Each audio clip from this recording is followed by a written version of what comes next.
All right, so pictures of the opposition, not just the Congress. At gate number 4, you in fact saw several leaders of the opposition who are ready to welcome Rahul Gandhi inside Parliament. They've united on this issue as well. So it's a grand welcome really for Mr. Rahul Gandhi just at the gate number 4 of Parliament, where there are in fact opposition leaders. Rahul Gandhi in fact right now, as you can see on your screens, are paying respects to the father of the nation. That's the massive Gandhi statue at Parliament. Rahul Gandhi first paid respects to the father of the nation. Hugely symbolic and perhaps even expected. He's not been in Parliament for 4.5 months now, and he's back as an MP today. He chose first to pay his respects to the father of the nation, as you saw in those pictures, and then all set now to enter the building.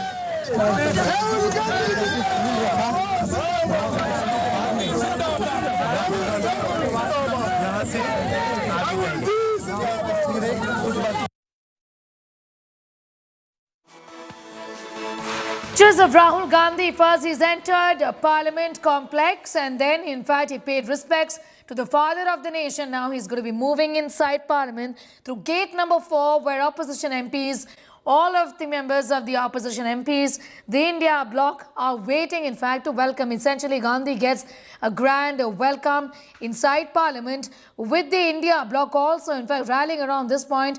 They were the first in fact to speak about his disqualification and how unfair that was when he was reinstated. In fact, when the Supreme Court of India on the 4th of August stayed his conviction and his disqualification, opposition MPs also again spoke about the fact that they welcome this decision.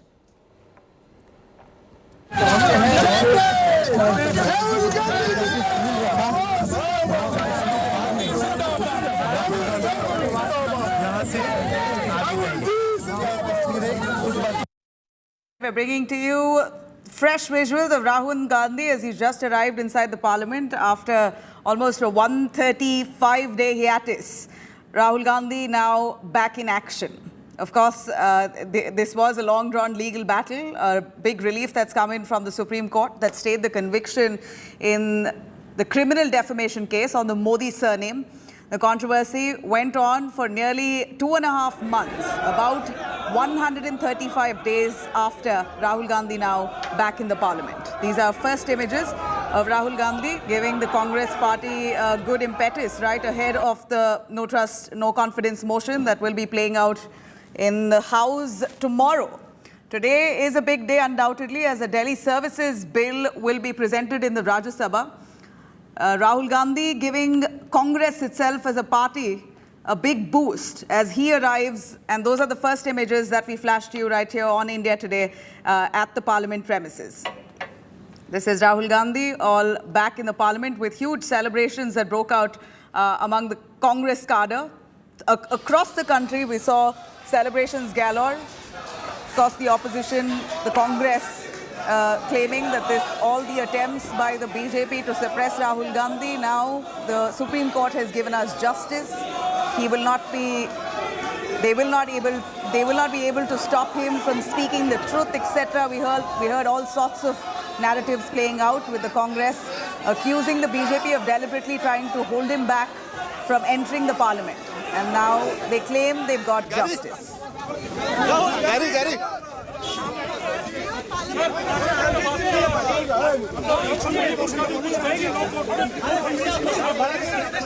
Rahul ji आपका स्वागत किया। राहुल जी कुछ कहेंगे आप? अभी आपका स्वागत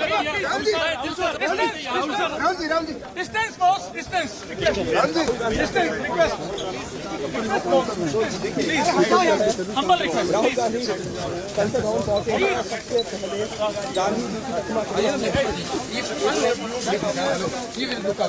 जो है न्यूज क्लिक जैसी संस्था को मिला है, और न्यूज क्लिक संस्था को जो न्यूयॉर्क टाइम्स ने लिखा है, वो लिखा ये है कि भारत में ईडी ने जो रेड किया है, आइस के बारे में लगातार बोलते हैं सर, ईडी की रेड में जो खुलासा हुआ है उसका पूरा खुलासा किया है।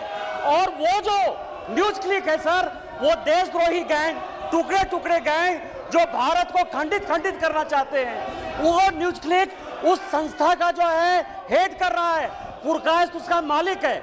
उसके सारे पैसे में कहां से मिले, कैसे नक्सलाइट को दिए गए, कैसे माओवादियों को दिए गए, कैसे शर्मा को, रोहिणी सिंह को या मान लीजिए स्वाति चतुर्वेदी जैसे लोगों को केवल भारत के खिलाफ एक माहौल बनाने के लिए चाइनीज पैसा दे रहे हैं, उसके बारे में सर।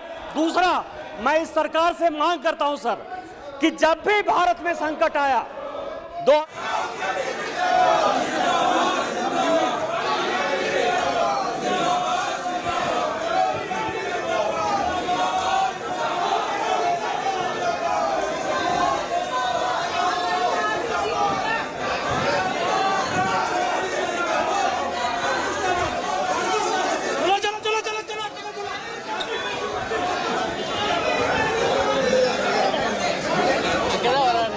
हेलो चेक आ जाओ बाइट लगा रहे हैं यार लोग। Hello check Rahul Gandhi is now inside the parliament. He's now attending the first day, starting this week. Almost 10 days of the monsoon session has already completed. Not much has really come out of it.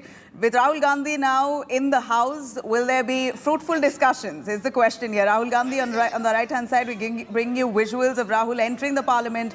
On the left, he's seated inside as the parliament proceedings continue. Rahul Gandhi की गाड़ी आ रही है, India team के तमाम members हैं और राहुल गांधी जाते हुए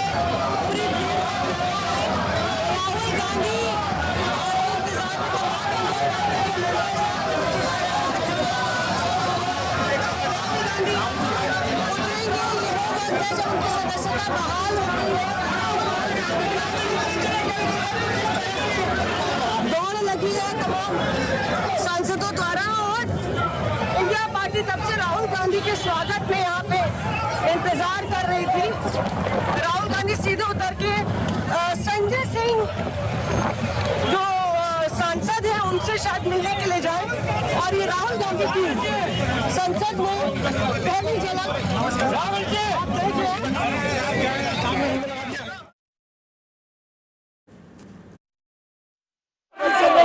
आज तक की कार्यवाही 2 बजे तक के लिए स्थगित की जाती है। A chaos inside the house. The house is now adjourned until noon. Of course, Rahul Gandhi has now reached the parliament premises. Hours after the Lok Sabha Secretariat gave him a clearance after they received the Supreme Court's order that stayed his conviction in a criminal defamation case. Rahul Gandhi now has been given a go-ahead. Meanwhile, the House has been adjourned. It should resume at 2 p.m. Those are the first images of Rahul Gandhi arriving at the parliament premises. Of course, a huge celebration among the Congress cadres across the length and breadth of the country. You're seeing Congress offices in exuberant celebrations. Rahul Gandhi about 135 days later and a long, prolonged legal fight after he's now back in the parliament. Amit Bharadwaj brings us more. Amit, give us a sense of the celebration that we see inside the parliament. And do we see this kind of happiness just on the faces of Congress members, or is it a common sentiment among the alliance partners, the India alliance? Well, Namila, a couple of minutes back when we were speaking about the celebrations at the AICC, I had said that these visuals will not remain limited to the AICC headquarters in the national capital, but will spill over to the parliament as well, which is not far from the 24 Akbar Road. And inside the parliament right now, as we speak, what we had seen is that Rahul Gandhi entering the parliament complex, he being welcomed by the Congress MPs. After that, Rahul Gandhi went to the Gandhi statue with Congress MPs, and while he was walking, there was a grand welcome of sorts as much as possible inside the parliament complex by the Congress MPs. And there are other visuals as well where you have many of the India Bloc Party MPs as well, whether it be the Congress's MPs, the Aam Aadmi Party, Trinamool Congress, all other India Bloc Parties MPs standing together, most of them from Rajya Sabha standing together and sloganeering to welcome Rahul Gandhi. So these are visuals that we normally do not see inside the parliament, where a leader from a specific party is being welcomed in this manner and sort by other opposition parties as well. But this is happening because, remember the way the way and manner in which Rahul Gandhi was immediately disqualified from the Lok Sabha as a member of parliament right after he was convicted in the Surat defamation case, and after barely within 72 hours the eviction notice as well from for his house had come. So the opposition parties also want to make sure, rather the India bloc parties want to make sure that this moment when Rahul Gandhi is returning to the parliament complex, the narrative is set right, the optics are set right, and the message comes across as if a great injustice was handed over to Rahul Gandhi and the opposition parties. In the way and manner Rahul Gandhi was disqualified, he was evicted from his house, and now the Supreme Court has given him a sag of relief, and opposition parties, Congress party, India bloc parties are making sure that the message goes across to people that look, Rahul Gandhi is back in the parliament and he is there going to join the proceedings. All attempts were made by the Bharatiya Janata Party to make sure that Rahul Gandhi stays away from the parliament. But after the judgment from the Supreme Court, Rahul Gandhi is back in the parliament. So this is the message that the India bloc parties want to give, and in particular Congress party, and that is why all these preparations were being done. We had seen earlier in the day as to how sweets were distributed inside Mallikarjun Kharge's office right after the Lok Sabha notifications, the Lok Sabha Secretariat notification reinstating Rahul Gandhi as member of parliament had come. You had elated Adhir Ranjan Chaudhary offering sweets to Mallikarjun Kharge.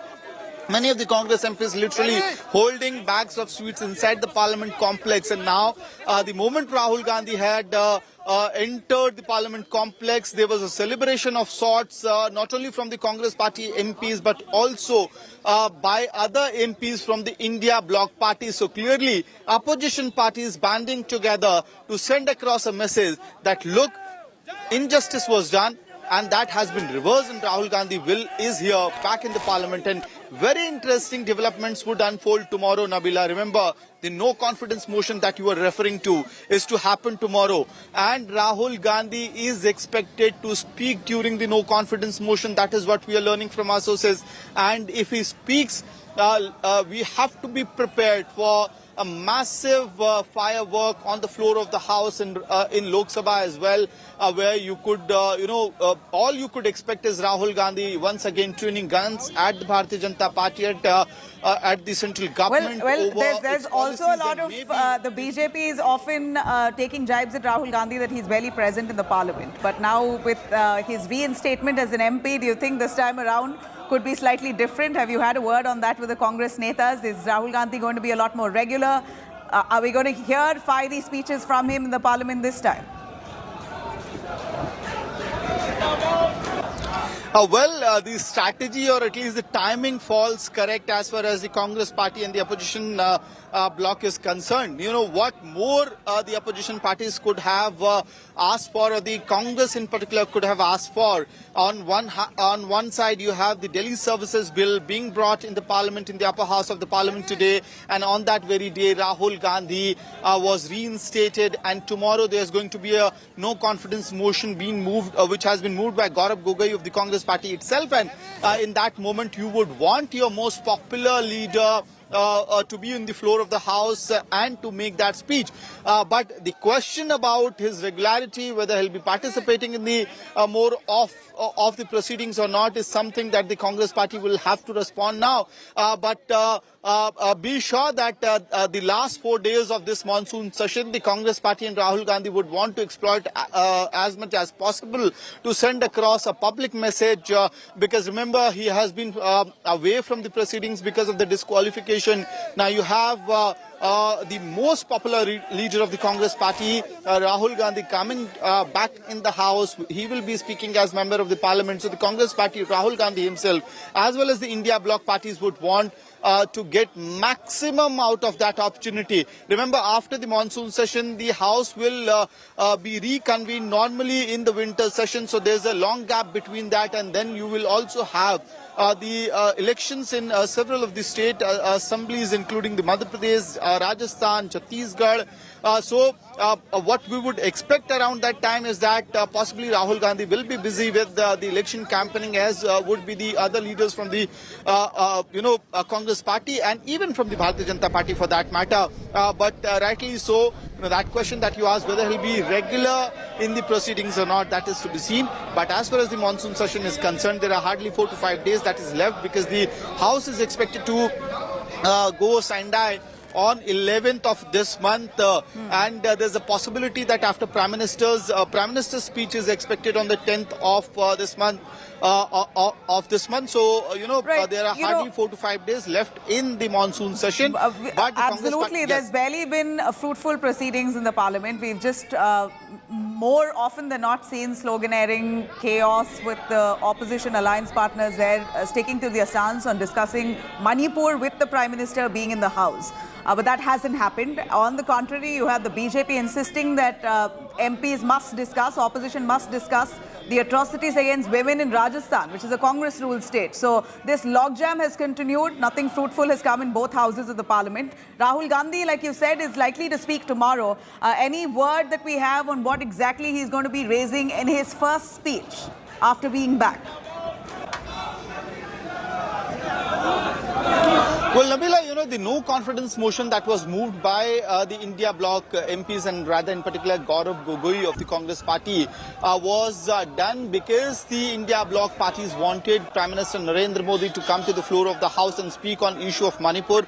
The way our northeastern state is in complete turmoil since May. And because the opposition parties failed to get Prime Ministers to speak on the floor of the House, the strategy that was employed in both houses, whether it be the Lok Sabha or the Rajya Sabha, in Lok Sabha you had a different strategy, in Rajya Sabha you had a different strategy. So the best strategy that could have been employed by the opposition bloc was that to move a no confidence motion, which would mean that the government will have to come to the floor of the House, and there was a high possibility of the Prime Minister speaking on after the no confidence motion, and that is what was aimed at, has been achieved by the opposition parties in terms of House proceedings. On 8th and 9th, you will have discussion on no confidence motion. On 10th, Prime Minister is expected to speak after the no confidence motion, after the voting process is over.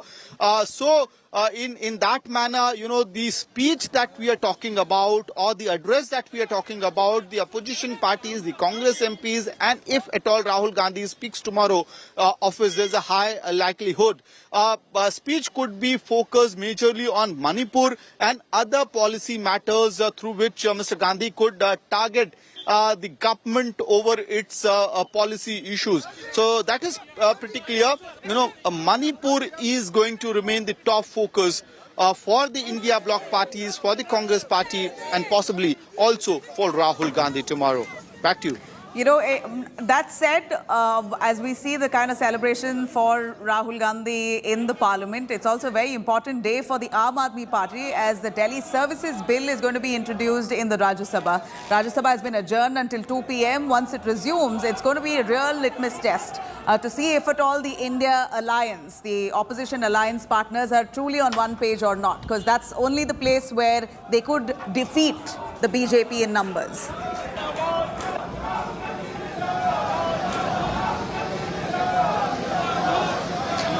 Right, Nabila, that is the litmus test that India bloc MPs or India bloc parties are facing right now. We know that numbers are at odds. 121 is the number that the NDA plus YSR, CP and BJD looks like right now. And the opposition bloc is expected to have 104, 105 votes in its favor, with India bloc MPs on one side and the BRS also coming in support of the Aam Aadmi Party. We know for a matter of fact that several parties, including the Congress Party, the Aam Aadmi Party, the BRS, all JDU, in fact, all of these parties parties have already issued 3-line whip to ensure that all its members are on the floor of the House. In a very interesting turn of events for that matter, the JDU's whip also applies on the deputy leader of the upper house, Mr. Harivansh, because he's after all MP from the Janata Dal United. So a whip has been issued. All the India bloc parties would want that attendance is 100%. In a very interesting development today, Nabila, what we are also expecting is leaders such as stalwarts such as Shibu Soren, who is former Chief Minister of Jharkhand and President of Jharkhand Mukti Morcha. He could come to the House as well for the proceedings, despite the fact that he hasn't been keeping well. And similar messages or expectations have been kept for former Prime Minister Manmohan Singh as well. So there's a possibility that Mr. Manmohan Singh could come to the House proceedings during the Delhi services bill. At least that's what is the expectation of the Aam Aadmi Party as well. So there's a lot of optics at play as well. As we speak, we know that there's been chaos within the parliament. And Amit, do stay with us. We have some big news coming in with the BJP now accusing the Congress party of having some links with China when it comes to funding to Rajiv Gandhi Trust.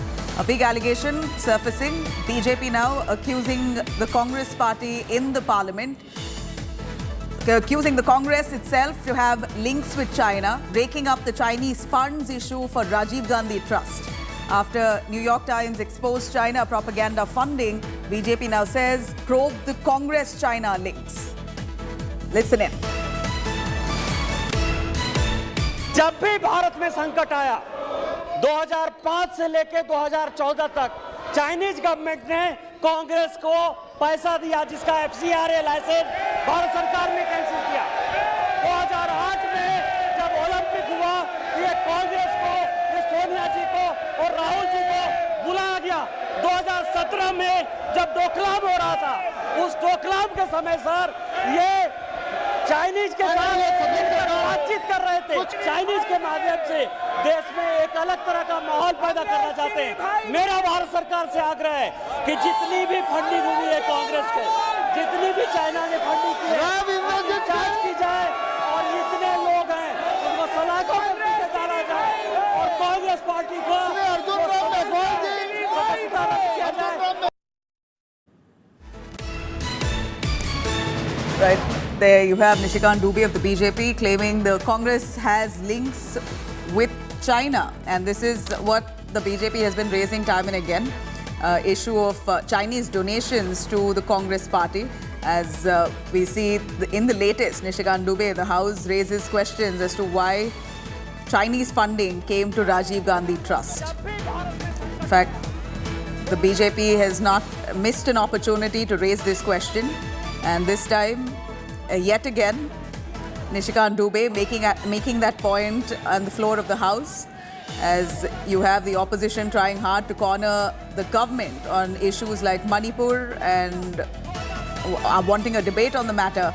Here you have the BJP now raising questions on the country's security in the first place, country's integrity, claiming that the Congress is the one who's been having links with Chinese. In fact, accusing Congress of taking donations from China towards Rajiv Gandhi Trust.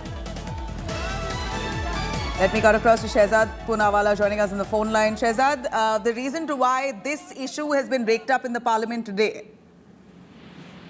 You see, Rahul की दुकान में Chinese सामान ही मिलता है. We thought it was not just the red diary. Today there's the red agenda of Congress which has been exposed, and by whom? By New York Times, the paper that they consider as gospel. The New York Times has given a clear-cut account of how Neville Roy Singham and his news clique are dangerous tools of the Communist Party of China and how they are promoting China's political agenda across the world. And this is the same organization when in 2021 Indian agencies acted on them. It was the Congress and its entire ecosystem that came out in its defense. Whether it was Randeep Surjewala or the stalwart leaders of Congress who defended news cliques, saying that these are only journalists trying to do their job. And today, it is the same Congress party which has a standing MOU with the Chinese, the same Congress party which has received funding from Chinese into RGF, which is using this kind of propaganda platforms of the Chinese to destabilize India. Therefore, the Congress party must explain to us what is it that their agenda is. Isn't it true that they have linkages with this news click? Isn't it true that they were defending news click? Isn't it true that they've received funding from the Chinese? Isn't it true that at every opportunity they have played a role of the Chinese propaganda machinery, whether it's Galwan, whether it's Doklam, whether it's questioning the Indian Armed Forces? Isn't it true that the Congress party, while it was in power, also played to the Chinese agenda, whether it's on the territorial front or on the financial front, and caused huge harm to the interests of India? And therefore, today the relevant question should be asked of the Congress कि ये रिश्ता क्या कहलाता है? क्या राहुल की दुकान में केवल चीनी सामान मिलता है? You know, but in that case, is this the debate that y'all are looking forward to? The BJP wants a debate on this, wants answers from the Congress right at a time when you're discussing Manipur. Is this the conversation that you want to have on the floor? First of all, Nabila, if the Congress was so serious about Manipur, they would not have stalled Parliament for 9 days and then allowed it to discuss the Delhi Services Bill. So I think the sanctimonious stands aside, the Congress should answer whether they are even serious about Manipur. As far as this issue is concerned, don't you think it's a little troubling that the Chinese are funding so-called organizations to destabilize India, to undermine India? The Congress party is defending them. There is an agency that is probing on this. The Congress party defends this organization. And even the New York Times, as the Congress party hails, has now called out this agenda of the Chinese through NewsClick. And not a single question should be asked of the Congress. Are they above any kind of questioning? Absolutely not. The timing of which is the question. But why don't you elaborate for us a little on the funding that we're speaking of? In fact, just last year, Amit Shah as well had raked up the same issue, saying that about 1.3 crores was given by China to Rajiv Gandhi Trust. Would you know a little more on that? Look, it is clear and evident that there is a web of Chinese propaganda that has been created and is being funded by this gentleman called Mr. Neville Singham, who is running all of these organizations, is funding them using Chinese money and Chinese agenda. And the elements who are in India supporting this are connected to the Congress party. The Congress party and its entire ecosystem came out in defense when the Enforcement Directorate started some kind of proceedings against NewsClick, saying that this was an assault on the free press. Apart from that, the Chinese have on record given money to the Rajiv Gandhi Foundation. The FCRA of Rajiv Gandhi Foundation has also been cancelled subsequently. We have also seen that there is a standing MOU between the Chinese and Rahul Gandhi, which they do not disclose the contents of even today. We have seen the manner in which between 2004 to 14, the Chinese were allowed to get several advantages over India, and the UPA government did nothing except to facilitate the Chinese point of view. And therefore, the question today is that whether it's Doklam, whether it's Galwan, whether it is this issue, is there a Chinese propaganda wing that operates within the Congress party? And who is funding this? Who is the one that is behind this? And why is it that the Congress party is tying up with elements antithetical to Indian interests only because it wants to score a political brownie point? This should be answered by Congress party and by Rahul Gandhi in particular. All right. Thank you, Shehzad, for joining us on that. I'm going to cut across to BJP's Nishikant Dubey, who on the floor of the House raised this very question, asking what are the links between the Congress and China? As much as the opposition now trying to corner the center on issues of Manipur, here you have the BJP raising questions based on a New York Times report asking why doesn't the Congress admit that they received indeed funding from China into the Rajiv Gandhi Trust? जब भी भारत में संकट आया 2005 से लेकर 2014 तक Chinese government ने कांग्रेस को पैसा दिया, जिसका FCRA लाइसेंस भारत सरकार ने कैंसिल किया। 2008 में जब ओलंपिक हुआ, ये कांग्रेस को, ये सोनिया जी को और राहुल जी को बुलाया गया। 2017 में जब डोकलाम हो रहा था, उस डोकलाम के समय सर ये चाइनीज के साथ बातचीत कर रहे थे। चाइनीज के माध्यम से देश में एक अलग तरह का माहौल पैदा करना चाहते हैं। मेरा भारत सरकार से आग्रह है कि जितनी भी फंडिंग हुई है कांग्रेस को, जितनी भी चाइना ने फंडिंग की है, जांच की जाए और जितने लोग हैं उनको सलाखों पर नीचे डाला जाए और कांग्रेस पार्टी को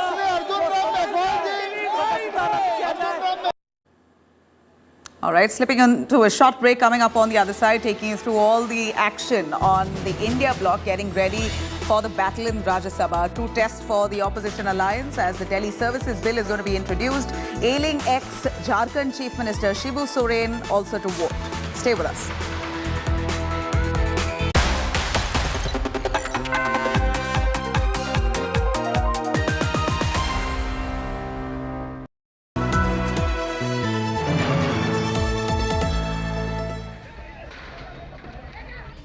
Meet the men Monu Manesar and Bittu Bajrangi who inflamed Mewar, who triggered the fiery chain reaction.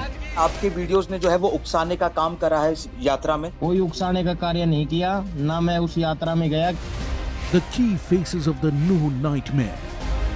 Live streamed provocations and poison. आधे घंटे की प्लानिंग नहीं है, ये कह रहे हैं कि बिट्टू ने बोल दिया, मैंने बोल दिया, वो इसको लोग तैयार बैठे थे वो बंदूक लेके।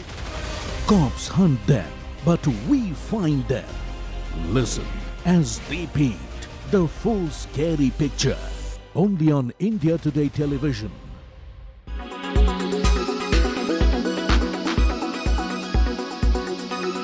Days after riots and violence engulfed the state of Haryana, bulldozer action continues in Nuh. The Haryana administration razed down several establishments in violent hit Nuh. Meanwhile, over 600 shanties were demolished under CM Khattar's anti-encroachment drive in the Nuh district. Also, Section 144 was imposed in the district in order to restore the law and order situation. So far, 104 FIRs have been registered. About 216 have been arrested so far in the July 31st violence. As per sources, 8 of the accused who instigated the violence are from the state of Rajasthan. Meanwhile, VHP leader Surendra Jain said the yatra is not over yet. Yatra will resume this month. While probe is still underway, Haryana Home Minister Anil Vij has claimed that no violence was pre-planned. देखो जी, फिलहाल तो यही target है, उसके बाद plan out करते हैं, जैसे भी प्लान आउट होता है उसके अपडेट कर दिया जाएगा। मालिक कौन है? मालिक जो भी हो जी, इसका अवैध निर्माण है और इसके जो है नोटिस प्रॉपर दे दिए जा चुके हैं। नोटिस बहुत पहले दिए जा सकते हैं। लोकल प्रशासन का फेल्योर ये 100% था और इसीलिए आज मजबूर होकर हरियाणा के गृह मंत्री को कहना पड़ा कि मुझे 3 बजे के बाद मालूम चला और वो भी मेरे मित्र ने बताया, क्योंकि मैं अंदर घिरा हुआ लोगों को बचा रहा हूं, मैंने ही उनको फोन किया। और तेज चलना चाहिए और केवल चलना नहीं चाहिए, स्थायी व्यवस्था होनी चाहिए और स्थायी व्यवस्था यही है कि मुस्लिम बहुल इलाके के अंदर सीआरपीएफ और बीएसएफ का स्थायी केंद्र बने। वहां के समाज ने आश्वासन दिया है कि हम बची हुई यात्रा पूरी करेंगे, वहां की खापों ने कहा है। इसलिए जब वो आह्वान करेंगे हम उस यात्रा में शामिल होंगे और इस यात्रा को पूरा करें।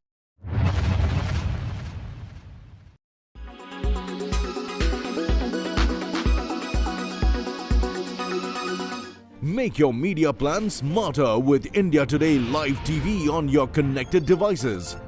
Amplify your brand with 100 million smart internet viewers. To advertise, mail us at sales@aajtak.com.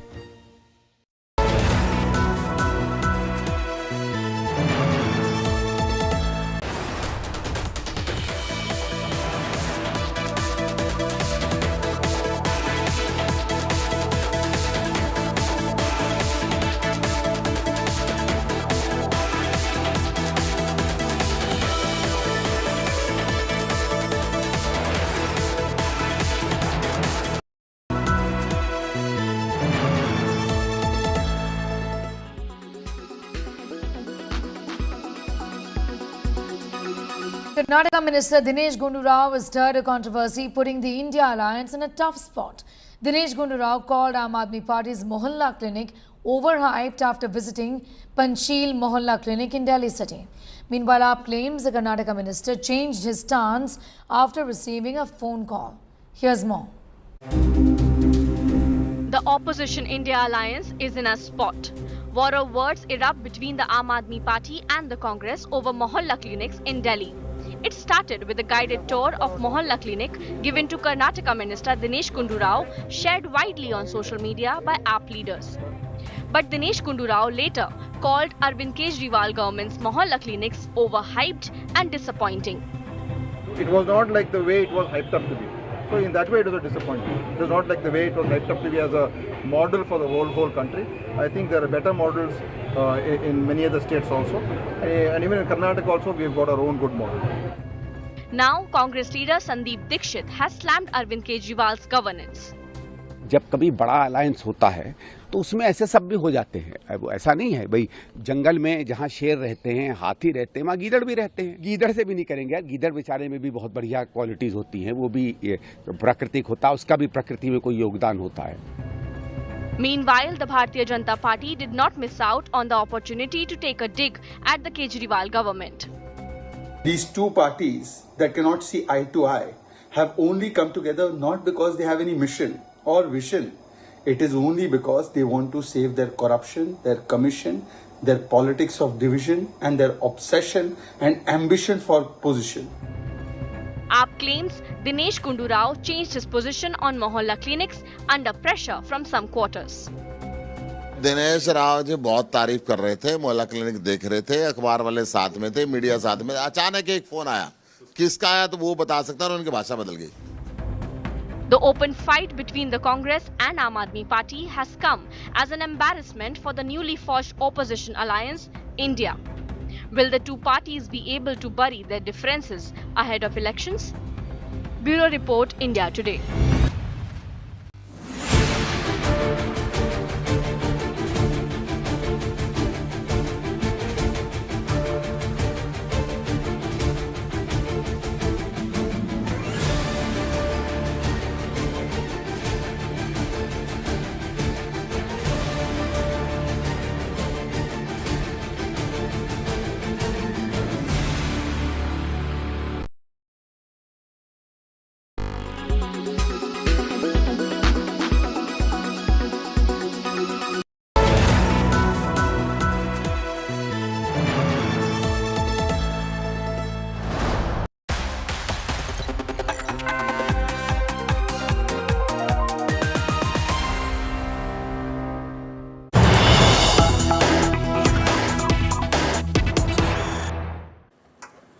Welcome back. Here's some big news coming in on fire breaking out at Delhi's AIIMS. 6 fire tenders have been rushed to the spot. All patients have been evacuated from AIIMS. The fire at Delhi's AIIMS endoscopy room at the second floor of AIIMS building. And this is the smoke billowing from the AIIMS building, a massive sprawling AIIMS complex. The second floor in the endoscopy room, fire has broken out. Kumar Kunal is at the spot, bringing us a lot more on that. Kumar, please give us if at all patients inside the AIIMS building are safe. Have they been evacuated? What's led to the fire?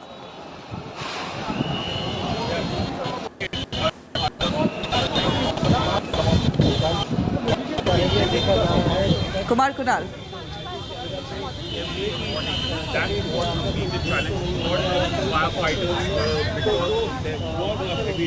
We seem to have a patchy connection there. We're going to try and patch him back, but some scary visuals coming in right from AIIMS building. The fire is broken out at the second floor of the AIIMS complex. 6 fire tenders right now trying to douse that fire, but you see smoke emanating from that building. Second floor, the endoscopy room is where the fire broke out, and the reason for it is yet to be established, but patients for now we believe have been evacuated from the AIIMS. Kumar Kunal, go on, tell us what's the reason for the fire, any injuries? Hopefully we believe that patients have been evacuated from there. See, Nabila, I can show you the live pictures directly from the AIIMS, and although what we are learning from our sources that the fire is under control now, different firefighters are still working to douse whatever the things are there. I can show you the fire service vehicles, they are at work, the fire brigade vehicles are at work, and what we have gathered information from our sources that fire is under control now. It has started from the second floor, which is endoscopy department, and which is just nearby the emergency department. Both of the departments are on the same floor, and when the fire broke in the building, it was quite crowded, as today is Monday, the first day of week. Hence, several of the patients and their those who are coming along with the patients, they were actually at this building, and hence I can show you that are a few more fire tenders are brought to the service. I can show you the main gate has been opened. I am taking you through the live pictures that at least 8 fire tenders are already inside the building. Now 2 more fire tenders have brought to the work. So it is significant because what we have been told by the fire department and the AIMS administration that fire is under control. So if the fire has been doused, then why 2 additional fire tenders have been brought? That is a big question. But now what actually we are getting, we have shown through the pictures that these fire tenders have been brought inside the AIMS campus, and still, although we can't see the fire from any of the windows or any of the facets, but still fire tenders are coming, and almost all the patients, all those who were present at that moment inside the building on the 2nd floor, they have been rescued. More fire tenders are now coming and rushing towards the building.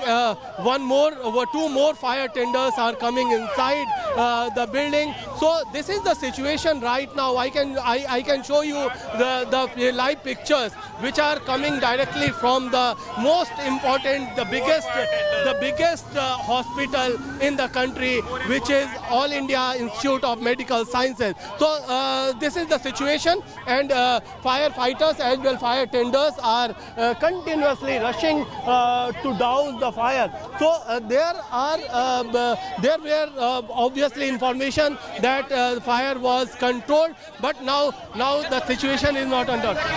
What is the situation? Well, we believe that the fire has broken out near the emergency ward of AIMS. You see that thick ball of smoke emanating from the building, the AIMS Institute, where several patients were present. They've been evacuated, thankfully. No injuries have been reported, at least no casualties as of now. It could be very well that the hospital management there are rushing many of those patients out. For now, we know that most of them have been evacuated. Atul Garg on the phone line with us, the Chief Fire Officer. Mr. Garg, tell us what do you think has caused this fire, and are people safe? Is it an empty space now? See, the fire occurred around 12 o'clock. We rushed around 14 fire tenders. Fire is under control right now, and we are, searching the whole premises. We cannot say whether anybody is trapped or not, but that we'll let you know a little bit later. Now, for now, would we know what was the reason for the fire, and is it coming under control, or is this fire going out of hand? Images that we see here on television shows a thick ball of smoke and fire still ablaze. Fire is under control, absolutely under control. And cause of the fire is too early to tell what is the cause of fire. Presently we are doing search operation to see if anybody is trapped there. Right, sir. Would you know if there's an emergency exit and if the building is compliant with the fire safety norms? See, in general, AIMS has been, meeting all the requirements, but let us see whether system was working in this building or not. That is later on. Not right now. My priority right now is rescue the people if somebody is there. Okay, but for now, you're saying the fire is fully under control and people have been evacuated from there. So searches are on to see if anyone's trapped. Right. Search operation is continuing. We are seeing this door to door, room to room, whether anybody is there or not.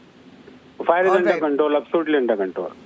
All right. Thank you, Atul Garg, for joining us. Chief Fire Officer Atul Garg says the fire is now under control. It's been brought under control.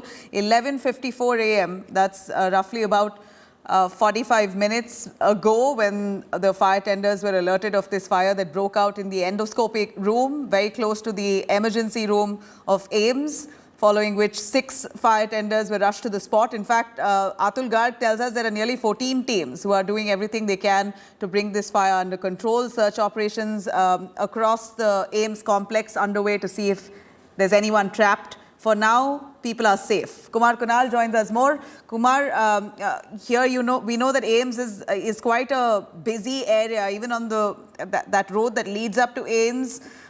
Tell us a little more on the ease with which fire tenders are able to reach the spot and do their duty. Is it true that fire has finally come under control? Happening at the AIIMS is still not quite known, because earlier what we have been told by the AIIMS administration and even the fire service officials that fire is under control. But seemingly it is not right now, because several of the fire officers are at work and even fire tenders are rushing to the building. So this is clearly indicating that fire is still not under the control, and although everyone is not quite upfront about the situation, none of the officials are actually briefing that what the situation, in how many rooms fire is still not under control, if anyone of the patients are still inside those rooms where the fire have broke out. These things are still not known, and hence it is not, although the claims made by the AIIMS administration and the fire service officials, they are claiming that situation is under control, but it is not from any of the officials which is coming from, because some of the officials who came to the main gate, we actually tried to ask them that what the situation inside, so they are non-committal about the situation. But the way more fire tenders are coming inside the AIIMS building, that is clearly indicating that still fire is not completely doused, and it will take some time to completely take the situation under control. So this is the situation right now. I will try to show some of the pictures that how fire tenders are still working, and still more fire tenders are being brought to the work. Meanwhile, all those who were present inside the premises, inside the building, they have been evacuated. No one is being allowed to go inside. Neither media personnel are being allowed. So situation is such that we are at the main gate, and inside what's happening, it is actually still not very much known, although they are claiming that situation is under control, but nothing concrete and nothing, no senior officials are coming here to brief us about the situation right here. So we can just we're at the moment, of course, hoping that everything's under control, as assured by Atul Garg, who is the chief fire officer who spoke to us. Kumar Kunal, thank you very much for joining us. He's been tracking those developments, and we're going to bring to you, if at all things are under control in just moments from now, we'll have better clarity. For now, we hear that people have been evacuated. Those patients have been moved out of the building. Search is on to see if anyone's stranded, but for now, no casualties reported. Fire under control.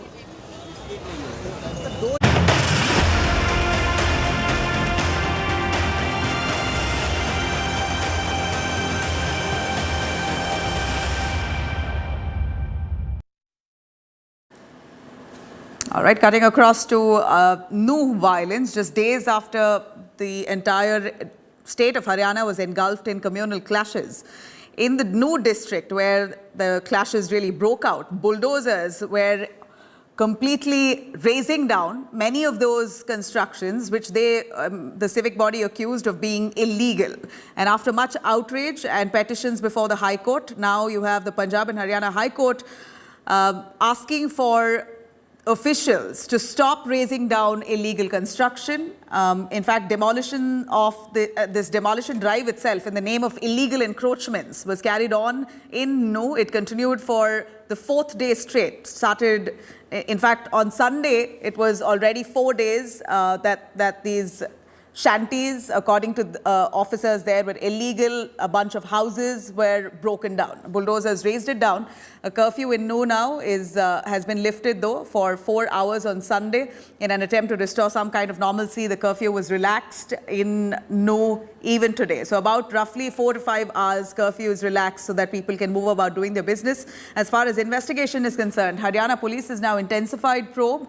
Police is in touch with Rajasthan government. This comes just after the state police on Saturday arrested 8 accused who are from Rajasthan, taking a dig at the district's law and order situation. The Congress has now alleged lack of security during the Jal Abhishek Yatra.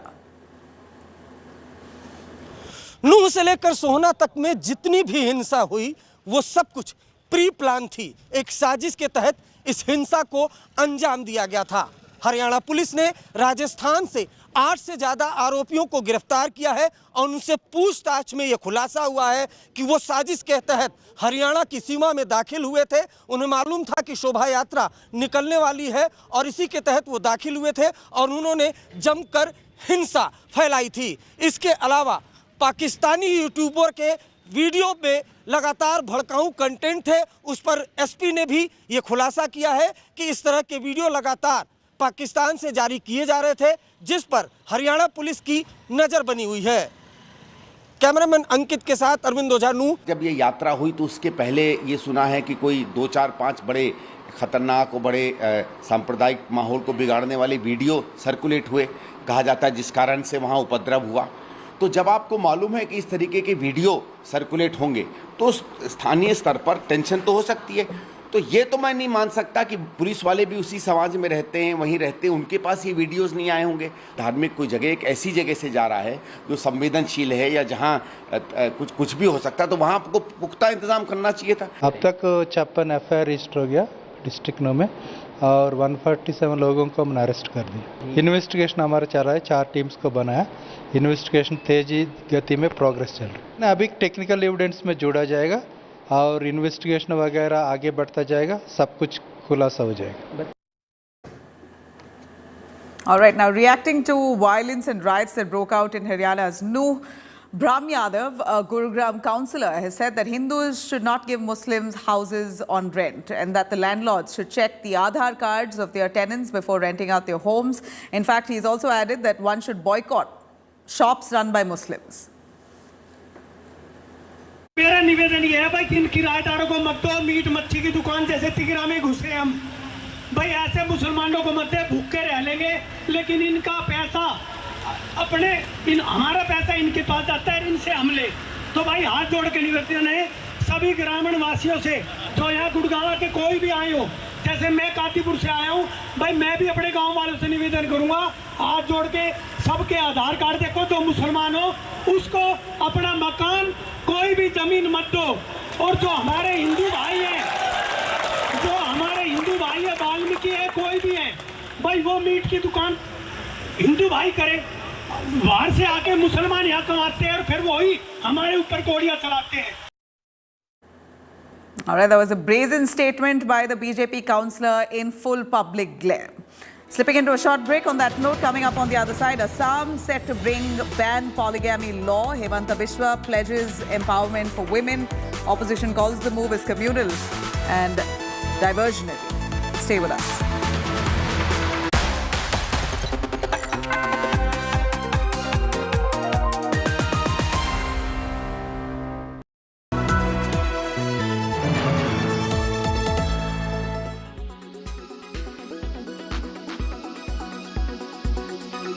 Very few people in the country have access to the Couture Week, and hence through our medium we're going to get you what really happened at the Couture Week. Let's first begin with the opening showcase of Falguni and Shane Peacock. Let's bring you a roundup of the beautiful showcase by Tarun Tahiliani and a gorgeous one while added by JJ Valaya as well. Here's a look.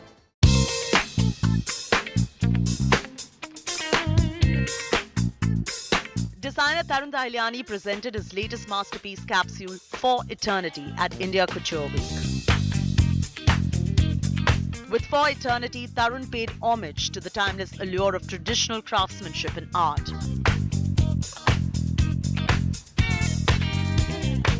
India's, as we've discussed before, a fashion tradition. This is a new Western interpretation where we are blending our craft with the Western idea of changing fashion and a modern fit and size-specific fit. It's taken me a long time to navigate myself back through a very organic but real process of what makes me feel better, you know.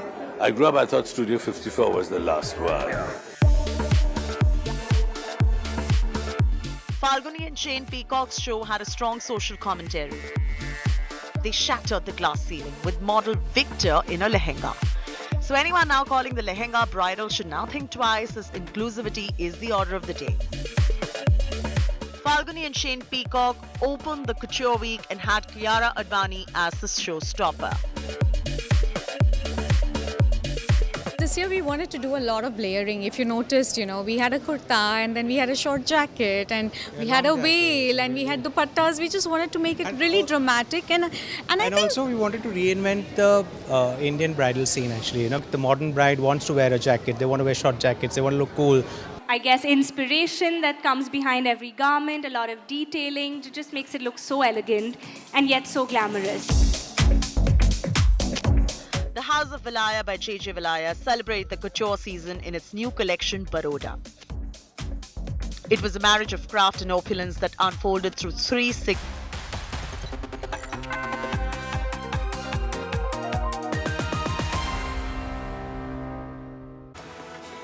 All right, now in the latest move, the Assam government is mulling over prohibiting polygamy in the state of Assam. Chief Minister Hemanta Biswa Sarma has said that a law to ban the practice of a man marrying multiple women will be brought this year in the Assam Assembly. As per High Court judge-led expert committee, the Assam government can proceed to enact a law prohibiting polygamy in the state.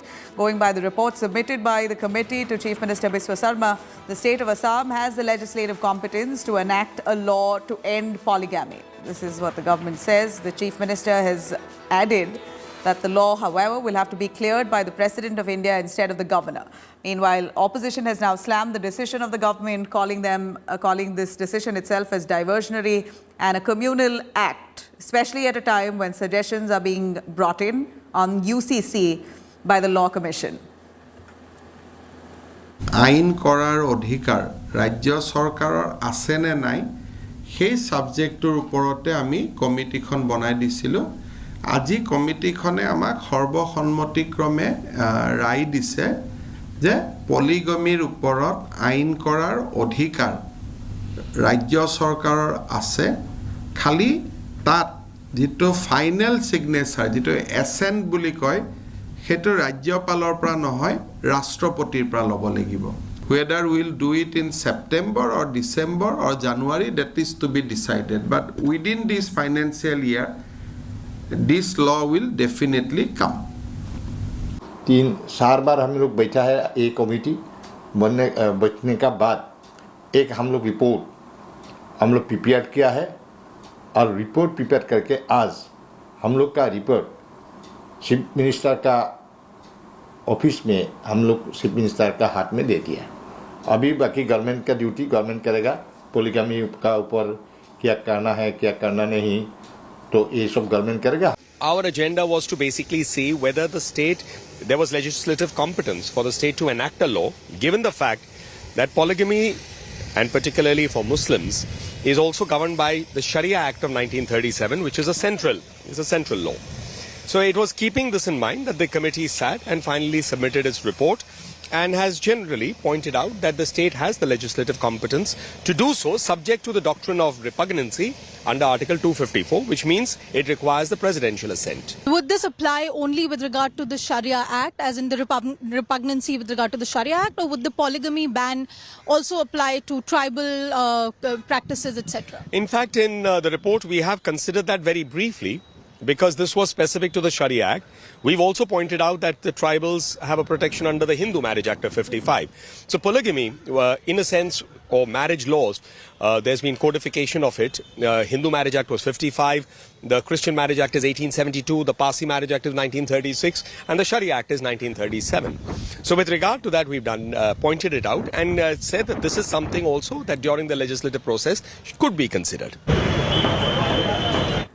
All right, you could log on to indiatoday.in. You could also download our app for a lot more on that. Stay with us. On the other side, Rahul Gandhi's Lok Sabha membership has been restored after Lok Sabha Secretariat issues a notice. He is now reinstated as an MP back in the parliament. Stay.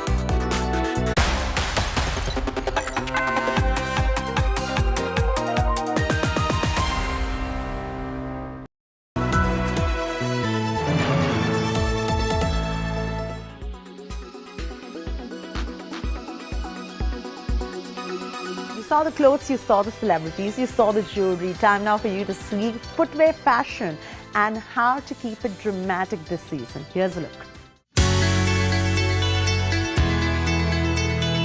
When it comes to footwear, a lot of drama is now making way. For instance, Freddie Mercury makes a comeback with Theatre XYZ heels. Harrison, Dark Horse, and this is the Theatre XYZ one. My favorite pick from their drama collection. It's got the boss-like appeal to it as well. Even the Harrison Cloud9 from the collection is now gender fluid and mainstream. Not just that, boots for all weather are here and they look chic. I'm a sucker for color this monsoon, and the monsoon footwear these days are coming in different colors and different patterns. I'm just loving every bit of it. Right from bubblegum smelling sandals to jelly shoes in all shapes and sizes and colors, monsoon shoes are sure having a moment. And if you have the courage to wear something different, try out these jelly ones from Melissa that are available in every color for different moods. And if you are the classy, safe type, your footwear can still have a lot of drama. These picks from OCD, especially the tap dancing Rebeccas or the dramatic Julies, come in with elegance in its own dramatic twist. It's a beautiful artisanal work of craftsmanship made by artisans of India. And just look at the kind of drama it is adding to my foot. While this season is all about adding drama, remember, wearing a story on your feet is all the 2023 footwear fashion is all about. In New Delhi, Chaiti Narula for India Today.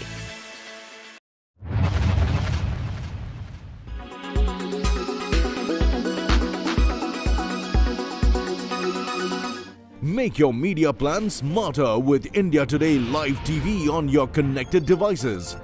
Amplify your brand with 100 million smart internet viewers. To advertise, mail us at sales@aajtak.com.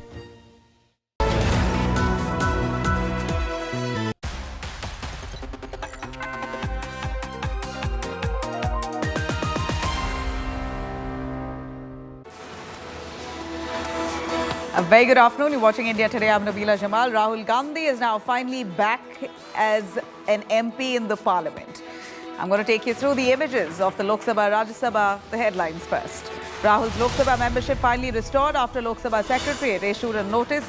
Grand welcome there by the India Alliance MPs for Rahul Gandhi's reinstatement.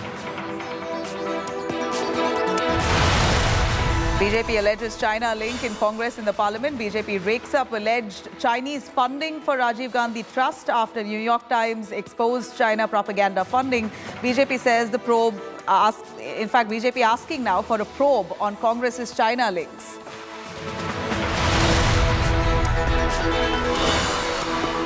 India bloc readies for Rajya Sabha battle. Opposition to pull out all stops on Delhi services bill, ailing ex-Jharkhand Chief Minister Shibu Soren to vote.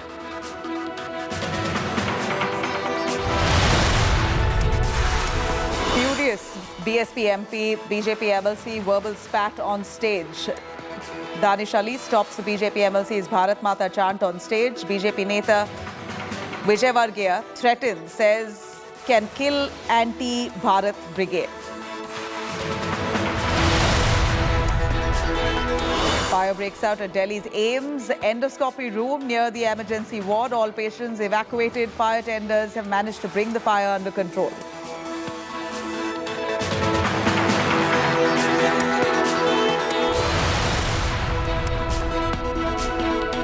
All right, cutting across to Prime Minister Narendra Modi, who is right now participating in the 9th National Handloom Day celebration. Let's cut across to the live इस sector में आए हैं, ये पैसा कहां पहुंचा है? ये पैसा मेरे हथकरघा सेक्टर से जुड़े गरीब भाई बहनों के पास गया है। ये पैसा गांवों में गया है। ये पैसा आदिवासियों के पास गया है। और आज जब नीति आयोग कहता है ना कि पिछले 5 साल में 13.5 करोड़ लोग भारत में गरीबी से बाहर निकले हैं, वो बाहर निकालने के काम में इसने भी अपनी भूमिका अदा की है। आज वोकल फॉर लोकल की भावना के साथ देशवासी स्वदेशी उत्पादों को हाथों हाथ खरीद रहे हैं। ये एक जन आंदोलन बन गया है। और मैं सभी देशवासियों से एक बार फिर कहूंगा, आने वाले दिनों में रक्षाबंधन का पर्व आने वाला है, गणेश उत्सव आ रहा है, दशहरा, दीपावली, दुर्गा पूजा, इन पर्वों पर हमें अपने स्वदेशी के संकल्प को दोहराना ही है।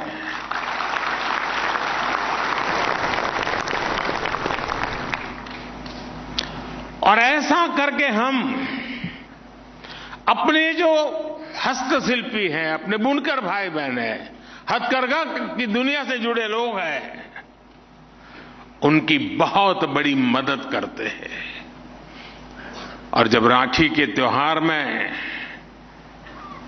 रक्षा के उस पर्व में मेरी बहन जो मुझे राखी बांधती है, तो मैं तो रक्षा की बात करता हूं, लेकिन मैं अगर उसको उपहार में किसी गरीब मां से हाथ से बनी हुई चीज देता हूं, तो उस मां की रक्षा भी मैं करता हूं।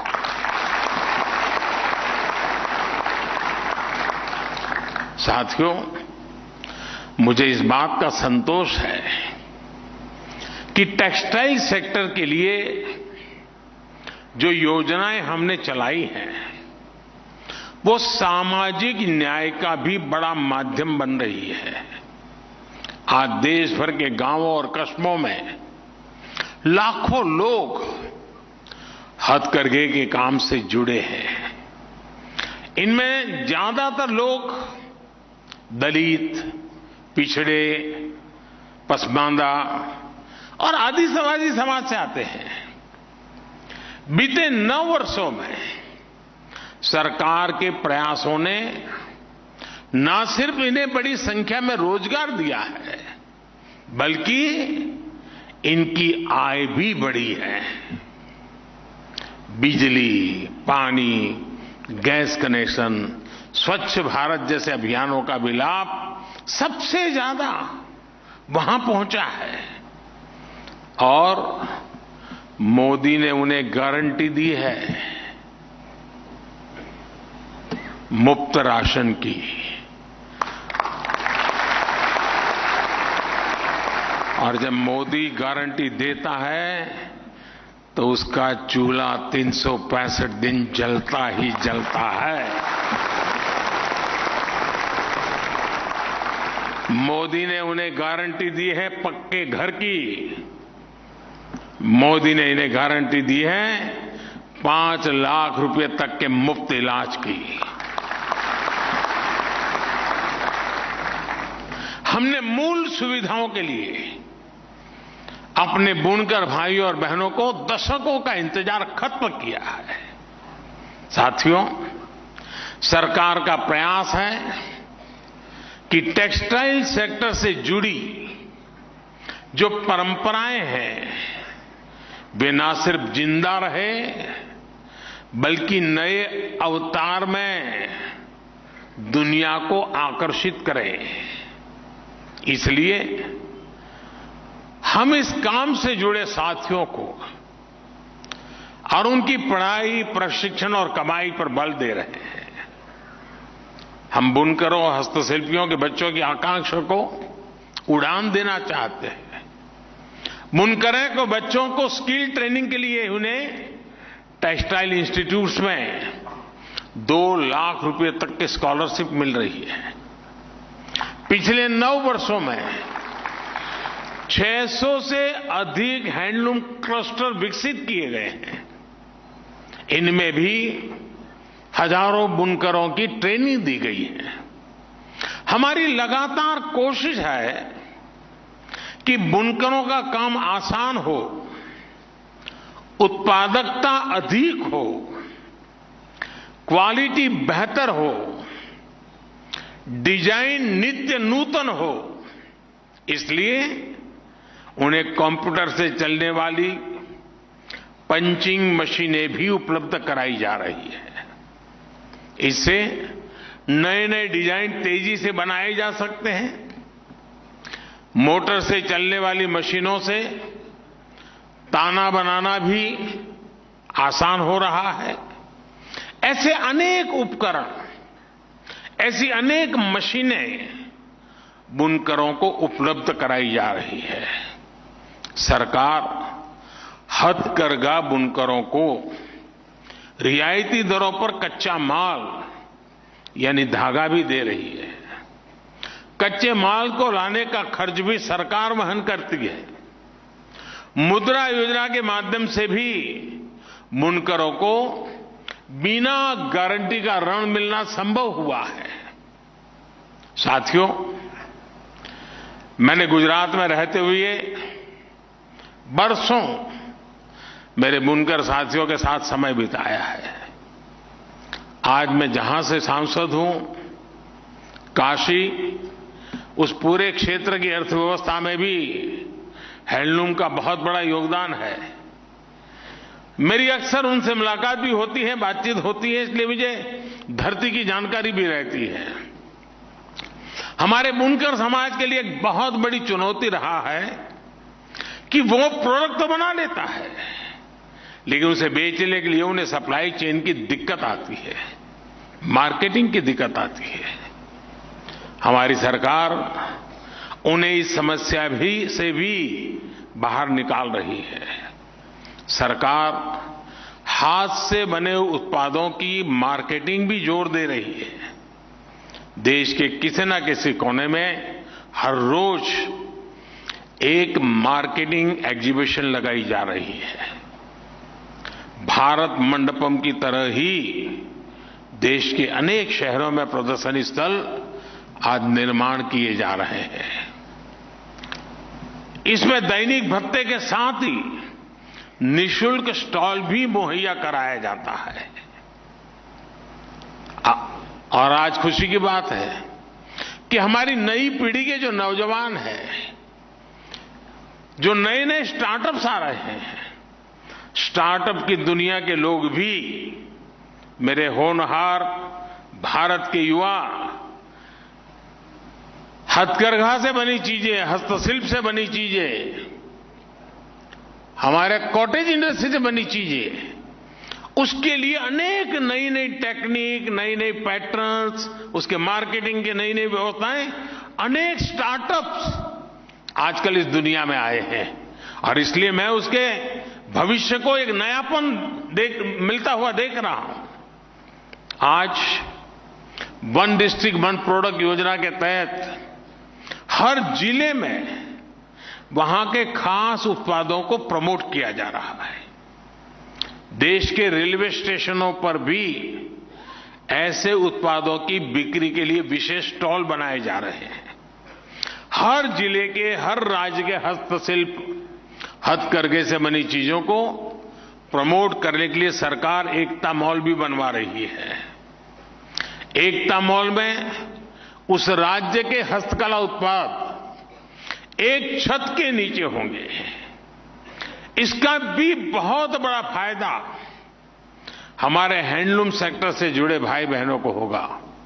आप में से किसी को अगर गुजरात में स्टैच्यू ऑफ यूनिटी देखने का अवसर मिला होगा तो वहां एक एकता मॉल बना हुआ है। हिंदुस्तान के हस्तशिल्पियों द्वारा बनी हुई देश के हर कोने की चीज वहां उपलब्ध होती है। तो टूरिस्ट वहां जो आता है तो वो एकता का अनुभव भी करता है और उसको हिंदुस्तान के जिस कोने की चीज चाहिए वहां से मिल जाती है। ऐसे एकता मॉल देश की सभी राजधानियों में बने, इस दिशा में एक प्रयास चल रहा है। हमारी इन चीजों का महात्म्य कितना है। मैं प्रधानमंत्री कार्यकाल में विदेश जाता हूं तो दुनिया के महानुभावों के लिए कुछ न कुछ भेंट सौगात ले जाना होता है। मेरा बड़ा आग्रह रहता है कि आप सब साथी जो बनाते हैं उन्हीं चीजों को मैं दुनिया के लोगों को देता हूं, उनको प्रसन्न तो करते ही हैं। जब उनको मैं बताता हूं कि मेरे फलाने इलाके के फलाने गांव के लोगों ने बनाई है तो वो बहुत प्रभावित भी हो जाते हैं। साथियों, हमारे हैंडलूम सेक्टर के भाई बहनों को डिजिटल इंडिया का भी लाभ मिले, इसका भी पूरा प्रयास है। आप जानते हैं सरकार ने खरीद बिक्री के लिए एक पोर्टल बनाया है, गवर्नमेंट ई मार्केट प्लेस यानी जेम, GEM। जेम पर छोटे से छोटा कारीगर, शिल्पी, बुनकर अपना सामान सीधे सरकार को बेच सकता है। बहुत बड़ी संख्या में बुनकरों ने इसका लाभ उठाया है। आज हथकरघा और हस्तशिल्प से जुड़ी 2.25 लाख संस्थाएं जेम पोर्टल से जुड़ी हुई है। साथियों, हमारी सरकार अपने बुनकरों को दुनिया का बड़ा बाजार उपलब्ध कराने पर भी स्पष्ट रणनीति के साथ काम कर रही है। आज दुनिया की बड़ी बड़ी कंपनियां भारत के MSMEs, हमारे बुनकरों, कारीगरों, किसानों के उत्पादों को दुनिया भर के बाजारों तक ले जाने के लिए आगे आ रही है। मेरी ऐसी अनेक कंपनियों के नेतृत्व से सीधी चर्चा हुई है। दुनिया भर में इनके बड़े बड़े स्टोर से, रिटेल सप्लाई चेन है, बड़े बड़े मॉल्स हैं, दुकानें हैं। ऑनलाइन की दुनिया में भी इनका सामर्थ्य बहुत बड़ा है। ऐसी कंपनियों ने अब भारत के स्थानीय उत्पादों को विदेश के कोने कोने में ले जाने का संकल्प लिया है। हमारे मिलेट्स, जिसको हम अब श्री अन्न के रूप में पहचानते हैं, ये श्री अन्न हो, हमारे हैंडलूम के प्रोडक्ट्स हो, अब ये बड़ी इंटरनेशनल कंपनियां उन्हें दुनिया भर के बाजारों में लेके जाएगी। All right, now cutting across to some news coming in as the BJP has targeted the Congress over New York Times investigative report that's prompted the BJP to accuse the Congress of having links with China. The New York Times investigation, their investigative report that was released today, speaks of how Chinese government had actively peddled propaganda across the world, including India. And that echoed in the parliament today as the BJP demanded answers from the Congress, leveling serious allegations against the Gandhi family of having links to Beijing. BJP's Nishikant Dubey raked up the issue of funding towards Rajiv Gandhi Trust from China. He spoke about this in the parliament, demanding a detailed investigation. Interestingly, Union Minister Anurag Thakur also lashed out at the Congress, accusing them of attempting to shield news from websites NewsClick when they were raided for alleged China links back in 2017. So what exactly was the New York Times report? Well, their detailed investigation has claimed that US billionaire Neville Roy Singham, he's linked to multiple network outlets across the world and has financed their Chinese propaganda on behalf of the Chinese government. The report claims that in India, news website NewsClick was also financed by Singham to write propaganda pieces masked as independent content in favor of China. आज बड़ा एक serious मामला मैं उठाना चाहता हूं अध्यक्ष जी।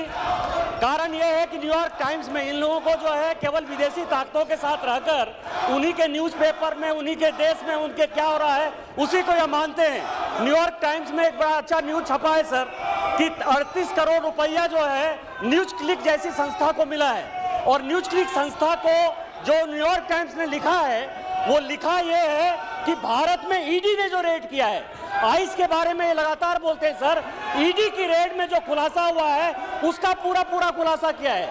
और वो जो न्यूज क्लिक है सर, वो देशद्रोही गैंग, टुकड़े गैंग जो भारत को खंडित करना चाहते हैं, वो न्यूज क्लिक उस संस्था का जो है हेड कर रहा है, पुरकायस्त उसका मालिक है। उसके सारे पैसे में कहां से मिले, कैसे नक्सलाइट को दिए गए, कैसे माओवादियों को दिए गए, कैसे शर्मा को, रोहिणी सिंह को, या मान लीजिए स्वाति चतुर्वेदी जैसे लोगों को केवल भारत के खिलाफ एक माहौल बनाने के लिए चाइनीज पैसा दे रहे हैं, उसके बारे में sir.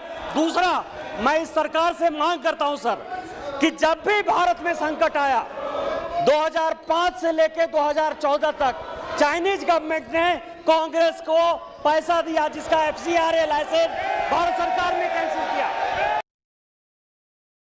All right. Well, we heard Nishikant Dubey of the BJP raising the issue in the parliament. While we've seen the monsoon session of the parliament has been a near washout, except for the Delhi Services Bill being passed in the Lok Sabha. Now, the start of this week, the Lok Sabha echoed with allegations of the Congress party being funded by China. In fact, the allegation here is that funding came through Chinese embassy into Rajiv Gandhi Trust. The BJP netas asking for the Congress leaders to admit that fact. Let me cut across to Amit Bhardwaj, who's joining us live from the parliament. Amit, while the opposition collectively are hoping to have a discussion on Manipur with Prime Minister Modi in the House for it, here you have the BJP now picking on exactly what they've been saying for the last 2 years. And it appears that New York Times report has given them a fresh narrative at this point, which speaks of Chinese propaganda and money coming into the Rajiv Gandhi Trust, which is why Rahul Gandhi allegedly held secret meetings with the Chinese. These are allegations that have been mounting. It appears that the New York Times report is really a nail on that coffin. Well, Nabila, this has given fresh ammo to the Treasury benches, the Bharatiya Janata Party MPs. For the past 2 years, we have been, time and again, we have heard several BJP MPs, several press conferences at the BJP headquarters where they have tried to link the China funding with the Congress party via Rajiv Gandhi Foundation. And now you have a New York Times report, questioning the entire funding and the propaganda machinery being run, allegedly being run by one individual, Mr. Neville Roy Singham. And the allegation in the NYT report is that Mr. Singham was also funding this news website News Click. And the BJP's link in this particular regard is that the same News Click which was raided by the Enforcement Directorate, at that point in time, the Congress party and several people from the left ecosystem, from the left liberal ecosystem had come together and had criticized the government for the ED action on News Click. And via this, commonness or commonality, what they are saying that, see, on one hand you have NewsClick being raided by the Enforcement Directorate. The Congress comes at front and defends NewsClick. On the other side, you also have the same Congress party which had received allegedly funding from the for the Rajiv Gandhi Foundation from Chinese establishment. So this is the reason the Congress party must be questioned on this issue. But the allegations which are coming from the Treasury benches, or rather the Bharatiya Janata Party MPs in this case, is not there's nothing new. Yes, the NYT report is providing them fresh ammo to target the Congress party as well as Rahul Gandhi in this particular regard. And it is the timing of it is quite interesting, Nabila.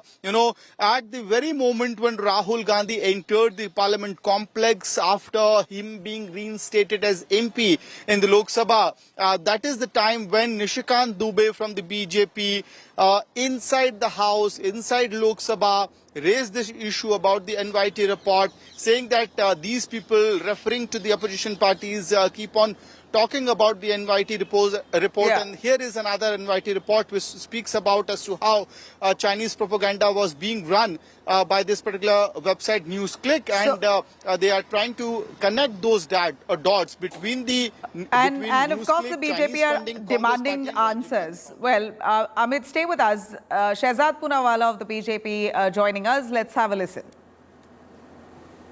Rahul की दुकान में Chinese सामान ही मिलता है. We thought it was not just the red diary. Today there's a red agenda of Congress which has been exposed, and by whom? By New York Times, the paper that they consider as gospel. The New York Times has given a clear-cut account of how Neville Roy Singham and his news clique are dangerous tools of the Communist Party of China and how they are promoting China's political agenda across the world. And this is the same organization when in 2021 Indian agencies acted on them. It was the Congress and its entire ecosystem that came out in its defense. Whether it was Randeep Surjewala or the stalwart leaders of Congress who defended news cliques, saying that these are only journalists trying to do their job. And today, it is the same Congress party which has a standing MOU with the Chinese, the same Congress party which has received funding from Chinese into RGF, which is using this kind of propaganda platforms of the Chinese to destabilize India. Therefore, the Congress party must explain to us what is it that their agenda is. All right, I'm going to cut across to Tom Vadakan, who is the national spokesperson for the BJP. Mr. Vadakan, here amid discussions being attempted to both sides wanting to have a discussion on Manipur, it appears that now has become a secondary issue. The BJP raising issues of Chinese funding towards Rajiv Gandhi Trust, accusing the Congress of cozying up to Chinese when there was an infiltration bid over the last few years. Tell us more on this. Jamila, the fact of the matter is there is a MOU signed by the Congress party, which remains a mystery till date. And then there is this New York Times report about a certain portal and how money was transferred for propaganda for Chinese. And they have been also been part of the ecosystem supporting the Congress party. So all this needs an explanation when I would call it an enemy country like China is using our media to expand its base in India. We have sensitive borders with them. Many of the Manipur issues which we said has gone into the background. No, it's not gone into the background. It is a lot of weapons coming in from China via Burma, which is a soft border. Now, these are issues that need explanation. And if the Congress party doesn't give a reply to this, then, well, we will take this to the logical end through discussions in Parliament to the streets of the country and raise issues. Because what is a political party doing meddling around with funds coming in from China? You know, at a time like this, we haven't heard a concrete response denying the same from the Congress. And this is not as if this is the first time the BJP is bringing this on the floor of the House. 2020 was the first that the BJP had raised the issue. And so far, no satisfactory answers have come from the Congress's end. Has an investigation rolled out with this regard? Well, the logical issues will take its own course. I mean, NIA raids were there on that portal, and they've been leading what you call smoking gun evidences to establish links. Investigation is in progress. It's a work in progress. But the Congress party, which claims to be secular and what have you, should explain what is this connect. I mean, how many times have they connected with China? And then you have this dinners at the Chinese embassy at crucial times. Information to the Congress party comes from the Chinese embassy. This needs an explanation. All right. Well, Mr. Tom Vadakan, thank you very much for joining us. We hear the BJP now raising this very question in the Parliament as well.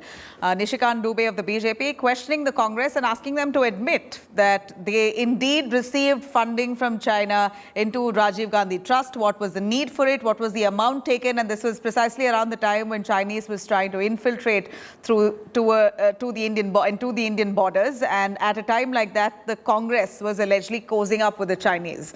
I'm going to cut across to give you a quick breakdown to what exactly the New York Times investigation exposes. Starting with the orchestrated international propaganda toolkit by China, it clearly suggests that China was trying very hard across the globe to push their propaganda, positive propaganda for the country. And then we have the investigative report there suggesting that Indian website called NewsClick had links to the Chinese government, and they had put out a lot of articles that spoke well of China or highly of China while along the time they were trying to infiltrate into Indian borders. Now, number 3 is the Indian website that was funded for propaganda pieces. That's precisely what I mentioned, as China was using this website to push positive propaganda for their country. Now, US billionaire Singham's role in this funding propaganda, Indian-born US billionaire, we believe, has been the man behind funding this entire propaganda act. Now, propaganda was disguised as independent content, which is all the more something that has been closely looked into and detailed in the New York Times report, that most of that content was made to look as if it was independent content that was being put out and that had no malice, but clearly it was propaganda. Amit Bharadwaj, who's still at the parliament, joins us live for more on that. Amit, now it seems like the whole narrative from Manipur has switched to Rahul, and also now that Rahul Gandhi has come back to the parliament, it appears the entire narrative has now switched towards Congress party receiving funding from Beijing. Tell us a little more. Has the Congress reacted at all? We know both houses will resume at 2 p.m.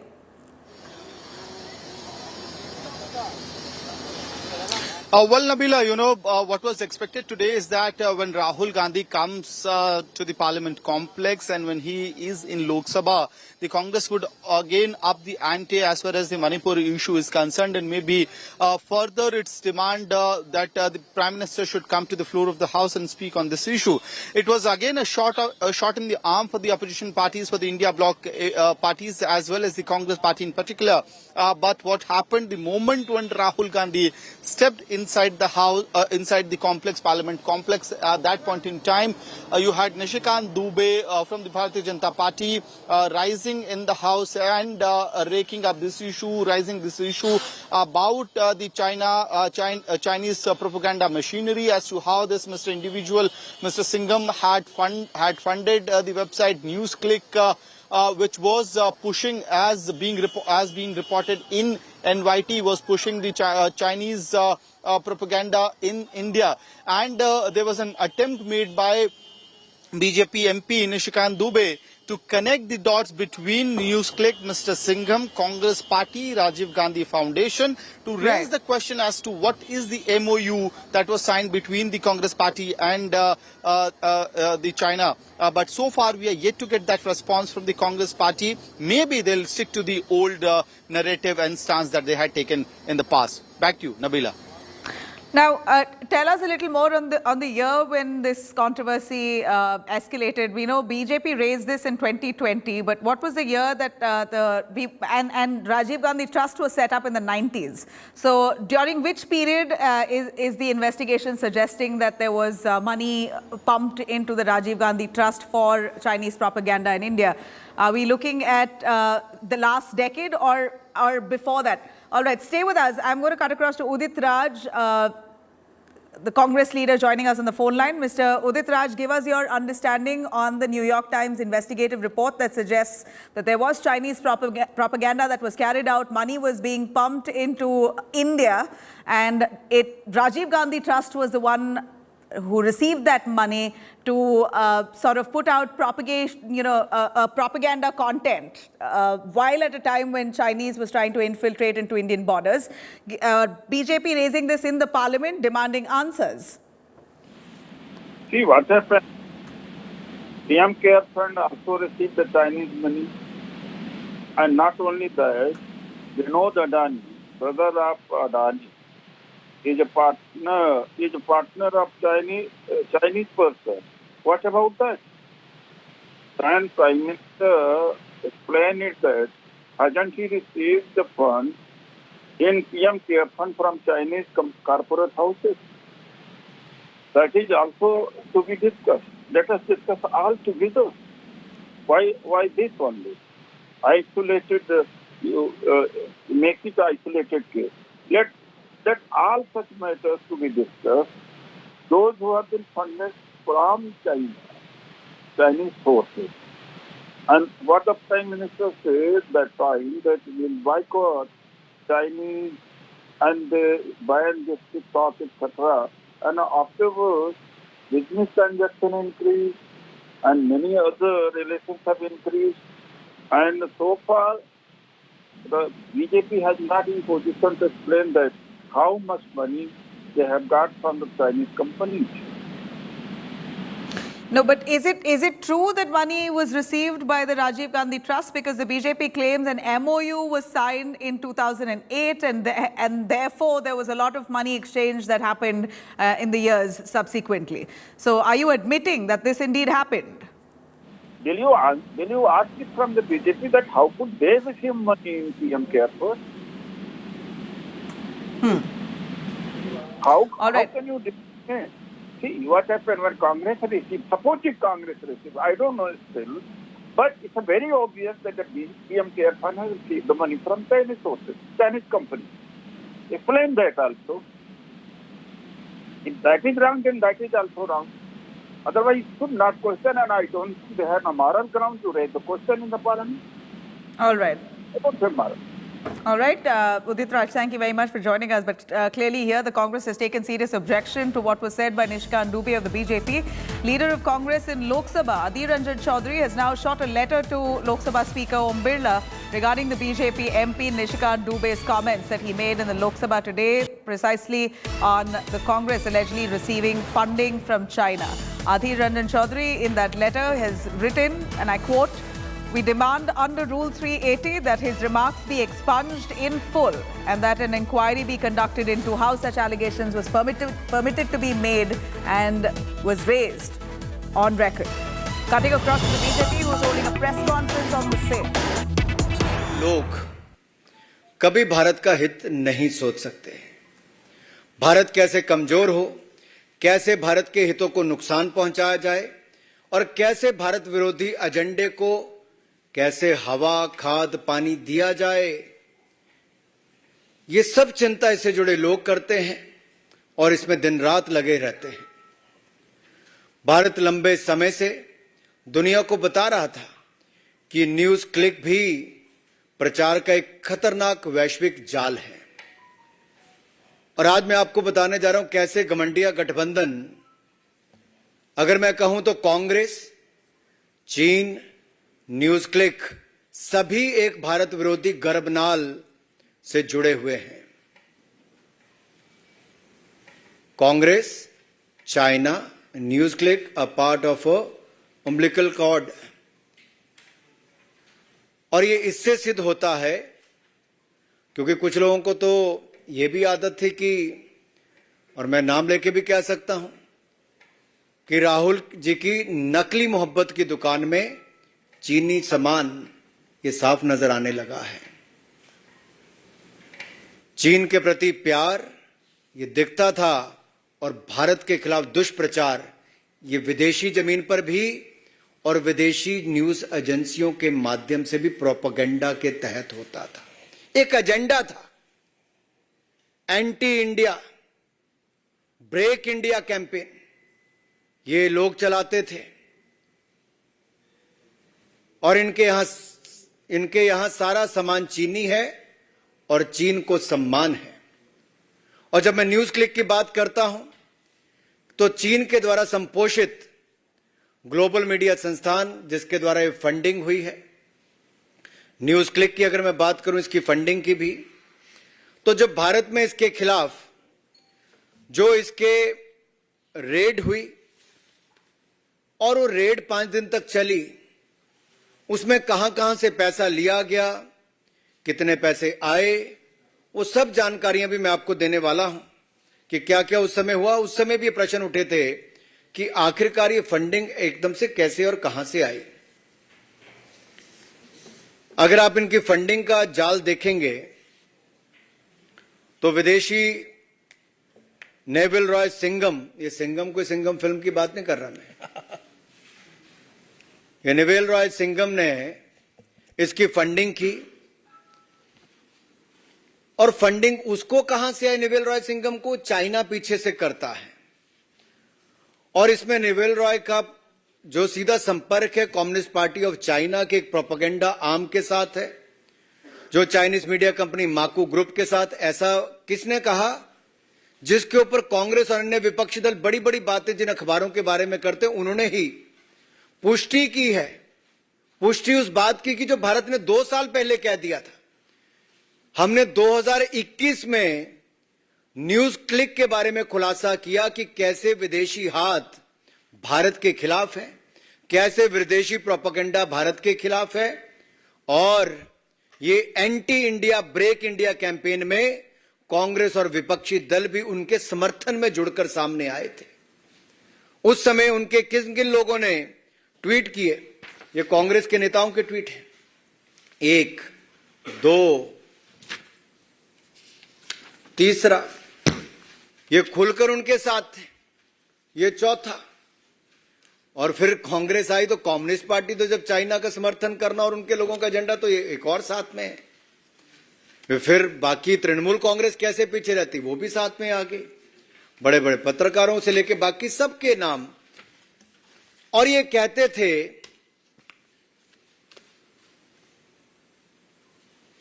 कि भारत सरकार freedom of press के खिलाफ कार्रवाई कर रही है। मैं इस पे भी आऊंगा।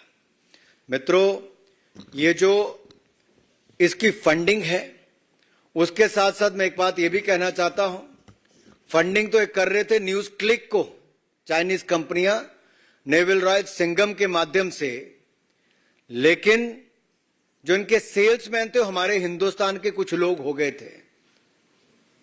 जब इनके खिलाफ कार्रवाई हुई तो उनके पक्ष में आकर खड़े हो गए, और जो चाइना के नैरेटिव को बनाने के लिए ये लोग साथ में जुड़कर खड़े हो गए। भारत के भोले भाले लोगों को भ्रमित किया गया दुष्प्रचार के माध्यम से, और एक झूठा प्रोपेगेंडा, ये फ्री न्यूज के नाम पे फेक न्यूज परोसने वाले हैं, और इनका समर्थन करके अपना राजनीतिक उल्लू सीधा करने वाली कांग्रेस पार्टी और अन्य दल ये फ्रीडम ऑफ प्रेस के नाम पर इनके साथ जुड़ गए। अब ये जो न्यूज क्लिक को जो पैसा आया, ये रूट भी कहां कहां से हुआ। ये गौतम नवलखा का नाम तो आपने सुना ही होगा। ये भी एक आरोपी है। किस केस में? एल्गार परिषद के माओइस्ट लिंक में जो भीमा कोरेगांव केस है, उसमें अभी तक जेल में ये है, अंडर हाउस अरेस्ट है, यूएपीए लगा हुआ है इनके ऊपर। और यही नहीं, न्यूज क्लिक को शुरू होने के कुछ महीनों के बाद ही करोड़ों रुपए दिए गए, और इन करोड़ों रुपए जब मिले तो उसमें से 1.5 करोड़ रुपया एक इलेक्ट्रीशियन को दे दिया। अरे 1.5 करोड़ रुपए एक इलेक्ट्रीशियन को दे दिया, तब तो कांग्रेस और बाकी दलों ने, राहुल गांधी जी ने, किसी ने सवाल खड़े नहीं किए। और यही नहीं, ये लॉस मेकिंग कंपनी का शेयर बढ़ चढ़कर दामों में खरीदा गया, आर्टिफिशियली एनहांस्ड प्रीमियम उस पर मिला।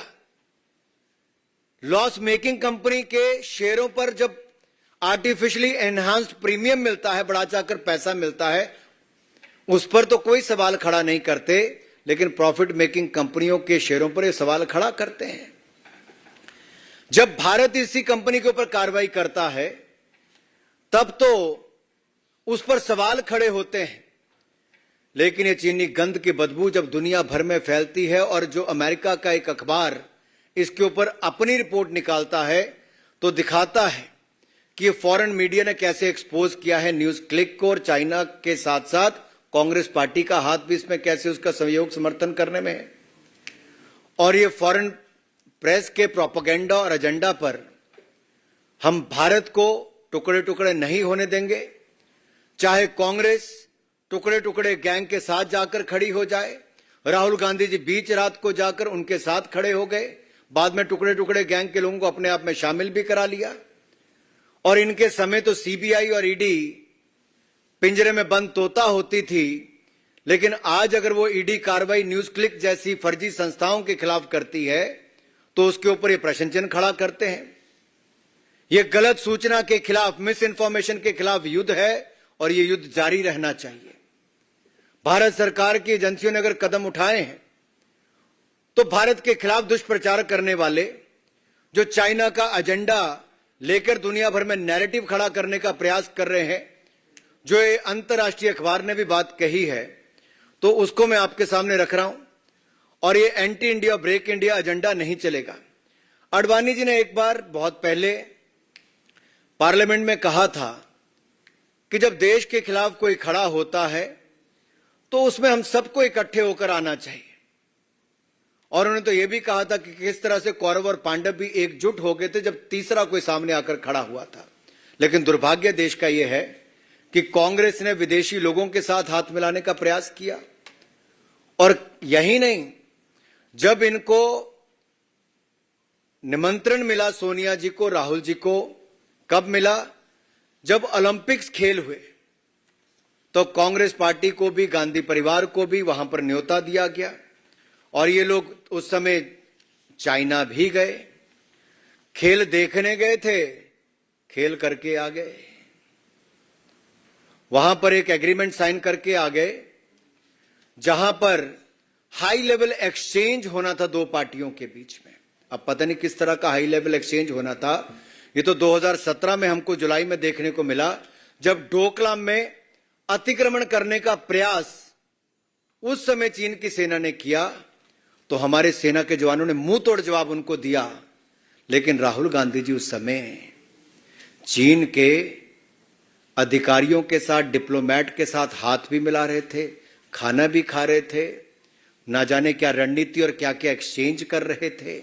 ये इससे पता चलता है कि जो 2008 में इनको एग्रीमेंट हो गया था, उस समय एक पेमेंट भी की गई थी। पेमेंट किसको की गई? पेमेंट की गई थी राजीव गांधी फाउंडेशन को। और ये राजीव गांधी फाउंडेशन को जो पेमेंट की गई 2005-7 के बीच में, ये किस लिए की गई?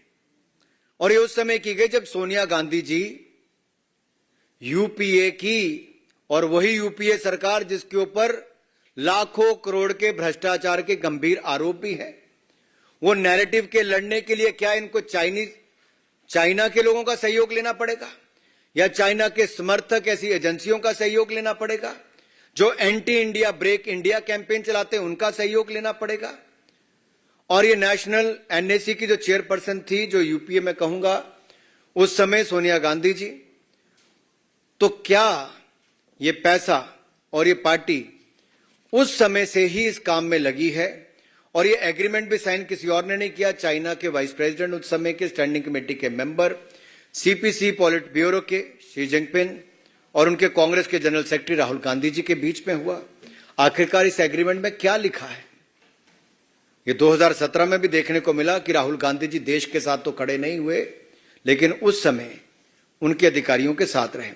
इसका अगला उदाहरण आपको देखने को मिलता है जब कैम्ब्रिज जज बिजनेस स्कूल में मार्च 2023 में राहुल गांधी जी ने बड़े बढ़ा चढ़ाकर चाइना की प्रेज भी की, फोर्स ऑफ नेचर कहा, एस्पायरिंग सुपर पावर कहा। भारत की तो बढ़ाई नहीं कर पाए, भारत का अपमान ही करते रहे और democracy in India is under attack कहते रहे, लेकिन चाइना का समर्थन करते रहे।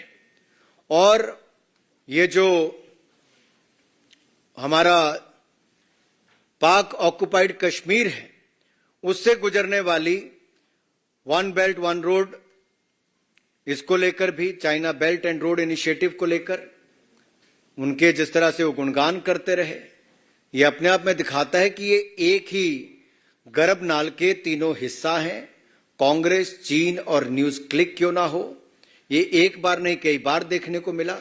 और एक और कड़ी इसमें अगले उनके दौरे पे जुड़ जाती है जब इंडियन अमेरिकन मुस्लिम काउंसिल ने, जिनके ऊपर आप देखेंगे राहुल गांधी जी के अमेरिका दौरे में साथ साथ रहे, सहयोगी रहे, आयोजन में रहे, और इनके खिलाफ त्रिपुरा सरकार ने मुकदमा भी किया कि जिस तरह से फेक न्यूज फैलाने का काम किया गया। और ये आईएमसी वही है जो न्यूज क्लिक के समर्थन में उस समय भी आए थे। चोर चोर मुसेरे भाई कहां कहां इकट्ठे होते हैं, ये आप सबके सामने नजर आया। और ऐसे बहुत सारे लोग हैं जो जर्नलिस्ट हों, प्रेस गिल्ड से हों, या कोई अपने अवार्ड वापसी गैंग हो, ये सब लोग इकट्ठे हो जाते हैं समय समय पर। Anti India break India campaign को लेकर, उस एजेंडा को लेकर, और न्यूज क्लिक भी उसमें एक कैसी अहम भूमिका निभा रही थी। और ये कांग्रेस बैक्ड, या फिर मैं कहूं जो कम्युनिस्ट पार्टी बैक्ड भी, जो पैसे उनको अलग अलग रूट से आए हैं न्यूज क्लिक को या बाकी ऐसी कंपनियों को, जो पेड मीडिया हाउसेज जो झूठा नैरेटिव खड़ा करती हैं और झूठी खबर फैलाने में ये शातिर हैं। ये तो इतने शातिर हैं कि एक टेररिस्ट को भी एक एक्टिविस्ट बना देते हैं। ये टेररिस्ट को भी एक्टिविस्ट बना देते हैं। और ये न्यूज क्लिक जो चलाई जाती किसी और के द्वारा नहीं, पुरकास्था द्वारा चलाई जाती है, जो PPK news click studio private limited है। इसको पैसा भी किस किस से प्राप्त हुआ, वो अगर आप मनी ट्रेल भी देखेंगे जो सामने नजर आता है, तो स्पष्ट तौर पे दिखता है कि ये जो नेविल रॉय सिंघम है, इन्होंने ही यहां पर 27 करोड़ 51 लाख रुपया न्यूज क्लिक में दिया, जो आगे जाकर इसमें से गौतम नवलखा को भी 20,53,000 रुपए गए हैं। और एक बप्पादित्य सिन्हा जो आईटी सेल मेंबर है कम्युनिस्ट पार्टी ऑफ इंडिया के, 82 लाख रुपया उनको भी गया है। तो कम्युनिस्ट भी कैसे कांग्रेस से पीछे रहेंगे, सब ने कहीं ना कहीं से कुछ ना कुछ लिया है। तो न्यूज क्लिक के पीछे खेल कम्युनिस्ट पार्टी ऑफ चाइना और कांग्रेस पार्टी जो हमारे हिंदुस्तान की है, उनका सबका ये खेल इसमें दिखता है कि कैसे भारत विरोधी एजेंडा चलाना है और कैसे एक के बाद दूसरा पैसा इनको दिया गया। और बहुत सारे सीनियर जर्नलिस्ट को इसमें से पैसा गया, मैं उसके नाम लेने में नहीं जाऊंगा, वो इतने बड़े भी नहीं जिनको इतना बड़ा बना दिया गया है। लेकिन इतना जरूर कहूंगा, ये शुरू तो की गई थी चाइना का नैरेटिव खड़ा करने के लिए दुनिया भर के कॉन्टिनेंट्स में, लेकिन किस तरह से कांग्रेस पार्टी ने इसको साथ में ले लिया भारत विरोधी एजेंडा चलाने के लिए। क्या कांग्रेस इतनी गिर गई है और कुछ दल इनके समर्थन में न्यूज क्लिक के इतना गिर गए थे कि वो सत्ता पाने के लिए इतना गिर जाएंगे कि न्यूज क्लिक के समर्थन में आके पूरी कांग्रेस पार्टी खड़ी हो गई थी, इनके साथी खड़े हो गए थे, एक घमंडिया गठबंधन के लोग इसका एक हिस्सा बने रहे। और केवल यही नहीं, मैं श्रीमान अरविंद केजरीवाल जी कैसे पीछे रहते, आखिरकार वो तो चल के ही एनजीओ चलाकर आए थे, वो तो बात करते थे भ्रष्टाचार के खिलाफ वाली। आज उनकी पूरी पार्टी भ्रष्टाचार में घिरी हुई है, डूबी हुई है, मंत्री जेल में पड़े हुए हैं। तो क्या श्रीमान अरविंद केजरीवाल जी और मनीष सिसोदिया जी, इनके जिस एनजीओ में ये पार्टनर हैं, हिस्सेदार हैं, क्या उनके माध्यम से भी न्यूज क्लिक की कोई फंडिंग हुई है? क्या देश को बताना चाहेंगे? तो चाइना का पैसा भारत विरोध में एक न्यूज क्लिक के माध्यम से लगे और उसमें कांग्रेस से लेकर बाकी दल भी साथ में जुड़ जाएं, तो ये अपने आप में दिखता है, अपने आप में दिखता है कि कैसे ये news click Congress, communist, China news क्या कर रहे हैं वो आपको दिख ही रहा है। मैं बात पे आपको अंत में इतना ही कहूंगा कि ये सारे ट्वीट्स जो मैंने आपको दिखाए, आज मेरा उन लोगों से कहना है कि आप जो धुआं ही धुआं है, कुछ ना हुआ है। आपने धुआं तो बहुत फैलाने का काम किया, भारत के खिलाफ एजेंडा फैलाने का काम किया, न्यूज क्लिक के समर्थन में खड़े हुए, विदेशी एजेंसियों, विदेशी ताकतों के साथ मिलकर सत्ता में आने के लिए देश विरोधी ताकतों के साथ खड़े हुए, आपने एजेंडा भी वहां पे चलाया। लेकिन आज जब एक विदेशी मीडिया हाउस ने उस प्रोपेगेंडा और एजेंडा को पूरी विश्व के सामने खोलकर रखा है, तो मेरा आपसे सवाल है कि क्या आप देश को, राहुल गांधी जी, जवाब दोगे कि ये 2005-7 में जो राजीव गांधी फाउंडेशन ने पैसा लिया वो कहां कहां खर्च हुआ? जो हाई लेवल आपने मीटिंगें करनी थी वो क्या चाइना के साथ हुई? क्या न्यूज क्लिक एक उसका हिस्सा है? क्या कांग्रेस, चीन, न्यूज क्लिक भारत विरोधी गर्भनाल से जुड़े हुए हैं? और मेरा सवाल समस्त घमंडिया गठबंधन, ये विपक्ष के लोगों से है कि क्या आपने भी समय समय पर इस माध्यम से पैसा जो कहीं ना कहीं से आया, आप लोगों ने भी इसका इस्तेमाल किया है। और ये एंटी इंडिया सिंगम जो नेवल रॉय सिंगम है, वो जो भारत के खिलाफ एजेंडा चला रहे हैं, फैक्ट चेकर के नाम पे या चाइनीज चेकर इन मीडिया फ्रीडम के नाम पर, ये भारत में एक प्रोपेगेंडा खड़ा करने के लिए आए हैं। और मैं तो कांग्रेस के बारे में अंत में इतना ही कहूंगा, from 1962 to 2022-2023, Congress has not changed a bit. The physical and intellectual space of India has been yet again handed by Congress to China on a platter. Soros से सिंगम, चाइना से कांग्रेस पार्टी तक, ये सब अलायंस पार्टनर दिखते हैं भारत के खिलाफ anti India agenda, break India agenda को लेते हुए। एक समय था महात्मा गांधी जी ने क्विट इंडिया चलाया था, ये एंटी इंडिया और ब्रेक इंडिया एजेंडा चला रहे हैं। इससे बड़ा दुर्भाग्य क्या होगा? श्रीमान राहुल गांधी जी, देश को जवाब दें। देश पूछना चाहता है, आखिर आपके हाथ इन सब के साथ कैसे जुड़े हैं और कांग्रेस के हाथ और कहां-कहां इन एंटी इंडिया प्रोपेगेंडा में जुड़े हुए हैं? धन्यवाद। मेरा निवेदन है माननीय राजीव चंद्रशेखर जी से कि आपको संबोधित करें। माननीय राजीव जी। I will be very brief. My friend and colleague Anurag Bhai has laid out in extensive detail the threat represented by misinformation and how some countries are actively fanning misinformation in our country with the help of some news platforms in India and with the help of and to help some political parties in India. I want to quickly share with you, this is neither a new revelation nor is it something that is happening for the first time. A couple of years ago, over 1,000 accounts on social media had to be removed when they were identified as ISI, Pakistan's ISI PR linked, who were fanning misinformation and violence in India. Then a few months ago, there were another 1,000 plus accounts that were removed that were being sponsored by and operated by Khalistani elements, again fanning misinformation and violence and lies and hatred against the government of India and our leadership. This new revelation further reinforces the threat that our country, our democratic society, our open media faces when a group of people and vested interests get together, invest in platforms, and these groups operate in remarkable coordination. They cross-post, they share each other's content, they share a remarkably common, consistent goal, lies and hatred about our Honorable Prime Minister, lies and hatred about the government, fanning communal disharmony and incitement. We have seen this in Manipur recently, we have seen this in the farmers' agitation.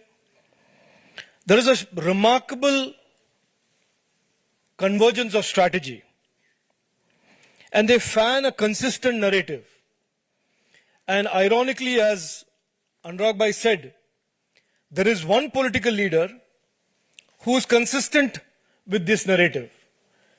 These narratives that are put out by platforms like NewsClick and other platforms that are operating in concert are echoed almost blandly in a similar fashion by this political leader Rahul Gandhi, who goes abroad and says exactly the same things. Democracy is under danger, the judiciary is compromised, the EVMs are compromised, which is exactly the narrative that these platforms put out. I don't want to say any more excepting to say this is neither simple nor is it some innocent activity. This is a complex conspiracy. This is a network of operators being funded, being fanned by vested interests outside the country, who are opposed to India's rise, opposed to India's confidence in the global community of nations, opposed to a growing economy and growing presence in the global value chains across the board in manufacturing and innovation. Misinformation is a real danger to our democracy, and every time, as again Anurag Bhai said, there is an attempt to rein in misinformation, these platforms jump along with their friends and rally behind this false cover of free speech. The right to free speech as guaranteed in our Constitution is certainly not and must not and should not be a cover for misinformation directed at our nation's rise.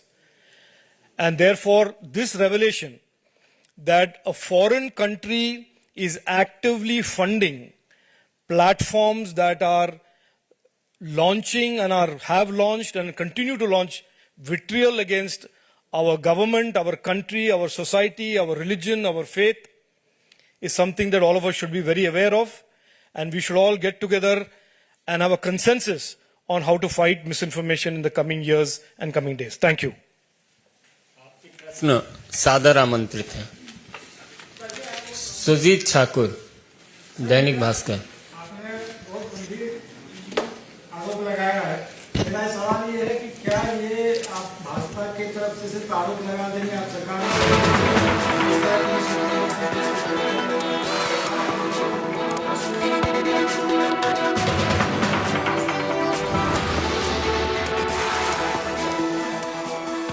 देखिए, जो दुष्प्रचार या झूठी खबर के खिलाफ miss information जो दुनिया भर के लिए एक बड़ी चुनौती बनी है और जिसको लेके रिपोर्ट एक विदेशी अखबार ने आप सबके सामने दी, और जब भारत की एजेंसियों ने उसके ऊपर कार्रवाई की थी, तब तो यहीं के कई पत्रकारों ने, कई मीडिया हाउसेस ने, कई विपक्ष के नेताओं ने उसके ऊपर प्रश्न चिन्ह खड़े किए थे।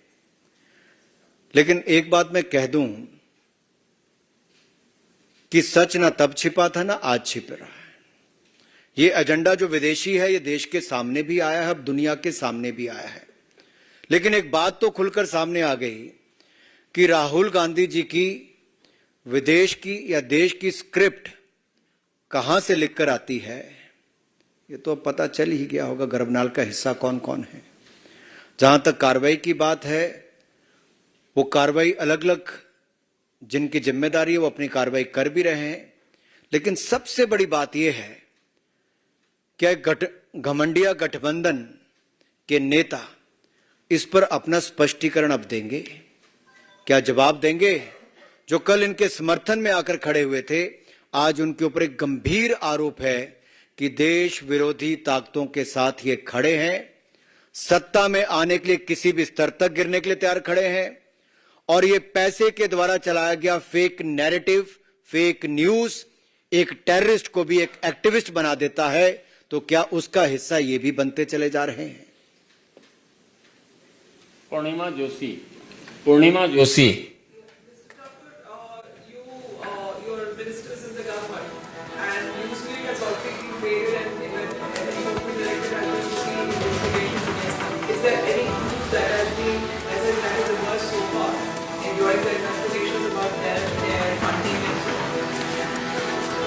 देखिए, वो जो एजेंसीज है वो अपनी कार्रवाई कर रही है, समय समय पर जब वो कार्रवाई पूरी होती है उसके बाद वो अगले कदम भी उठाते हैं। उस पर भी मैं ज्यादा कुछ नहीं कह पाऊंगा, लेकिन मैंने एक छोटा सा उदाहरण दिया जो उनकी रिपोर्ट में भी सामने आया कि कैसे सर्विसेज लेने के लिए एक इलेक्ट्रीशियन को 1.5 करोड़ रुपया दिया गया, और यही नहीं, कैसे कम्युनिस्ट पार्टी के वहां से पैसे दिए गए आईटी सेल के व्यक्ति को। मैं नाम भी आपको पढ़ के सुना दिया था, नाम याद है आपको कि फिर पढ़ना पड़ेगा? याद है? आप चल सकते हैं। तो जहां कम्युनिस्ट पार्टी के, ये देखो मैं आपको फिर दिखा देता हूं, एक और प्रवीर प्रकाष्ठा को तो जो डायरेक्टर हैं उनको तो पैसा दिया ही गया, इसके अलावा भी पैसे दिए गए कम्युनिस्ट पार्टी के बप्पादित्य सिन्हा को, गौतम नवलखा को, और ये वो लोग हैं जो माओइस्ट लिंक के लिए जाने गए। यूएपीए इसके ऊपर लगा हुआ है, नवलखा के ऊपर। तो ये कोई छोटी मोटी साजिश नहीं है, गंभीर आरोप भी है और उस पर पैसे की ट्रेल भी दिखती है। अब ये तो इन लोगों को बताना है कि पैसे लिए कि नहीं लिए। आप में से कितने लोगों ने इनसे पूछा है पिछले 2 साल के अंदर आखिरकार कांग्रेस पार्टी ने पैसा कम्युनिस्ट पार्टी से क्यों लिया? दूसरा सवाल यह है कि न्यूज क्लिक में पैसा किन किन पत्रकारों को और किन किन लोगों को गया जो देश विरोधी एजेंडा चलाने के लिए था, वो लोग सामने आकर जवाब देने चाहिए। एजेंसियां तो अपनी कार्रवाई करेंगे, उन लोगों को भी साफ सामने आना पड़ेगा, राहुल गांधी जी को जवाब देना ही पड़ेगा। आखिरकार ये चाइना के साथ, पाकिस्तान के साथ जो ये दोनों मिलकर भारत विरोधी एजेंडा चलाते हैं, उसमें कांग्रेस पार्टी कहां खड़ी है? ये बहुत गंभीर आरोप आज भारतीय जनता पार्टी नहीं लगा रही, आज एक बड़े पेपर में भी वहां पर भी लिखा गया, तो आज इनको इसका उत्तर देना ही चाहिए। Neeraj Pandey, ABP.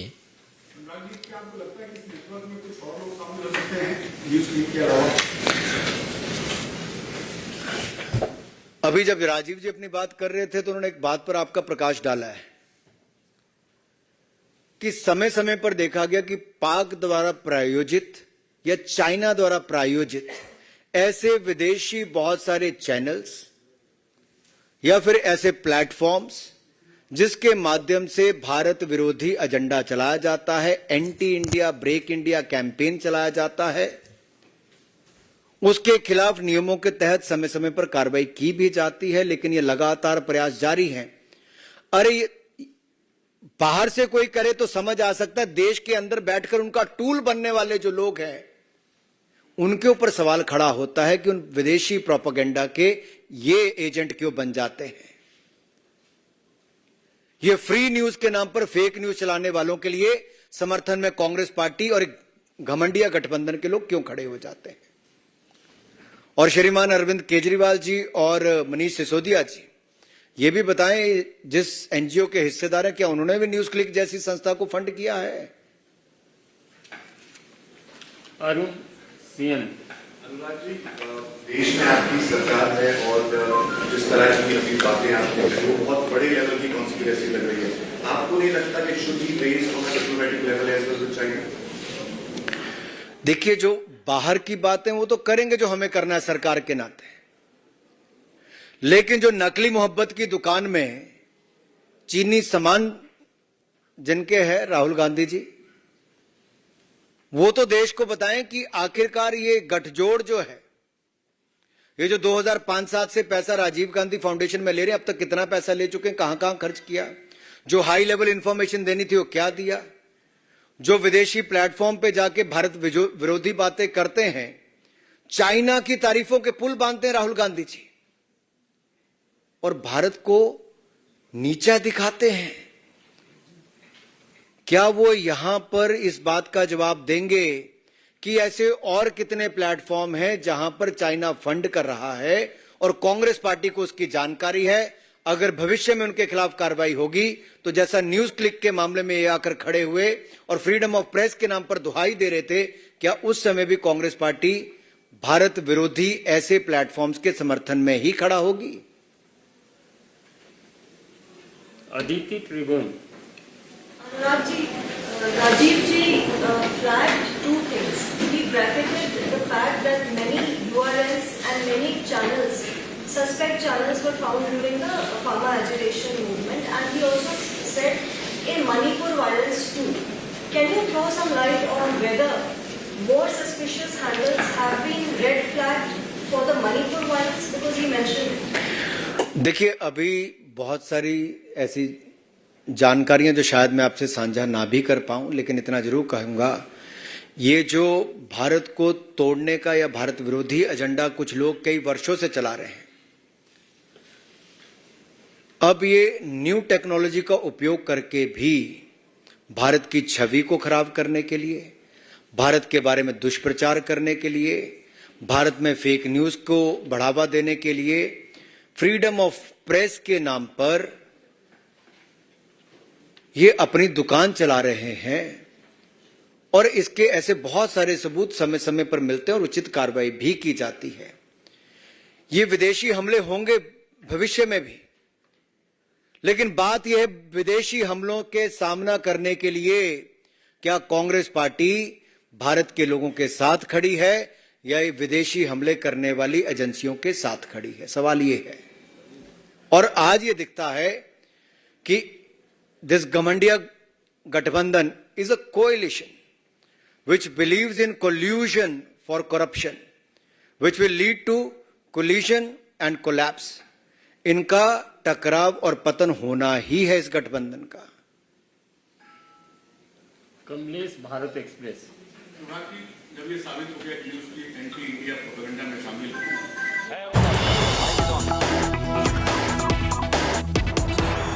This August House, as I rise to oppose this retrogressive bill, I ask why no government since 1992, when Delhi's special constitutional status was created, be it a BJP government or a Congress government, be it any other color of the political spectrum, be it the same political party, the center and the NCT, or be it different parties, not one of them has tried to overrule two constitution bench judgments. Not tried to overrule two constitution bench judgments on the status. Please. The status of NCT. Why did no government create an authority where the Chief Minister of Delhi is in a minority? Why did no government empower two bureaucrats to overrule an elected Chief Minister? Why did no government make the Honorable LG, who is a constitutional figurehead except in 3 areas, into a super CM?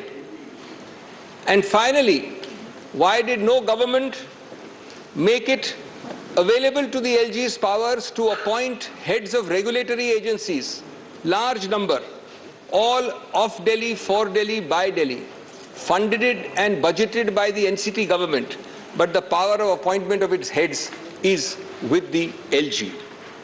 Honorable members of this August House, this government and this bill has done it all. Something not done earlier. Friends, why was it not done earlier?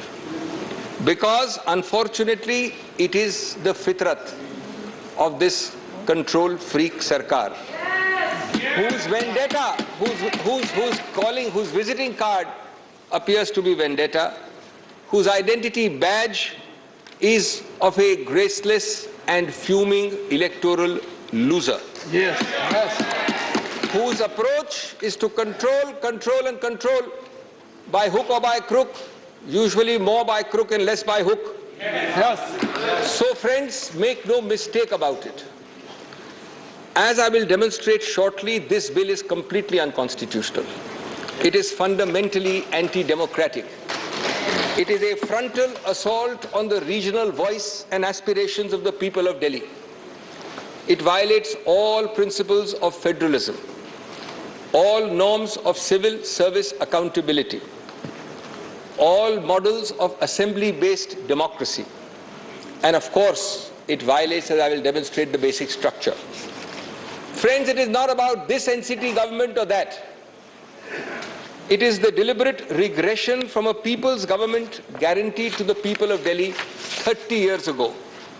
And hence it is a decimation of the most fundamental constitutional values on the basis of which 239AA and that entire chapter was passed. That is why, friends, we must all collectively rise to oppose it. Because otherwise, friends, Iqbal's words will haunt us when he talked of Tariq ki nazrein, and he said, "Lamhon ne khata ki, sadiyon ne saza pai." Friends, we must also collectively oppose it, because someday this anti-federal knock will come at your door. ये उनके लिए सोचने की बात है जो इस bill का समर्थन कर रहे हैं या समर्थन करने की घोषणा कर दी है, जो आज दिल्ली सरकार के साथ हैं, शायद कभी आपके पास भी जल्द ही आपके साथ भी ऐसा ही हो सकता है। सबका नंबर आ सकता है। उस वक्त जब नंबर आएगा तो आपको सिर्फ याद आएंगे मार्टिन न्यूमेलर के वर्ड्स। वो पुराने जाने माने शब्द हैं, लेकिन मैं दोहरा रहा हूं। First they came for the socialists and I did not speak out because I was not a socialist. Then they came for the trade unionists and I did not speak out because I was not a trade unionist. Then they came for the Jews and I did not speak out because I am not a Jew. Then they came for me and for you. And there was no one left to speak for us. Friends, what does, let me start with my two heads. What does this bill do textually first? And secondly, what is the consequence of that text? Let me deal with these two aspects first. दोस्तों, ये bill एक civil services authority बनाता है और उसको व्यापक शक्तियां देता है सुझाव देने की, हर नियुक्ति, हर स्थानांतरण, हर चीज के बारे में, ग्रेड ए अफसर से लेके दानिश अफसर तक। व्यापक है, विशाल है। कौन किसी और की सरकार में वित्त का सेक्रेटरी बनेगा, कौन पीडब्ल्यूडी का सेक्रेटरी बनेगा, उनके बीच में अदला बदली कब और कैसे होगी, ये माननीय एलजी करेंगे निर्णय, न कि चुनावित सरकार। ये बड़े स्पष्ट प्रावधान है, मैं अभी आपको प्रावधान के नंबर नहीं दे रहा हूं। दूसरा, जितने भी सतर्कता के अधिकार क्षेत्र हैं और जितने भी नॉन सतर्कता, नॉन विजिलेंस, वो सभी केसेस अनुशासनहीनता के विषय में सब इस अथॉरिटी में आएंगे सुझाव के लिए और माननीय एलजी के पास निर्णय के लिए। इसका उद्देश्य बड़ा स्पष्ट है। उद्देश्य है एक भय और हिस्टेरिया का माहौल बनाना, एक खौफ पैदा करना, जिससे कि आप इन सभी सचिवों को कंट्रोल कर सके, जो कि दिख रहा है दिन प्रतिदिन। तीसरा, ये अथॉरिटी में 3 व्यक्ति हैं, चीफ सेक्रेटरी, प्रिंसिपल सेक्रेटरी और मुख्यमंत्री, और मुख्यमंत्री को बहुत बड़ा ओहदा दिया है, अध्यक्ष बनाया गया है। ये अजीब सा अध्यक्ष है दोस्तों, कोरम है 2 लोगों का, ये एक चेयरमैन है बिना चेयर के। मैंने वैश्विक और भौगोलिक रूप से आज तक कहीं नहीं देखा मेरे सीमित अनुभव में कि एक चुनावित चीफ एग्जीक्यूटिव 2 सचिवों के नीचे आएगा। ये 2 सचिव बैठ के निर्णय करेंगे, ये 2 सचिव बैठ के निर्णय करेंगे और वो मुख्यमंत्री वहां खड़ा होगा, देखता रहेगा, चुप्पी साधेगा या अपना डिसेंट नोट करवाएगा। और उसके बाद, और ये सब प्रावधान है, एक एक चीज में जो बोल रहा हूं प्रावधान है, उसके बाद ये निर्णय और सुझाव जाएगा पहले सुपर सीएम के पास और उसके बाद सुपर बॉस जो हमारे सामने बैठे हैं माननीय गृह मंत्री, ये सब गृह मंत्रालय में आएगा।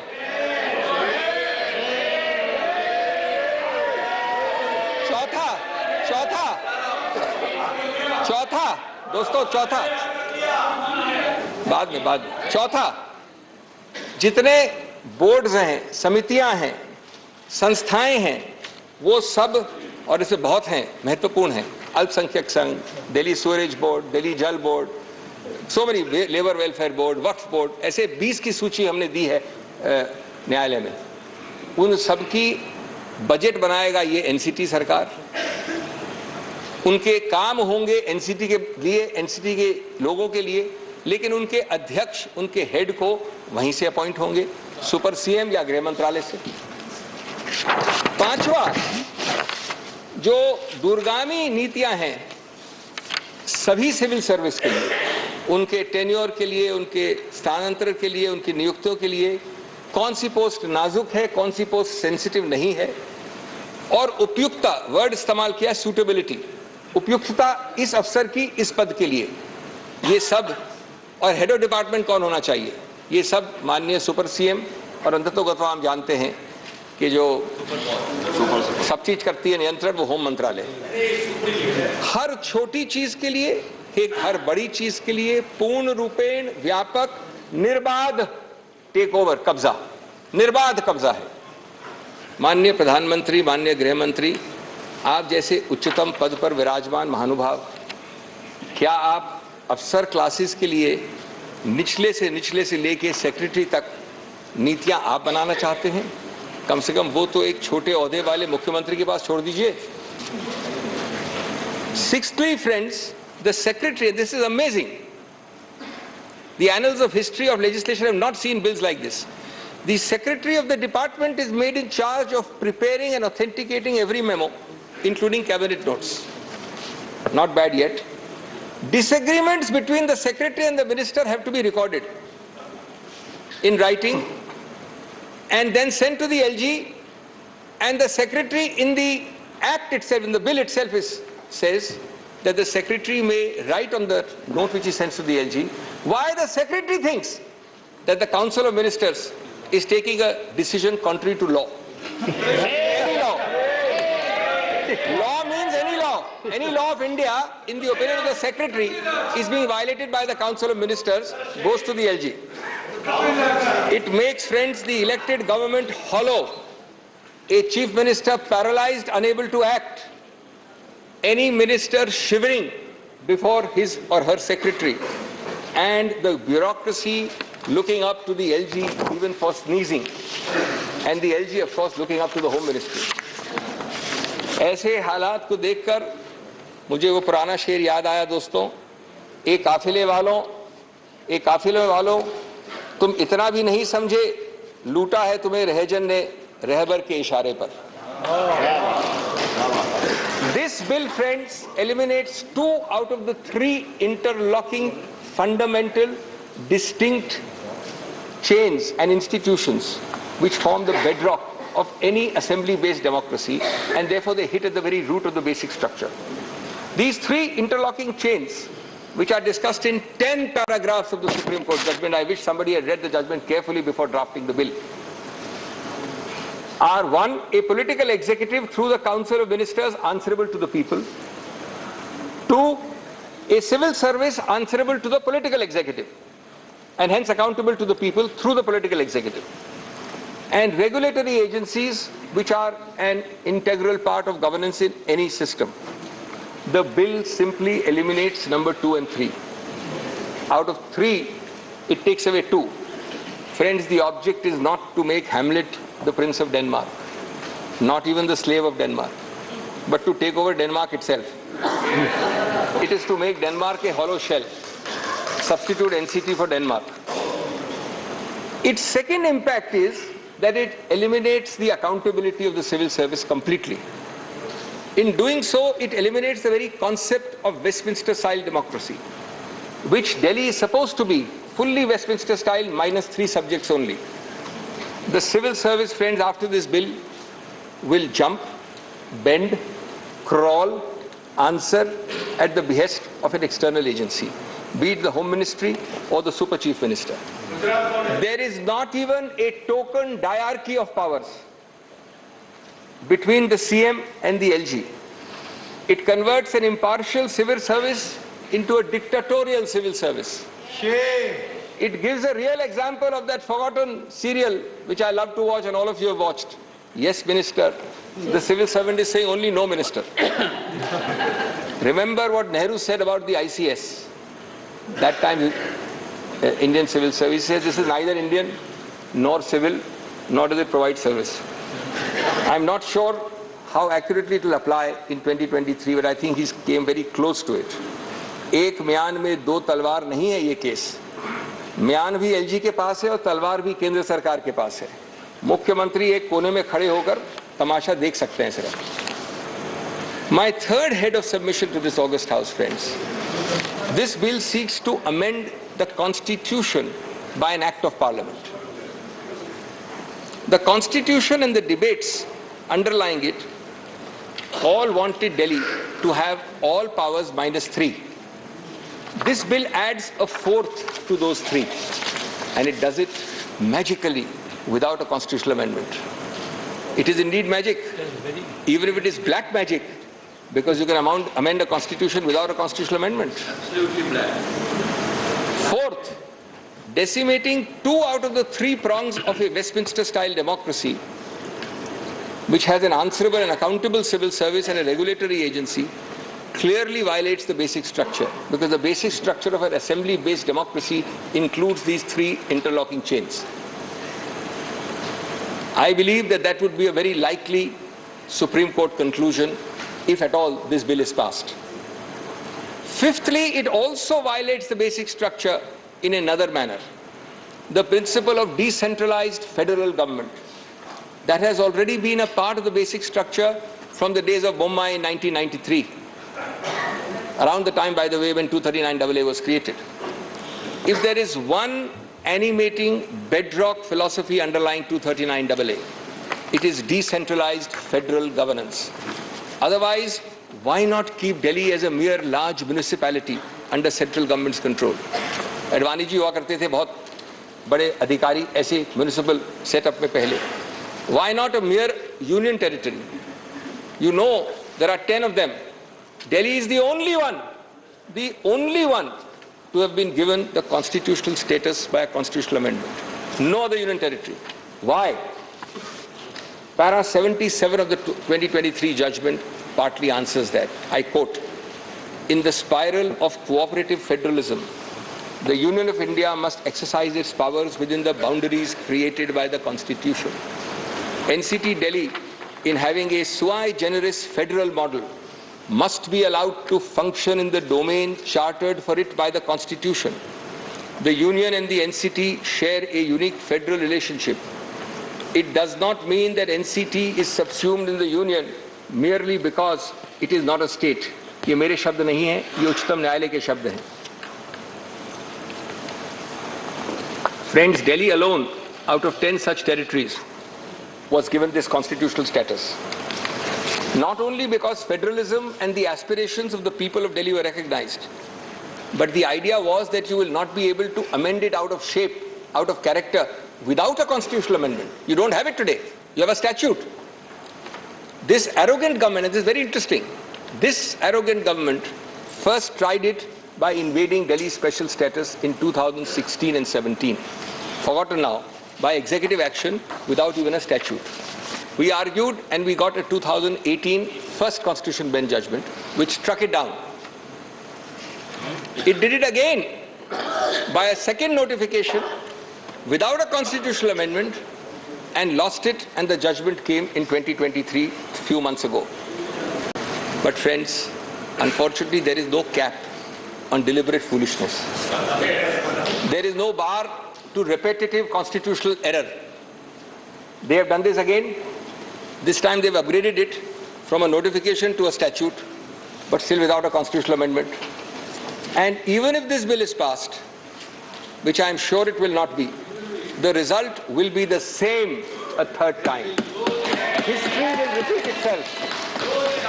Friends, constitutional stupidity masquerading as power is by no means a new phenomenon, especially when reason falls on deaf ears. The result is always the same: जिहालत, हिमाकत और नफरत. संविधान का बेसिक स्ट्रक्चर दोस्तों लम्हों की बात नहीं है, सदियों की बात है.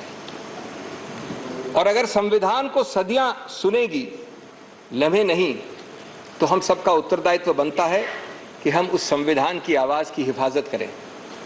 क्योंकि अदर नहीं तो संविधान चीख चीख कर कहेगा मुझे लम्हे नहीं, सदियां सुनेंगी, हिफाजत से मेरी आवाज रखना. आज आप केंद्र में हैं, मैं आप पार्टी की बात नहीं कर रहा हूं, मैं बीजेपी की बात कर रहा हूं. आज आप ट्रेजरी बेंच में हैं, कल कोई और होगा. ये कायम रहेंगे कि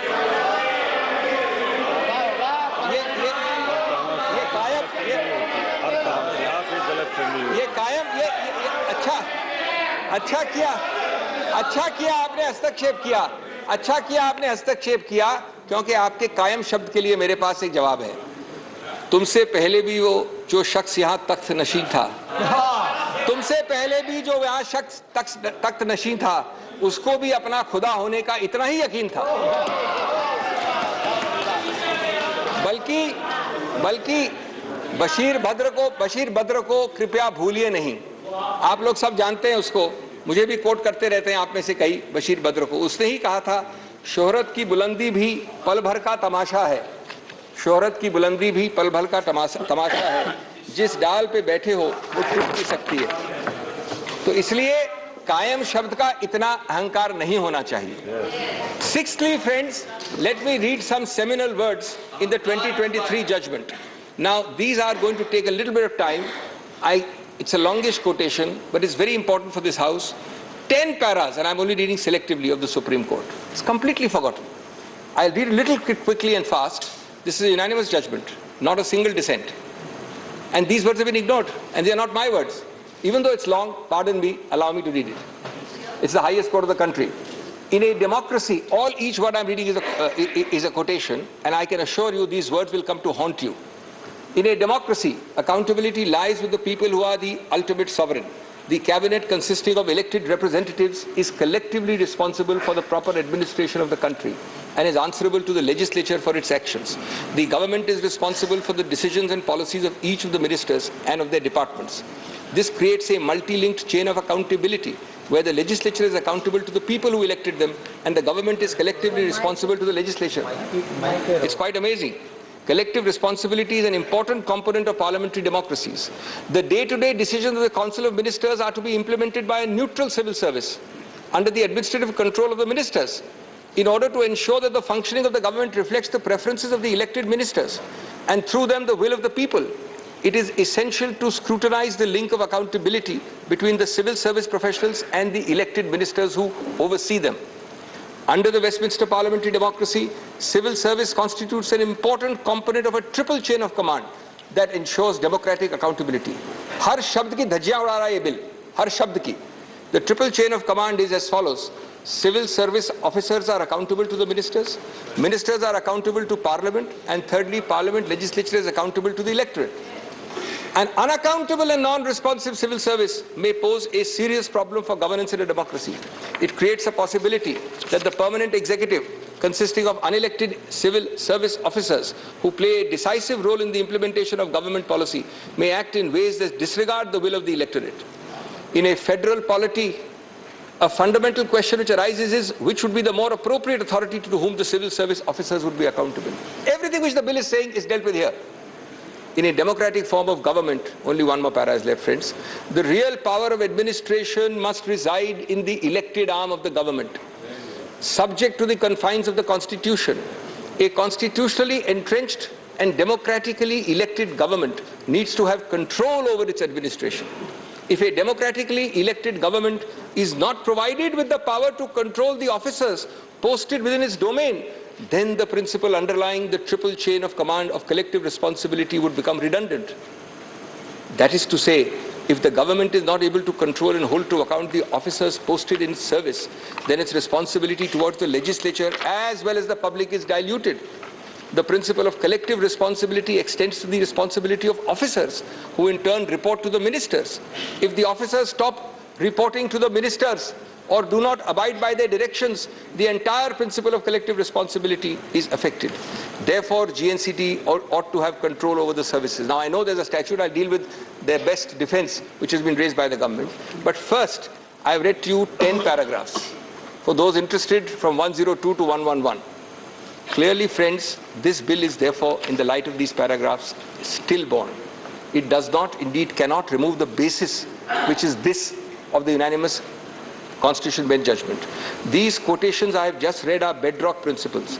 This bill is simply providing provisions directly contradicting these bedrock principles. It cannot simply nullify a unanimous Constitution Bench. It must at least amount to removing its basis and rendering that judgment inoperable. I have just read to you passages which are impossible to remove the basis of. These are bedrock principles. How do you remove the basis? It is therefore trying to overrule directly a Supreme Court judgment. It therefore is an impermissible constitutional exercise if you try to nullify a Supreme Court judgment without removing its basis. It is not only does this bill insult the people of Delhi, it insults the Supreme Court. It insults our intelligence. कभी दिल में ख्याल आता है कि जैसे 1935 वाले government of India act में चुनाव जरूर रखे थे, लेकिन पावर नहीं रखा था कुछ भी। क्या यही कॉलोनियल मॉडल का आप कार्यान्वित कर रहे हैं आज इस बिल द्वारा? हम आपको चुनाव दे रहे हैं, पद दे रहे हैं, लेकिन पावर नहीं दे रहे हैं। Is this not an illegal power grab through the back door? Yes. Now, seventhly, friends, I come to the main defense, the only defense of the government, because you should know this, how wrong and how fallacious it is. It is based on clause 7A and B of the article. Can I just read None of you need to be lawyers to understand this, the text of the and you'll get the answer automatically. This is the entire defense. Parliament may by law make provision for giving effect to or supplementing, mark the word, for giving effect to or supplementing the provisions contained in the foregoing clauses and for all matters incidental or consequential thereto. Friends, these words on bare text mean that to reinforce, operationalize, effectuate and implement the earlier provisions which provide the entire architecture for Delhi, Parliament can make laws. This was a provision put so that every time something is to be made to fill a gap, to plug a hole, you don't have to have a constitutional amendment. Parliament is sufficient to plug that hole, to reinforce the Delhi's architecture. Friends, the short point is, can you destroy or decimate that architecture and structure by resorting to a provision that says that the power is exercisable to reinforce it or implement it? ये इस प्रावधान के साथ विश्वासघात नहीं है क्या? 7A and 7B were created when implementing the true letter of you could reinforce or plug the gaps without amending the constitution. It can never be used to destroy, to supersede, to bury that architecture itself. If this ridiculous interpretation is accepted, does it mean that by this brute parliamentary majority, today you have transferred services to the central government, tomorrow you will do this for each item, electricity, parks, highways, Waqf board, labor board. Then why not have Delhi as a municipality? Why create the constitutional architecture? And that too by using clause 7, which says supplement, reinforce, implement, incidental. At the end of para 46 of the 23 judgment, which nobody appears to have read, as far as the bill makers are concerned, it says again, if we interpret the phrase insofar as such matter is applicable in a manner, insofar as such matter is applicable to union territories, in a manner to exclude a greater number of entries than what is already excluded, that is in addition to 3, it will defeat the very purpose of granting a special status to NCT. This is the Supreme Court in para 46. In other words, friend, this government, like Alice in Wonderland, says words will mean what I say they will mean. That's their interpretation of 7. I will use 7 as a Brahmastra, not to supplement and implement 239AA, but to supplant it, to reduce it to vanishing point. The scalpel created to heal, to cauterize, to cure, to fill gaps, to make you more healthy, will now be used to stab and kill. Obviously, only Alice in Wonderland in this government is on the same page on this. दोस्तों, ये सब प्रावधान जैसे clause 7 है और इस तरह प्रकार के प्रावधान कई जगह होते हैं, आम चीज है, लोगों की आवाज को ज्यादा सशक्त बनाने के लिए है, विकास और समृद्धि की गति और दिशा को प्रोत्साहित करने के लिए है, न कि वोट डालने वाली जनता को निहत्था बनाने के लिए, उसको बेबस करने के लिए। इस बिल ने ऐसे सभी उद्देश्यों को अपने माथे पे उल्टा करके लग दिया है। संविधान को इस प्रकार से विकृत करेंगे आप तो परवीन शाकर के शब्द पूरी तरह से लागू होंगे। ए मेरी गुलजमी तुझे चाह थी एक किताब की। अब संविधान वाली किताब की बात कर रहे हैं। ए मेरी गुलजमी तुझे चाह थी किताब की, अहले किताब का मगर क्या तूने हाल कर दिया। Those in the treasury benches adopting this are actually distorting it out of recognition. The fundamental error of the central government and of the Honorable Home Ministry is to confuse the existence of power with the validity of its exercise. For the last several days, we've been hearing curtain raisers coming from the Home Ministry that we have the power. We are not talking about competence. The question is, if you have the power, its existence is subject to substantive limits. 3-4 minutes more. What you do not have is the power to cross the Lakshman Rekha, which this bill is designed to cross. The question of competence to pass a law, which I am not at all addressing here, is quite different from whether the law is a valid exercise of such competence. Not when it violates the basic structure, not when it violates substantive provisions. Friends, The bill is designed to violate specifically all those substantive limits. This is beyond the remit of any statutory bill. Whether even a constitutional amendment can do it, we will see when they bring a constitutional amendment in a fourth round. But the statute being lower than the Constitution must go. The Constitution is itself challengeable if it violates the basic structure. That stage has not come. Turning now to my eighth head, and I'm finishing very quickly, just give me a few minutes more. It is convenient to forget, and this you'll be interested to know, now that we are having a bill, we tend to forget this. There were no exigent circumstances on 19th of May when you passed the ordinance.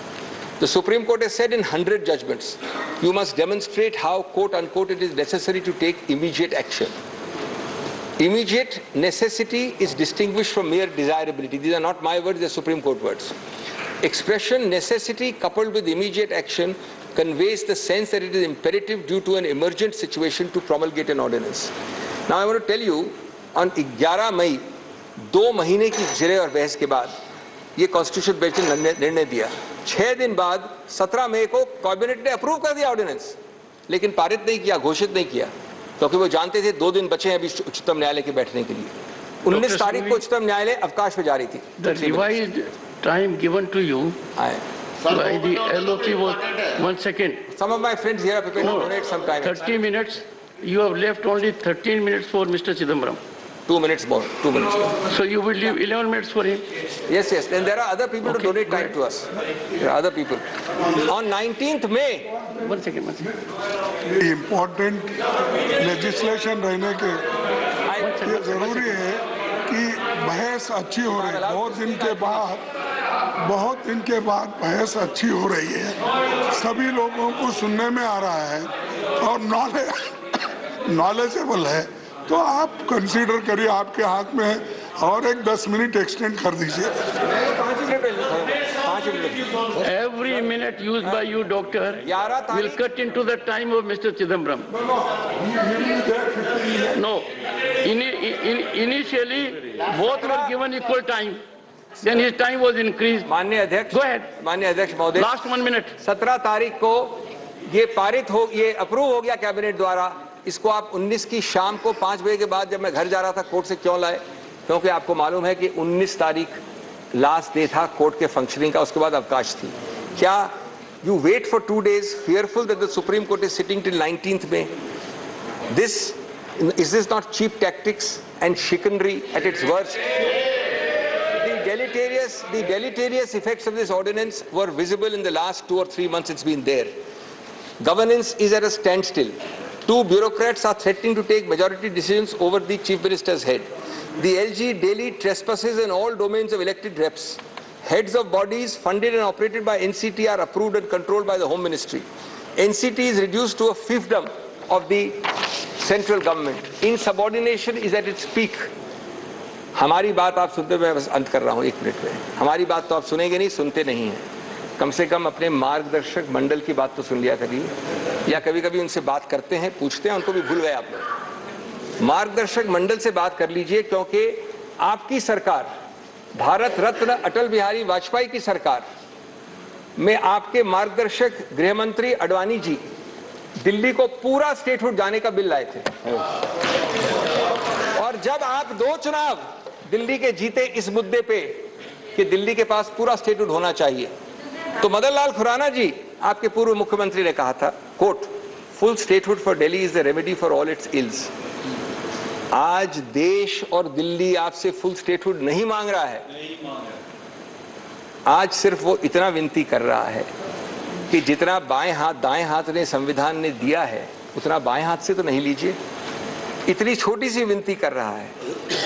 जहां तक दुख और आक्रोश का सवाल है, ये एक दुखद और खतरनाक प्रस्तावित कानून है दोस्तों। अंत करूंगा मैं ये कहकर कि ये दिल्ली के बारे में शेर बिल्कुल उपयुक्त बैठाता है ये बिल, ये प्रस्तावित कानून। चेहरे पे सारे शहर के गर्द मलाल है, जो दिल का हाल है वही दिल्ली का हाल है, दुख और आक्रोश का हाल है। Doctor Sudhanshu Trivedi, 20 minutes. माननीय सभापति महोदय, आज जब इस राष्ट्रीय राजधानी क्षेत्र विधेयक के ऊपर मैं समर्थन करने के लिए खड़ा हुआ हूं, तो पहले मैंने विपक्ष के विद्वान वक्ता महोदय का वक्तव्य सुना तो मुझे विचित्रता का अनुभव हुआ और संपूर्ण विपक्ष को देखकर विस्मय हो रहा है। विचित्रता इसलिए कि उन्होंने कहा कि I have not seen any parallel anywhere. तो मैं भी कहना चाहता हूं, ये पहली बार ऐसा हो रहा है कि किसी देश की राष्ट्रीय राजधानी में उस देश की केंद्र सरकार की शक्तियां, उससे अधिक शक्तियां किसी और की होनी चाहिए। मेरे विचार से दुनिया में ऐसा कोई दूसरा उदाहरण देखने को नहीं मिलेगा। So I support what Abhishek Manu Singhvi ji has said, I am unable to find parallel anywhere in the world. दूसरा विषय जो मैंने कहा कि विस्मय का अनुभव क्यों हो रहा है, अभी देखिए उन्होंने 2 बार सुपर सीएम प्रयोग किया कॉन्स्टिट्यूशनल पद पर बैठे हुए व्यक्ति के लिए, मगर महोदय इस देश ने बगैर संवैधानिक पद पर बैठे हुए सुपर पीएम 10 साल तक देखा है। और मैं ये कह रहा हूं कि अभी मैंने कितना सुंदर सामंजस्य देखा कि उन्होंने कहा कि समय कम हो रहा है, तो आम आदमी पार्टी वालों ने कहा हम भी समय देने को तैयार हैं। सारे विपक्ष को देख के विस्मय होता है कि कांग्रेस पार्टी, जिसका कि 3 राज्यों में स्थिति यह रही कि गुजरात में वोट हाफ कर दिया, बिल्कुल बता रहे हैं, सुनिए तो, अरे सुनिए तो, बता रहे हैं, सॉरी गुजरात मेंबर्स का vote one second. Dr. Abhishek Singhvi was heard in rapt attention. This is the decorum of the house. No. Yes, I am coming to that, sir. Let me do not get into disruptive mode. Dr. तो मैं कहना चाहता हूं कि ये लोग किस तरीके से आए हैं साथ में। अरे साहब बहुत सारे शेर बोले थे, ऑर्डिनेंस के पार्ट नहीं थे, हम भी बता रहे हैं आपको। I will have to name you. देखिए इनकी I will have to name you. कि you have got it as a habit. क्या शिद्दत दिख रही है एक दूसरे को सपोर्ट करने में। देखिए इनकी स्थिति ये, we want decorous debate here. Doctor said many things, maybe digestible, maybe indigestible. Dr. Sudhanshu Trivedi. मैं सिर्फ ये कहना चाहता हूं कि गुजरात में कांग्रेस का वोट हाफ कर दिया, पंजाब में इनका स्विच ऑफ कर दिया, दिल्ली में साफ कर दिया और आपने इनको माफ कर दिया। और उसके माफी के बाद भी मुझे लगता है, अभिषेक मनु सिंघवी जी ने कहा था तो मैं भी ये कहना चाहता हूं, आप साथ में आए हैं दिल्ली के इस बिल पे, दिल्ली की जनता के लिए आए हैं या किसी और कारण से आए हैं, ये दिल्ली की समझदार जनता समझती है। तो मैं भी एक पंक्ति कहना चाहूंगा कि शाम तक सुबह की नजरों से उतर जाते हैं, इतने समझौतों पे जीते हैं कि जमीर भी मर जाते हैं। अब यह एक संवैधानिक विषय है, संवैधानिक विषय है कि यह जिस प्रकार से संविधान में लागू होना चाहिए, परंतु उसके साथ राजनीतिक टीका टिप्पणी की जा रही है, तो एक सैद्धांतिक विषय भी आता है। तो मैं संवैधानिक और सैद्धांतिक दोनों विषयों का जवाब दूंगा। I will reply both the constitutional and conceptual aspect. देखिए माननीय गृह मंत्री जी ने लोकसभा में बहुत स्पष्ट किया था कि दिल्ली पूर्ण राज्य नहीं है, यह एक विशेष श्रेणी का यूनियन टेरिटरी है, यानी विशेष श्रेणी का संघ शासित राज्य है। वैसे मुझे लगता है संघ शब्द आते ही बेचैनी ज्यादा हो सकती है दूसरी तरफ, और संघ शासित से बेचैनी और हो सकती है, इसलिए मैं यूनियन टेरिटरी वर्ड प्रयोग करूंगा। It is a special category of union territory. और वैसे भी आजकल अंग्रेजी के प्रति मोह बहुत ज्यादा है, क्योंकि अपने गठबंधनों का भी नाम अंग्रेजी में ही ज्यादा रखा जा रहा है। संविधान में जो भाग 8 में उल्लिखित, वैसे तो जब मैंने टीवी चर्चा के दौरान कई बार विपक्ष के लोगों से INDIA का हिंदी फुल फॉर्म पूछा, तो पहले दिन तो लोग गूगल देख के भी नहीं बता पाए। खैर, अब मैं कहना चाहता हूं कि संविधान के भाग 8 में उल्लिखित प्रावधानों के अनुसार, अरे सुनिए बात, देखिए संविधान के भाग 8 में उल्लिखित प्रावधानों के अनुसार अनुच्छेद 239 से 242 तक संविधान में इस विषय का पूर्ण वर्णन है। अनुच्छेद 239AA में इसका विशेष प्रावधान किया गया है। यदि उसके क्लॉज को 239AA3B को देखें तो संसद को दिल्ली संघ राज्य यूनियन टेरिटरी से संबंधित किसी भी विषय पर कानून बनाने का पूरा अधिकार है, इसमें किसी भी प्रकार का कोई संशय नहीं है। सर्वोच्च न्यायालय के जिस निर्णय का बार बार उल्लेख किया जाता है और हमारे विरोधी उसको अपने हिसाब से प्रयोग करते हैं, उसमें भी बहुत साफ देख लें कि 105 पेज के उस निर्णय में कहीं पर भी सर्वोच्च न्यायालय ने संसद के द्वारा दिल्ली के बारे में कानून बनाए जाने के विषय के ऊपर किसी प्रकार की कोई टिप्पणी नहीं की है। इसके बाद भी न्यायालय के आदेश में पैरा 161 और 162 को कई बार उल्लेख किया जाता है, परंतु यदि पूरे संदर्भ में देखें तो पैरा 86, 95 और पैरा 164F को पढ़ें तो वहां पर संसद के द्वारा दिल्ली के संदर्भ में किसी भी विषय के ऊपर कानून बनाने की शक्तियों का विधिवत अनुमोदन है, कहीं पर निगेशन नहीं है। और स्पष्टता के साथ इसकी आवश्यकता क्यों थी? ताकि शासकीय आदेश को एक विधायी शक्ति भी मिल सके, एग्जीक्यूटिव ऑर्डर को एक लेजिस्लेटिव पावर भी मिल सके। इसलिए उस अस्पष्टता को दूर करने के लिए to remove any an iota of suspicion ये आवश्यक था। इसलिए मैं इस बिल का समर्थन करता हूं। अब कई बार लोग कहते हैं साहब अध्यादेश की आवश्यकता क्यों थी? वैसे तो माननीय गृह मंत्री जी ने भी इस विषय को लोकसभा में बताया था। अभिषेक मनु सिंघवी जी ने कहा कि 19 तारीख को अध्यादेश क्यों आया। शायद उन्हें ध्यान हो कि दिल्ली सरकार में जैसे ही चंद दिनों में ताकत मिली तो सबसे पहले किन फाइलों के बारे में, सतर्कता के साथ सतर्कता विभाग की फाइलों के बारे में कार्रवाई की गई। मीडिया में प्राप्त समाचारों के अनुसार सतर्कता सचिव ने यह रिपोर्ट किया कि रात 9 बजे मंत्री के द्वारा उनको कॉल किया गया, सुबह 3 बजे तक वह कार्रवाई चलती रही, 76 से अधिक फाइलें मंगाई गईं और उन्होंने उपराज्यपाल महोदय को यह आशंका भी व्यक्त की कि उसमें कई ऐसी फाइलें थीं जो कि गोपनीय थीं और उसके अनुसार उन फाइलों में किसी भी प्रकार की छेड़छाड़ भी संभव है। अब मुझे बहुत आश्चर्य होता है कि दिल्ली में बाढ़ आई तो दिल्ली फ्लड कंट्रोल अथॉरिटी की बैठक तो 2 साल से नहीं हुई, मगर विजिलेंस की फाइलें ओवरनाइट सर्च की गई। तो मेरे विचार से, और ये सर 16 और 17 मई की रात का था, तो मानी हुई बात है जब ऐसी परिस्थिति नजर आएगी तो उसके 1-2 दिन के अंदर अध्यादेश की आवश्यकता महसूस होगी। यहां मैं एक और बात भी कहना चाहता हूं कि ब्यूरोक्रेसी पर नियंत्रण की बात आम आदमी पार्टी की सरकार के द्वारा की जाती है, तो ये लोग तो अपनी एक पैरेलल ब्यूरोक्रेसी भी बना चुके हैं, क्योंकि अनेक प्रकार के समाचार पत्रों में आया है कि कई ऐसे लोग जो कि आम आदमी पार्टी के पदाधिकारी हैं वो सरकारी पदों पर भी विद्यमान हैं और सरकारी पदों पर रहते हुए सरकारी शक्तियों का भी उपयोग कर रहे हैं।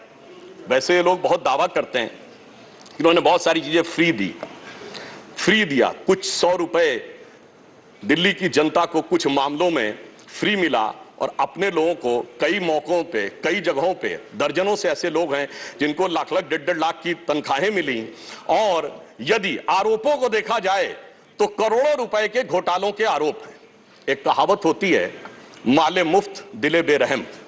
तो मैं कहना चाहूंगा इनकी तो स्थिति यह है कि माले मुफ्त दिले बेरहम, दिल्ली पे सितम और करोड़ों हजम।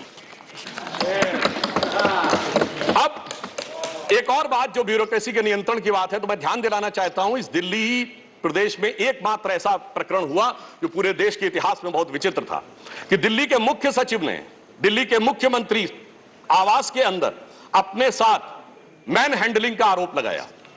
मेरे विचार से पूरे भारत के इतिहास में ऐसा कोई उदाहरण नहीं होगा कि इस प्रकार की बात, इस प्रकार का आरोप लगा हो और वह भी मुख्यमंत्री की उपस्थिति में लगा हो। यह दर्शाता है कि ब्यूरोक्रेसी को नियंत्रण करने की जो छटपटाहट है उसमें वास्तविकता में वो फितरत क्या है। और मैं एक टेक्निकल पॉइंट कहना चाहता हूं, दिल्ली का कोई स्टेट कैडर नहीं है, जैसे राज्यों का कैडर होता है तो राज्य का मुख्यमंत्री उस कैडर को नियंत्रित करता है। जो आईएएस और आईपीएस अधिकारी होते हैं वो यूनियन टेरिटरी कैडर में आते हैं। जब वो सारे राज्यों में, सारी केंद्र शासित राज्यों में उनका स्थानांतरण हो सकता है, तो मैं आपके माध्यम से विपक्ष से पूछना चाहता हूं कि यदि दिल्ली के एक अधिकारी का ट्रांसफर गोवा होना है और दिल्ली के सीएम की उस पर एब्सोल्यूट अथॉरिटी होगी तो यह कैसे संभव हो सकता है? इसलिए यह आवश्यक है कि इस विषय के ऊपर केंद्र सरकार की शक्तियां परिभाषित हैं। अब एक दूसरी बात भी है, दिल्ली में स्टेट कैडर भी नहीं है, यानी जैसे स्टेट पब्लिक सर्विस कमीशन होता है और राज्य के कैडर होते हैं, तो यहां भी दानिश कैडर है। यानी दानिश कैडर में भी 3-4 यूनियन टेरिटरी आती हैं, दमन दीव और अन्य। अब दानिश कैडर के एक अधिकारी की जरूरत यदि अंडमान में या दमन दीव में भी होगी और दिल्ली का मुख्यमंत्री यह तय करेगा, तो क्या यह संवैधानिक दृष्टि से उचित है? इसलिए मैं कहना चाहता हूं कि माननीय गृह मंत्री जी ने जो यह विषय रखा है वो पूरी तरीके से उचित है। अब दुरुपयोग की बात में मैं एक और बात कहना चाहता हूं, इनकी वास्तविक मंशा क्या थी। दिल्ली में एक जनरल फाइनेंशियल रूल 2019 है जो ये कहता है कि 10 करोड़ रुपए से अधिक का अगर किसी भी प्रकार का व्यय होगा तो वह मंत्री की शक्ति से बाहर होगा और वह एलजी के पास जाएगा।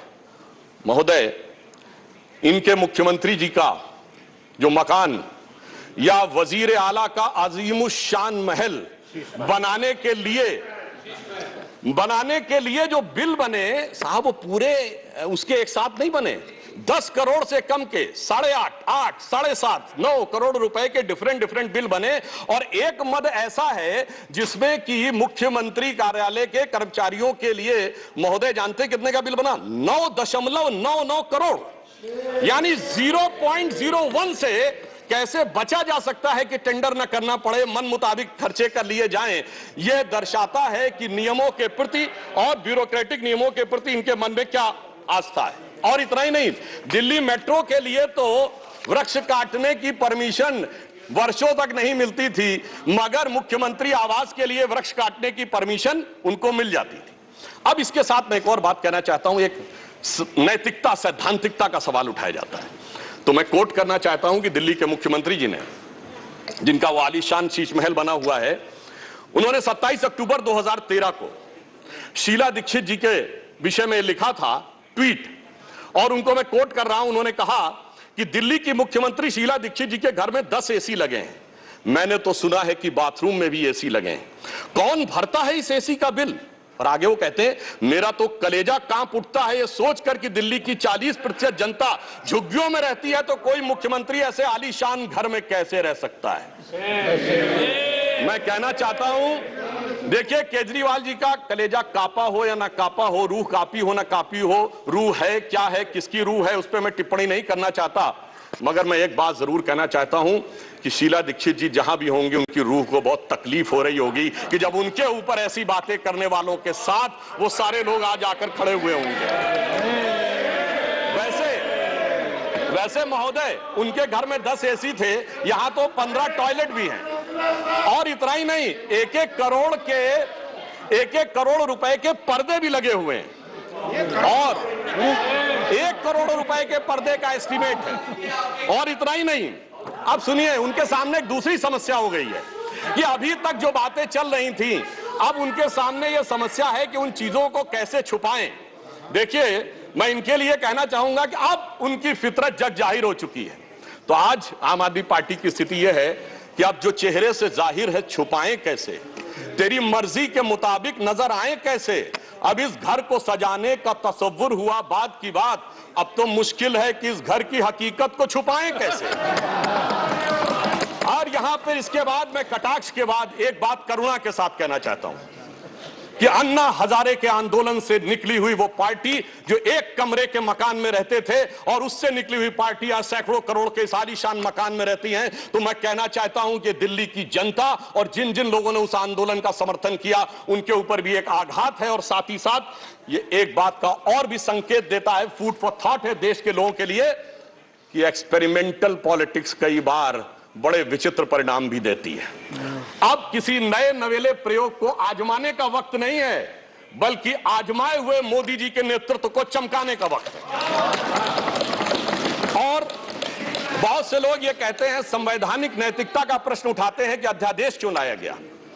अध्यादेश के लाने का तात्कालिक कारण मैंने बता दिया, और वैसे मैं अपने विपक्ष के लोगों के सुलभ संज्ञान के लिए बता देना चाहता हूं कि इन लोगों ने कितनी बार अध्यादेश लाए हैं। नेहरू जी की सरकार में 70 बार, इंदिरा जी के जमाने में 77 बार, राजीव जी के समय में 35 बार, नरसिम्हा राव जी के समय में 77 बार, मनमोहन सिंह जी के समय में 61 बार, और जो यूनाइटेड फ्रंट गवर्नमेंट बनी थी भाजपा विरोध में, उसमें 1.5 साल में 77 बार। तो मुझे लगता है अध्यादेश का विषय उठाने से पहले इस अंक गणित को भी देख लेना चाहिए। अब मैं एक और बात कहना चाहता हूं, जो संविधान की दुहाई देते हैं उनके लिए, ये तो वो लोग हैं सभापति महोदय जिनकी संविधान में क्या आस्था है। इन्होंने संसद के द्वारा पारित सीए कानून के खिलाफ विधानसभा में प्रस्ताव पारित कर दिया। यह संविधान का सम्मान है। और वो सिटीजनशिप अमेंडमेंट एक्ट था, नागरिकता का विषय तो पूर्ण राज्य का भी विषय नहीं हो सकता। और तो उसके बावजूद दिल्ली सरकार ने पारित कर दिया। तो इसका अर्थ हुआ कि ये जिस प्रकार के कार्य करते हैं उनका संविधान में कोई आस्था नहीं है। और अभिषेक मनु सिंघवी जी अभी कह रहे थे इलेक्टेड गवर्नमेंट, तो मैं याद दिलाना चाहता हूं after the 72nd and 73rd constitutional amendment there are 3 tier of government, जिसमें एक म्युनिसिपल और जिला पंचायत, एक स्टेट और एक सेंटर। तो मान्यवर ये तो राजीव गांधी जी लाए थे। तो आपके मन में All right, that's the parliamentary showdown over Delhi Services Bill. On that note, we're slipping into a short break. We'll be back with a lot more on this. Stay with us.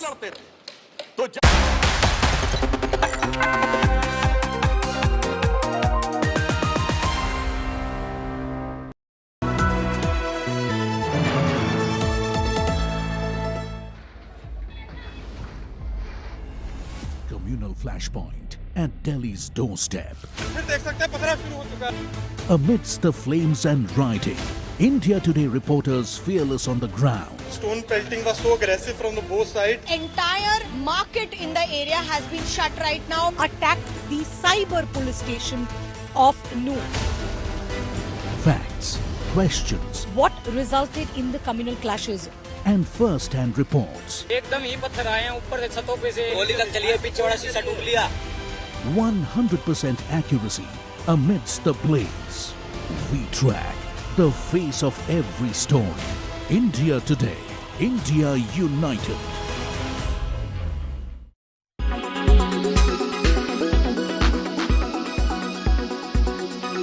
Very few people in the country have access to the Couture Week, and hence through our medium we're going to get you what really happened at the Couture Week. Let's first begin with the opening showcase of Falguni and Shane Peacock. Let's bring you a roundup of the beautiful showcase by Tarun Tahiliani and a gorgeous one while added by JJ Vilaya as well. Here's a look.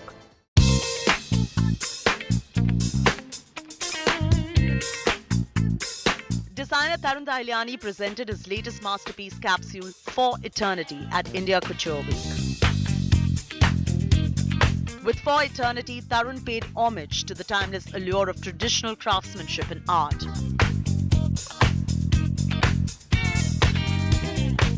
India's, as we've discussed before, a fashion tradition. This is a new Western interpretation where we are blending our craft with the Western idea of changing fashion and a modern fit and size-specific fit. It's taken me a long time to navigate myself back through a very organic but real process of what make me feel better, you know.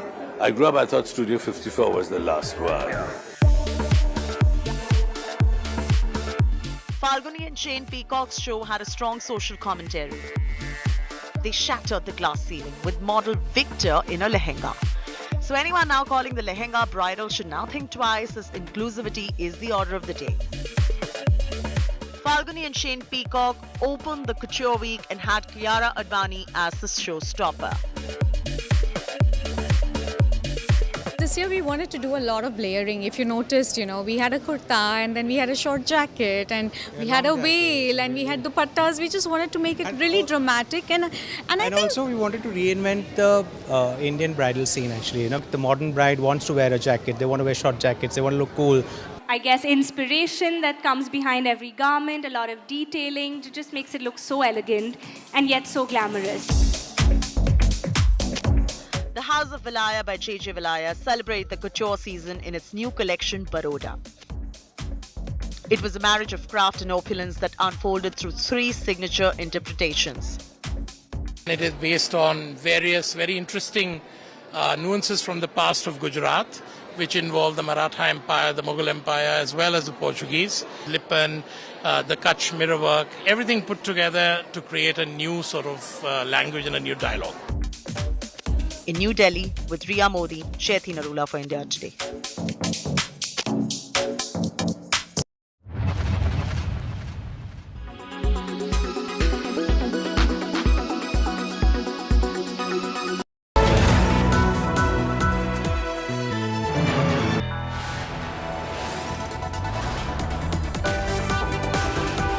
You are watching India Today.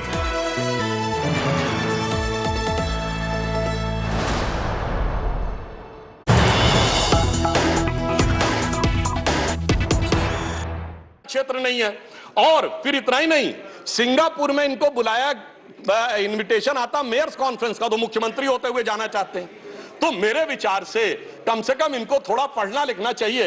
और एक पढ़ने लिखने पे एक तथ्य मैं जरूर बताना चाहूंगा। जब न्यूयॉर्क टाइम्स अखबार में इनकी तारीफ निकली थी तो इनके मुंह से निकल गया था कि दुनिया का सबसे बड़ा अखबार, और उसमें इतनी तारीफ निकलवाना आसान नहीं है। वैसे निकलवाना शब्द निकल गया था। मगर मैं पढ़े लिखे मुख्यमंत्री को यह भी बताना चाहता हूं महोदय कि न्यूयॉर्क टाइम्स दुनिया का सबसे बड़ा अखबार नहीं है, वो है यमुनी शिंबुन जापान का। अमेरिका का भी सबसे बड़ा अखबार वो नहीं है, यूएसए टुडे। और इतना ये समझिए, इतना ही नहीं, भारत का times of India, Dainik Bhaskar, और वो भी उनसे अधिक हैं। तो मैं सिर्फ ये बताता हूं, अरे भाई जिस अखबार का नाम लेते हैं कम से कम उनको तो पढ़ लेना चाहिए था।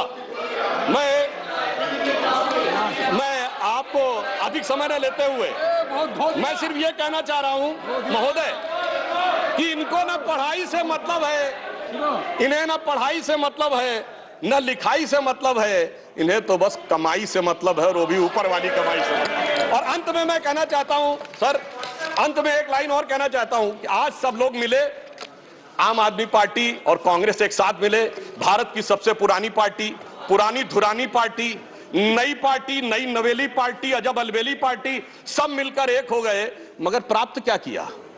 दोनों ने सिद्धांतों से समझौता किया, और कांग्रेस ने भी इतना सयाना दांव चला कि इन्होंने अगर उनका हाथ पकड़ के दिल्ली अध्यादेश पे समर्थन लिया हो तो अविश्वास प्रस्ताव ले आए, लीड उनको मिल गई। तो इसलिए मैं कहना चाहता हूं अंत में कि इन लोगों को आखिर में क्या प्राप्त हुआ, ये पंक्ति कह के समाप्त करता हूं कि इनको विधेयक भी नहीं मिला और सम्मान भी नहीं मिला, यानी इज्जत भी गई, बात भी नहीं मिली। तो एक पंक्ति कहता हूं, न तुम ही मिले, आप लोगों के लिए लागू है, न तुम ही मिले न मयस्सर तुम्हारी दीद हुई, दीद मतलब साइट, न तुम ही मिले न मयस्सर तुम्हारी दीद हुई, तुम ही कहो ये मुहर्रम हुई कि ईद हुई। सुखेंदु शेखर रे, श्री सुखेंदु शेखर त्रिवेदी ने बड़े जोश के साथ और बहुत शेर शायरी के साथ उन्होंने बात की। त्रिवेदी ने शेर शायरी के साथ बहुत लंबी तकरीर की। अगर उसको उत्तर हमारे पास चतुर्वेदी है, अगर आप त्रिवेदी है तो हमारे पास चतुर्वेदी है। माननीय प्रतिपक्ष के नेताजी, नहीं, डॉक्टर अभिषेक सिंघवी ने कवि का काम ज्यादा किया, वकील का कम किया। कितना कवि का काम आपने किया। श्री सुखेंदु शेखर रे, 9 minutes. Thank you.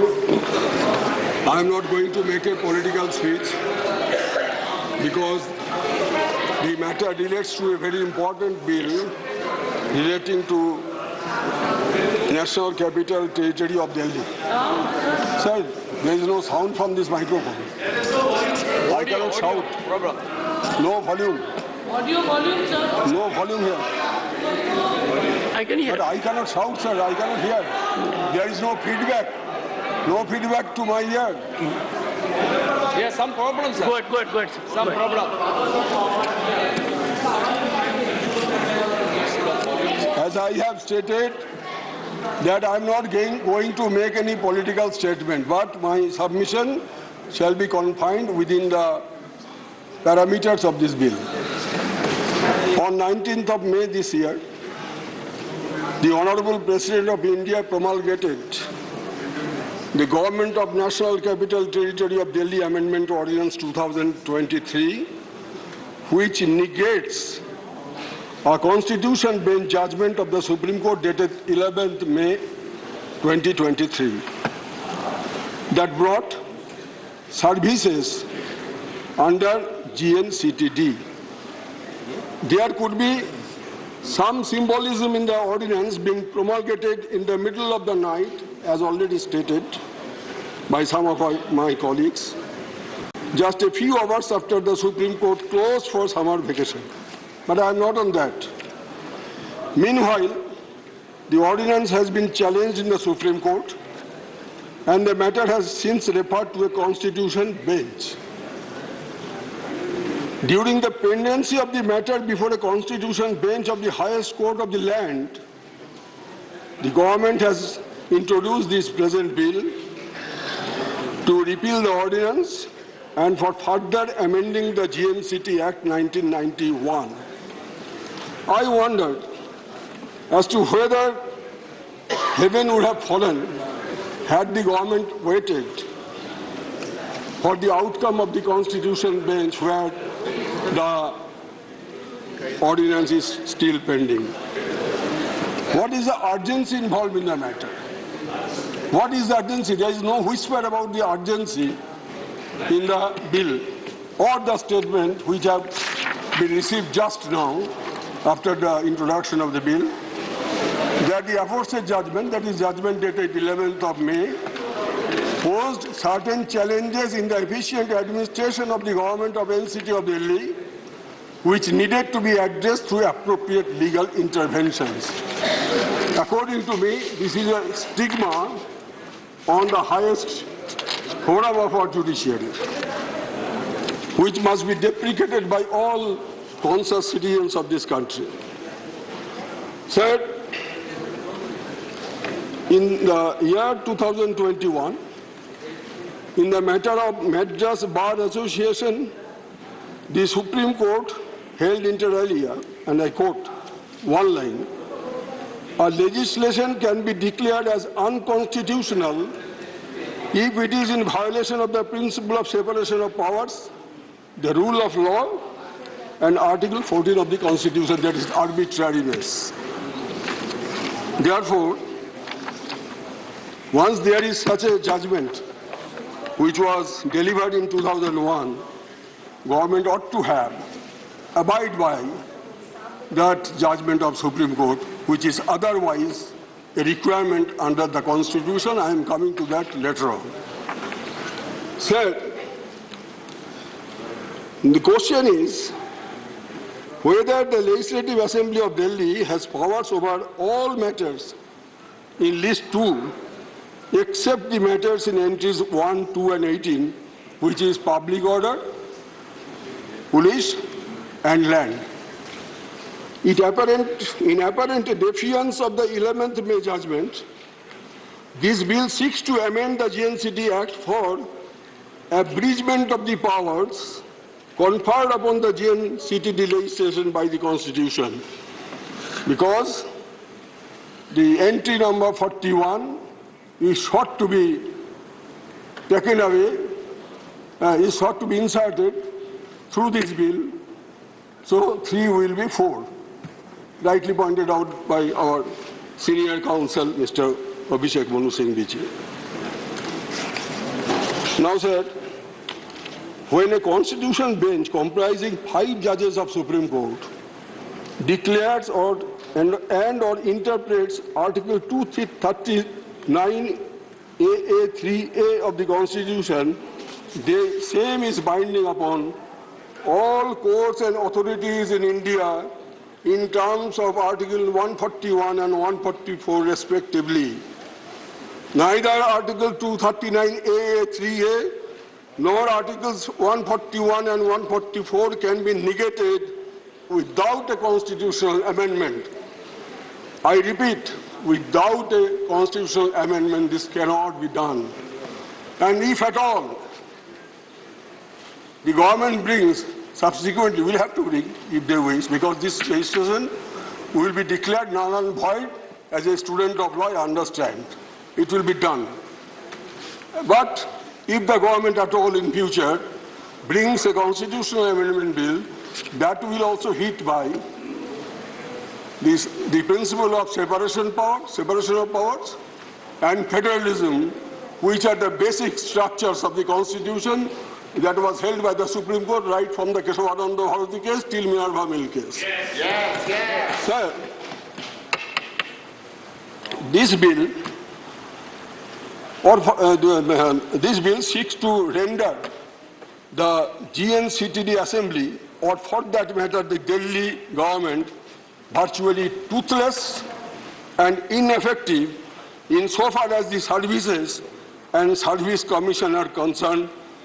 If in a constitutional bill on this score, shall be unconstitutional ab initio, as it will negate federalism and separation of powers, already stated by me.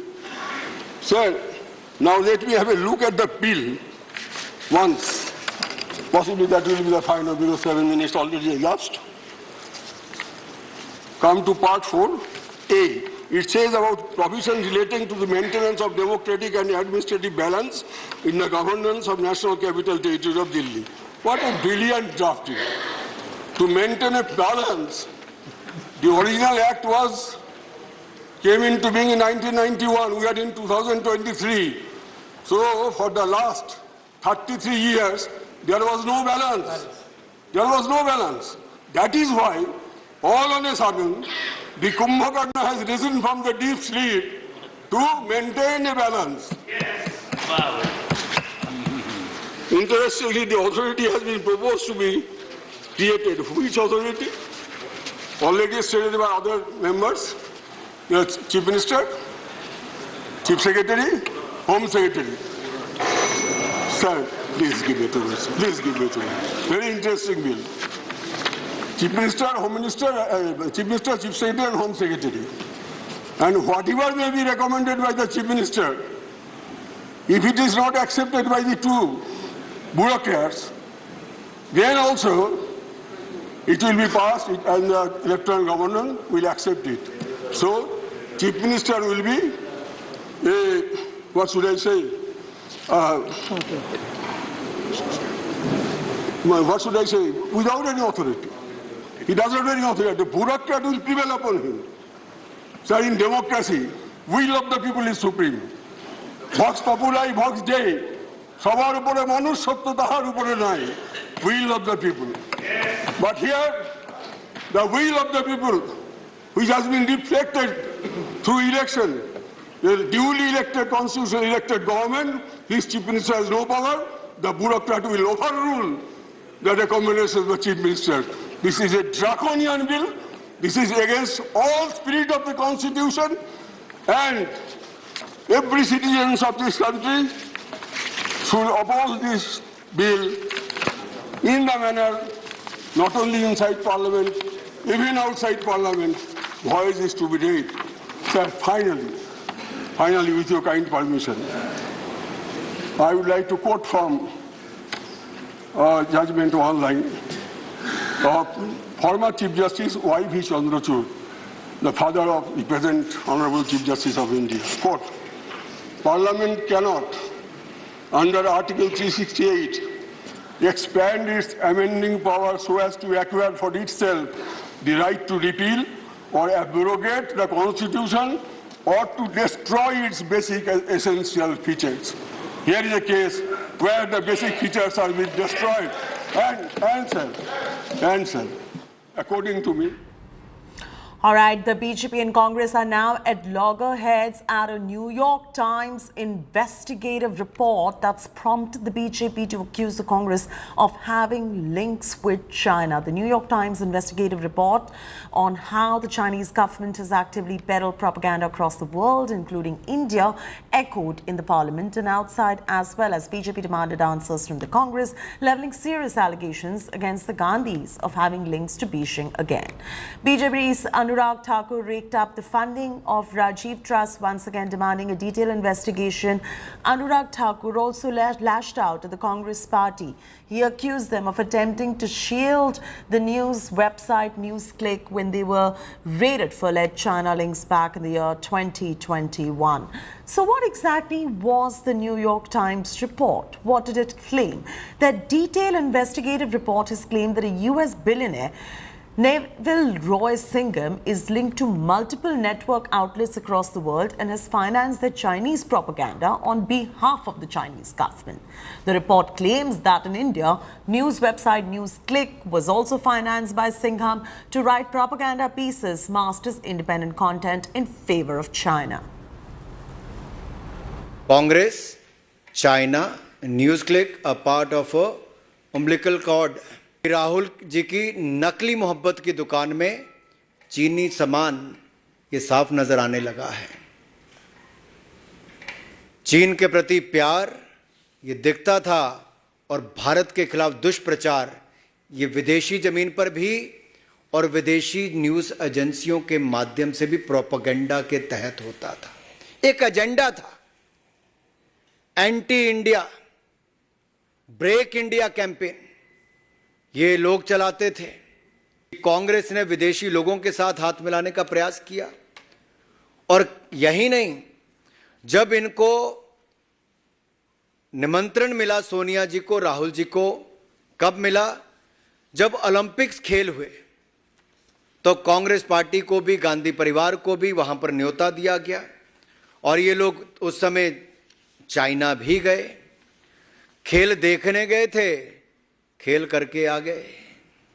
विदेशी नेविल रॉय सिंघम, ये सिंघम कोई Singham film की बात नहीं कर रहा मैं, ये नेविल रॉय सिंघम ने इसकी फंडिंग की, और फंडिंग उसको कहां से आई? नेविल रॉय सिंघम को चाइना पीछे से करता है, और इसमें नेविल रॉय का जो सीधा संपर्क है कम्युनिस्ट पार्टी ऑफ चाइना के एक प्रोपेगेंडा आर्म के साथ है। ये रूट भी कहां कहां से हुआ। ये गौतम नवलखा का नाम तो आपने सुना ही होगा, ये भी एक आरोपी है। किस केस में?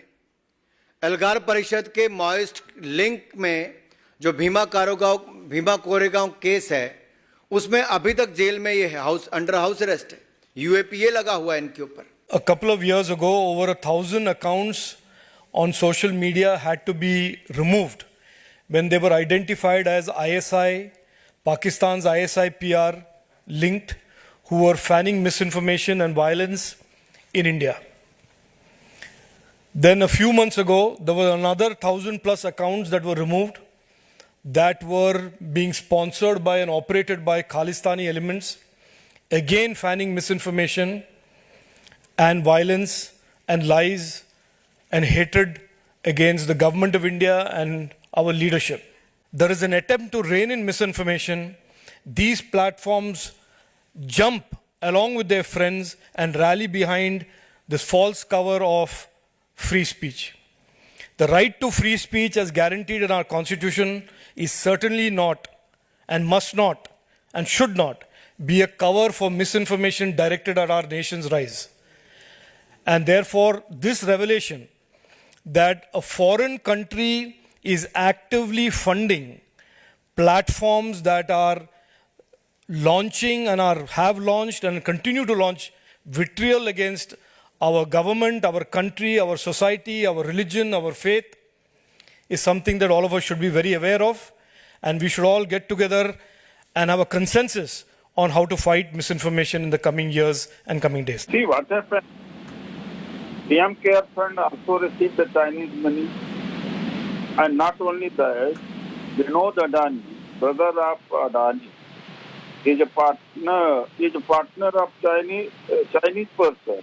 What about that? And Prime Minister explained it that hasn't he received the fund in PM Care Fund from Chinese corporate houses? That is also to be discussed. Let us discuss all together. Why this only? Isolated, make it isolated case. Let all such matters to be discussed. Those who have been funded from China, Chinese forces. And what the Prime Minister said that time, that we will boycott Chinese and ban this TikTok, etc. And afterwards, business transaction increased and many other relations have increased. And so far, the BJP has not in position to explain that how much money they have got from the Chinese companies.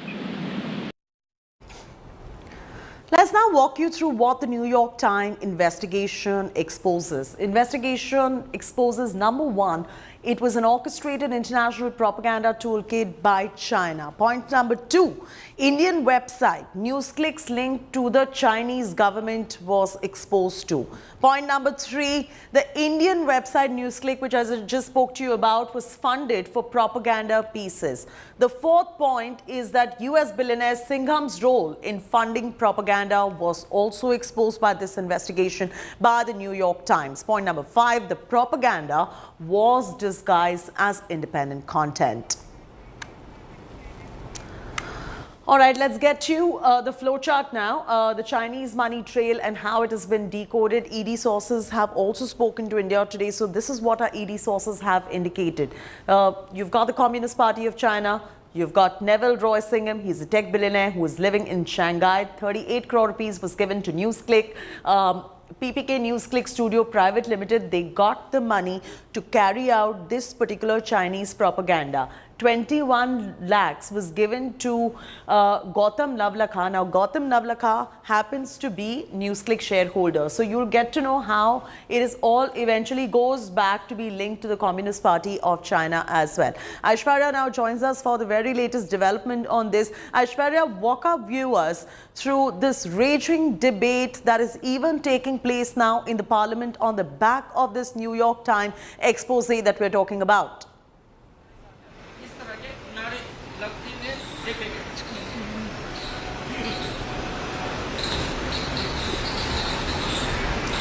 Aishwarya, can you hear me? Can we get Aishwarya back in moments from now, please? Aishwarya will join us in moments from now to get us up to speed with the raging debate that is taking place in the parliament on the back of this particular expose which we're bringing to you. This is a New York Times expose. We got you the flowchart in terms of how the money was flown as well. Aishwarya is also back with us. Aishwarya, if you could walk our viewers through the parliament storm on the back of this particular development, the back of this particular investigation by the New York Times. Well, it's all started with Nishikant Dubey. Let me tell you, he spoke up and then he spoke about the fact that NewsClick, something which was raided, an organization which has been raided by the Enforcement Directorate. They also went ahead and said that, in fact, it was raided for almost 5 days.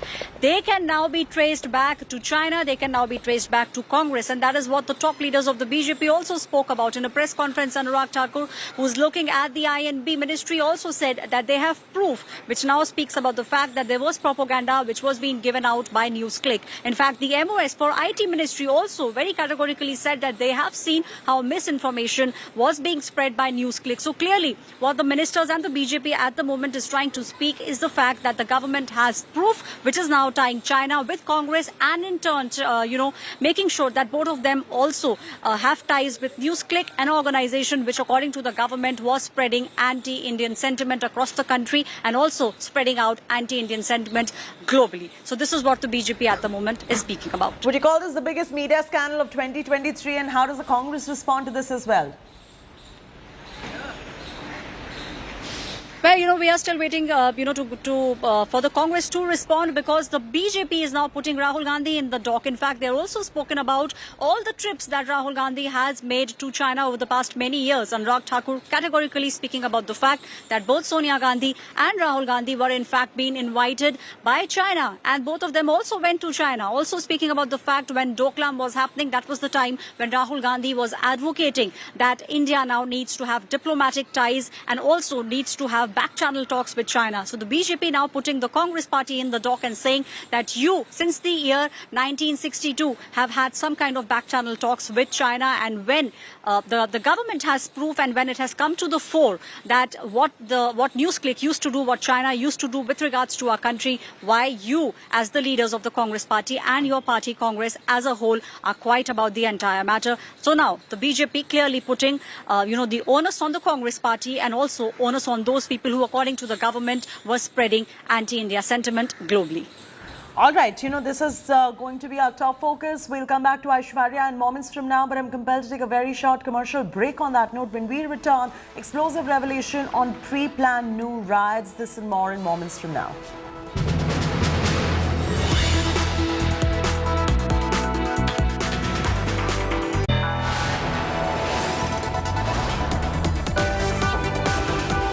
You are watching India Today.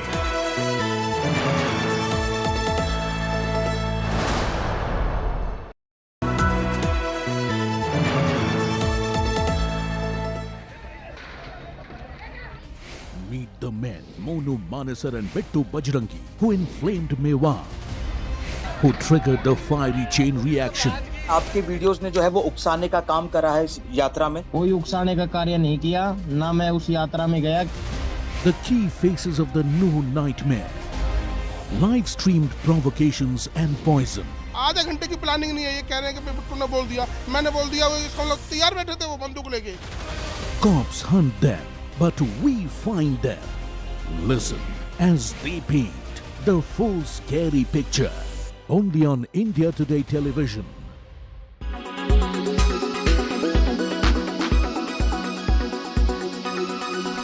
UNESCO has recommended Venice to be added under World Heritage in Danger list ahead of its 45th meet that is to be held in September. Climate change and over-tourism are some major issues for which Venice has been recommended under the danger list. Take a look. The United Nations Educational, Scientific and Cultural Organization has recommended that one of the most popular and fragile tourist destinations of Italy, Venice, be added to its list of World Heritage in Danger, a designation that is given when a vulnerable heritage site is in need of support. The recommendation to put Venice on the World Heritage in Danger list was made by UNESCO and its advisory body experts ahead of the 45th session of the agency's World Heritage Committee meet, which will be held in Riyadh, Saudi Arabia in September this year. Mass tourism, development projects and climate change are some major reasons behind UNESCO's recommendation to put Venice under the danger list. According to the organization, these issues are causing deterioration and damage to the building structures and to the urban areas, degrading the cultural and social identity of the property and threatening the integrity to its cultural, environmental, landscape attributes and values. UNESCO has asked the Italian government to ensure that utmost attention is given to Venice and its long-standing problems should be addressed that have been causing damage to the city. Over-tourism in Venice has been a serious issue. Venice is one of the places that is currently designated as a World Heritage Site because of its outstanding universal value, cultural and natural offerings. With Neha Kumari, Bureau Report, India Today.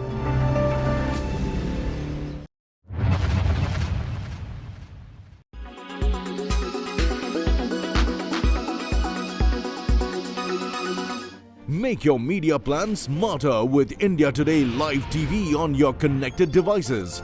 Amplify your brand with 100 million smart internet viewers. To advertise, mail us at sales@aajtak.com.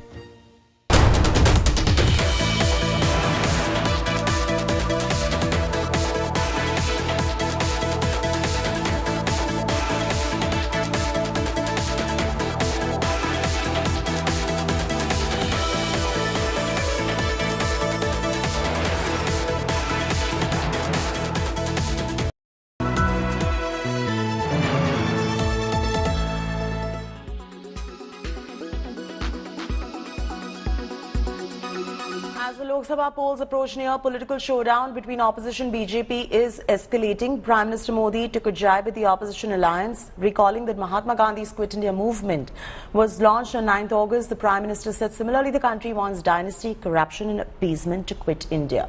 Meanwhile, the opposition has slammed the Prime Minister Modi's remarks and called it a diversion from real issues like Manipur, Haryana, violence and inflation.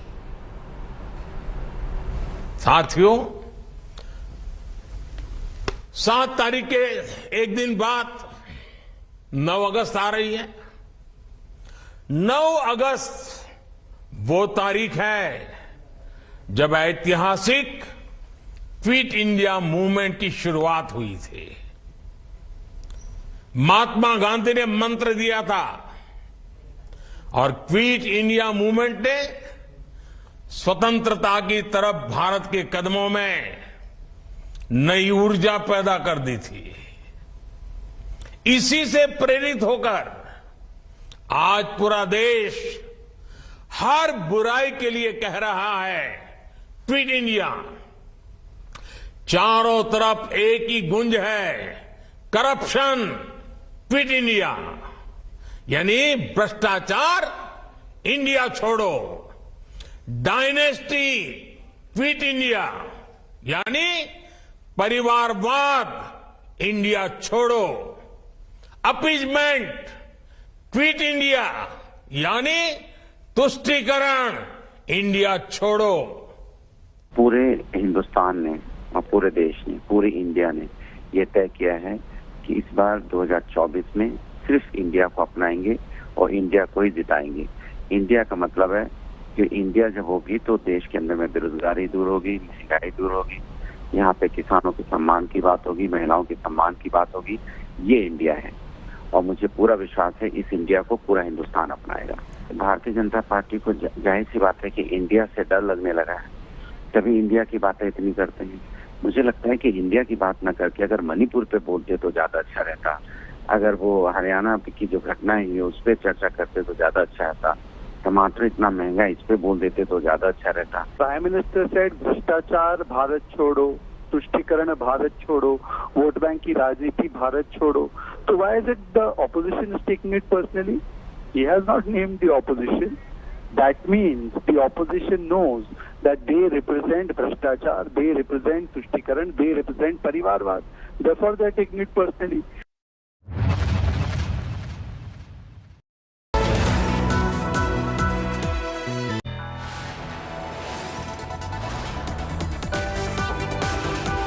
You are watching India Today.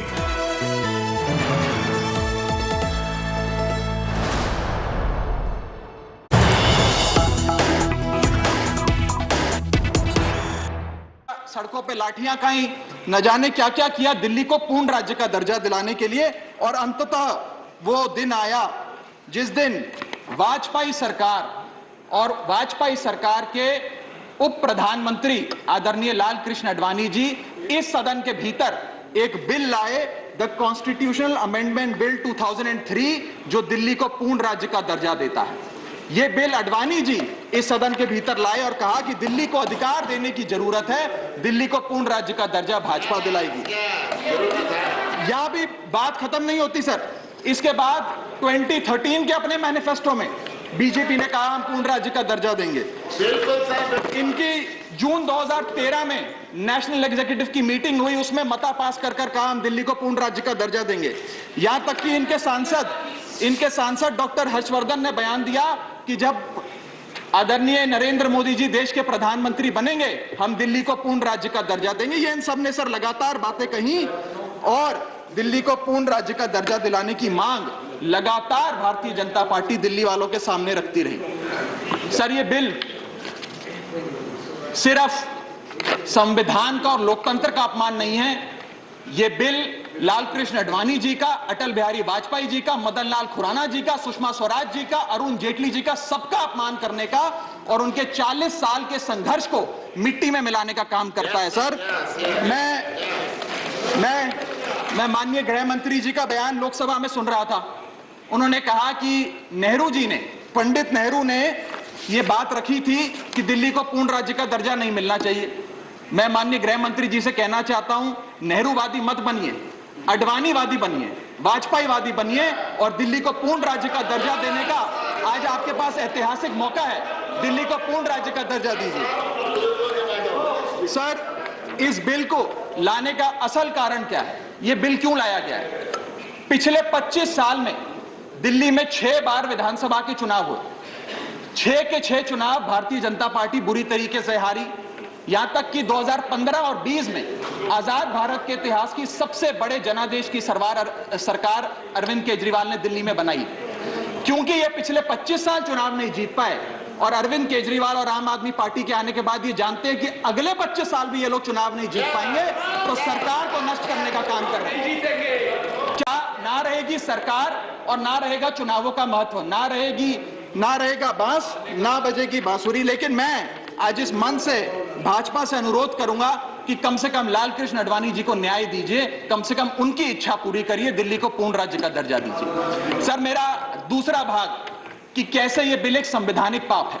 Sir पहली चीज, ये abuse of ordinance making powers है, article 123 जो संविधान का देता है। संविधान ये कहता है, और वाईवी चंद्रचूड़ साहब का AK Roy versus union of India एक बड़ा महत्वपूर्ण लैंडमार्क जजमेंट है, जिसने कहा कि ऑर्डिनेंसेस सिर्फ आपातकालीन और विषम परिस्थितियों में लाए जाएंगे। ऐसी कौन सी आपातकालीन और विषम परिस्थितियां आ गई कि आपको सुप्रीम कोर्ट के फैसले को 8 दिन के भीतर बदलना पड़ गया? दूसरा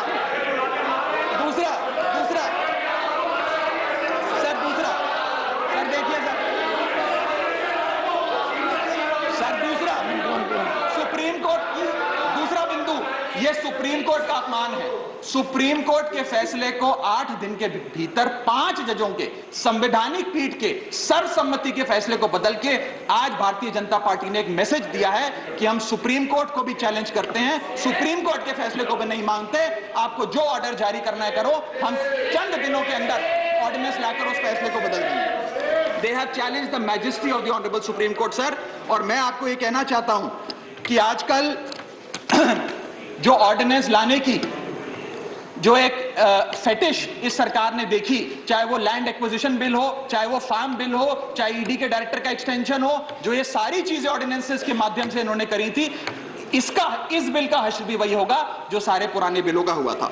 सर, थर्ड बिंदु कि कैसे ये बिल संघीय ढांचे को एरोड करता है। हमारा भारत का संविधान और सुप्रीम कोर्ट का 2023 का 2018 का संवैधानिक पीठ का फैसला कहता है कि दिल्ली के पास एक यूनिक फेडरल आइडेंटिटी है, यूनिक कॉन्स्टिट्यूशनल आइडेंटिटी है, और भारत का संविधान जो हमें संघीय ढांचा देता है, जो शक्तियां देता है, उन शक्तियों को एनक्रोच करने का काम ये सरकार करती है, हमसे अफसरशाही और तमाम शक्तियां छीनकर। मैं आपको सुप्रीम कोर्ट का वो एक वाक्य पढ़ के सुनाना चाहूंगा। The majority in the 2018 constitutional जज bench held that while the NCT of Delhi could not be accorded with the status of a state, the concept of federalism is applicable to Delhi. हम पूर्ण राज्य नहीं है, लेकिन फिर भी राज्य का दर्जा एक संघीय ढांचे के परिप्रेक्ष्य में दिल्ली को मिलता है।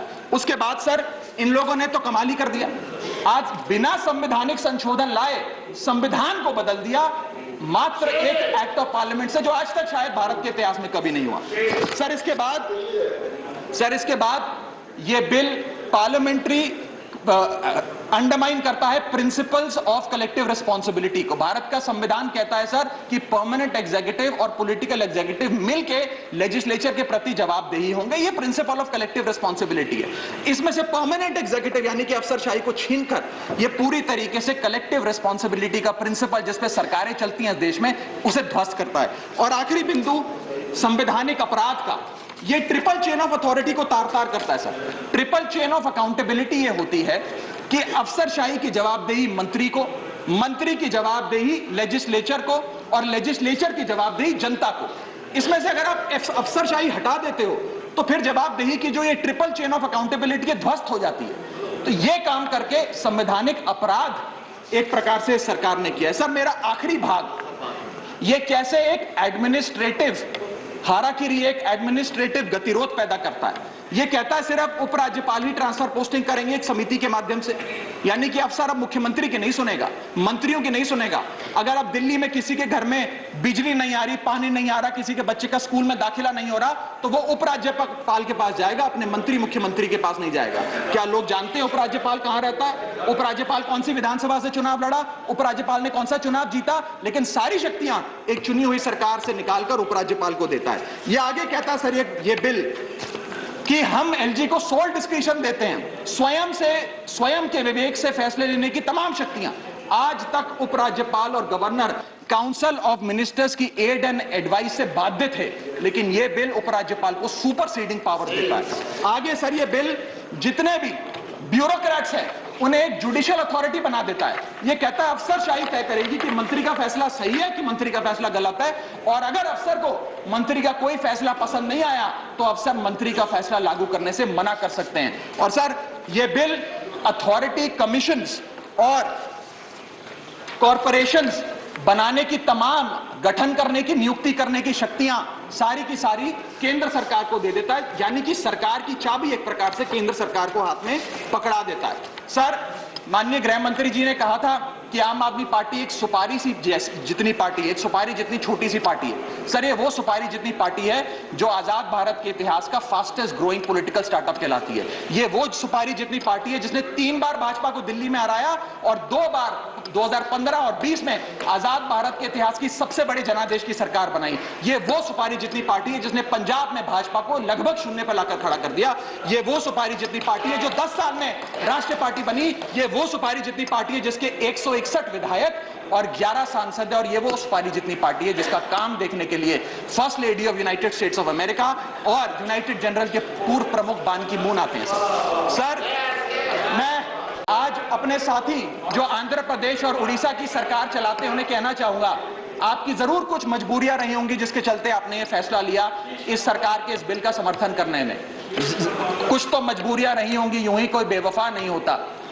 लेकिन मैं आपको कहना चाहता हूं कि आग जब लगेगी तो बहुत दूर तक जाएगी। राहत इंदौरी साहब का एक बड़ा महत्वपूर्ण शेर है, अगर खिलाफ है होने दो, जान थोड़ी है, ये सब धुआं है, आसमान थोड़ी है, लगेगी आग तो आएंगे कई घर जद में, यहां सिर्फ हमारा मकान थोड़ी है। लेकिन जब आपके घर में आग लगेगी, आम आदमी पार्टी आपके साथ खड़ी होगी, मैं आपको विश्वास दिलाता हूं। और सर, मैंने अपनी बात शुरू करी थी महाभारत के एक अंश से, मैं समाप्त भी महाभारत के एक अंश से करूंगा। सर, बीच कुरुक्षेत्र के मैदान में जब युद्ध प्रारंभ होने वाला था तो युधिष्ठिर ने शंखनाद करने से पहले एक घोषणा करी और कहा कि ये धर्म की लड़ाई है। मेरी सेना में खड़े मेरे पीछे जितने योद्धा हैं, अगर उन्हें लगता है कि धर्म मेरे साथ नहीं कौरवों के साथ है, तो मेरी सेना छोड़कर सामने वाली मेरे दुश्मन की सेना में जाकर खड़े हो जाएं, उनकी ओर से युद्ध करें। और अगर कौरव सेना में कोई योद्धा है जिसे लगता है कि धर्म युधिष्ठिर के साथ है, पांडवों के साथ है, तो आप कौरवों की सेना छोड़कर मेरी सेना में आइए, मैं बाहें फैलाकर आपका स्वागत करूंगा। उस समय कौरवों का एक भाई युयुत्सु कौरव सेना छोड़कर पांडवों की ओर आया और पांडवों की ओर से युद्ध लड़ा। मैं उसी बात का जिक्र करते हुए आज इस सदन में बैठे तमाम सांसदों को कहना चाहता हूं, राज्यसभा काउंसिल ऑफ स्टेट्स है, हम लोग काउंसिल ऑफ स्टेट्स है, जहां ज्यादा जिम्मेदारी बनती है राज्यों के हकों की, अधिकारों की रक्षा करने की। मैं मांग करता हूं, आज आप लोग पार्टी लाइन से ऊपर उठकर, विचारधारा से ऊपर उठकर संविधान को बचाने के लिए, लोकतंत्र को बचाने के लिए इस बिल को हराइए। आज ये इतना असंवैधानिक और गैर कानूनी बिल अगर ये सफल हो गया तो हो सकता है आज के बाद आने वाले समय में ये लोग देश में चुनाव ही ना कराएं, चुनावी प्रक्रिया को खत्म करने से। बहुत बहुत शुक्रिया। Doctor Sasmit Patra, Thank you. 12 minutes. Honorable Chairman, sir, I rise to speak on behalf of the Biju Janata Dal. Sir, speaking on this bill in the Lok Sabha, our party's senior member of parliament and leader of the BJD parliamentary party in Lok Sabha, Shri Pinaki Mishra ji has already made our stand very clear and has made it very eloquently and succinctly expressed that the Biju Janata Dal's equidistant stand from the BJP and the Congress and the reasons for the same and the fact that BJP is our principal opposition party. I reiterate and place on record that we are equidistant from the BJP and the Congress, and our principal opposition party in Odisha is the BJP. Our stand today does not change anything in that regard. Sir, BJD is in favor of this bill because it supports the constitutional standpoint of this bill and the Parliament's power to enact legislations and the Parliament's legislative competence to such matters. Sir, I need a protection, sir. You can imagine the kind of ruckus being made. I should be heard. 4.5 crore people in Odisha want to hear, whether people here want to hear or not. Honorable members, please keep calm. Thank you, sir. You see, Sir, in July 4th, 2018, the Supreme Court judgment in its civil appeal has very clearly said on para 277, और ये मैं supreme court के अध्यादेश और supreme court के judgement से refer कर रहा हूं, 2018 जुलाई 4, क्या कहती है supreme court? Supreme court in the matter of civil appeal 2357 says, however, if the parliament makes laws in respect of certain subjects falling in the state list or the concurrent list, this is referring to Delhi, the executive.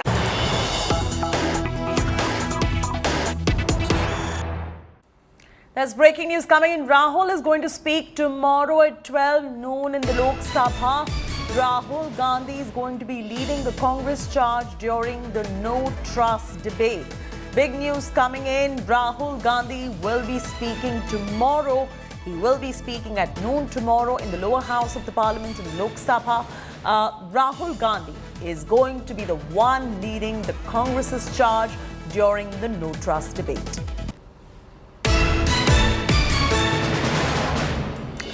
The latest coming in. Our reporter will also join us in moments from now. The No Trust debate is going to be an important one, and Rahul Gandhi is going to be leading the charge as far as the no confidence motion is concerned in the parliament. What we're picking up at the moment is that Rahul Gandhi is going to be speaking at 12 noon tomorrow, and the No Trust debate will take place in the parliament, and he's going to be leading the charge on the No Trust vote debate. We'll get you more details on this in moments from now. In fact, it was Adhiranjan Chaudhary who was going to decide which leaders are going to be speaking on this particular issue. Rahul Gandhi is going to be delivering the speech during the debate on no confidence motion, which is going to be taken up most likely tomorrow. In fact, all the Congress MPs have been talking about how they want Rahul to speak, and we've got Maushmi joining us for the very latest on this story.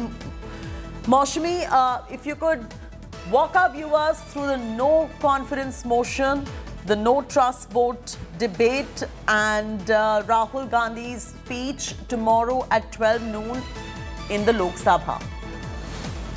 So clearly, Chaiti, as my colleague Rahul Gautam has confirmed that Rahul Gandhi would be speaking at 12 noon in the Lok Sabha. That really means this is a comeback.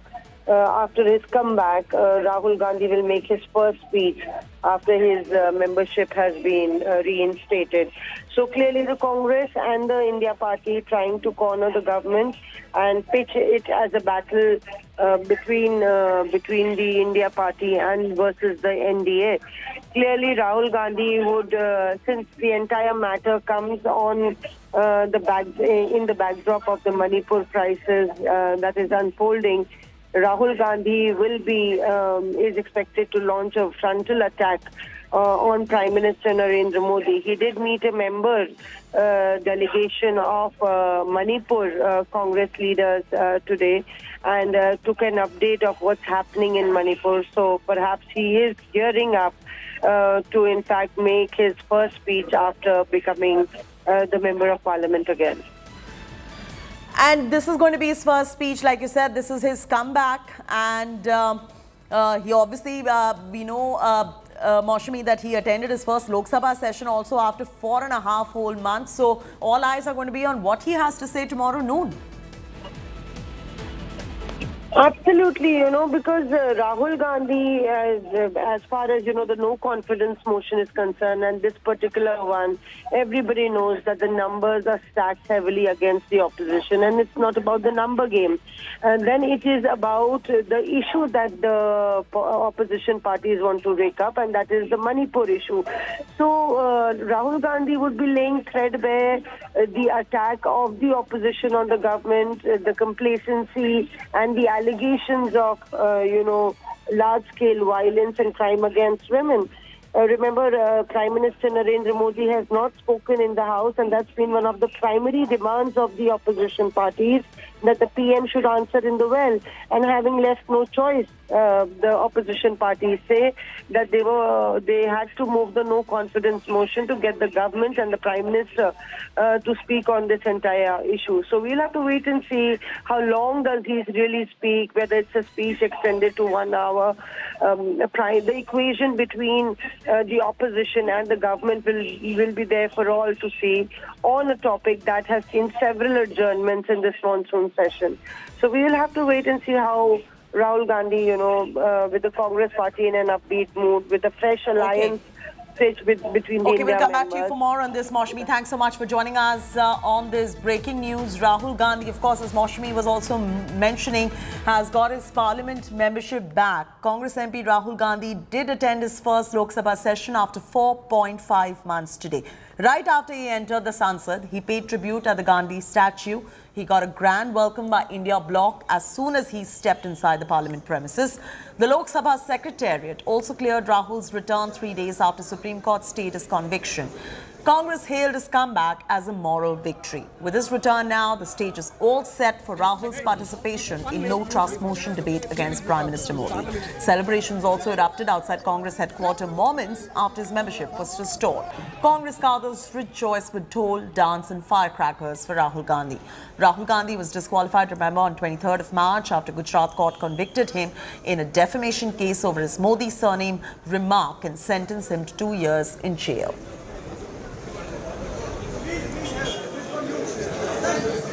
Justice has prevailed and conspiracies has been defeated.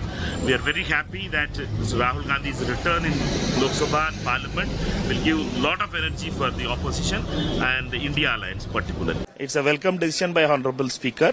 They had implemented the Supreme Court order and we all were hearing conspiracies by the government to stop Mr. Rahul Gandhi ji, but Honorable Speaker has overruled that thing and he has prevailed on the justice. We welcome and thank the Honorable Speaker for the decision. यहाँ पे आप देखिए कि तमाम कांग्रेस के सांसद किस तरह से विक्ट्री साइन दिखाते हुए, तो यहाँ पे देखिए विक्ट्री साइन जो दिखाते हुए तमाम सांसद खड़े हुए हैं और कांग्रेस के सांसद खड़े हुए हैं, बीजेपी के राव इंद्रजीत सिंह भीतर जा रहे हैं। आज बड़ा दिन आप लोग के लिए, हमारे लिए नहीं, देश के लोकतंत्र के लिए। जब एक सत्ता के अहंकार में चूर सरकार ने अपने एक एमएलए से एक फर्जी गैर संवैधानिक स्कीम करके किया है, तो निश्चित रूप से आज देश के संविधान। Breaking news coming in. Congress's Adhir Ranjan Chaudhary has sought bungalow for Rahul Gandhi and after being reinstated as the Wayanad MP. Sources say Rahul Gandhi has applied to the Housing Committee now, has sought reallotment of his bungalow as a Member of Parliament. Remember, he lost his bungalow. You do remember that he had lost his house after he was disqualified as the Member of Parliament, but today he makes his comeback after 4.5 months. He's back now. Tomorrow he's going to also be addressing a very important address tomorrow noon in the Parliament, in the Lok Sabha. And now the latest coming in is that Adhir Ranjan Chaudhary goes ahead and says that Rahul Gandhi should be reallotted his bungalow as the Member of Parliament. This after being reinstated as the Member of Parliament from Wayanad constituency yet again. Sources have said Rahul has applied to the Housing Committee now. Slipping into a very short commercial break. When we return, explosive revelation on pre-planned new riots. This is more in moments from now.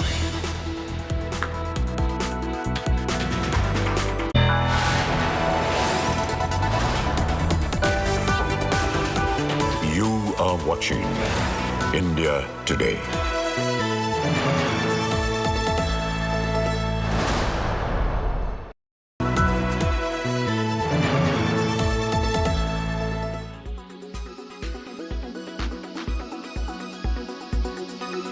आज बड़ा एक serious मामला मैं उठाना चाहता हूं अध्यक्ष जी। कारण यह है कि न्यूयॉर्क टाइम्स में इन लोगों को जो है केवल विदेशी ताकतों के साथ रहकर उन्हीं के न्यूज़पेपर में, उन्हीं के देश में उनके क्या हो रहा है उसी को यह मानते हैं। न्यूयॉर्क टाइम्स में एक बड़ा अच्छा न्यूज छपा है सर कि 38 करोड़ रुपया जो है न्यूज क्लिक जैसी संस्था को मिला है। और न्यूज क्लिक संस्था को जो न्यूयॉर्क टाइम्स ने लिखा है वो लिखा यह है कि भारत में ईडी ने जो रेड किया है, आइस के बारे में लगातार बोलते हैं सर, ईडी की रेड में जो खुलासा हुआ है उसका पूरा खुलासा किया है। और वो जो न्यूज क्लिक है सर, वो देशद्रोही गैंग, टुकड़े गैंग जो भारत को खंडित करना चाहते हैं, वो न्यूज क्लिक उस संस्था का जो है हेड कर रहा है, पुरकायस्त उसका मालिक है। उसके सारे पैसे में कहां से मिले, कैसे नक्सलाइट को दिए गए, कैसे माओवादियों को दिए गए, कैसे शर्मा को, रोहिणी सिंह को या मान लीजिए स्वाति चतुर्वेदी जैसे लोगों को केवल भारत के खिलाफ एक माहौल बनाने के लिए चाइनीज पैसा दे रहे हैं, उसके बारे में सर। दूसरा, मैं इस सरकार से मांग करता हूं सर कि जब भी भारत में संकट आया 2005 से लेकर 2014 तक चाइनीज गवर्नमेंट ने कांग्रेस को पैसा दिया, जिसका FCRA लाइसेंस भारत सरकार ने कैंसिल किया। Our agenda was to basically see whether there was legislative competence for the state to enact a law, given the fact that polygamy, and particularly for Muslims, is also governed by the Sharia Act of 1937, which is a central law. So it was keeping this in mind that the committee sat and finally submitted its report, and has generally pointed out that the state has the legislative competence to do so, subject to the doctrine of repugnancy under Article 254, which means it requires the presidential assent. Would this apply only with regard to the Sharia Act, as in the repugnancy with regard to the Sharia Act, or would the polygamy ban also apply to tribal practices, etc.? In fact, in the report, we have considered that very briefly, because this was specific to the Sharia Act. We've also pointed out that the tribals have a protection under the Hindu Marriage Act of 55. So polygamy, in a sense, or marriage laws, there's been codification of it. Hindu Marriage Act was 55, the Christian Marriage Act is 1872, the Parsi Marriage Act is 1936, and the Sharia Act is 1937. So with regard to that, we've pointed it out and said that this is something also that during the legislative process could be considered. Weather forecast now. Delhi, maximum 39 and minimum 28 degrees. Mumbai, maximum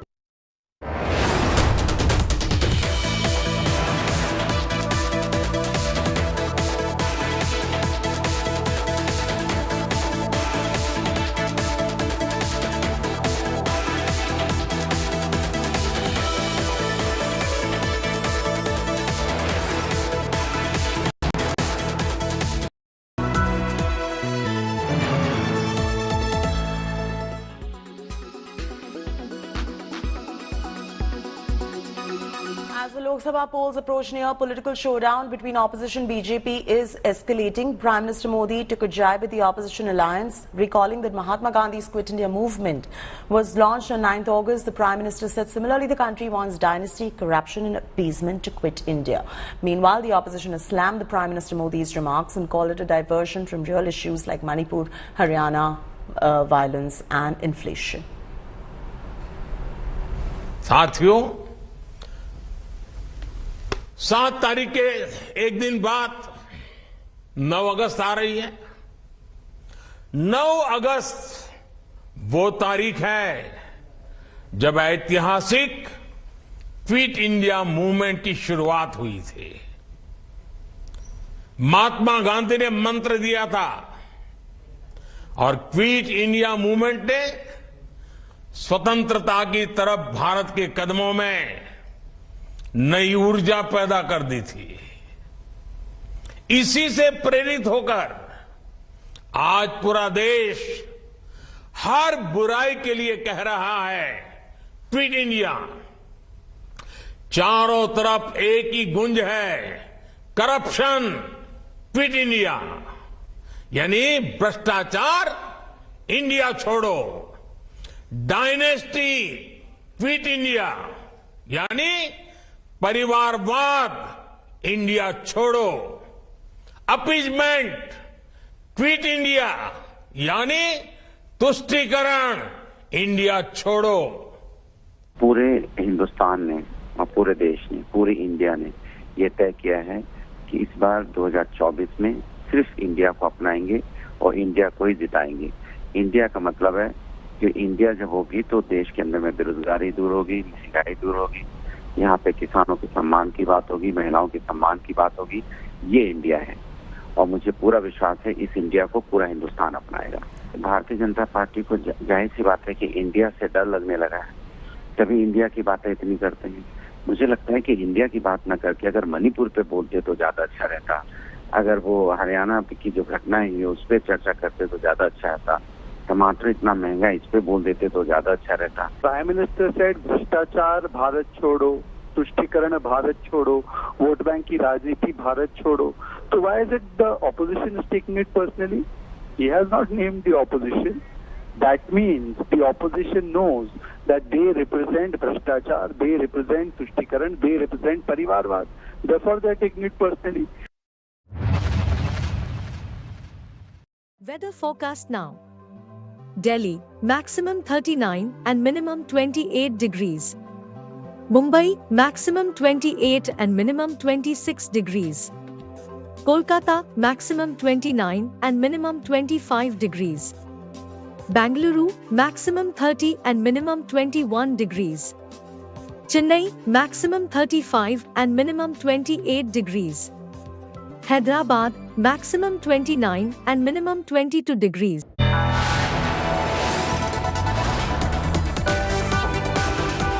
You are watching India Today.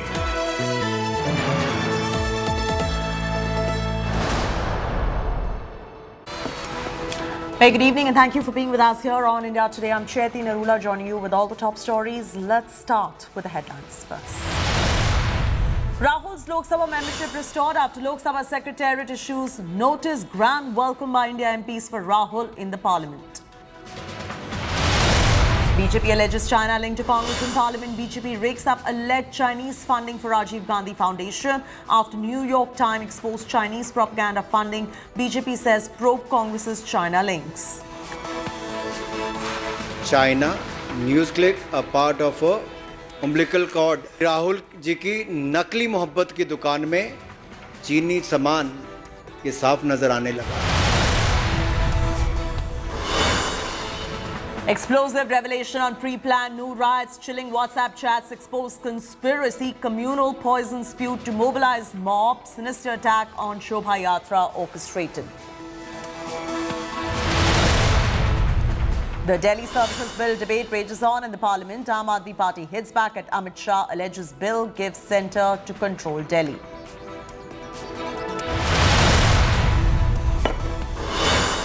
Furious BSP MP, BJP MLC verbal spat on stage.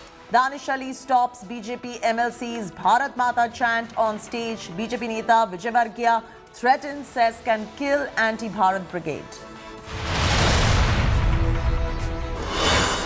Fire breaks out at Delhi AIIMS endoscopy room near emergency ward.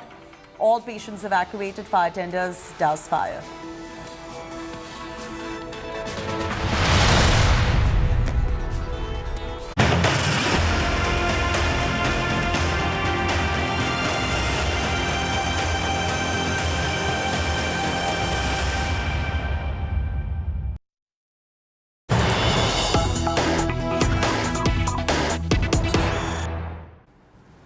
Breaking news coming, explosive revelation in pre-planned new riots.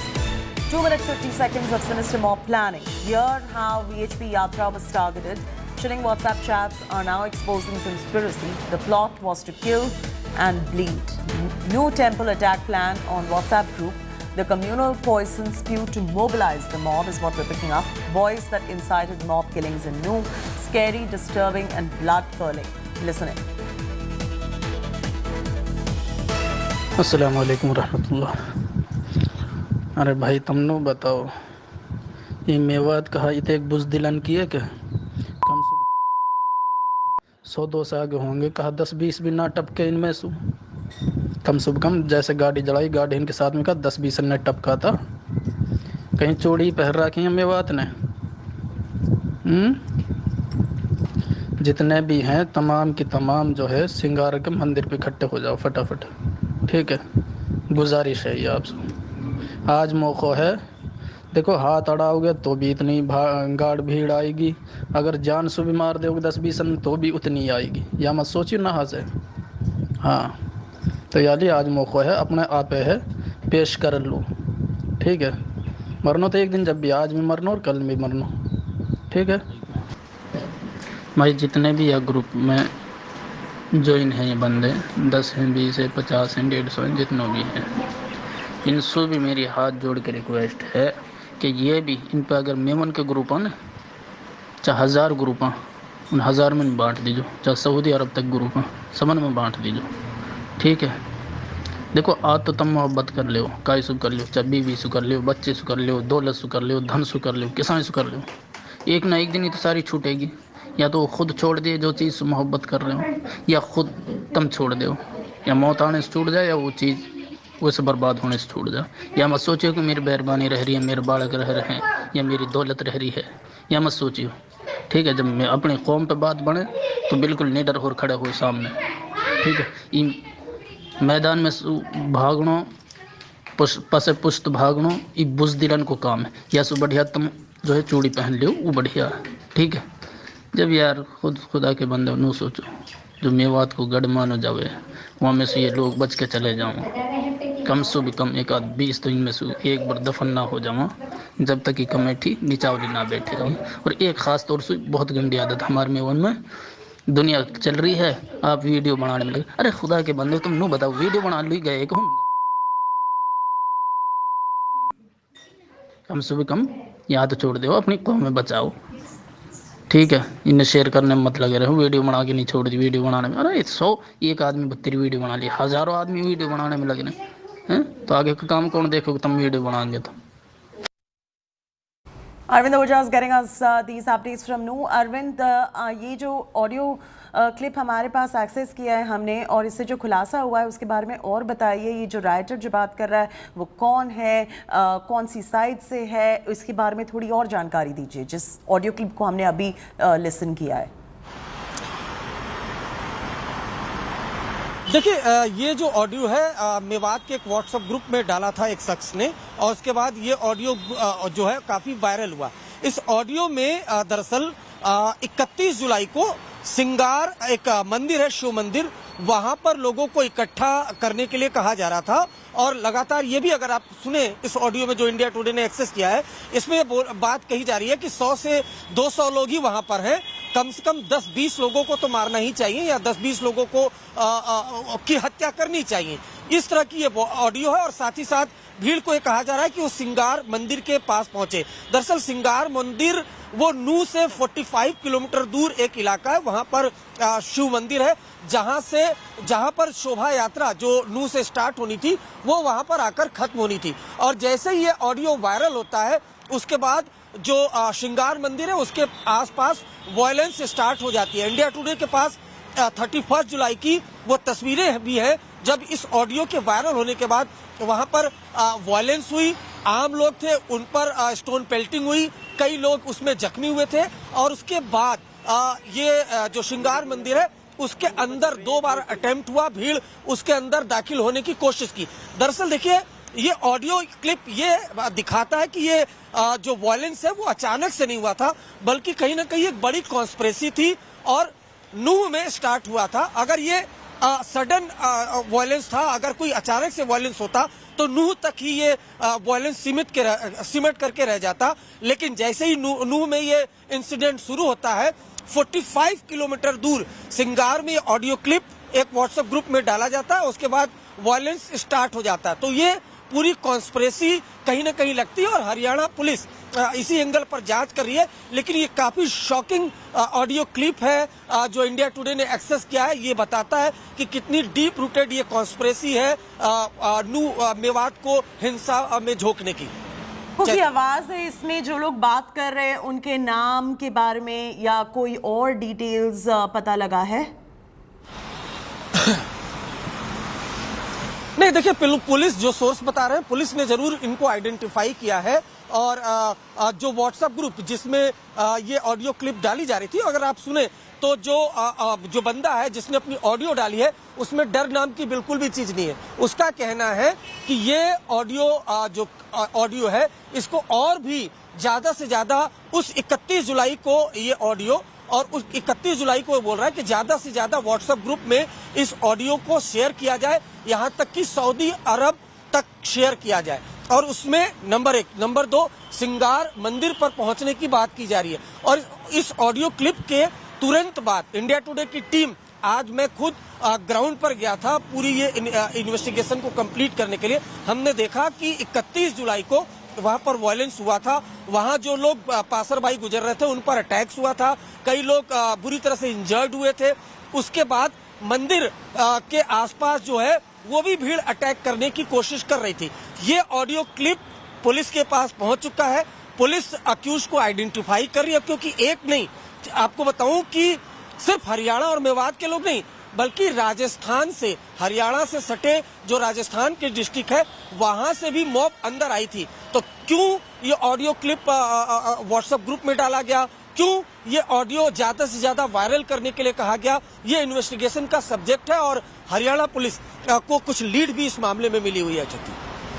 Bilkul. Thanks so much for joining us with those details right there, Arvind. Now, days after riots and violence engulfed the state of Haryana, bulldozer action has come to a halt.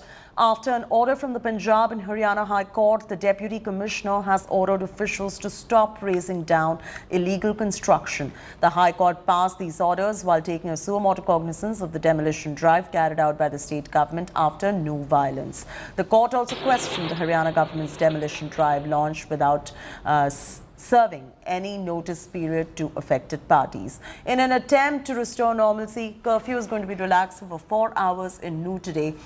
Meanwhile, another accused has been detained by the Haryana STF from New, and as per sources, the accused is employed at a hospital in New.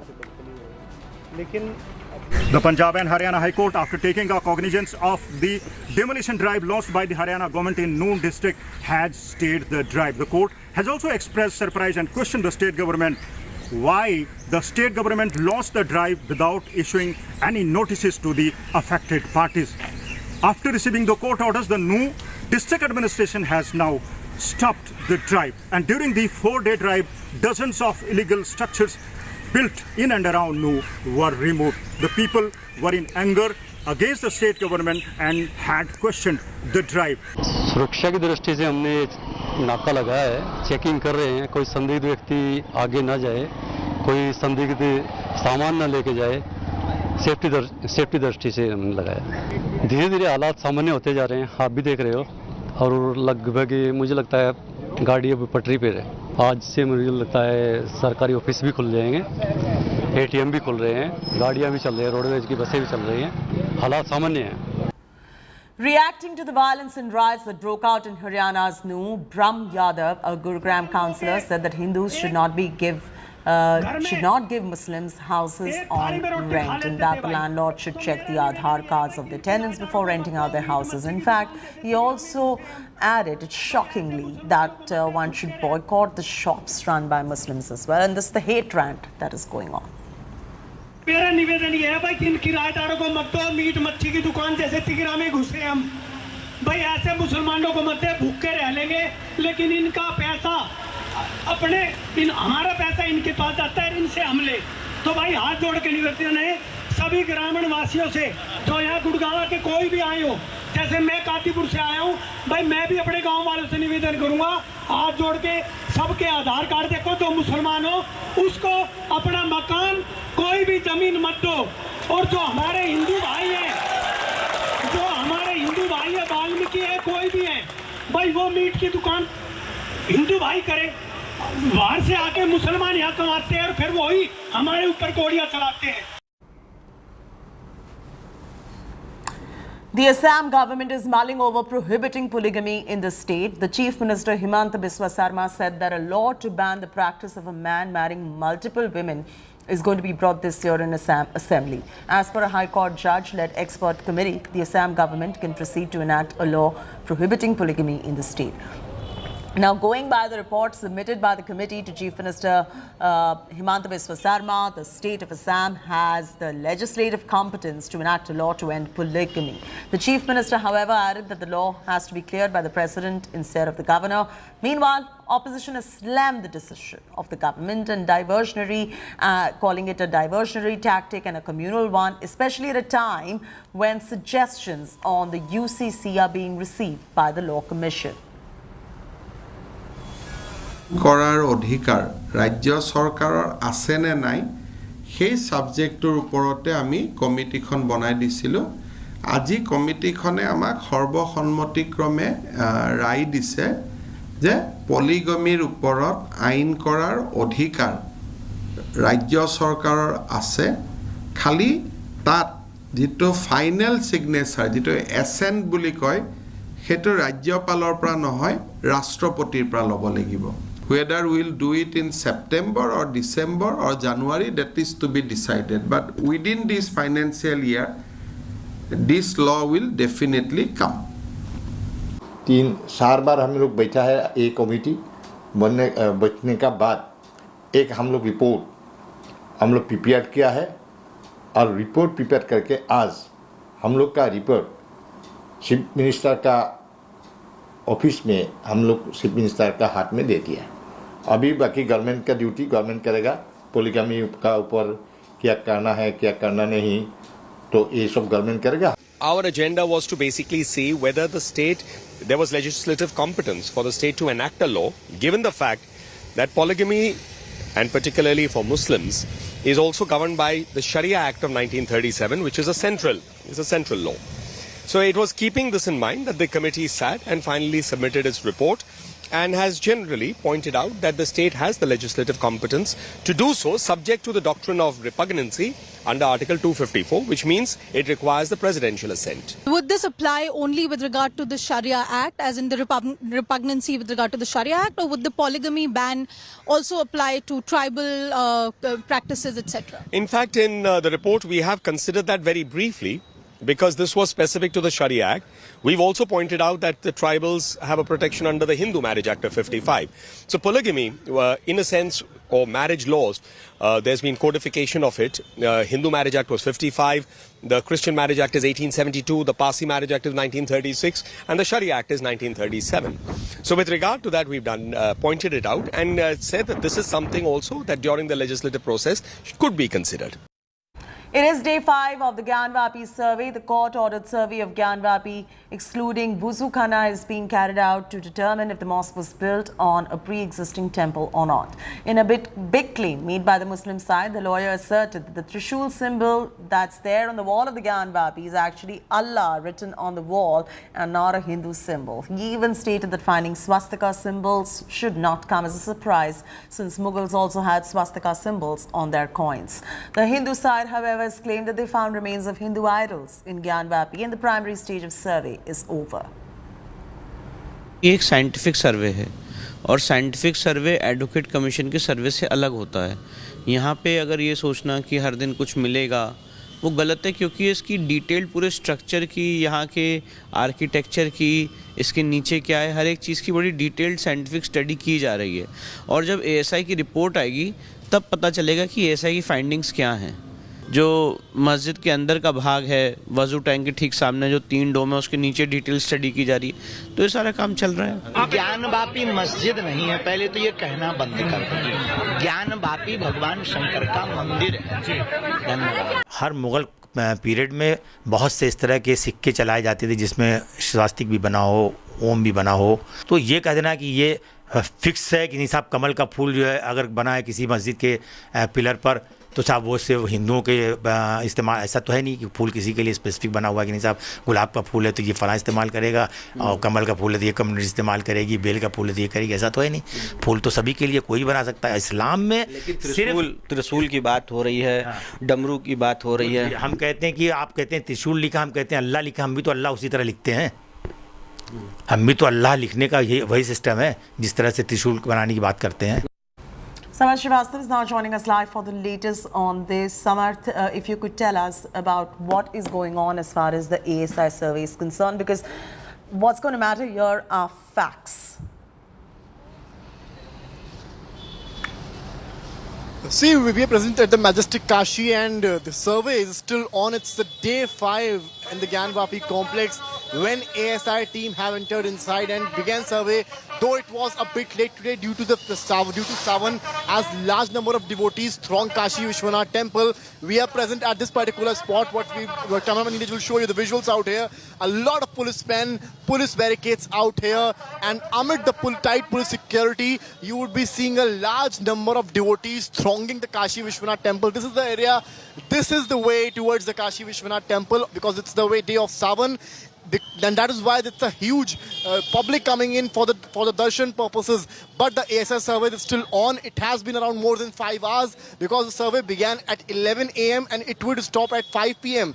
And what we can expect from the survey, as told by the Hindu side advocates, that ASI might use machines from today, and then that could be the thing called GPR, because what we saw in the earlier days, they were taking the measurements, the mapping thing was happening, but no use of machine was whatsoever used, and that's a important part because that will in a way originate and tell the exact the way the entire area was turned into a mosque as claimed by the Hindu side, while the Muslim side is claiming that the symbols you call it the Shiv symbols, the Om symbols as called by the Hindu side are not those. These were the symbols of Allah. So that's a contradictory statement from the Muslim side, while Hindu side is claiming that they have found the Narsimha avatar, the thing symbol inside that particular mosque. But it has been a long debate. As Vishnu Jain said, we have to wait for the final ASI report, for the conclusion, for the exact purpose what ASI is doing inside, because it's not a day one or day two thing that things will come out like every day what's happening inside.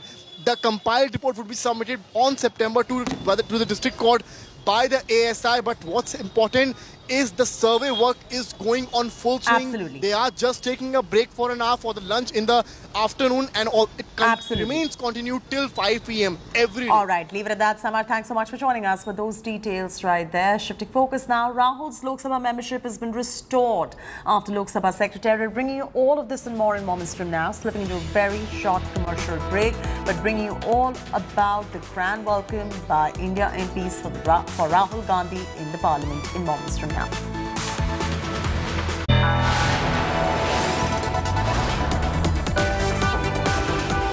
You are watching India Today.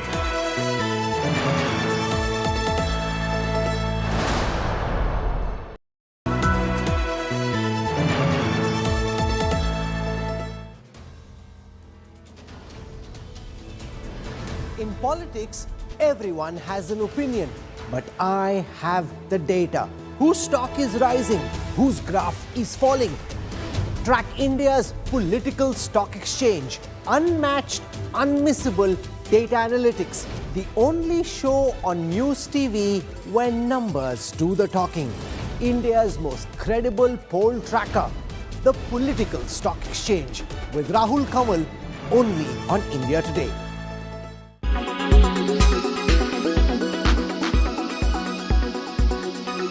Congress party and entire government is indulged in corruption. So this kind of complaints has been repeatedly coming against all the ministers, including CM, his family and entire government. Even in Bangalore, every possible place, these people have been trying to exploit. Being corrupt is become their culture, and they are completely insensitive, and people are really worried, completely they are worried. उनको जिस साजिश के तहत Bharatiya Janata party ने एक सिंह गर्जना को रोकने की कोशिश की थी, राहुल गांधी इज बैक, और फिर उनकी सिंह गर्जना चालू रहेगी। लेकिन मेरी समझ में एक चीज नहीं आती, ये भाजपा क्यों अपने खिलाफ उठने वाली आवाज को बंद करने की कोशिश कर रही थी। आज ये इंडिया की जीत है, राहुल गांधी की जीत है, मोदी सरकार की पराजय है। We are happy that Honorable Rahul Gandhi ji is back in Parliament, and we still believe that democracy exists in this country, even though the Surat court verdict was not in a proper manner, which was even also stated by the Honorable Supreme Court of India. It is very clear that even a common man can now depend upon the judicial system of India.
Make your media plan smarter with India Today Live TV on your connected devices.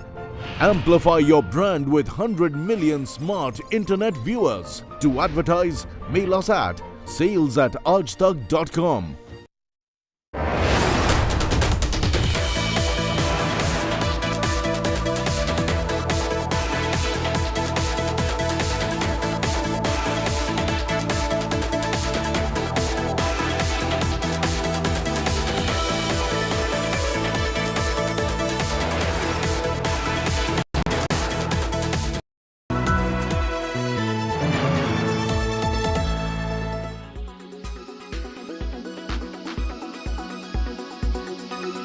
Karnataka Minister Dinesh Gundu Rao has stirred a controversy, putting the India alliance in a tough spot.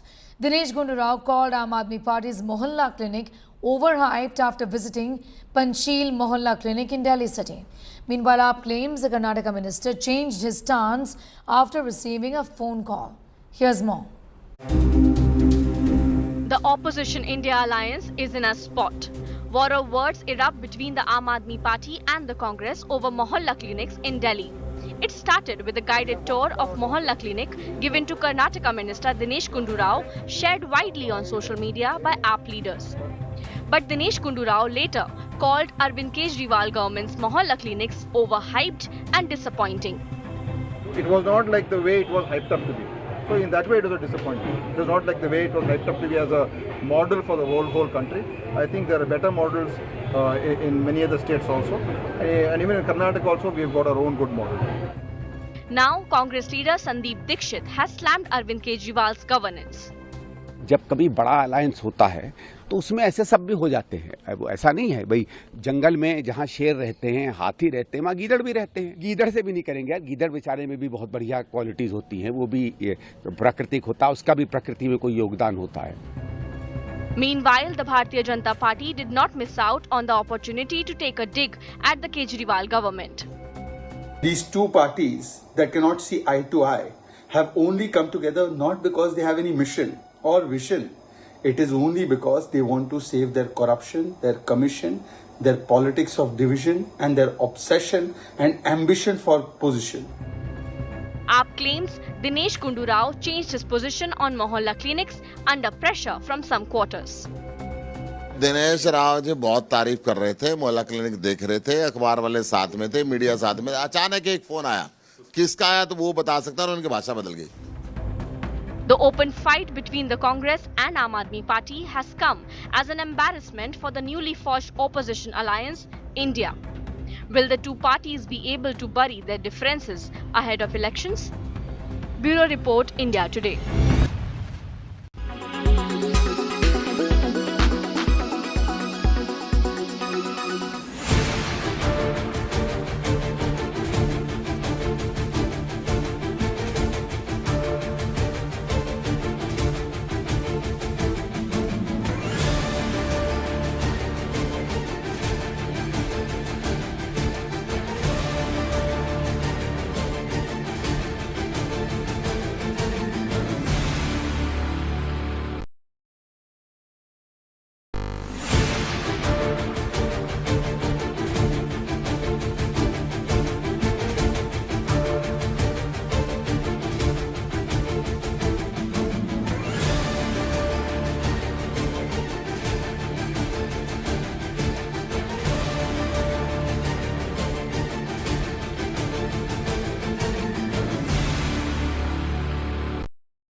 Make your media plan smarter with India Today Live TV on your connected devices.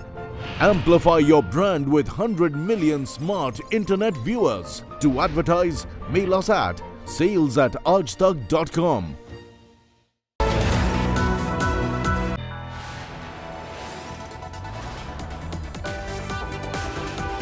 You are watching India Today.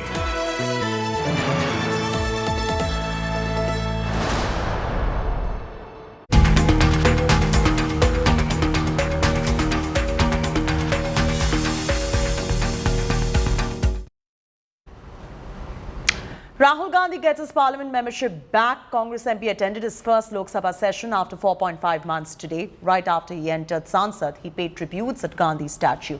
He got a grand welcome by India bloc as soon as he stepped inside parliament premises. The Lok Sabha secretariat cleared Rahul's return 3 days after Supreme Court stayed his conviction. Congress hailed his comeback as a moral victory. With his return now, the stage is all set for Rahul's participation in the no trust motion debate against Prime Minister Narendra Modi. Celebrations erupted outside Congress headquarters moments after his membership was restored. Congress cadres rejoiced with dhol, dance and firecrackers for Rahul Gandhi. Rahul Gandhi was disqualified on 23rd March after Gujarat court convicted him in a defamation case over his Modi surname remark and sentenced him to 2 years in jail. It's a welcome decision by Honorable Speaker that implemented the Supreme Court order, and we all were hearing conspiracies by the government to stop Mr. Rahul Gandhi ji, but Honorable Speaker has overruled that thing and he has prevailed on the justice. We welcome and thank the Honorable Speaker for the decision. यहाँ पे आप देखिए कि तमाम कांग्रेस के सांसद किस तरह से विक्ट्री साइन दिखाते हुए, तो यहाँ पे देखिए विक्ट्री साइन जो दिखाते हुए तमाम सांसद खड़े हुए हैं और कांग्रेस के सांसद खड़े हुए हैं, बीजेपी के राव इंद्रजीत सिंह भीतर जा रहे हैं। आज बड़ा दिन आप लोग के लिए, हमारे लिए नहीं, देश के लोकतंत्र के लिए। जब एक सत्ता के अहंकार में चूर सरकार ने अपने एक एमएलए से एक फर्जी गैर संवैधानिक स्कीम करके किया है, तो निश्चित रूप से आज देश के संविधान के लोकतंत्र के लिए बड़ी दायरे में सिमट के आया है, हर रवायत से हट के आया है। आंधियों को जरा खबर कर दो, शेर वापस पलट के आया है। राहुल गांधी जी की सदस्यता बहाल हुई, हालांकि शनिवार को ही हो जानी चाहिए थी, लेकिन हम सब इंतजार कर रहे थे कि जल्दी से जल्दी हो, देश इंतजार कर रहा था कि जल्दी से जल्दी हो। धन्यवाद, देर आए दुरुस्त आए, अच्छा है। राहुल जी आए, संसद की दीवारें उनका इंतजार कर रही हैं। बिल्कुल प्रोसीजर होता है कि जिस तरीके से उनकी सदस्यता रद्द हुई थी कन्विक्शन होने पर, और उनका और स्टे आया है सुप्रीम कोर्ट का, इतना उनको समय लगा उनको रीइंस्टेट करने के लिए। उस पर ही सवाल उठ खड़ा होता है कि किस तरीके की हिपोक्रेसी है कि आप सदस्यता रद्द तो कर देते हैं, बहाल करने के लिए आपकी इतनी रिक्वेस्ट करनी पड़ती है। साथ ही साथ अभी भारतीय जनता पार्टी के MP का कन्विक्शन हुआ है, क्या उनकी सदस्यता रद्द हो गई है, क्या उनसे घर खींच लिया गया है? तो ये सारी चीजें हैं, अभी हिपोक्रेसी दर्शाता है, but we welcome him back. Hopefully वो अपनी आवाज फिर से बुलंद करेंगे। माननीय सुप्रीम कोर्ट को बधाई, जिसकी वजह से पूरे देश की जनता का लोकतंत्र पर भरोसा बढ़ा है, न्यायालय पर भरोसा बढ़ा है, और हमें उम्मीद है कि जिस तरीके से भारतीय जनता पार्टी का जिस तरीके से काम करने का तरीका है कि लोगों की सदस्यता ले ले, हमें उम्मीद है औरों की भी सदस्यता वापस होगी। हम राहुल गांधी जी को कांग्रेचुलेट करते हैं और स्पीकर साहब का भी धन्यवाद करते हैं कि उन्होंने कोई विलंब नहीं किया और राहुल गांधी जी की सदस्यता को रिस्टोर किया है। Thank you. कांग्रेस पार्टी सब ने अपने आप का एक मूर्खता प्रदर्शन करते हैं, जहाँ तक मैं बोलना चाहता हूँ। ये तो क्या है, उस कल वो फ्राइडे आ गया है और सैटरडे संडे शायद नहीं होगा। वो स्पीकर आज निर्णय किया है, और क्या है, आज तो जो फ्राइडे होने के बाद आज तो रिस्टोर हो गए ना। कम से कम जो कॉन्स्टिट्यूशनल इंस्टीट्यूशन के बीच में जब चलता है विषय, थोड़ा संयम तो रखना पड़ेगा। तो ऐसे तो बाकी MPs को भी हुआ है, तो इसलिए जो कानूनी प्रक्रिया है, संवैधानिक प्रक्रिया है, वो प्रक्रिया हमने बिना डिले किया है। All right, Rahul Gandhi going to be making a grand speech tomorrow at noon. We'll cut live to it, of course, and you can watch it right here on India Today. He's got his parliament membership back, and he attended his first Lok Sabha session as well after 4.5 months. Today was the first day after 4.5 months. And Maushami now joins us for the very latest. Maushami, 4.5 months. Rahul's back. He gets his membership back. What happens to his house now? Because Adhir Ranjan Chaudhary wants his house to be restored as well. What's the update on that front? And what can we expect at 12 noon tomorrow? So, Chetty, after coming back, Rahul Gandhi would be making his first speech tomorrow, and that's on a very important motion that was moved by the leaders of the India party. And tomorrow is the no confidence motion, a 3-day discussion, and the Prime Minister would answer on the 10th. So a comparison or a parallel would be drawn. Of course, it is expected that Rahul will launch a frontal attack on the Modi government and question the Prime Minister's silence in the House over the Manipur issue. Importantly, that will be his first speech as a member or a lead party of the India alliance. So it will be interesting to see, because he'll not only be supported by the Congress MPs but also by the other colleagues in the alliance. On the other hand, as far as the question on the House is concerned, the Congress party and in fact Ranjan Chaudhary said that they would be waiting for the normal protocol. There should be a response from the Lok Sabha Secretariat, or perhaps from the Urban and Development Ministry's department, as far as allotting Rahul Gandhi a house is concerned. Even though there's a question mark whether he will get the same house, plus Tughlaq's laying back, as we've learned that it has not been allotted to anybody else. All right, thanks Moshmi for joining us with the very latest details. The BJP and Congress are at loggerheads over the New York Times investigative report that prompted the BJP to accuse the Congress of having links with China. The New York Times investigative report on how the Chinese government has actively peddled propaganda across the world, including India, echoed in the parliament and outside, as well as the BJP demanded answers from the Congress party, levelling serious allegations against the Gandhis of having links to Beijing again. BJP's Anurag Thakur raked up funding of Rajiv Trust once again, demanding a detailed investigation. Thakur also lashed out at Congress, accusing them of attempting to shield news website NewsClick when they were raided for alleged China links back in 2021. So what exactly has the New York Times report claimed? Their detailed investigative report has claimed that a US billionaire, Neville Roy Singham, is linked to multiple network outlets across the world and has financed their Chinese propaganda on behalf of the Chinese government. The report also claims that in India, news website NewsClick was also financed by Singham to write propaganda pieces masked as independent content in favor of China. Congress, China, NewsClick are part of a umbilical cord. Rahul ji की नकली मोहब्बत की दुकान में चीनी सामान ये साफ नजर आने लगा है। चीन के प्रति प्यार ये दिखता था और भारत के खिलाफ दुष्प्रचार ये विदेशी जमीन पर भी और विदेशी न्यूज़ एजेंसियों के माध्यम से भी प्रोपेगेंडा के तहत होता था। एक एजेंडा था, anti India, break India campaign ये लोग चलाते थे। कांग्रेस ने विदेशी लोगों के साथ हाथ मिलाने का प्रयास किया, और यही नहीं, जब इनको निमंत्रण मिला सोनिया जी को, राहुल जी को, कब मिला? जब ओलंपिक्स खेल हुए तो कांग्रेस पार्टी को भी, गांधी परिवार को भी वहां पर न्योता दिया गया, और ये लोग उस समय चाइना भी गए, खेल देखने गए थे, खेल करके आ गए। विदेशी नेविल रॉय सिंघम, ये सिंघम कोई सिंघम फिल्म की बात नहीं कर रहा मैं, ये नेविल रॉय सिंघम ने इसकी फंडिंग की, और फंडिंग उसको कहां से आई? नेविल रॉय सिंघम को चाइना पीछे से करता है, और इसमें नेविल रॉय का जो सीधा संपर्क है कम्युनिस्ट पार्टी ऑफ चाइना के एक प्रोपेगेंडा आर्म के साथ है।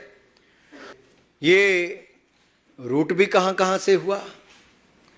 ये गौतम नवलखा का नाम तो आपने सुना ही होगा, ये भी एक आरोपी है। किस केस में?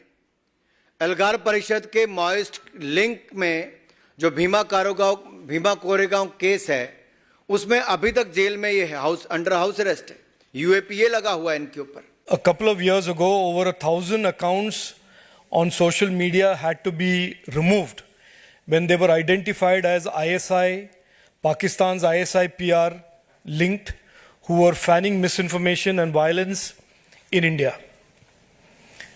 Then a few months ago, there were another 1,000+ accounts that were removed that were being sponsored by and operated by Khalistani elements, again fanning misinformation and violence and lies and hatred against the government of India and our leadership. There is an attempt to rein in misinformation. These platforms jump along with their friends and rally behind this false cover of free speech. The right to free speech as guaranteed in our Constitution is certainly not and must not and should not be a cover for misinformation directed at our nation's rise.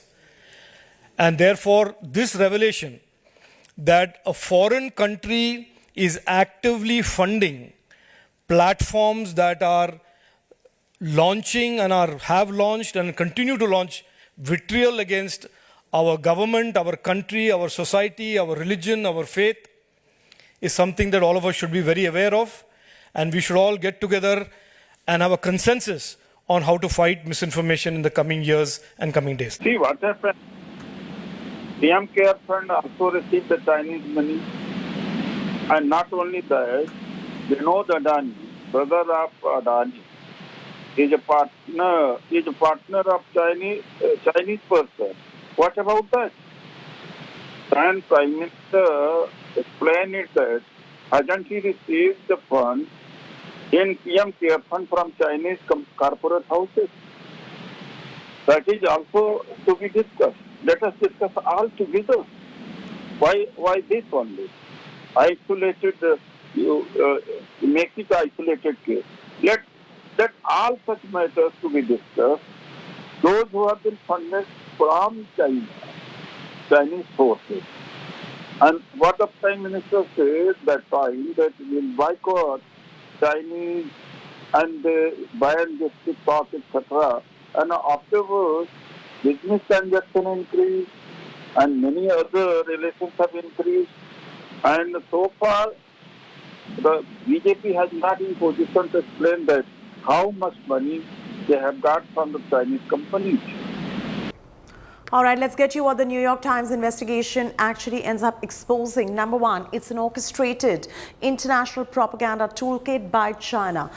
It also further goes on to say that Indian website NewsClick's link and shows how it was linked to the Chinese government. We have a flowchart as well. We'll show you the flowchart in moments from now. Number three, Indian website was funded for the propaganda pieces. Point number four, US billionaire Singham's role in funding this particular propaganda. And point number five, the expose also shows propaganda and how it was disguised as independent content. Let's get you the flowchart and so you get a better sense of the Chinese money trail that has been decoded by New York Times. ED sources have also revealed to India today. Now, this is Communist Party of China, the helm of affairs, and you'll see how Gautam Navlakha is eventually linked to the Communist Party of China. Gautam Navlakha is a NewsClick founder. Now, the Communist Party of China, to Neville Roy Singham, the tech billionaire living in Shanghai, he gets his funding from there. Neville further goes on to give 38 crore rupees to NewsClick, PPK NewsClick Studio Private Limited. They ended up receiving this particular cash for Chinese propaganda, and then 21 lakhs was also given to Gautam Navlakha. So finally, you can see that being linked back to the Chinese Communist Party. Moving on now, after passing the Lok Sabha test, the Delhi Services Bill has been tabled in the Rajya Sabha. India opposed Delhi Bill, calling it anti-democratic, and stated that this bill undermines the power of Delhi Chief Minister. The opposition says bill has been tabled by the centers against basic structure and that the BJP's approach is to control the national capital by hook or crook. Calling the bill a political fraud and constitutional sin, AAP claimed that it is only being brought to make administrative hurdles in Delhi. The BJP, however, hit back, asserting that no rule of constitution has been broken and the legality of the bill is totally valid. The bill sailed through Lok Sabha and Centre and is set to pass the Rajya Sabha test as well. The BJP and allies have 131 members. The opposition has 104. AAP says it's hopeful of sailing through with majority. Sir, हम न्याय की गुहार लगाने आपके सामने आए हैं, अपने हक मांगने आए हैं, अपने हक से ज्यादा मांगने नहीं आए। सर, मैं अपने वक्तव्य को तीन भाग में बांटता हूं। पहला कि ये बिल कैसे एक राजनीतिक धोखा है, पॉलिटिकल फ्रॉड है। दूसरा, ये कैसे एक संवैधानिक पाप है, कॉन्स्टिट्यूशनल सिन है। और तीसरा कि ये एडमिनिस्ट्रेटिव लॉकजैम यानी कि प्रशासनिक गतिरोध दिल्ली में कैसे पैदा कर देता है। सर, ये बिल सिर्फ संविधान का और लोकतंत्र का अपमान नहीं है, ये बिल लाल कृष्ण आडवाणी जी का, अटल बिहारी वाजपेयी जी का, मदन लाल खुराना जी का, सुषमा स्वराज जी का, अरुण जेटली जी का, सबका अपमान करने का और उनके 40 साल के संघर्ष को मिट्टी में मिलाने का काम करता है। सर, मैं माननीय गृह मंत्री जी का बयान लोकसभा में सुन रहा था। उन्होंने कहा कि नेहरू जी ने, पंडित नेहरू ने यह बात रखी थी कि दिल्ली को पूर्ण राज्य का दर्जा नहीं मिलना चाहिए। मैं माननीय गृह मंत्री जी से कहना चाहता हूं, नेहरूवादी मत बनिए, आडवाणीवादी बनिए, वाजपेयीवादी बनिए और दिल्ली को पूर्ण राज्य का दर्जा देने का आज आपके पास ऐतिहासिक मौका है। दिल्ली को पूर्ण राज्य का दर्जा दीजिए। This bill is completely unconstitutional. It is fundamentally anti-democratic. It is a frontal assault on the regional voice and aspirations of the people of Delhi. It violates all principles of federalism, all norms of civil service accountability, all models of assembly-based democracy, and of course, it violates, as I will demonstrate, the basic structure. तो मैं भी कहना चाहता हूं, ये पहली बार ऐसा हो रहा है कि किसी देश की राष्ट्रीय राजधानी में उस देश की केंद्र सरकार की शक्तियां, उससे अधिक शक्तियां किसी और की होनी चाहिए। मेरे विचार से दुनिया में ऐसा कोई दूसरा उदाहरण देखने को नहीं मिलेगा। So I support what Abhishek Manu Singhvi ji has said. I am unable to find parallel anywhere in the world.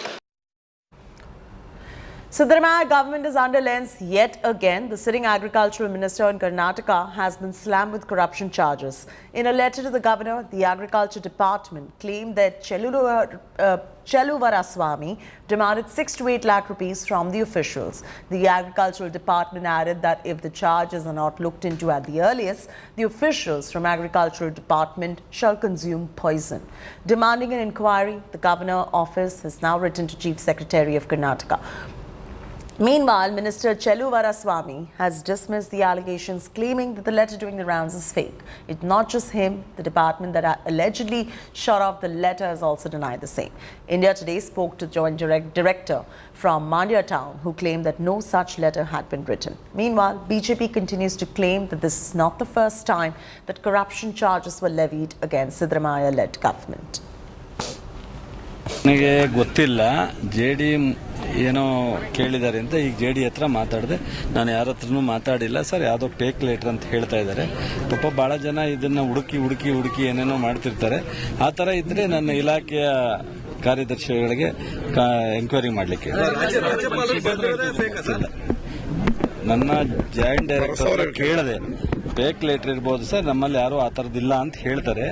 JD ಅವರು ನಾನು ಯಾರು ಕೇಳಿಲ್ಲ ಸರ್ ಅಂತ ಹೇಳ್ತಾ ಇದ್ದಾರೆ. ಆದರೆ ಎಂಕ್ವೈರಿ ಮಾಡ್ತೀನಿ.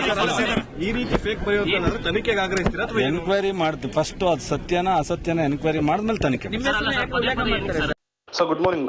ಜಾಯಿಂಟ್ ಡೈರೆಕ್ಟರ್ ಮಂಡ್ಯನಾ ಸರ್, ಅಗ್ರಿಕಲ್ಚರ್? ನಾಗಾರ್ಜುನ್ ಮಾತಾಡ್ತಿದ್ದೀನಿ, ಇಂಡಿಯಾ ಟುಡೇ ಇಂದ. ಸರ್, ನೀವು ಬರ್ದಿರೋ ಪತ್ರ ಅಲ್ಲ, ಪತ್ರ ನೀವು ಬರ್ದಿದ್ದೀರಾ ಇಲ್ಲ ಅಂತ ಸರ್ ಅಷ್ಟೇ. ಇಲ್ಲ ಸರ್, ನಾನು ಅದನ್ನೇ ವಿಚಾರಿಸ್ತಾ ಇದ್ದೀನಿ. ಯಾವ್ದು ನಮ್ಮಲ್ಲಿ ಪತ್ರ ಆಗಿಲ್ಲ. ನೀವ್ ಯಾವ್ದು ಬರ್ದಿಲ್ಲ ಸರ್? ನಾವು ಬರ್ದಿದ್ದಲ್ಲ, ಇಲಾಖೆಯವರಲ್ಲ ಇದು. ಸೊ ಫೇಕ್ ಅಂತೀರಾ ಸರ್? ಅದನ್ನ ಫೇಕ್ ಅಂತೀರಾ? ಅದನ್ನೇ ನಾನು ಮಾತಾಡ್ತಾ ಇದ್ದೀನಿ ಸರ್. 10 ನಿಮಿಷ ಮಾತಾಡ್ತೀನಿ. Okay, thank you. ಆ ಗುತ್ತಿಗೆದಾರ ಸಂಘದವನು ಈ ಥರ ಮಂತ್ರಿಗಳು ಪರ್ಸೆಂಟೇಜ್ ಕೇಳ್ತಾರೆ. ನಾವು ಇವತ್ತೊಂದು ಮೀಟಿಂಗ್ ಮಾಡ್ಬೇಕಾಯ್ತು, ಮಂತ್ರಿಗಳೇ ಭೇಟಿ ಮಾಡಬೇಕು ಅಂತ ಹೋದ್ರೆ ಅಲ್ಲಿ 2-3 ಜನ ಇಟ್ಕೊಂಡವ್ರು ಏಜೆಂಟ್ಗಳನ್ನ. ಅವ್ರು ದುಡ್ಡು ತಂದಿರು, ಒಳಗೆ ಬನ್ನಿ, ದುಡ್ಡು ಬಂದಿದ್ರು ಹೊರಗಡೆ ಹಿಡಿ ಅಂತಾರಂತೆ ಮಂತ್ರಿ ಚೇಲಗಳು. ಇದು ನಡೀತಾ ಇದೆ ಈ ರಾಜ್ಯ. ಇದು ಇವರು ಹೋಗಿ ಡೆಲ್ಲಿನಲ್ಲಿ ಭ್ರಷ್ಟಾಚಾರದ ಬಗ್ಗೆ ರಾಹುಲ್ ಗಾಂಧಿ ಮುಂದೆ ಕೂತ್ ಮಾತಾಡ್ಕೊಂಡು ಭ್ರಷ್ಟಾಚಾರ ನಿಲ್ಲಿಸಿ ರಾಜ್ಯದ ಪಾರದರ್ಶಕ ಆಡಳಿತ ತರ್ತಾರ. Congress party and entire government is indulged in corruption. So this kind of complaints has been repeatedly coming against all the ministers, including CM, his family and entire government. Even in Bangalore, every possible place, these people have been trying to exploit being corrupt is become their culture, and they are completely insensitive, and people are really worried completely. They are worried. There is a YST, Yatindra Siddaramaiah tax, where transfer posting scam is taking place in a very big way in every department. And now there is proof of this. Joint agricultural directors of different taluks in the Mandya district have written a letter to the governor giving proof that how the Karnataka minister Chaluvaraya Swamy is demanding 6 to 8 lakh rupees bribes from them. The Congress party is a corruption ki dukan. It has looted the country when it was in UPA between 2004 to 14, and in every state government where it comes to power by mistake, it starts looting the state. Chandrayaan 3 inches closer towards another milestone. As the spacecraft entered the lunar orbit, it caught sight of the moon during its maneuver. Chandrayaan 3 shared the first ever images of the moon, and they look truly breathtaking. The aircraft gave a glimpse of how the moon looks like, with blue-green colors, with many craters as it was approaching towards it. The Chandrayaan 3 spacecraft successfully entered the lunar orbit yesterday. If the mission goes as planned, Chandrayaan 3 will safely land near the moon's south pole between 23rd and 24th of August.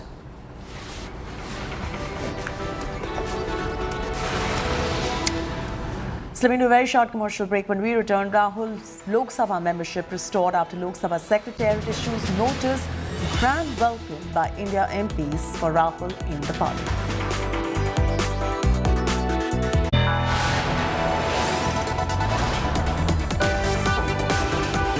You are watching India Today.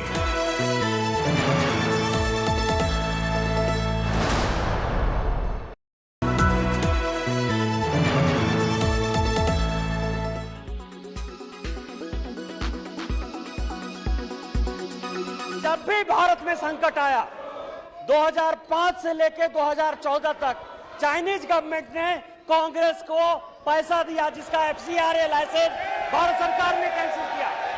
2008 में जब Olympic हुआ, ये कांग्रेस को, ये सोनिया जी को और राहुल जी को बुलाया गया। 2017 में जब डोकलाम हो रहा था, उस डोकलाम के समय सर ये चाइनीज के साथ बातचीत कर रहे थे। चाइनीज के माध्यम से देश में एक अलग तरह का माहौल पैदा करना चाहते हैं। मेरा भारत सरकार से आग्रह है कि जितनी भी फंडिंग हुई है कांग्रेस को, जितनी भी चाइना ने फंडिंग की है, जांच की जाए और इतने लोग हैं उनको सलाखों में पीछे डाला जाए और कांग्रेस पार्टी को किया जाए। कांग्रेस पार्टी सब ने अपने आप का एक मूर्खता प्रदर्शन करते हैं, जहां तक मैं बोलना चाहता हूं। ये तो क्या है, उस कल वो फ्राइडे आ गया है और सैटरडे संडे शायद नहीं होगा। वो स्पीकर आज निर्णय किया है और क्या है, आज तो जो फ्राइडे होने के बाद आज तो रिस्टोर हो गए ना। कम से कम जो कॉन्स्टिट्यूशनल इंस्टीट्यूशन के बीच में जब चलता है विषय, थोड़ा संयम तो रखना पड़ेगा। तो ऐसे तो बाकी एमपीज को भी हुआ है। तो इसलिए जो कानूनी प्रक्रिया है, संवैधानिक प्रक्रिया है, वो प्रक्रिया हमने बिना डिले किए किया है।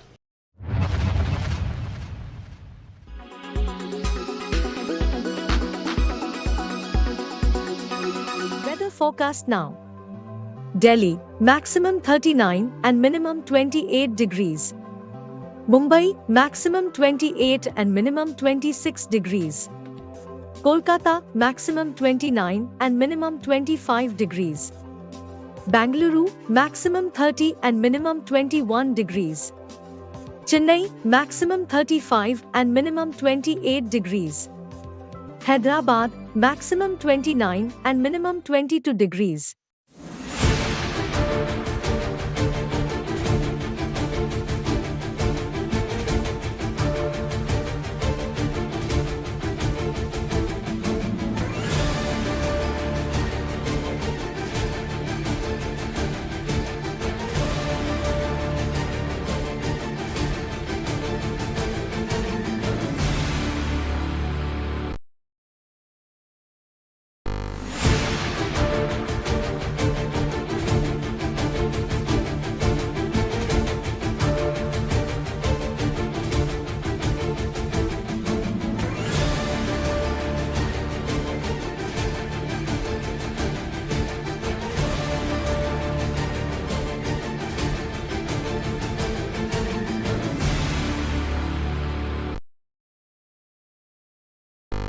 Make your media plan smarter with India Today Live TV on your connected devices.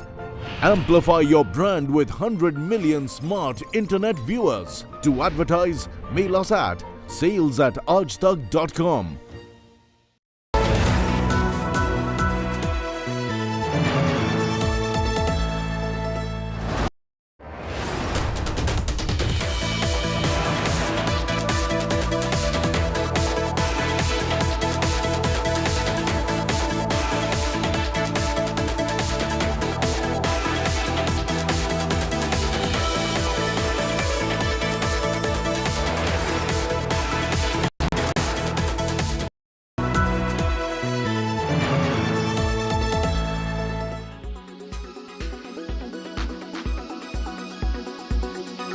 Vasant Valley School secured the top honours in the 13th edition of the Vasant Valley Aaj Tak Hindi debate competition, showcasing their debating prowess and intellectual acumen against formidable opponents there. They showcased a brilliant display of debating skills from top schools across the nation. Take a look. तो हम लोग बस चुप्पी से इन लोगों को देखते रहते हैं, ना सकारात्मकता को बढ़ावा देते हैं और ना नकारात्मकता को खत्म करते हैं। पर मूक दर्शिता का अर्थ जो हमारा दल बताना चाह रहा है वह यह है A fierce clash of intellect. स्पष्ट करना चाहूंगा कि हम आज के सदन को भारतीय बुद्धिजीवियों के सदन द्वारा देखना चाहेंगे। हमें प्रतिस्पर्धा में टिके रहने की आवश्यकता है और प्रतिस्पर्धा में टिके रहने के लिए हमें अपने कार्य पर ध्यान देने की आवश्यकता है। मैं जादूगर बन सकती हूँ, वो जो ट्रॉफी है उसको 2 में भी कर सकती हूँ, क्योंकि मैं चाहती हूँ कि वसंत वैली एंड सिंधिया स्कूल दोनों ही जीते। मुझे इतना मज़ा हिंदी वाद विवाद में कभी नहीं आया जितना इस वक्त आया। इसके लिए बहुत बहुत तालियां। And the winner is Vasant valley school. And the prestigious Vasant Valley School emerged victorious in the 13th edition of the Vasant Valley Aaj Tak Hindi debate competition. कितना बढ़िया है वह समाज जहां हर घिनौने कार्य का जवाब है मूक दर्शिता। Students from the Vasant Valley and the Scindia School took on each other in the final round of the competition, which saw a thrilling face-off between the teams of both the schools. उस पे टांग अड़ाकर उसके बिना ज्ञान हुए उसे और बिगाड़ने की कोशिश करता है, वह होता है मूक दर्शिता। Participants from the two teams sparred on the motion adopted by the House, Mook Darshita mein hi buddhimani, which translates into being a mute spectator is a smart decision.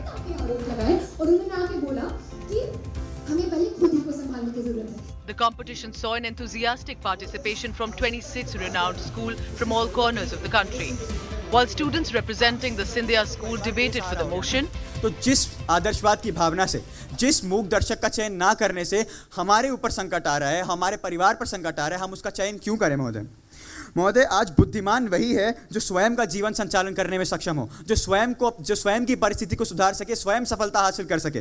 वह बुद्धिमान नहीं है जो दूसरों की मदद करने का चोला पहन के घूम सके। बुद्धिमानी धर्म से कहीं दूर दूर तक मेल नहीं खाती है महोदय, जिस बात को समझने में मेरे विपक्षी मित्र पूर्ण रूप से असक्षम है। the students representing the Vasant Valley debated against the motion. उनके खंडन की ओर बढ़ते हुए उन्होंने आके सबसे पहले मूक दर्शिता की गलत परिभाषा दी, उसको हमारे पहले वक्ता ने सही किया। उन्होंने आके बोला कि हमें अपनी जंग लड़नी जरूरी है। लेकिन महोदय, आप ही बताइए, अगर मेरे पास इस बात का हक ही ना हो कि मैं अपनी आवाज उठाऊं, अपने विचारों को प्रस्तुत करूं, तो मैं कौन सी जंग लड़ूंगी महोदय? उन्होंने आके बात करी निजी विकास की, आगे बढ़ने की, कि हमें खुद आगे बढ़ने की जरूरत है, खुद आगे होने की जरूरत है महोदय। लेकिन आप ही बताइए कि हम लोग जब अपने विचार ही आगे नहीं रखेंगे तो फिर हम लोग आगे कैसे बढ़ेंगे? In the end, Vasant Valley School's compelling arguments and persuasive delivery earned them the coveted title.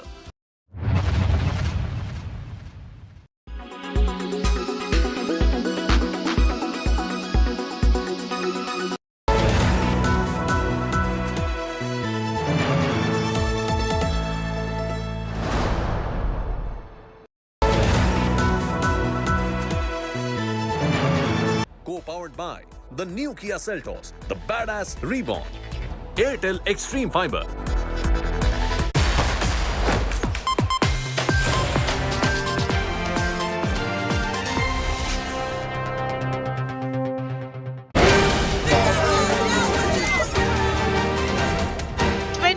Hours before no trust vote, Rahul Rahul is back in parliament. After 134 days, Rahul's ghar wapsi.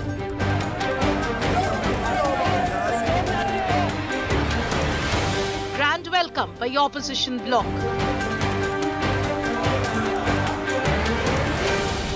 Next, another Modi-Rahul battle. Top focus on 5 Line.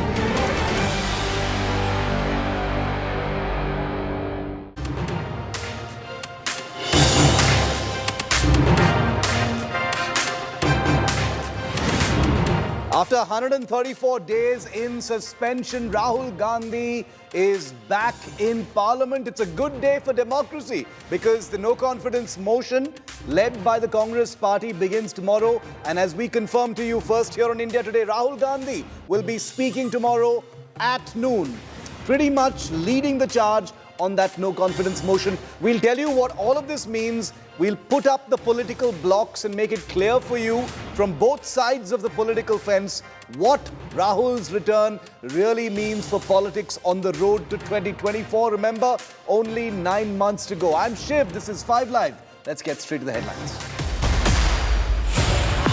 Delhi Services Bill showdown rages in Parliament. Aam Aadmi Party hits back at Home Minister Amit Shah, alleges the bill gives control of Delhi to the centre. BJP alleges China link to the Congress. In Parliament, BJP rakes up alleged Chinese funding for the Rajiv Gandhi Foundation after New York Times exposes China propaganda funding of Indian website NewsClick. China NewsClick, a part of a umbilical cord. Rahul ji की नकली मोहब्बत की दुकान में चीनी सामान के साफ नजर आने लगा है. Explosive revelation on pre-planned new riots. Chilling WhatsApp chats expose conspiracy. Communal poison spewed to mobilize the mob. Sinister attack on Shobha Yatra orchestrated. Siddaramaiah government under the lens yet again just a few weeks after being voted to power. Karnataka governor raises corruption charges against agriculture minister. Chellavara Swamy calls allegations false. Furious BSP MP, BJP MLC verbal spat on stage caught on camera. Danish Ali stops BJP MLC's Bharat Mata chant on stage. BJP Neta Vijay Varghya threatens, says can kill anti-Bharat brigade.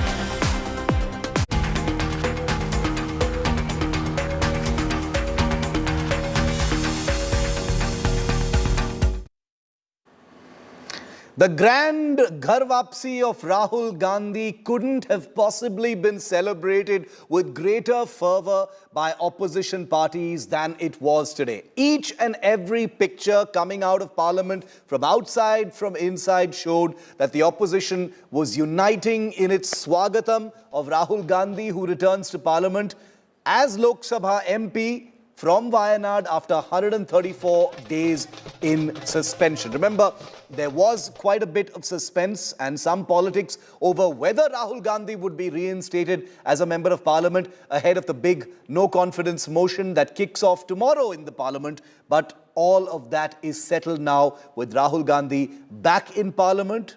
There was a huge congregation of opposition MPs who stood outside Parliament to welcome Rahul as he walked in. There was a lot of dhol baja. There was some cultural performances as well. There was a lot of laddus being fed to each other. And finally, Rahul Gandhi took the chair once again as Lok Sabha MP. As you can imagine, on the road to 2024, the Congress's by far most popular leader is back in the hot seat. Take a look at some of the reactions. It's a welcome decision by Honorable Speaker. They had implemented the Supreme Court order, and we all were hearing conspiracies by the government to stop Mr. Rahul Gandhi ji, but Honorable Speaker has overruled that thing and he has prevailed on the justice. We welcome and thank the Honorable Speaker for the decision. इतने Congress party सब ने अपने आप का एक मूर्खता प्रदर्शन करते हैं. जहाँ तक मैं बोलना चाहता हूँ, ये तो क्या है, उस कल वो फ्राइडे आ गया है और सैटरडे संडे शायद नहीं होगा। वो स्पीकर आज निर्णय किया है। और क्या है, आज तो जो फ्राइडे होने के बाद आज तो रिस्टोर हो गए ना। कम से कम जो कॉन्स्टिट्यूशनल इंस्टीट्यूशन के बीच में जब चलता है विषय, थोड़ा संयम तो रखना पड़ेगा। तो ऐसे तो बाकी एमपीज को भी हुआ है।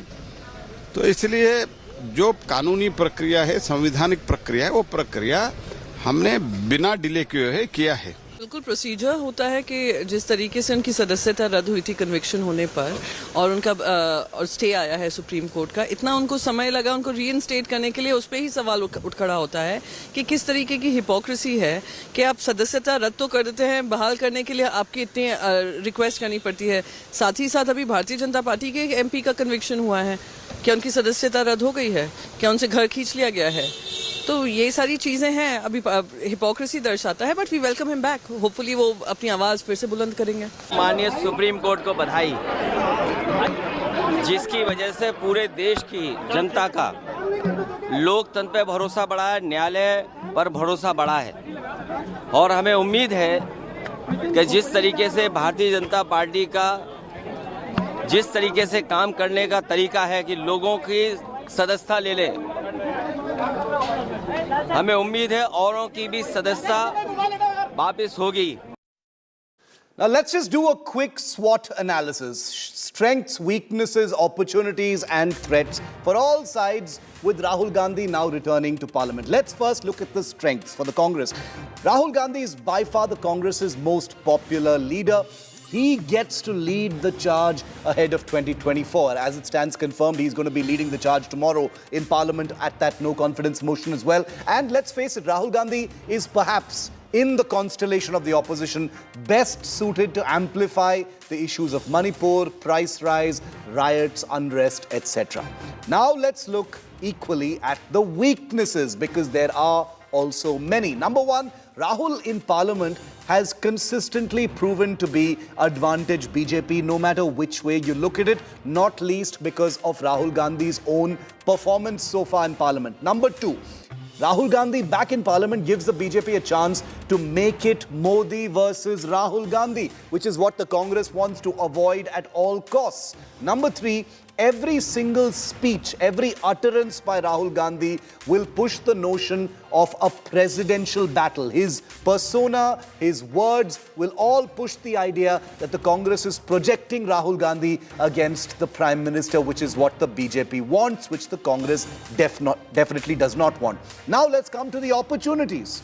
Number one, it's a chance for Rahul Gandhi to prove that he can be a boss in this new India alliance of the opposition. Number two, it's a chance for Rahul Gandhi to rally the many, even now, the warring opposition parties within the larger India alliance. Number three, it's a chance for Rahul Gandhi, and he's done so quite well over the last couple of years, to shed that unserious image that he had during the 2019 campaign.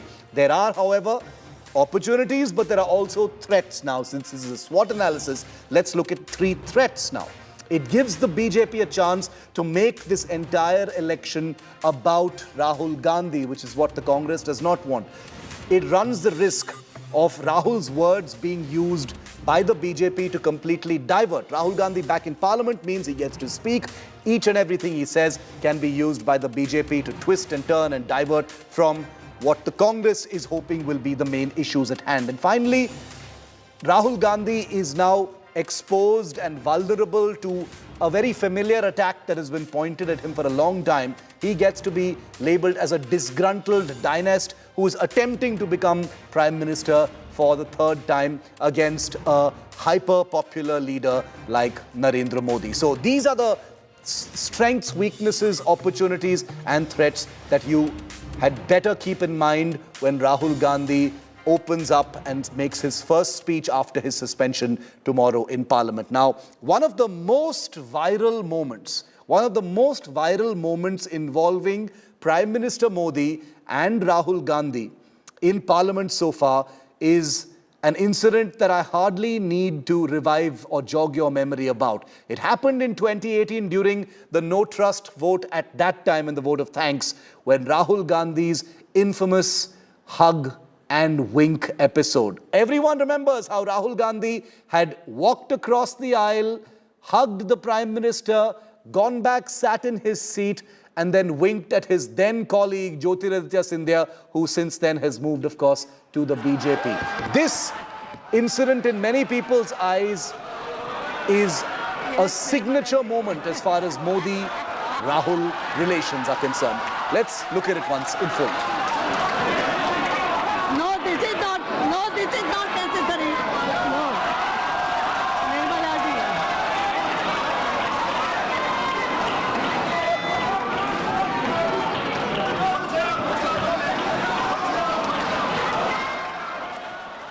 The hug and the wink episode came just a year before the 2019 elections, and everyone has seen what happened in the 2019 elections. Rahul Gandhi, at that time, with the hug and wink episode, had captured the headlines.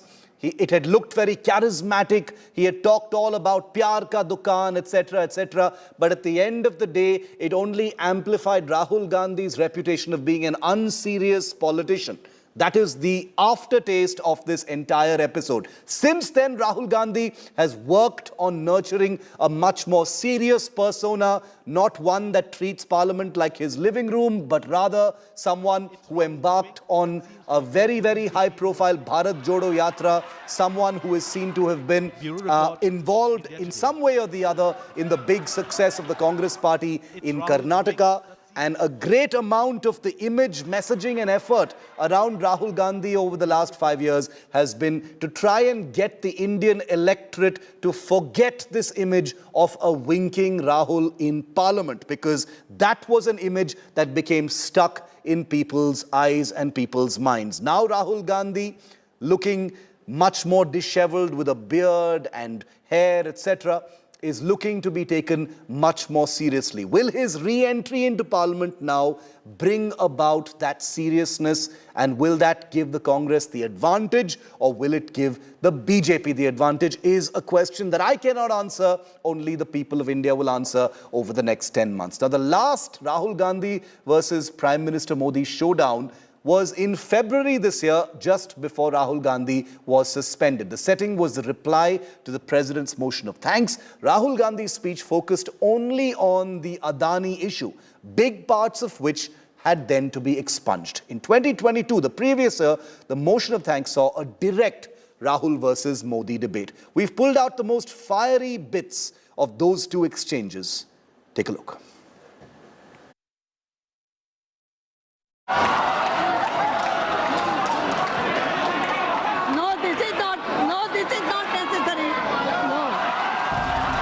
A jadoo ki jhappi, and then the infamous aankh mare moment. मैं पहली बार यहाँ आया था, बहुत सी चीजें नई जानने को मिली जिसका कुछ अर्थ ही जिंदगी में पता नहीं था। पहली बार मुझे पता चला कि गले मिलना और गले पड़ना में क्या अंतर होता है।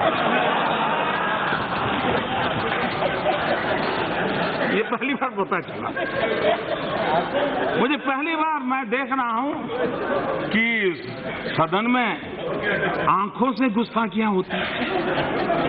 ये आंखों की गुस्ताखियों वाला खेल भी पहली बार इसी सदन में देखने को मिला।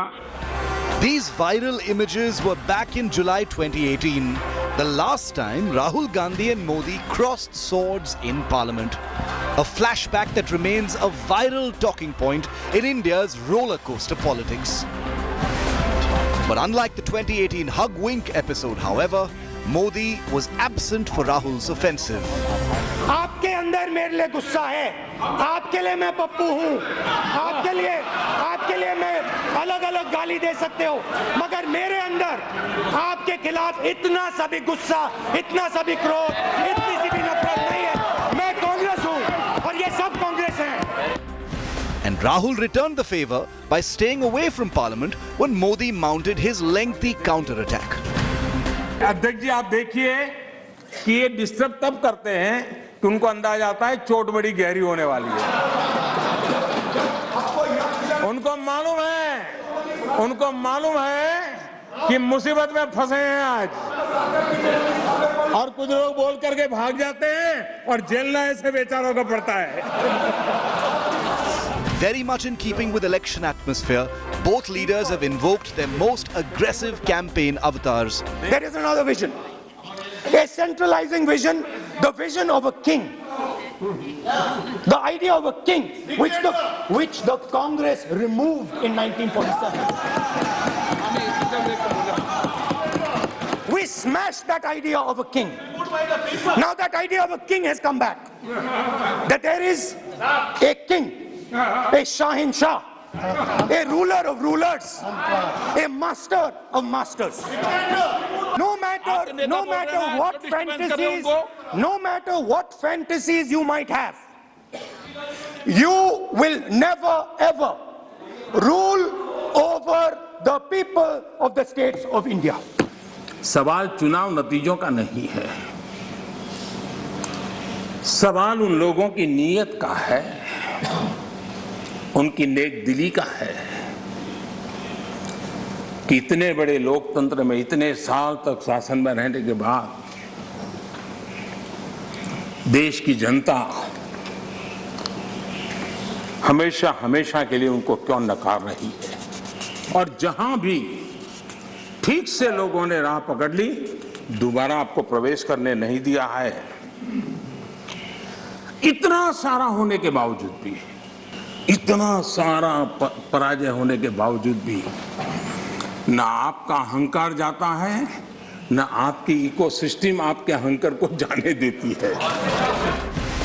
While Rahul Gandhi has come in for praise from many quarters for a focused speech that attacked the government on a variety of issues, my grandmother was shot 32 times and my father was blown into bits. So I understand a little bit about what this country is. My blood has been sacrificed, not by me, by my great-grandfather, by my grandmother, by my father for this country. So I understand what it is. And you are fiddling with something very, very dangerous. Yes. Many saw vintage Modi that harked back to the unsparing sardonic tone he wielded during the 2014 campaign. Congress को हमेशा से इन बातों से नफरत रही है। विभाजनकारी मानसिकता उनके डीएनए में घुस गई है। अंग्रेज चले गए, लेकिन बांटो और राज करो, ये नीति कांग्रेस ने अपना चरित्र बना लिया है। और इसलिए ही आज कांग्रेस टुकड़े टुकड़े गैंग की लीडर बन गई है। As it did in the last general election, will Rahul versus Modi be a repeat metaphor in the elections this season, and more importantly, in the run-up to 2024? आज हिंदुस्तान में आप made in India, made in India, made in India की बात करते रहते हो। Made in India हो ही नहीं सकता। आज बात खत्म हो गई है, क्योंकि मेड इन इंडिया वाले हैं कौन? मेड इन इंडिया वाले स्मॉल मीडियम वाले हैं, उनको आपने खत्म कर दिया। मेड इन इंडिया वाले कौन हैं? असंगठित लोग हैं, उनको आपने खत्म कर दिया, हटा दिया, परे कर दिया। वो कहते हैं मेक इन इंडिया हो ही नहीं सकता है। बताओ, इसमें आनंद आ रहा है? कोई ऐसा हिंदुस्तान के लिए सोच सकता है क्या कि मेक इन इंडिया हो ही नहीं सकता? अरे भाई, आपको तकलीफ होगी, हम आकर के करेंगे, ठीक है, ऐसा बोलो। देश को क्यों गाली देते हो जी? देश के खिलाफ क्यों बोलते हो? Bureau report, India today. Now remember, in 2018, the previous no-confidence motion against Prime Minister Modi had taken place. That motion was, of course, defeated. The Modi government was countered on rising crimes against minorities and women, as well as the government's contentious role in the alleged Rafale scam and the impact of demonetization. Here, just to jog your memory once again, are the highlights of that occasion. I can see he's smiling, but there is a touch of nervousness in the gentleman. There is a touch of nervousness in the gentleman, and he is looking away from me. I can understand that. And now he cannot look into my eyes. He cannot look into my eyes. I can see that. How can it be? Because the Prime Minister has not been truthful. मैंने प्रधानमंत्री के बारे में साफ साफ बोला है, और प्रधानमंत्री अपनी आंख मेरे आंख में नहीं डाल सकते हैं। ये सच्चाई है। कभी उधर देख रहे थे, कभी उधर देख रहे थे।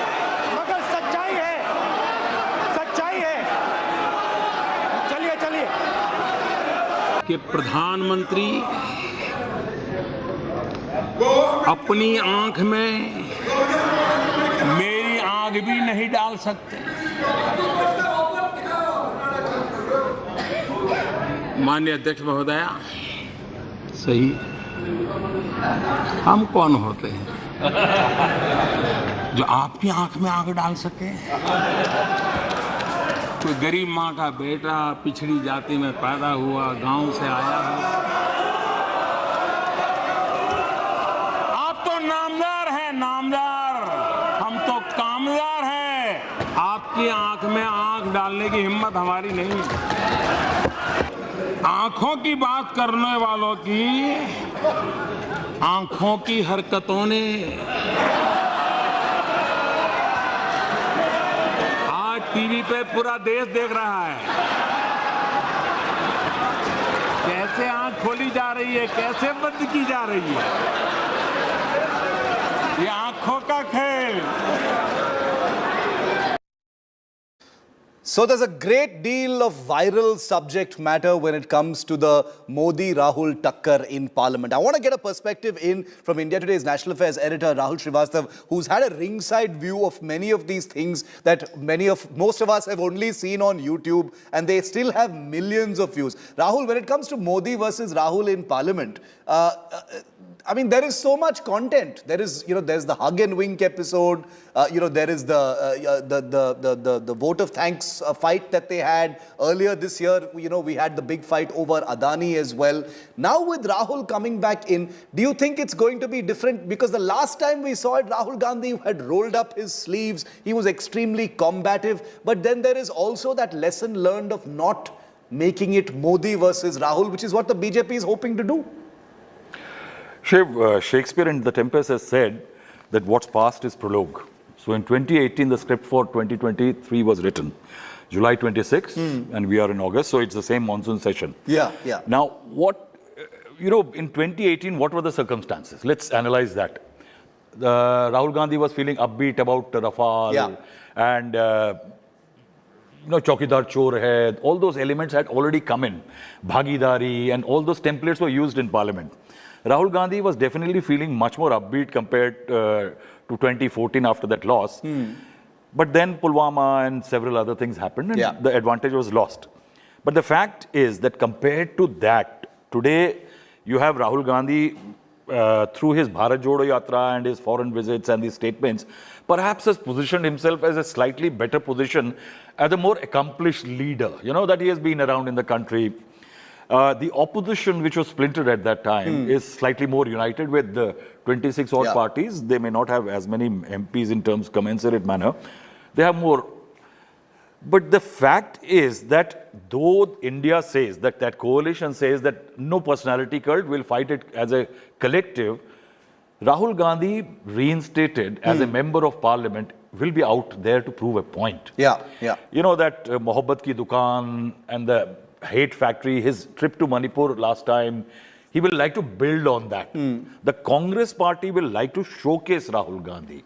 Now, what does showcasing do? Now, how does it start? See, on the 26th of July, Mr. Mallikarjun Kharge early in the morning rushed Mr. Gaurav Gogoi to go and submit a no confidence motion notice to the speaker. Yes. If you don't submit it to the speaker before 10, it does not get taken up on that day. Right. Now, there was a rush, but the moment it happened, TMC and others objected that why did you make it a solo affair? It had to be a collective affair. Therefore, yesterday it was decided.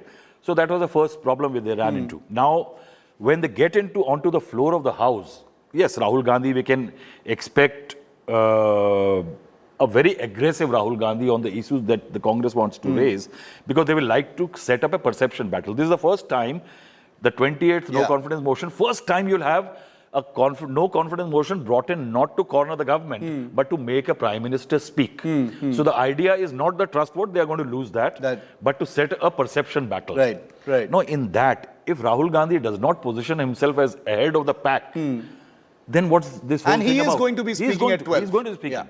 He's going to be speaking. Gaurav Gogoi is the man who moved it, so he'll speak first. But the fact remains that Rahul Gandhi is set to intervene in this and going to speak the Congress side. Right. The story. A lot of time to be allocated to opposition is going to be given to him. Now, if he does not position himself, then I think the point is lost. And if he positions, Prime Minister Modi and the BJP will be saying, we are loving it. Because that's exactly what they want. That's what I wanted to ask you, Rahul. How much of showcasing of Rahul Gandhi can the Congress strategize and do without running the risk of handing it to the BJP in terms of giving them the full opportunity to make this presidential, make this once again like 2018, 2019. This is, after all, Rahul versus Modi. Here is Rahul in his third attempt to, try for the Prime Minister's chair once again. That's what they'll do. See, Shiv, there is a political dilemma that the Congress faces. I've been saying since 2018, the Congress has to decide whether it wants to defeat Narendra Modi or it wants to make Rahul Gandhi the Prime Minister. Right. But in that dilemma, can Rahul Gandhi retract? Can he move back that much?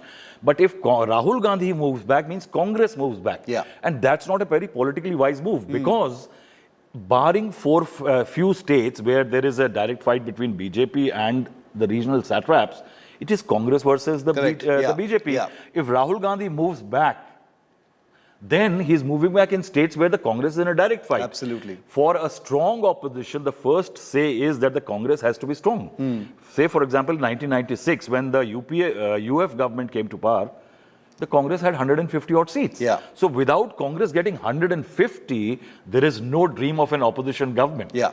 So that is why Rahul Gandhi can't move back. But if he moves back too much, he threatens the unity of India because there will be jitters. Why will Mamata Banerjee accept?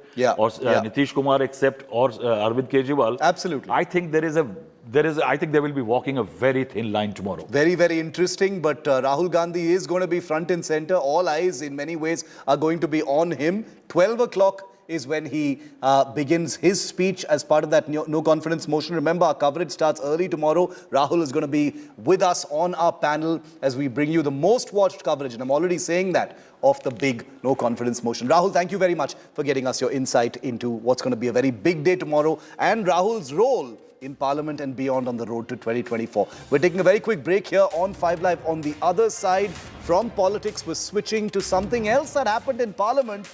And it's incredible. A New York Times report, of all things, is being brandished by the BJP because that investigation suggests that a website called NewsClick, very critical of the Modi government, has been funded by the Chinese government.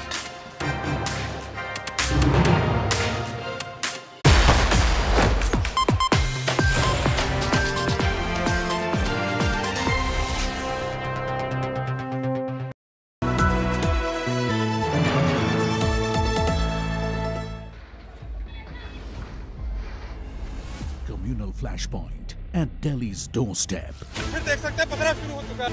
Amidst the flames and rioting, India Today reporters fearless on the ground. Stone pelting was so aggressive from the both sides. Entire market in the area has been shut right now. Attacked the cyber police station of Noor. Facts, questions, What resulted in the communal clashes? and first-hand reports. एकदम ही पत्थर आए हैं ऊपर से छतों पे से गोली लग चली है पीछे वाला शीशा टूट लिया 100% accuracy amidst the blaze. We track the face of every story. India Today. India United.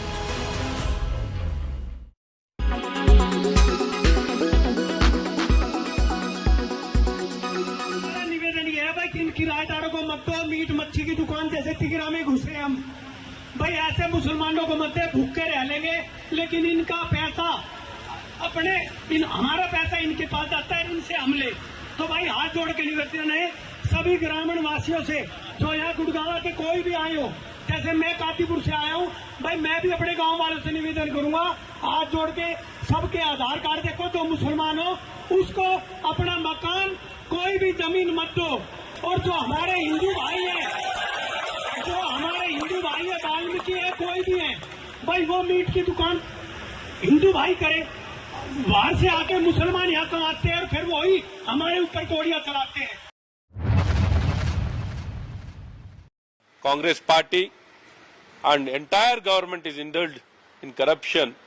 So this kind of complaints has been repeatedly coming against all the ministers, including CM, his family and entire government. Even in Bangalore, every possible place, these people have been trying to exploit being corrupt is become their culture, and they're completely insensitive, and people are really worried, completely they are worried.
जब भी भारत में संकट आया 2005 से लेकर 2014 तक Chinese government ने कांग्रेस को पैसा दिया, जिसका एफसीआरए लाइसेंस भारत सरकार ने कैंसिल किया। 2008 में जब ओलंपिक हुआ, ये कांग्रेस को, ये सोनिया जी को और राहुल जी को बुलाया गया। 2017 में जब डोकलाम हो रहा था, उस डोकलाम के समय सर ये चाइनीज के साथ बातचीत कर रहे थे। चाइनीज के माध्यम से देश में एक अलग तरह का माहौल पैदा करना चाहते हैं। मेरा भारत सरकार से आग्रह है कि जितनी भी फंडिंग हुई है कांग्रेस को, जितनी भी चाइना ने फंडिंग की है, जांच की जाए और इतने लोग हैं उनको सलाखों पर पीछे डाला जाए और कांग्रेस पार्टी को किया जाए। Our agenda was to basically see whether the state, there was legislative competence for the state to enact a law, given the fact that polygamy, and particularly for Muslims, is also governed by the Sharia Act of 1937, which is a central law.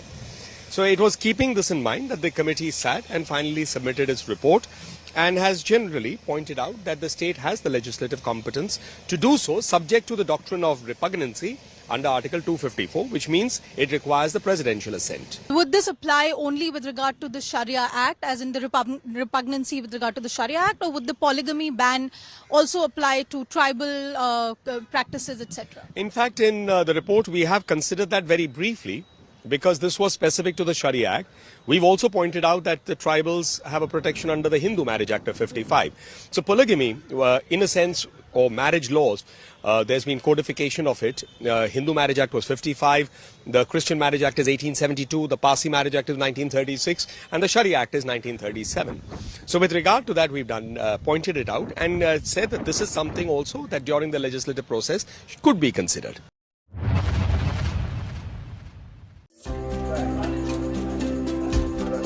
It is never too late to chase your dream. Anil Kumar Mishra took to art late in his life, but what started as a hobby has become a passion over the years. The 70-year-old from Ramnagar in Jharkhand spends his time giving new life to waste wood. मैं समझता हूँ कि ये कोई ईश्वरीय then है, जो शक्ति है, जो मुझे प्रेरणा देता है और मैं इसको कार्य रूप में परिणत कर पाता हूँ। Mishra's tryst with art started in 2007 when he was a school teacher. गाछ है बहुत पुराना, हजारों साल पुराना गाछ है, जिसमें बहुत सारे दीमक खाए हुए हैं, बहुत टिड्डा रहते हैं सर।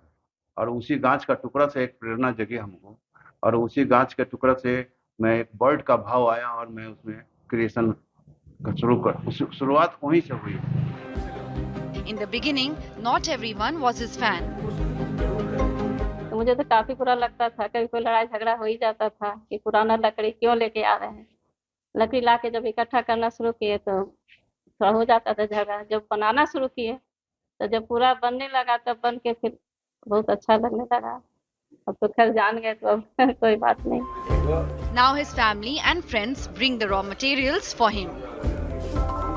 सपोर्ट मुझे वो अगर गवर्नमेंट की तरफ से कुछ मिलता तो मैं और इसको आगे बढ़ा सकता हूँ। Mishra has won many prizes for his art. He has created more than 1,000 sculptures.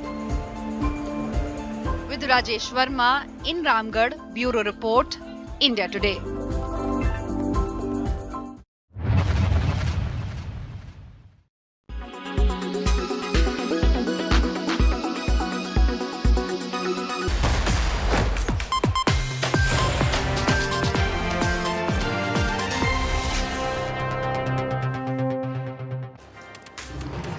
A website called NewsClick, which basically functions online and via YouTube, is now in the dock owing to an investigation by the New York Times, which has dropped a veritable bombshell on NewsClick. NewsClick, which does a great deal of journalism and reportage that makes it unfriendly or perceived to be unfriendly to the government, is now become a talking point in Parliament after a New York Times investigation says that Chinese government propaganda money to the tune of crores of rupees has been channeled by a tech billionaire into this website, and that's the reason why some of its coverage seems to be pushing the Chinese agenda. From the Ladakh standoff, to the Rafale scam, to India's economy, to various other political and economic issues in the country, it has come under a great deal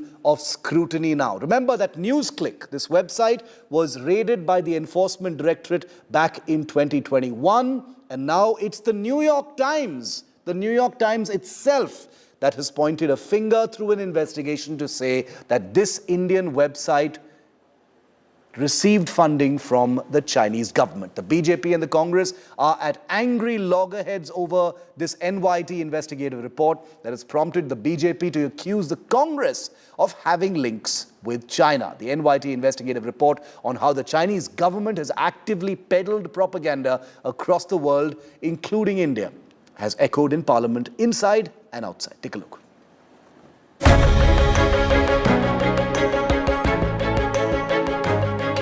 It is perhaps the biggest media scandal to rock India and the world in recent times.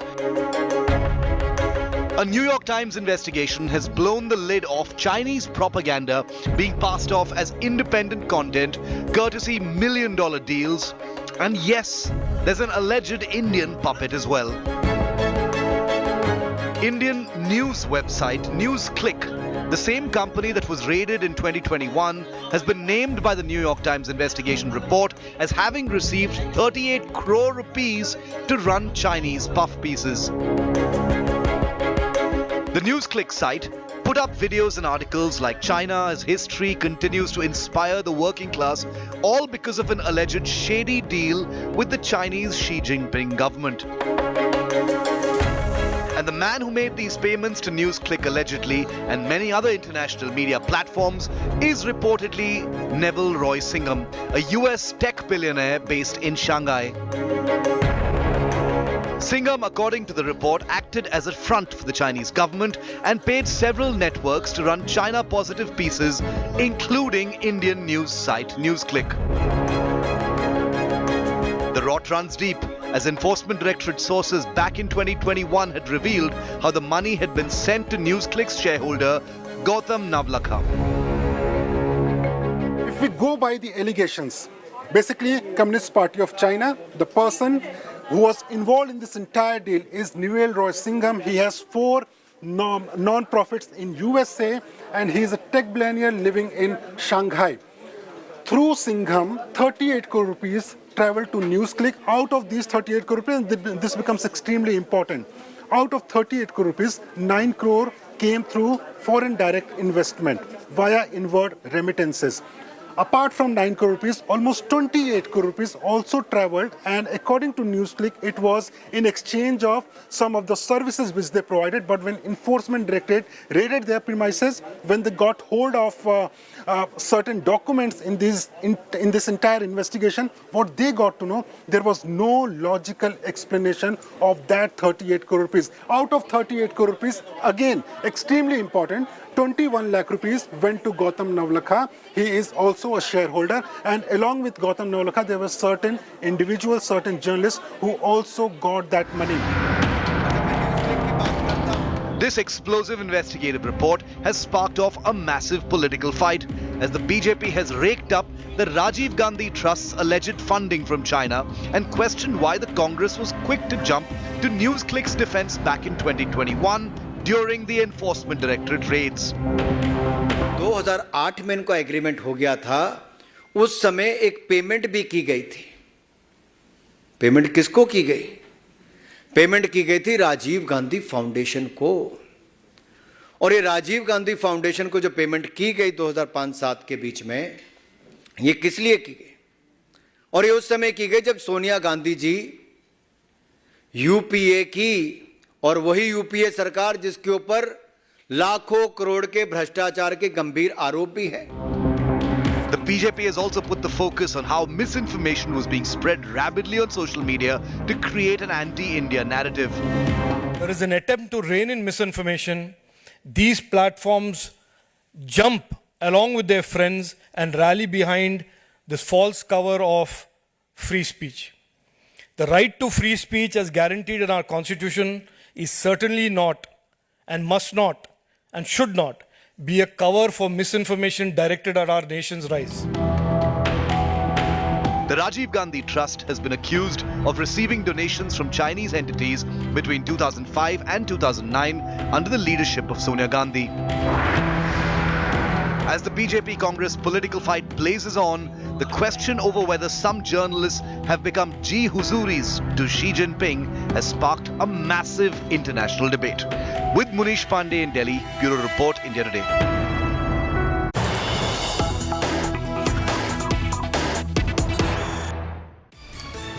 And we've got a first reaction coming in from NewsClick, the website that has been exposed by the New York Times for having taken a huge amount of funds from tech billionaire on behalf of the Chinese government to spread propaganda and anti-India journalism. NewsClick has responded to the China link charge. It calls the allegations false and misleading.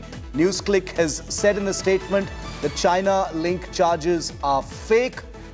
This website is now under a massive glare. It has not qualified its statement but said that the allegations of a Chinese link are completely fake. Let me go straight across to India Today's Aishwarya Paliwal for more on this. Aishwarya, has NewsClick provided any further details? Have they given a substantive defense? This is, after all, the New York Times, which is a newspaper that's considered the holy grail of websites like NewsClick. Many sections of the opposition which had defended NewsClick in 2021, they take everything that the New York Times says, as practically biblical. What are they saying now? Well, the opposition, let me tell you, Shiv, is completely quiet. And even NewsClick, apart from just giving out one statement, has not been able to give any proof. The government on the other side, the MOS of IT, which is Information Ministry, very clearly Rajiv Chandrasekhar saying that they have seen a spike in the kind of news that NewsClick was giving over the past 2 years.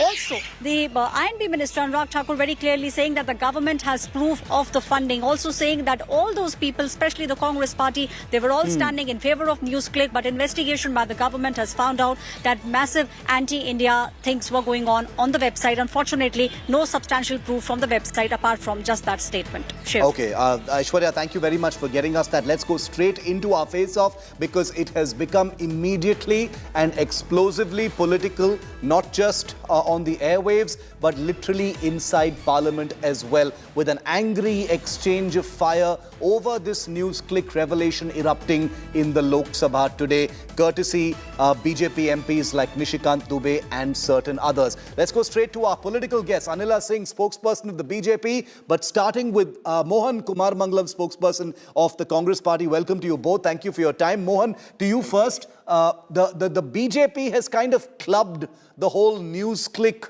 revelations in the New York Times, along with the Rajiv Gandhi Trust. And you saw Anurag Thakur, minister, addressing a press conference as well, training his guns in part at NewsClick, but making this about a larger ecosystem of entities, including the Congress Party, allegedly taking money from the Chinese. That's what the BJP is alleging. Mohan, respond.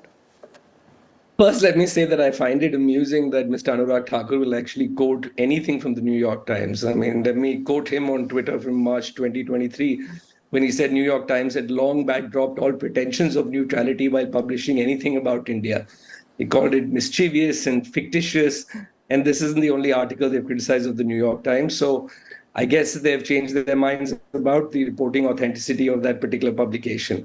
Secondly, let me say that this isn't a new allegation. They leveled this allegation in the past, and they even cancelled Rajiv Gandhi Foundation's FCRA license. What I am wondering is why they haven't done anything about PM Cares. We have no idea who the donors to PM Cares are. We know there were public pronouncements of Chinese companies such as Xiaomi donating over 10 crores to PM Cares, and there was absolutely nothing done about that because the PM Cares fund is not subject to any sort of scrutiny like Rajiv Gandhi Foundation and other funds are. What I also wonder is what is the BJP doing in 2009 when a BJP RSS team actually went to meet with the Communist Party of China and talked about border issues in Arunachal.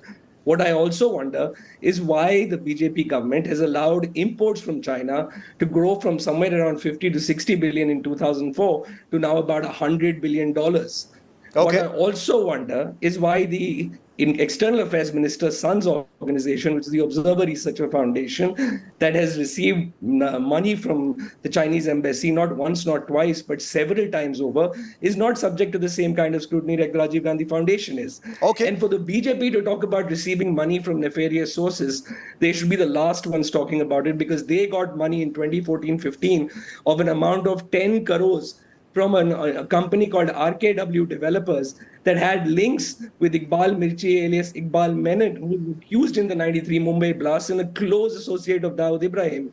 So they're the last ones to talk about where funding is coming from. Okay, Anila, the Congress, smashes the ball back in your court saying, who are you to question us about Chinese money? And he's listed a huge number of instances alleging that the BJP is no one to talk. How would you respond to that? Keep it to what we're talking about. Rajiv Gandhi Foundation, NewsClick. Also remember there were raids that happened back in 2021, by the Enforcement Directorate against NewsClick, at which point there were members of the opposition who had actually defended. My Ram to all, and I was very well listening to Mr. Mangalam, and he was, saying, oh, how BJP can quote New York Times when BJP says that whatever the news come out in New York Times, you cannot rely on that. But sir, this time you can come out and say whatever New York Times is saying, it is all crap. Does Congress Party has got that type of guts to say this thing to the New York Times? Of course not. But the nexus in between the political parties like Congress, the NGOs, the media house, the companies, and the Chinese, it is unnerving. It is very scary how these people are looting this country, how these people are cheating this country. And I have to tell Mr. Mangalam, you should correct your facts and you should know what your leaders had said earlier. When the raids happened on NewsClick and News Laundry and a couple of more... NewsClick. Let's keep it on NewsClick. No. I'm saying when tax official raids happened on NewsClick and News Laundry, at that time we had seen that Randeep Surjewala, Digvijay Singh, Abhishek Singhvi, Supriya Srinath, and many more Congress leaders, they had come out and they had started advocating in favor of NewsClick. So you can very well see the connection. It doesn't require rocket science to understand that how this political party, Congress, is connected to NewsClick, how NewsClick is connected to Singham. Okay, so Singham is connected to Chinese Mohan, the government. allegation So is that everything is very well connected. the Congress basically trooped out to defend NewsClick when they were being raided by the Enforcement Directorate, and now you have egg on your face because the New York Times, which in the Congress and the opposition's view can say no wrong, has basically said something that's very unpalatable for you. Respond to what Anila is saying. So, Shiv, I don't think we have egg on our face in any way. If we have egg on our face, so does the Press Club of India. No, the so does BJP saying that. BJP saying Let me finish. Yes. I'm responding to her. I'm saying the Press Club of India, the Editors Guild, there were many people who condemned the action against NewsClick at that point in time, saying that it was a move to intimidate journalists. I mean, we are 161 out of 181 in 180 countries in the world press freedom index.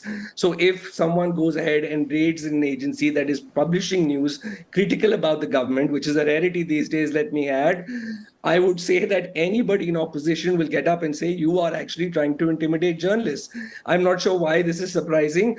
And I will also say that a journalistic report in New York Times or Washington Post or whatever that publication may be is not concrete proof. I would like an investigative agency's report to come out. And if that is indeed true, action to be taken against that report. And after that, we can have a conclusive discussion about what NewsClick was and isn't. So you're saying that an investigation should happen into what the New York Times is alleged, because it's part of their investigation. No. I'm saying the Enforcement Directorate is obviously doing an investigation. They were raided in 2021. So I will wait for the ED's report to come out and for subsequently a charge sheet to be filed before I start making comments against a news organization. No, but I understand that. But Mohan, what about the allegations made in the New York Times? These are extremely serious allegations. Do you think those should be investigated? The Chinese link of NewsClick? Of course.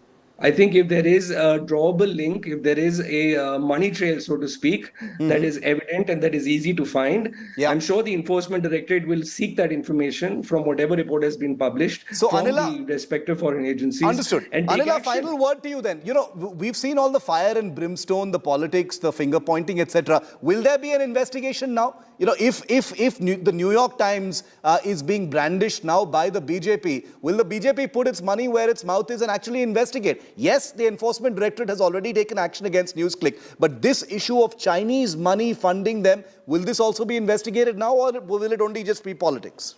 Indeed, do you think that the investigative agencies in our country in today's time, they are going to spare anybody who is very much well connected with wrong routes to get money in? The news portals funding from China, the secret MOU signed by the Congress party with the Chinese, and the Soros connection only raises many more questions, which Congress party in today's time at this moment is not able to answer.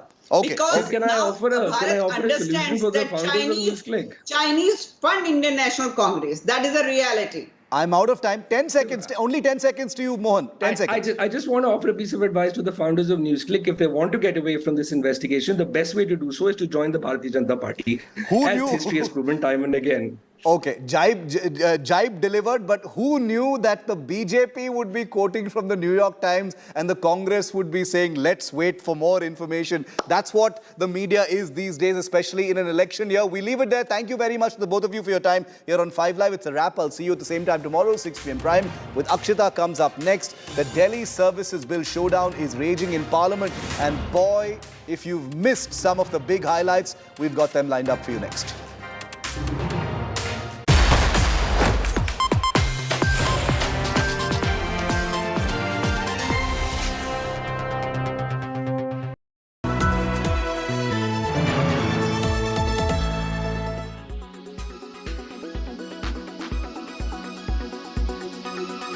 Congress party सब ने अपने आप का एक मूर्खता प्रदर्शन करते हैं। जहां तक मैं बोलना चाहता हूं, ये तो क्या है, कल वो फ्राइडे आ गया है और सैटरडे संडे शायद नहीं होगा। वो स्पीकर आज निर्णय किया है और क्या है, आज तो जो फ्राइडे होने के बाद आज तो रिस्टोर हो गए ना। कम से कम जो कॉन्स्टिट्यूशनल इंस्टीट्यूशन के बीच में जब चलता है विषय, थोड़ा संयम तो रखना पड़ेगा। तो ऐसे तो बाकी एमपीज को भी हुआ है।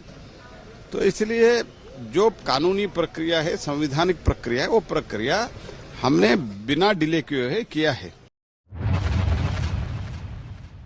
आज बड़ा एक सीरियस मामला मैं उठाना चाहता हूं अध्यक्ष जी।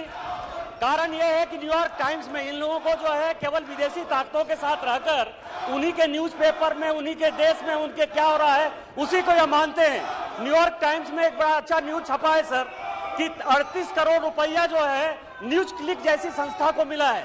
और न्यूज क्लिक संस्था को जो न्यूयॉर्क टाइम्स ने लिखा है वो लिखा ये है कि भारत में ईडी ने जो रेड किया है, आइस के बारे में ये लगातार बोलते हैं सर, ईडी की रेड में जो खुलासा हुआ है उसका पूरा खुलासा किया है। और वो जो न्यूज क्लिक है सर, वो देशद्रोही गैंग, टुकड़े गैंग जो भारत को खंडित करना चाहते हैं, वो न्यूज क्लिक उस संस्था का जो है हेड कर रहा है, पुरकायस्त उसका मालिक है। उसके सारे पैसे में कहां से मिले, कैसे नक्सलाइट को दिए गए, कैसे माओवादियों को दिए गए, कैसे शर्मा को, रोहिणी सिंह को या मान लीजिए स्वाति चतुर्वेदी जैसे लोगों को केवल भारत के खिलाफ एक माहौल बनाने के लिए चाइनीज पैसा दे रहे हैं, उसके बारे में सर। दूसरा, मैं इस सरकार से मांग करता हूं सर कि जब भी भारत में संकट आया 2005 से लेकर 2014 तक चाइनीज गवर्नमेंट ने कांग्रेस को पैसा दिया, जिसका FCRA लाइसेंस भारत सरकार ने कैंसिल किया। Net employee addition has dropped a combined 135% at TCS, Wipro and HCL Tech. This means where the companies had added 31,000 employees this quarter last year, this year they've seen a fall of nearly 11,000 employees. This is in line with the muted financial numbers shared by these companies. Akanksha Chaturvedi gets us a deep dive into this trend. A closer look. Akanksha? That is right, Abha. Hiring across major Indian IT companies has dampened in Q1 FY24 as compared to the year-ago quarter. If we take a close look at the numbers, we see that TCS only added around 500 people to the company in Q1 FY24, while this number was over 28 times bigger last year. TCS added over 14,000 employees in Q1 FY23. At Wipro, this trend seems to have worsened. In Q1 FY24, Wipro's headcount actually reduced by around 8,000 employees, while in Q1 FY23, they had added over 15,000 people to the organization. HCL Tech was also in line with this trend. The company's headcount went down by over 2,500 people in Q1 FY24, whereas they had added around 2,100 people in the year-ago quarter. This slowdown is in line with the broader slowdown in the industry, which is caused by the cutbacks in IT and discretionary spending across the world.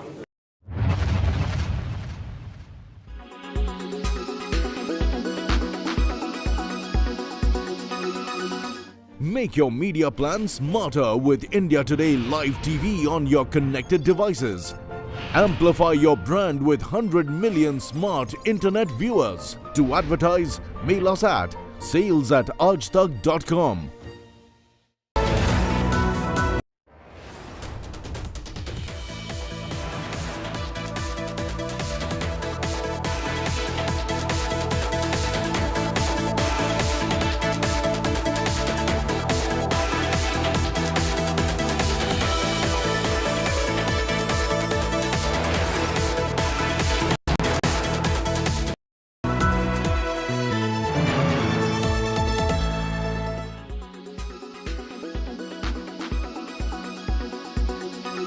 As the Lok Sabha polls approach near, political showdown between opposition BJP is escalating. Prime Minister Modi took a jab at the opposition alliance, recalling that Mahatma Gandhi's Quit India movement was launched on 9th August. The Prime Minister said similarly the country wants dynasty, corruption and appeasement to quit India. Meanwhile, the opposition has slammed the Prime Minister Modi's remarks and called it a diversion from real issues like Manipur, Haryana, violence and inflation. साथियों, 7 तारीख के एक दिन बाद 9 अगस्त आ रही है। 9 अगस्त वो तारीख है जब ऐतिहासिक क्विट इंडिया मूवमेंट की शुरुआत हुई थी। महात्मा गांधी ने मंत्र दिया था और क्विट इंडिया मूवमेंट ने स्वतंत्रता की तरफ भारत के कदमों में नई ऊर्जा पैदा कर दी थी। इसी से प्रेरित होकर आज पूरा देश हर बुराई के लिए कह रहा है क्विट इंडिया। चारों तरफ एक ही गुंज है, करप्शन क्विट इंडिया, यानी भ्रष्टाचार इंडिया छोड़ो, डायनेस्टी क्विट इंडिया, यानी परिवारवाद इंडिया छोड़ो, अपीजमेंट क्विट इंडिया, यानी तुष्टीकरण इंडिया छोड़ो। पूरे हिंदुस्तान ने और पूरे देश ने, पूरी इंडिया ने ये तय किया है कि इस बार 2024 में सिर्फ इंडिया को अपनाएंगे और इंडिया को ही जिताएंगे। इंडिया का मतलब है कि इंडिया जब होगी तो देश के अंदर में बेरोजगारी दूर होगी, महंगाई दूर होगी, यहाँ पे किसानों के सम्मान की बात होगी, महिलाओं के सम्मान की बात होगी। ये इंडिया है और मुझे पूरा विश्वास है इस इंडिया को पूरा हिंदुस्तान अपनाएगा। भारतीय जनता पार्टी को जाहिर सी बात है कि इंडिया से LIC हर पल आपके साथ।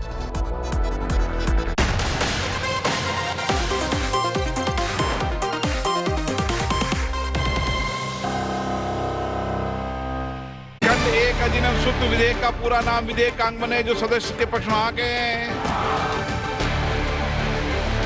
After sailing through the lower house, Delhi Services Bill reaches Rajya Sabha.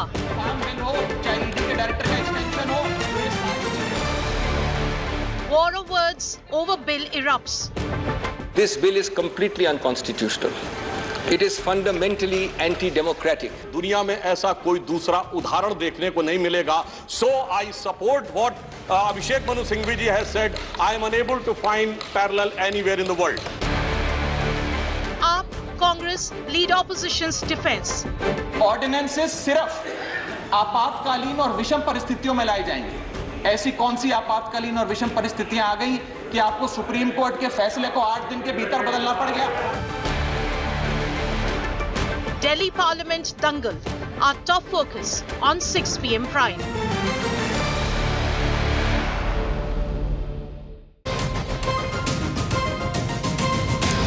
Good evening. You're watching 6 p.m. Prime here on India Today. This Monday evening, I'm getting you all the latest updates coming in from Parliament. As we speak, the debate on the Delhi Services Bill is underway in the crucial Rajya Sabha. It sailed through Lok Sabha. Will the bill have a similar fate in the Rajya Sabha? At this point, it definitely looks like it. So what does that mean politically for the India alliance? We're going to be talking about that and much more. As always, let's begin with the headlines.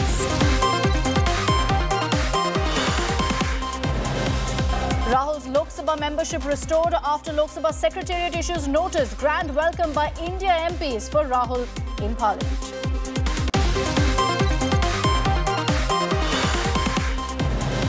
Furious BSP MP BJP MLC verbal spat on stage. Danish Ali stops BJP MLC's Bharat Mata chant on stage. BJP Neta Vijay Varghya threatens says can kill anti-Bharat brigade.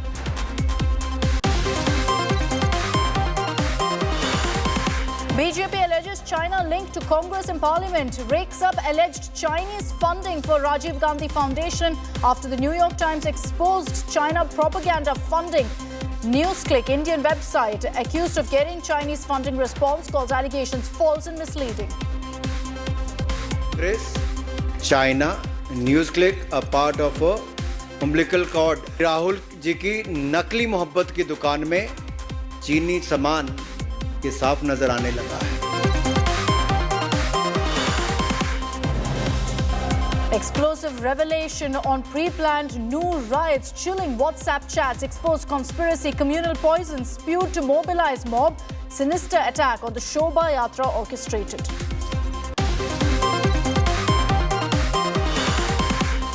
Day 5 of ASI survey at Gyanvapi complex concludes. Hindu side claim remnants of idols found. ASI to submit survey report in 4 weeks.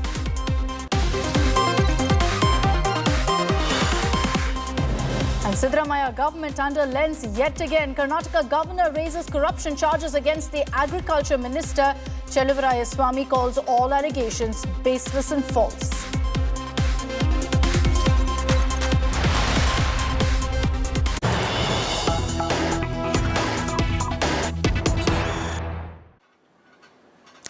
As we speak, every political party currently in the Rajya Sabha is getting a chance to present their view on the Delhi Services Bill. And in about 30 minutes from now, Home Minister Amit Shah is also expected to speak in the Rajya Sabha. This is the big fight for control in Delhi. Home Minister Amit Shah is the one who had tabled the bill in the Lok Sabha. He'd given a fiery speech just before the bill was passed in the lower house as well. Expect the same fireworks in just about 30 minutes from now, as Amit Shah will essentially be closing up the BJP's arguments, the NDA's arguments in favor of the bill at 6:30 this evening. After that is when the voting will take place, and that's when it'll come down to the numbers. Aishwarya Paliwal is joining us live with more details on this. Aishwarya, good evening. In half an hour from now, Amit Shah will be speaking. That will be followed by the voting. And that's when, of course, we'll know which way this will go. The opposition is doing everything they can, including bringing forward their ailing members of parliament to the Rajya Sabha today to ensure that, they have the numbers on their side. Well, Akshata, for the Aam Aadmi Party, this indeed is a do-or-die battle, because this is what they spoke about when they joined the India Alliance. In fact, they also arm-twisted the Congress Party, making sure that the Congress Party comes on board with making sure that when the ordinance is in the Rajya Sabha, the Congress Party stands with the Aam Aadmi Party. We have seen quite a lot of bonhomie between all the opposition parties. This actually is a litmus test for all of them. As far as the BJP is concerned, the numbers obviously are not on their side at the moment in the Rajya Sabha, but yes, we will see a very fiery speech given by Home Minister Amit Shah. 6:30, 6:45, Akshata, is what we understand when the Home Minister will get up. Let me tell you, ever since the debate, the discussion began on the bill, he's been listening to everyone speak very keenly. Was seen also writing notes. So Amit Shah, the Home Minister, very, very ready for the debate, and we will see what happens when the voting takes place. But yes, for the Aam Aadmi Party at least, this is a do-or-die battle. Very true. Aishwarya, just stay with me. At this point, while the Aam Aadmi Party, as Aishwarya put it, is a do-or-die battle for them, it's definitely not looking good, because if you see the kind of comments that have come in, there are some fence-sitters who are crucial in this game. The BJD, the YSRCP, they've already spoken. They've made their stand clear. They're saying we're backing the BJP on this one. Many of them even not holding back. The YSRCP particularly lashed out at the Aam Aadmi Party. To get you some of those highlights of what played out in the Rajya Sabha, as expected, the India Alliance came together to oppose this bill, calling it anti-democratic and stating that this bill essentially undermines the power of the Delhi Chief Minister. The opposition said that the bill has been tabled by the centre and it's against the basic structure of our constitution. Now, as far as the BJP is concerned, they've, of course, continued to defend the bill completely. You had Sudhanshu Trivedi speaking for the BJP, saying that no rule of constitution has been broken and that the legality of the bill is 100% valid. We've seen some very, very interesting arguments being put forth in the Rajya Sabha, because some of your biggest legal stalwarts are also there. Mahesh Jethmalani has spoken. The former CJI, Ranjan Gogoi, has also spoken on this particular bill. Let's play out some of those highlights for you. This bill is completely unconstitutional. It is fundamentally anti-democratic. It is a frontal assault on the regional voice and aspirations of the people of Delhi. It violates all principles of federalism, all norms of civil service accountability, all models of assembly-based democracy. Gujarat में कांग्रेस का vote half कर दिया, पंजाब में इनका switch off कर दिया, दिल्ली में साफ कर दिया और आपने इनको माफ कर दिया। और उसके माफी के बाद भी मुझे लगता है, अभिषेक मनु सिंघवी जी ने कहा था, तो मैं भी ये कहना चाहता हूं, आप साथ में आए हैं दिल्ली के इस बिल पे, दिल्ली की जनता के लिए आए हैं या किसी और कारण से आए हैं, ये दिल्ली की समझदार जनता समझती है। तो मैं भी एक पंक्ति कहना चाहूंगा कि शाम तक सुबह की नजरों से उतर जाते हैं, इतने समझौतों पे जीते हैं कि जमीर भी मर जाते हैं। सर, मैं अपने वक्तव्य को 3 भाग में बांटता हूं। पहला कि ये बिल कैसे एक राजनीतिक धोखा है, पॉलिटिकल फ्रॉड है। दूसरा, ये कैसे एक संवैधानिक पाप है, कॉन्स्टिट्यूशनल सिन है। और तीसरा कि ये एडमिनिस्ट्रेटिव लॉक जैम। संविधान ये कहता है, और वाईवी चंद्रचूड़ साहब का AK Roy versus union of India एक बड़ा महत्वपूर्ण लैंडमार्क जजमेंट है, जिसने कहा कि ऑर्डिनेंसेस सिर्फ आपातकालीन और विषम परिस्थितियों में लाए जाएंगे। ऐसी कौन सी आपातकालीन और विषम परिस्थितियां आ गई कि आपको सुप्रीम कोर्ट के फैसले को 8 दिन के भीतर बदलना पड़ गया? If this bill is passed, the Aam Aadmi Party, that is the official name, I have no hesitation to say that it is absolutely anarchy party. AAP. Shahi party. That is what they are doing now. Tana Shahi party. Anarchy party. So BJP is in favor of this bill because it supports the constitutional standpoint of this bill and the Parliament's power to enact legislations and the Parliament's legislative competence to such matters. What I do not understand is the half-hearted support extended by two of my learned friends representing the BJD and the YRCP. They know that this is unconstitutional.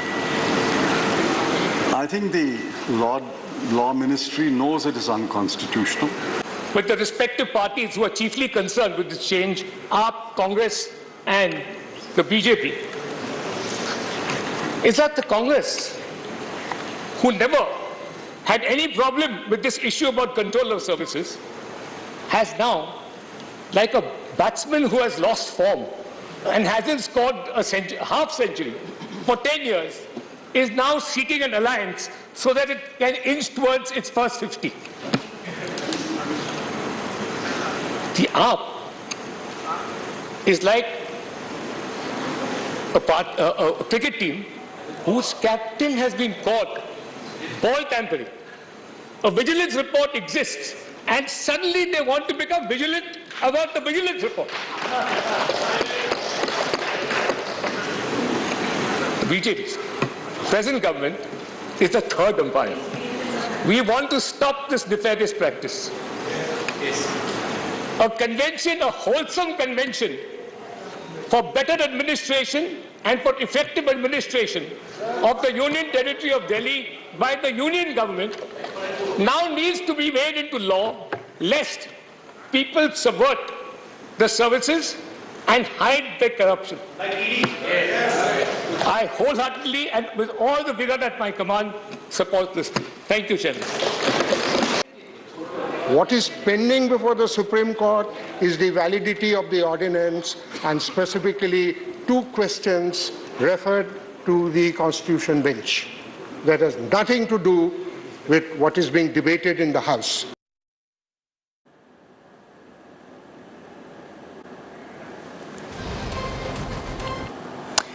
Okay, so those were some of the highlights of the arguments made both for and against the bill. I want to bring in Maushami Singh on this broadcast. Maushami, good evening. The question everyone's asking right now is what is going to be the fallout of what we're seeing currently in the Rajya Sabha? If things don't go in favor of the Aam Aadmi Party, despite all of, the dialogue that they've had with the Congress, with the entire India alliance, is it a possibility, and this is something Amit Shah referred to, but on the ground, Maushami, is it a possibility that the Aam Aadmi Party will then walk out of the India alliance? Akshita, the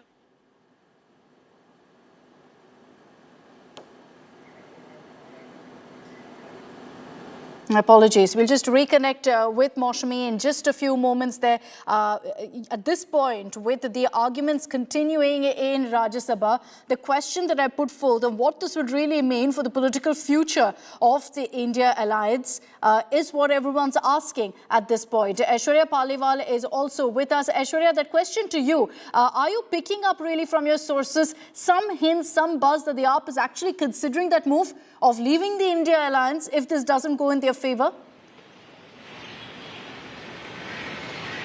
Well, these are all information that we are getting from the sources, and there obviously has been a buzz from day one, because the way in which Aam Aadmi Party arm-twisted Congress into coming on the same page and saying that they will stand with the Aam Aadmi Party, there's a lot of speculation, obviously.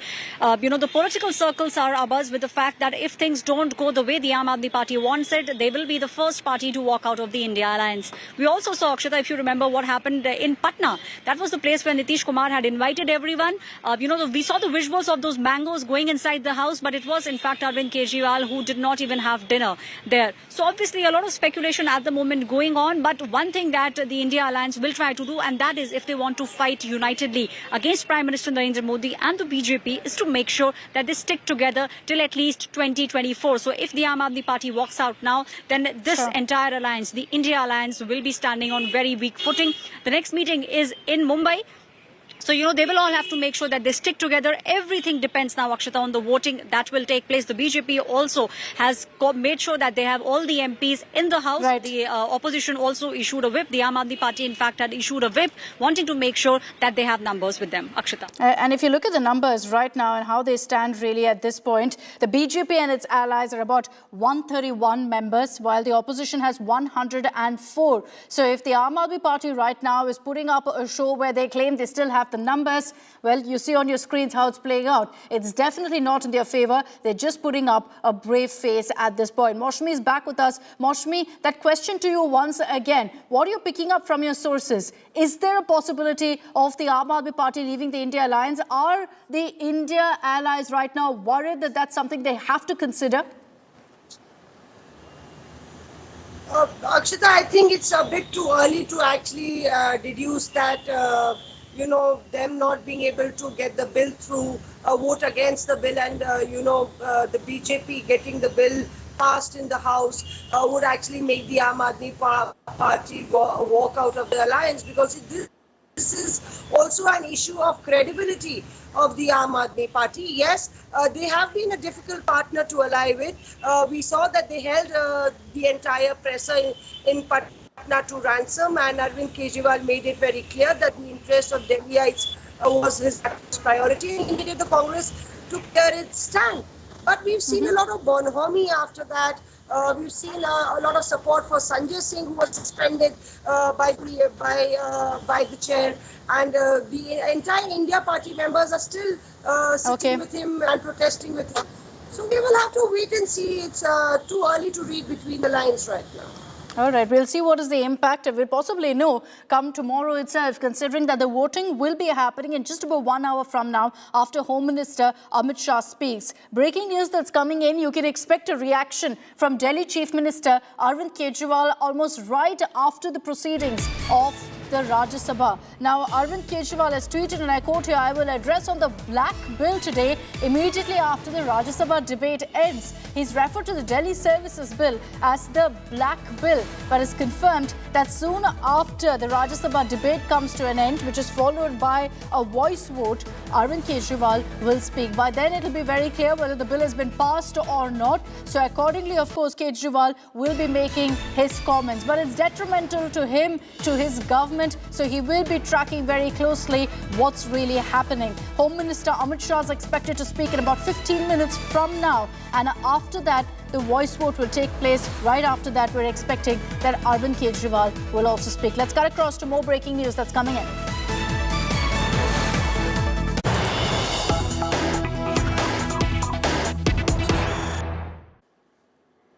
Here's an interesting bit that we pulled out from the Rajya Sabha debate. You had the RJD, which is very much a part of the India Alliance, targeting the Aam Aadmi Party over the Delhi Services Bill. Manoj Jha, who was speaking on behalf of RJD, highlighted how Aam Aadmi Party took a different stand on Article 370 on Jammu and Kashmir when that debate had played out in the Rajya Sabha. And essentially his message is, I hope AAP has learned from then to now that you must support and stand with the helpless. So there are some taunts. We don't know whether it's going to have any impact on the alliance per se, but these are taunts that are happening on the floor of the House. Manoj Jha essentially advising the Aam Aadmi Party, saying, look, I'm glad you've learned your lesson from what happened the last time around. Let's play out for you exactly what the RJD MP said.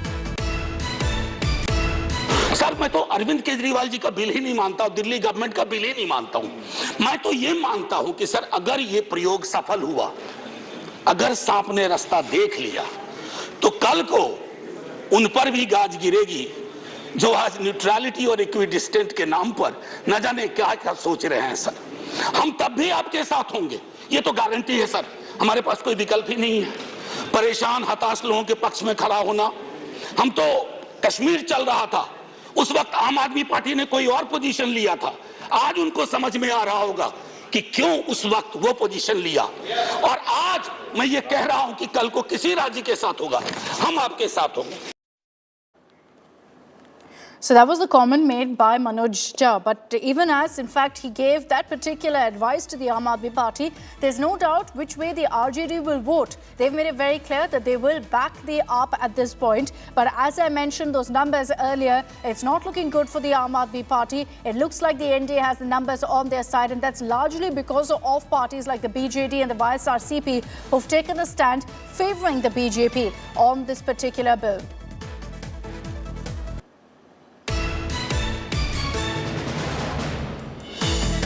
Aishwarya Paliwale is back with us on this broadcast. So Aishwarya, you had in fact the RJD making that tongue-in-cheek comment when you had Manoj Jha highlighting what the Aam Aadmi Party's stand was on Article 370. Well, Article 370, Akshita, has been a bone, has been a topic on which a lot of leaders have been speaking about the fact that when we needed you, you were not there. One of the first people to speak about it was Farooq Abdullah. Then we also saw how Umar Abdullah also spoke about the fact that when we needed you on 370, that was the time when most of the parties were missing. So obviously, this alliance that has happened of almost 25 opposition parties, all of them, there is a tug of war that is taking place between some of the parties. But yes, for Delhi, for Congress, for the Aam Aadmi Party, especially for Nitish Kumar, because he's, wanting to be the one person who's bringing all the opposition parties together. This is a very, very crucial bill. Also, it is important for the Bharatiya Janata Party because they have been time and again wanting to make sure that the power in the national capital stays with the centre. So just in case they are able to make sure that they get the numbers right and they get this bill passed, it will be a big victory personally for Home Minister Amit Shah, because he's been batting for this bill for quite some time. BJP as a party has been batting for it. We did see after the Supreme Court order how the ordinance was given out in almost the next couple of days. So the BJP is also very keenly eyeing it, and that's the reason why we have seen the way in which BJP has approached it. Home Minister has been listening to each and everyone, sitting inside the house over the past almost 5 hours now, taking down notes. So all eyes at about 6:30, 6:45 p.m. when Home Minister will speak, and then the very crucial voting that will take place. Akshita. All right, we'll track the latest of what comes in from the Rajya Sabha. Thanks very much, Aishwarya, for getting us all of those details here on India Today. We're getting you all the highlights of what's playing out in the Rajya Sabha. As I said, in about 10 to 15 minutes from now, Home Minister Amit Shah is also expected to speak. We're slipping into a very short break. Lots more coming your way on the other side.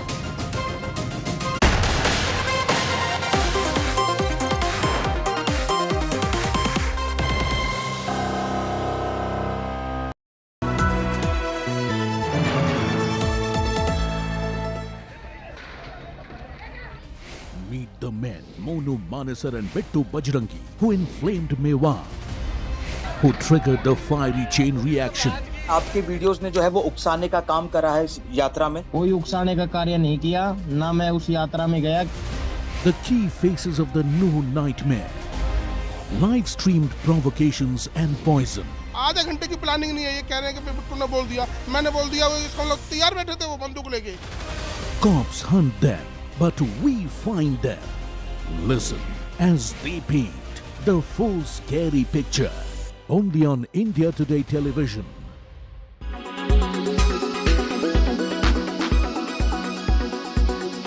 Congress ने विदेशी लोगों के साथ हाथ मिलाने का प्रयास किया, और यही नहीं, जब इनको निमंत्रण मिला सोनिया जी को, राहुल जी को, कब मिला? जब ओलंपिक्स खेल हुए तो कांग्रेस पार्टी को भी, गांधी परिवार को भी वहां पर न्योता दिया गया, और ये लोग उस समय चाइना भी गए, खेल देखने गए थे, खेल करके आ गए, वहां पर एक एग्रीमेंट साइन करके आ गए, जहां पर हाई लेवल एक्सचेंज होना था दो पार्टियों के बीच में। अब पता नहीं किस तरह का हाई लेवल एक्सचेंज होना था, ये तो 2017 में हमको जुलाई में देखने को मिला, जब डोकलाम में अतिक्रमण करने का प्रयास उस समय चीन की सेना ने किया, तो हमारे सेना के जवानों ने मुंह तोड़ जवाब उनको दिया। लेकिन राहुल गांधी जी उस समय चीन के अधिकारियों के साथ, डिप्लोमेट के साथ हाथ भी मिला रहे थे, खाना भी खा रहे थे, ना जाने क्या रणनीति और क्या क्या एक्सचेंज कर रहे थे। Congress party and entire government is indulged in corruption, So this kind of complaints has been repeatedly coming against all the ministers, including CM, his family and entire government. Even in Bangalore, every possible place, these people have been trying to exploit. Being corrupt is become their culture and they are completely insensitive, and people are really worried, completely they are worried. उनको जिस साजिश के तहत Bharatiya Janata party ने एक सिंह गर्जना को रोकने की कोशिश की थी, राहुल गांधी इज बैक, और फिर उनकी सिंह गर्जना चालू रहेगी। लेकिन मेरी समझ में एक चीज नहीं आती, ये भाजपा क्यों अपने खिलाफ उठने वाली आवाज को बंद करने की कोशिश कर रही थी। आज ये इंडिया की जीत है, राहुल गांधी की जीत है, मोदी सरकार की पराजय है। We are happy that Honorable Rahul Gandhi ji is back in Parliament, and we still believe that democracy exists in this country, even though the Surat court verdict was not in a proper manner, which was even also stated by the Honorable Supreme Court of India. It is very clear that even a common man can now depend upon the judicial system of India.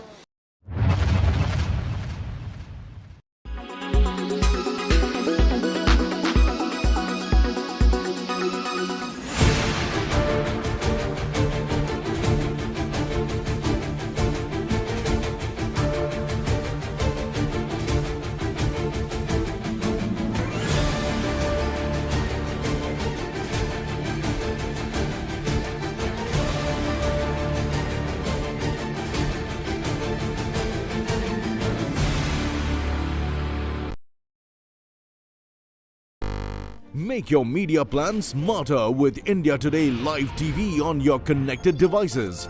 Amplify your brand with 100 million smart internet viewers. To advertise, mail us at sales@aajtak.com.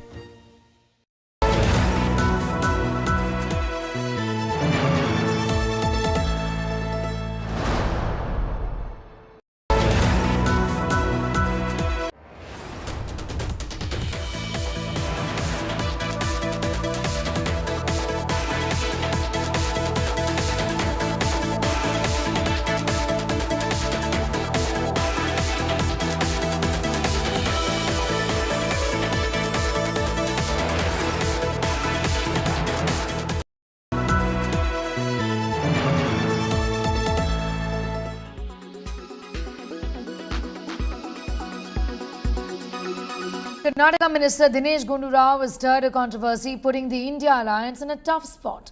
Dinesh Gundu Rao called Aam Aadmi Party's Mohalla Clinic overhyped after visiting Panchsheel Mohalla Clinic in Delhi city. Meanwhile, AAP claims the Karnataka minister changed his stance after receiving a phone call. Here's more. The opposition India alliance is in a spot. War of words erupt between the Aam Aadmi Party and the Congress over Mohalla clinics in Delhi. It started with a guided tour of Mohalla clinic given to Karnataka Minister Dinesh Gundu Rao, shared widely on social media by AAP leaders. But Dinesh Gundu Rao later called Arvind Kejriwal government's Mohalla clinics overhyped and disappointing. It was not like the way it was hyped up to be. So in that way it was a disappointment. It was not like the way it was hyped up to be as a model for the whole country. I think there are better models in many other states also. And even in Karnataka also we have got our own good model. Now Congress leader Sandeep Dixit has slammed Arvind Kejriwal's governance. जब कभी बड़ा alliance होता है तो उसमें ऐसे सब भी हो जाते हैं। अब ऐसा नहीं है भाई, जंगल में जहाँ शेर रहते हैं, हाथी रहते हैं, वहाँ गीदड़ भी रहते हैं। गीदड़ से भी नहीं करेंगे यार, गीदड़ बेचारे में भी बहुत बढ़िया क्वालिटीज होती हैं, वो भी प्राकृतिक होता है, उसका भी प्रकृति में कोई योगदान होता है। Meanwhile, the Bharatiya Janata Party did not miss out on the opportunity to take a dig at the Kejriwal government. These two parties that cannot see eye to eye have only come together not because they have any mission or vision. It is only because they want to save their corruption, their commission, their politics of division and their obsession and ambition for position. AAP claims Dinesh Gundu Rao changed his position on Mohalla clinics under pressure from some quarters. Dinesh Rao ji बहुत तारीफ कर रहे थे, मोहल्ला clinic देख रहे थे, अखबार वाले साथ में थे, मीडिया साथ में, अचानक एक फोन आया, किसका आया तो वो बता सकता है, और उनकी भाषा बदल गई. The open fight between the Congress and Aam Aadmi Party has come as an embarrassment for the newly forged opposition alliance, India. Will the two parties be able to bury their differences ahead of elections? Bureau Report, India Today. It's always fun to see one of your favorite celebrities become a showstopper for these couturiers, and a lot of Bollywood made its way to the Couture Week this year in Delhi. Right from Ranbir Kapoor to Bhumi Pednekar, Ananya Pandey, Kiara Advani, Vani Kapoor, you name it, and they grace the runway. Here is all the celebrity action. The 16th edition of India Couture Week, organized by FTCI, saw Bollywood celebrities turned showstoppers. Right from Ranbir Kapoor to Kiara Advani, one saw a plethora of celebrities spruce up the runway. I feel like a golden girl. I feel very glamorous, but I also feel very comfortable, and I always have a great time working with Rimzim. And it's always there's lots of chaotic energy at Fashion Week, but somehow I managed to keep my calm, I think. It's a beautiful, beautiful embroidered jacket, and they decided to go without the shirt with this really interesting tie.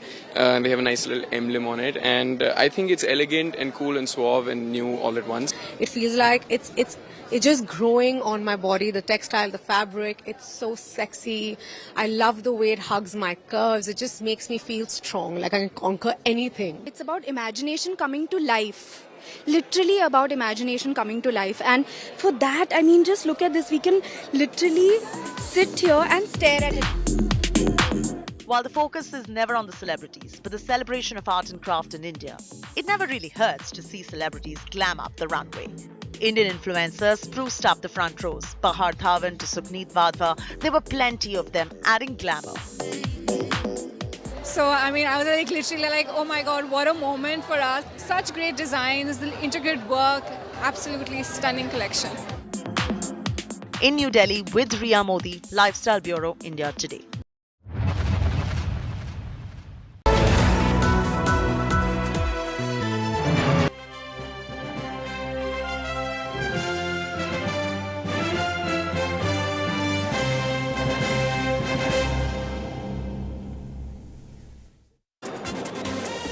Hello and welcome to our special Road to the World Cup, and I'm afraid that road is looking very bumpy. Somehow or the other, the Indian team managed to scrape through in the ODI series, winning that close contest 2-1. But unfortunately, it's not looking great in the T20I series versus the West Indies. It's a 5-match series. The first 2 matches have happened and India are trailing 2-0. Plenty of worries for the Indian team ahead of first the 50-over World Cup and then the T20 World Cup, which is going to be played in the West Indies and the US of A. Some questions have been raised when it comes to the balance of the team, the approach of the team, the new template that was much spoken about. All those questions we're going to raise in the next half an hour. But first, let's take a look at how the second T20I panned out. Remember, in the first game, India were asked to chase. That didn't prove to be fruitful for them. So what they did in the second T20I was decide to bat first. I'm afraid, once again, the Indian team ended up on the losing side. Here are the highlights. India won the toss and opted to bat first. The openers unleashed a couple of big hits, but much like the first T20I, Shubman Gill lost his wicket early. Not exactly where he wanted it. Field on it. Shimron Hetmyer completes the catch. Minutes later, Suryakumar Yadav joined him in the dugout, losing his wicket in the most unfortunate manner. They're confident. Tilak Verma continued where he left off in the first T20I, giving India some much-needed breathing room. Tremendous. But wickets continued to fall at the other end. For the second straight match, Sanju Samson failed to make the most of the opportunity. Tilak Verma was the lone Indian batter who played well to the conditions and reached his maiden T20I 50.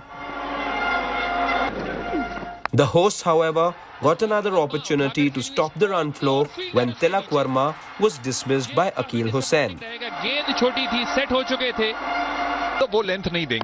Hardik Pandya played well for his 24 of 18 but lost his wicket just when India needed him to switch gears.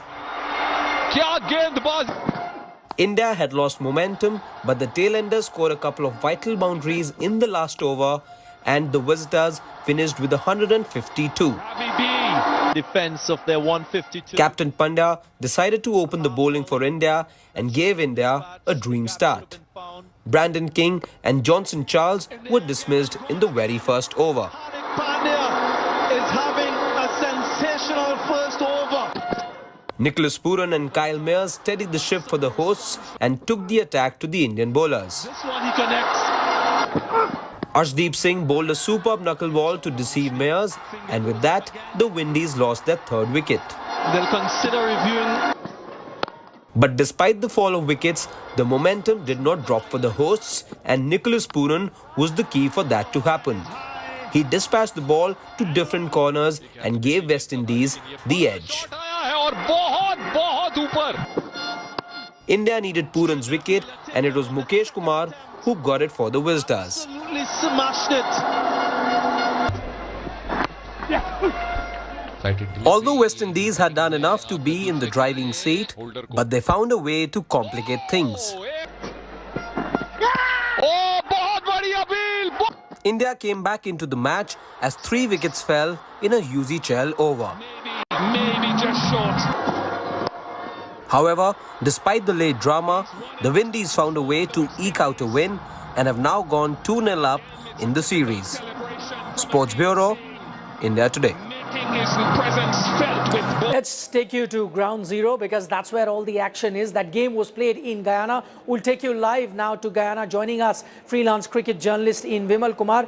Vimal, one of the things that's really been highlighted here in India, it's all over social media, is the fact that Captain Hardik Pandya chose not to give Yuzi Chahal his full quota of 4 overs. This after that 16th over that Chahal bowls and turns the game around.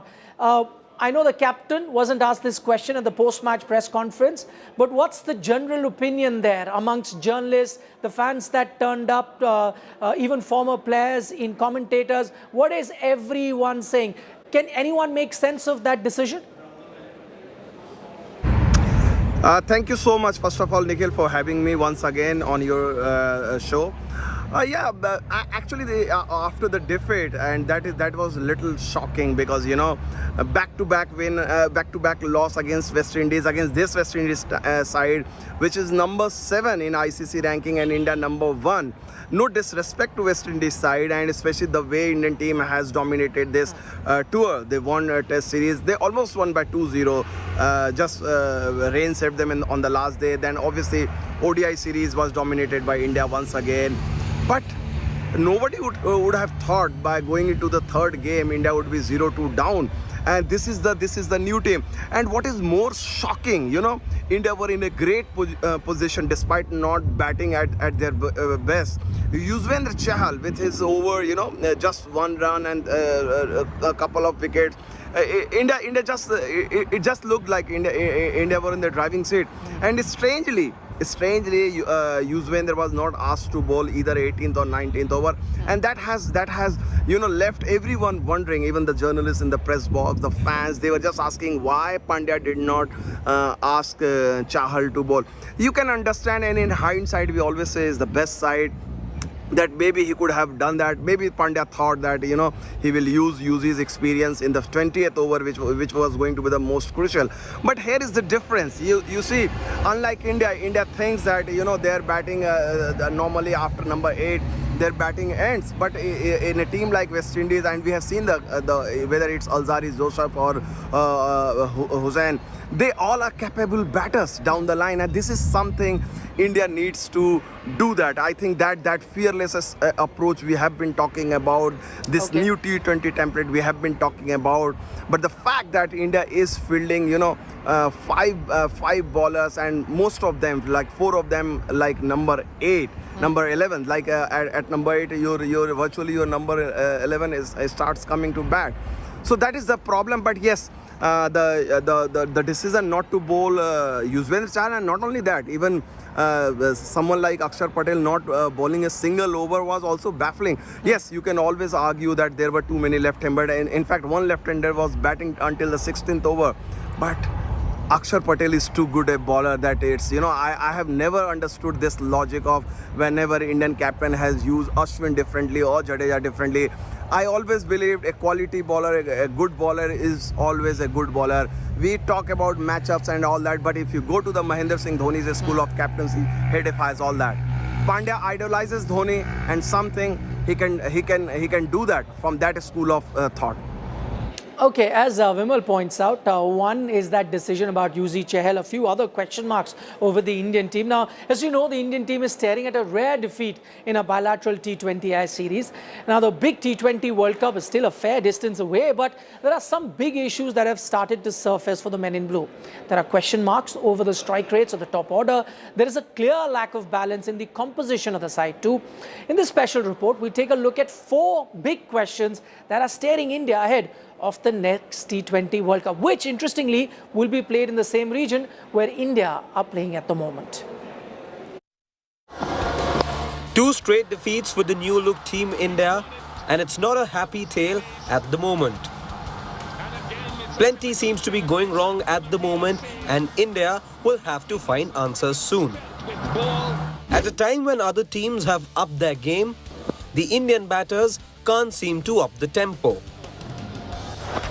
There's display of firepower both at the top and in the middle order for some teams, but India are yet to achieve those high standards.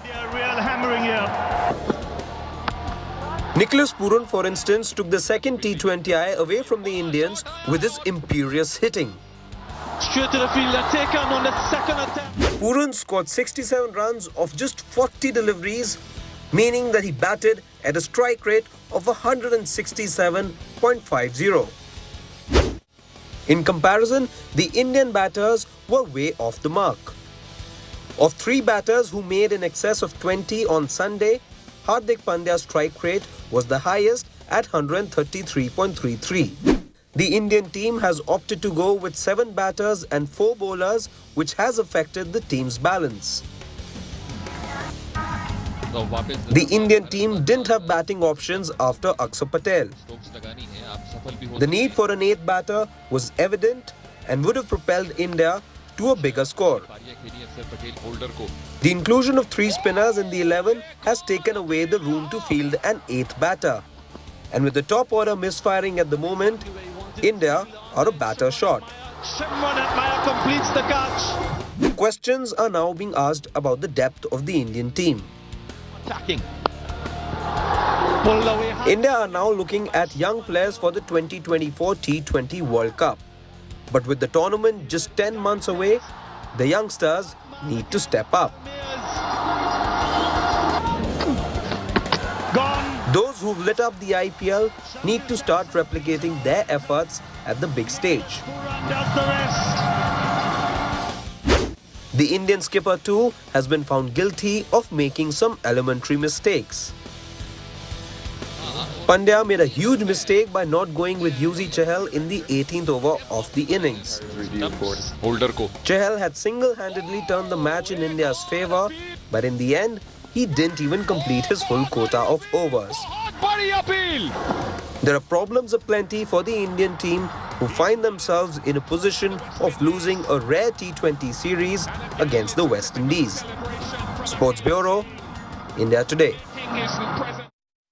Plenty of questions when it comes to the Indian T20 team, and that's all become very interesting because we spoke about the team composition. One thing that really stands out at the moment, the senior stalwarts in Rohit Sharma, Virat Kohli, both of them are not being part of the T20 setup for some time now. Now what is interesting is Rohit Sharma's statement. He said that it was made very clear. This is the first time that he's speaking about the omission from the T20 squad. He says, and I quote him, "It was made very clear that it's a 50-over World Cup year for us, and for some of the guys, it's not possible to play all formats. So we decided on just looking at some players' workload.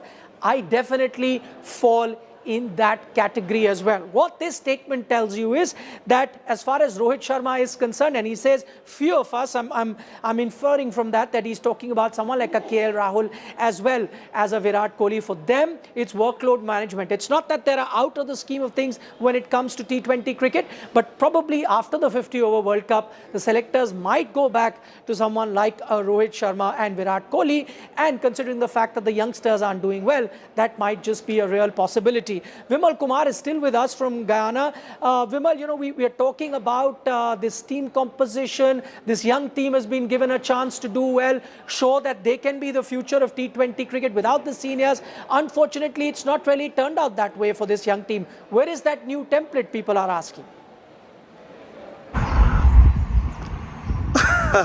That is something interesting, Nikhil, because we don't know about the future. There is no official word as yet. What is the future for Virat Kohli or Rohit Sharma? All along, the seniors have been quiet. They haven't spoken a word about their T20 future, and it is understandably so. Maybe we will have a word after the ODI World Cup, but the timing of Rohit Sharma's comment about that he is open, he is looking forward to visit USA next year, that gives some interesting twist to the entire this narrative that that's true. Seniors not going to be part of the T20 setup. But having said that, I think that will be a little harsh, Nikhil, on these youngsters. Vimal, unfortunately, we're completely running out of time, but thanks so much for taking our time and joining us live on India Today, giving us all the reports from ground zero. But meanwhile, moving away from Indian cricket, plenty happening in the world of sports. Here's a quick look at some of the other headlines of the day. We're starting with hockey. Now, India thrashed Malaysia 5-0 in the Asian Champions Trophy hockey match in Chennai to go on top of the table. Goals from local boy Selvam Karthi, Hardik Singh, Harmanpreet Singh, Gurjant Singh and Jugraj Singh ensured India continued their dominance over Malaysia, having not lost to them since 2019. India are currently unbeaten with 7 points from 3 games. The host's next encounter is against South Korea, and another win could seal a semi-final berth for Harmanpreet Singh's side. Just change the angle. Meanwhile, Deepa Karmakar, the Indian gymnast who finished 4th in the 2016 Rio Olympics, has not been recommended in the final list of athletes in individual events for the upcoming Asian Games in 2023. According to several reports, Deepa did not fulfill the Sports Ministry criteria, which required athletes to have achieved an 8th rank in the last 12 months. Now, although Deepa's name was present in the list on July the 15th, a Sports Ministry official stated that she had not competed in gymnastics for a long time. However, Deepa has written a letter to the Sports Ministry urging them to relax the criteria. Meanwhile, Sarfaraz Khan, Mumbai and Delhi capital batsman, has married Ramona Johar, a girl from Shopia district in Jammu and Kashmir. In several videos and posts on social media, Sarfaraz was seen in his wedding attire at his in-laws' place. A number of cricketers congratulated him in replies to his Instagram post. This included India stars Akshar Patel, Umran Malik and Surya Kumar Yadav. Lionel Messi continued to showcase his mastery for Inter Miami.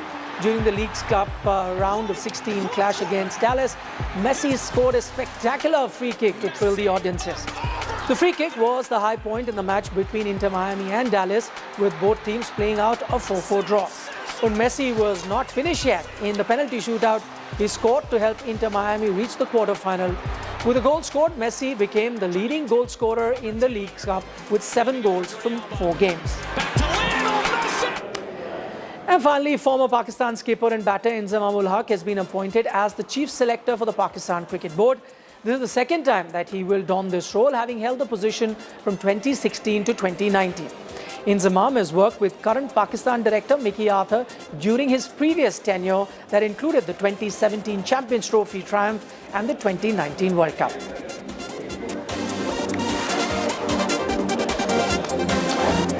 And finally, star India shuttler H.S. Pranoy capped off an impressive week with a runner-up finish at the Australian Open after a heartbreaking loss to China's Wang Hongyang in a thrilling men's singles final on Sunday. However, during the marathon 90-minute long match, there was a passage of play that is grabbing headlines across the world, a 71-point rally between Pranoy and Yang. Enjoy this. We'll see you reactions from Wang. at the same time after the next game. Thanks for watching. Lovely from both players there.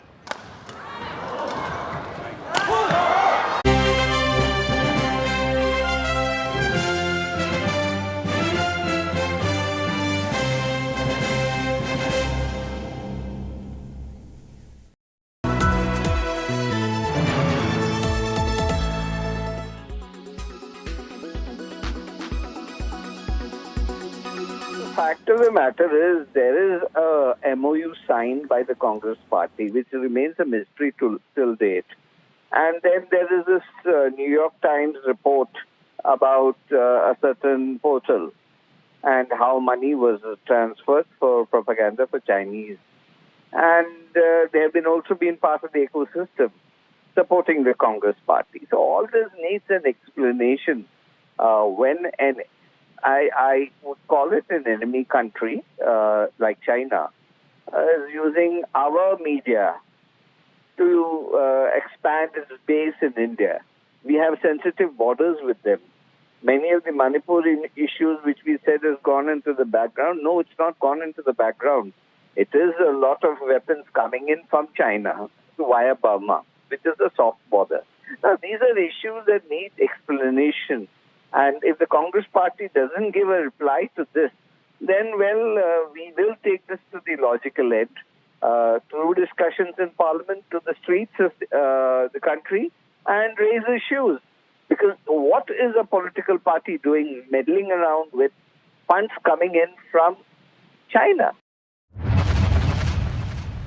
जब भी भारत में संकट आया 2005 से लेकर 2014 तक Chinese government ने कांग्रेस को पैसा दिया, जिसका FCRA लाइसेंस भारत सरकार ने कैंसिल किया। 2008 में जब ओलंपिक हुआ, ये कांग्रेस को, ये सोनिया जी को और राहुल जी को बुलाया गया। 2017 में जब डोकलाम हो रहा था, उस डोकलाम के समय सर ये चाइनीज के साथ बातचीत कर रहे थे। चाइनीज के माध्यम से देश में एक अलग तरह का माहौल पैदा करना चाहते हैं। मेरा भारत सरकार से आग्रह है कि जितनी भी फंडिंग हुई है कांग्रेस को, जितनी भी चाइना ने फंडिंग की है, जांच की जाए और इतने लोग हैं उनको सलाखों में पीछे डाला जाए और कांग्रेस पार्टी को किया जाए। कांग्रेस पार्टी सब ने अपने आप का एक मूर्खता प्रदर्शन करते हैं, जहां तक मैं बोलना चाहता हूं। ये तो क्या है, उस कल वो फ्राइडे आ गया है और सैटरडे संडे शायद नहीं होगा। वो स्पीकर आज निर्णय किया है और क्या है, आज तो जो फ्राइडे होने के बाद आज तो रिस्टोर हो गए ना। कम से कम जो कॉन्स्टिट्यूशनल इंस्टीट्यूशन के बीच में जब चलता है विषय, थोड़ा संयम तो रखना पड़ेगा। तो ऐसे तो बाकी एमपीस को भी हुआ है। तो इसलिए जो कानूनी प्रक्रिया है, संवैधानिक प्रक्रिया है, वो प्रक्रिया हमने बिना डिले किए किया है।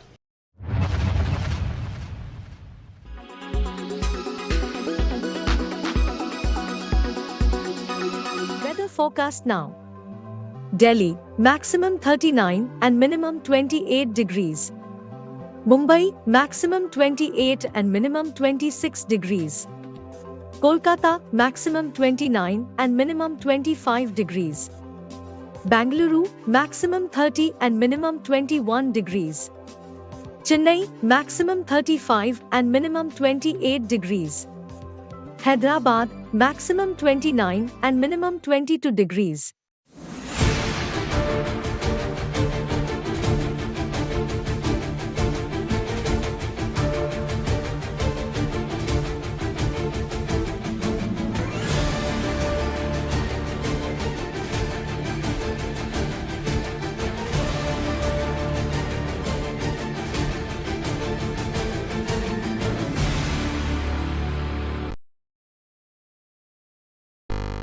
Make your media plan smarter with India Today Live TV on your connected devices. Amplify your brand with 100 million smart internet viewers. To advertise, mail us at sales@aajtak.com.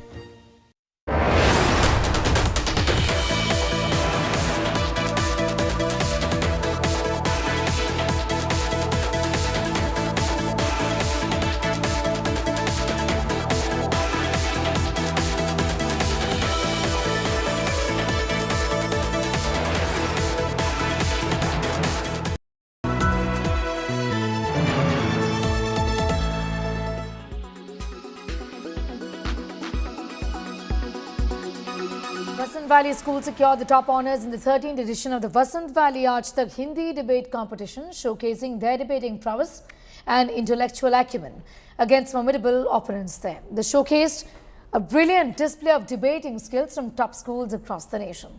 Take a look.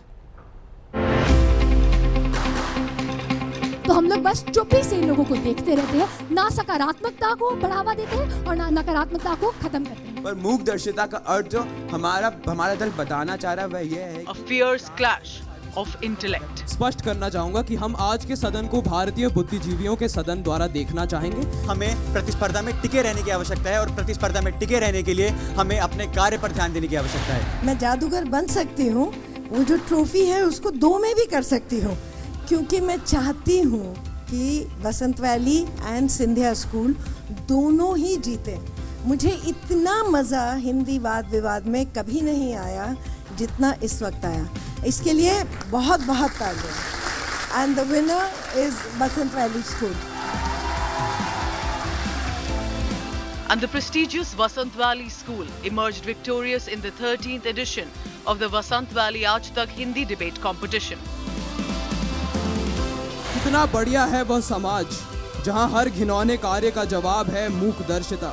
Students from the Vasant Valley and the Scindia School took on each other in the final round of the competition, which saw a thrilling face-off between the teams of both the schools. उस पे टांग अड़ाकर उसके बिना ज्ञान हुए उसे और बिगाड़ने की कोशिश करता है, वह होता है मूक दर्शिता। Participants from the two teams sparred on the motion adopted by the House, Mook Darshita mein hi buddhimani, which translate into being a mute spectator is a smart decision.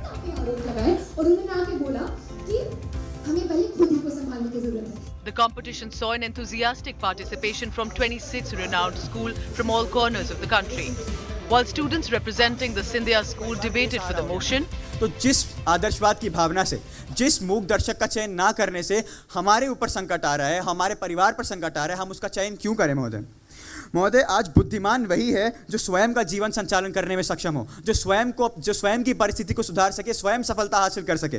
वह बुद्धिमान नहीं है जो दूसरों की मदद करने का चोला पहन के घूम सके। बुद्धिमानी धर्म से कहीं दूर दूर तक मेल नहीं खाती है महोदय, जिस बात को समझने में मेरे विपक्षी मित्र पूर्ण रूप से असक्षम है। the students representing the Vasant Valley debated against the motion. उनके खंडन की ओर बढ़ते हुए उन्होंने आके सबसे पहले मूक दर्शिता की गलत परिभाषा दी, उसको हमारे पहले वक्ता ने सही किया। उन्होंने आके बोला कि हमें अपनी जंग लड़नी जरूरी है। लेकिन महोदय, आप ही बताइए, अगर मेरे पास इस बात का हक ही ना हो कि मैं अपनी आवाज उठाऊं, अपने विचारों को प्रस्तुत करूं, तो मैं कौन सी जंग लड़ूंगी महोदय? उन्होंने आके बात करी निजी विकास की, आगे बढ़ने की, कि हमें खुद आगे बढ़ने की जरूरत है, खुद आगे होने की जरूरत है महोदय। लेकिन आप ही बताइए कि हम लोग जब अपने विचार ही आगे नहीं रखेंगे तो फिर हम लोग आगे कैसे बढ़ेंगे? In the end, Vasant Valley School's compelling arguments and persuasive delivery earned them the coveted title.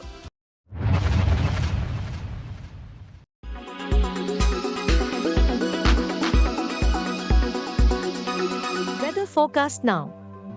Delhi, maximum 39 and minimum 28 degrees. Mumbai, maximum 28 and minimum 26 degrees. Kolkata, maximum 29 and minimum 25 degrees. Bangalore, maximum 30 and minimum 21 degrees. Chennai, maximum 35 and minimum 28 degrees. Hyderabad, maximum 29 and minimum 22 degrees. Make your media plan smarter with India Today Live TV on your connected devices. Amplify your brand with 100 million smart internet viewers. To advertise, mail us at sales@aajtak.com.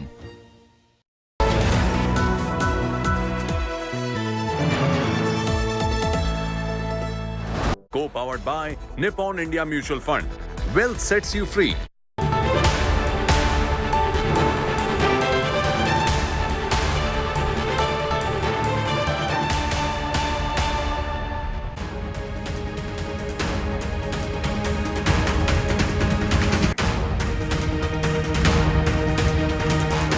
You're watching Mission 2024. I'm Preeti Chaudhary. We're going to get you all the action coming in from the Parliament. The Delhi Services Bill up for discussion in Rajya Sabha. Counting down to it. Amit Shah to speak in a short while from now. Let me first take you through the headlines. Delhi Services Bill showdown rages in Parliament. Aam Aadmi Party hits back at Home Minister, alleges bill given control to Delhi to centre. All eyes on Amit Shah, set to speak in Rajya Sabha shortly. Rahul's Lok Sabha membership restored after Lok Sabha Secretariat issues notice. Grand welcome by India Alliance MPs for Rahul in Parliament. BJP alleges China link to Congress in Parliament. BJP rakes up alleged Chinese funding for Rajiv Gandhi Foundation. After New York Times exposes China propaganda funding, NewsClick responds, calls allegations false and misleading. Congress, China, NewsClick are part of a umbilical cord. Rahul ji की नकली मोहब्बत की दुकान में चीनी सामान ये साफ नजर आने लगा है. Explosive revelation on pre-planned new riots. Chilling WhatsApp chats exposes conspiracy. Communal poison spewed to mobilize mob. Sinister attack on Shobha Yatra orchestrated. Day 5 of ASI survey at Gyanwapi complex concludes Hindu side claim. Remnants of idols found. ASI to submit report in 4 weeks' time. Furious BSP MP, BJP MLC verbal spat on stage.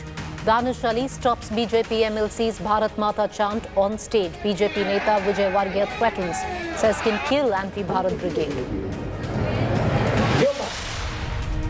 Siddaramaiah government under the lens yet again. Karnataka governor raises corruption charges against agriculture minister.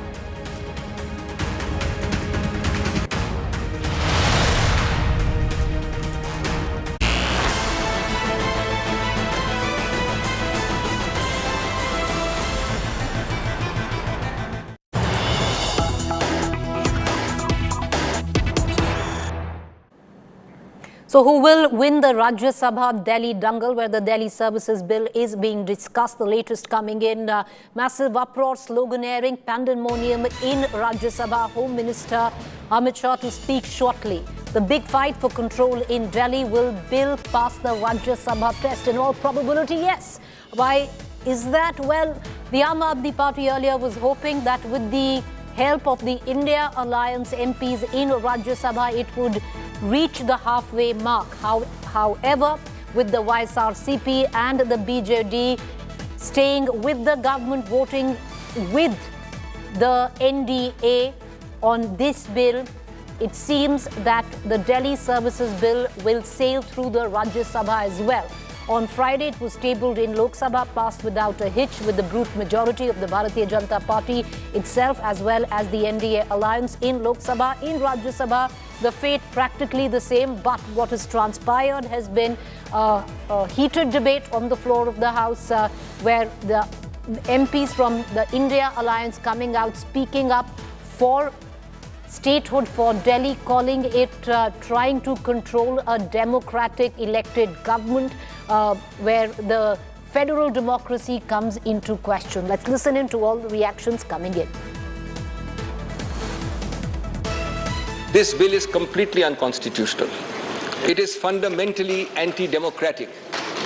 It is a frontal assault on the regional voice and aspirations of the people of Delhi. It violates all principles of federalism, all norms of civil service accountability, all models of assembly-based democracy. Gujarat में कांग्रेस का vote half कर दिया, पंजाब में इनका switch off कर दिया, दिल्ली में साफ कर दिया और आपने इनको माफ कर दिया। और उसके माफी के बाद भी मुझे लगता है अभिषेक मनु सिंघवी जी ने कहा था, तो मैं भी ये कहना चाहता हूं, आप साथ में आए हैं दिल्ली के इस बिल पे, दिल्ली की जनता के लिए आए हैं या किसी और कारण से आए हैं, ये दिल्ली की समझदार जनता समझती है। तो मैं भी एक पंक्ति कहना चाहूंगा कि शाम तक सुबह की नजरों से उतर जाते हैं, इतने समझौतों पे जीते हैं कि जमीर भी मर जाते हैं। सर, मैं अपने वक्तव्य को 3 भाग में बांटता हूं। पहला कि ये बिल कैसे एक राजनीतिक धोखा है, पॉलिटिकल फ्रॉड है। दूसरा, ये कैसे एक संवैधानिक पाप है, कॉन्स्टिट्यूशनल सिन है। और तीसरा कि ये एडमिनिस्ट्रेटिव लॉकजैम। संविधान ये कहता है, और वाईवी चंद्रचूड़ साहब का AK Roy versus union of India एक बड़ा महत्वपूर्ण लैंडमार्क जजमेंट है, जिसने कहा कि ऑर्डिनेंसेस सिर्फ आपातकालीन और विषम परिस्थितियों में लाए जाएंगे। ऐसी कौन सी आपातकालीन और विषम परिस्थितियां आ गई कि आपको सुप्रीम कोर्ट के फैसले को 8 दिन के भीतर बदलना पड़ गया? If this bill is passed, the Aam Aadmi Party, that is the official name, I have no hesitation to say that it is absolutely anarchy party. Ye ki. Tanashahi party. That is what they are doing now. Tanashahi party. Anarchy party. Sir, BJD is in favor of this bill because it supports the constitutional standpoint of this bill and the Parliament's power to enact legislations and the Parliament's legislative competence to such matters. What I do not understand is the half-hearted support extended by two of my learned friends representing the BJD and the YRCP. They know that this is unconstitutional. I think the Law Ministry knows it is unconstitutional. But the respective parties who are chiefly concerned with this change are Congress and the BJP. Is that the Congress, who never had any problem with this issue about control of services, has now, like a batsman who has lost form and hasn't scored a half century for 10 years, is now seeking an alliance so that it can inch towards its first 50.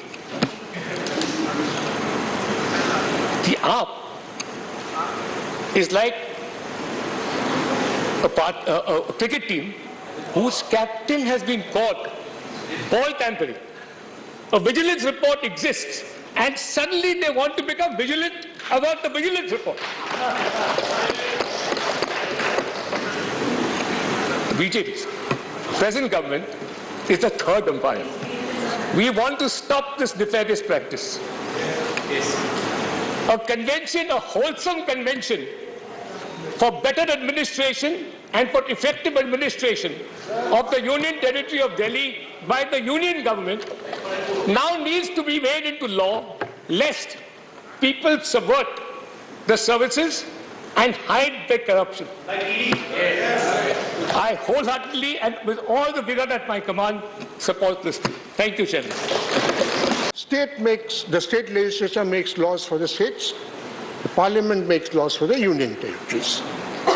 For the National Capital Region of Delhi, which has a special status, the state legislature or the legislature of Delhi makes the laws on the state subjects, except 3. But as Mr. Jethmalani read out, by virtue of 239 3B, Parliament has a power to frame laws beyond these 3. And that is exactly what the bill is seeking to do.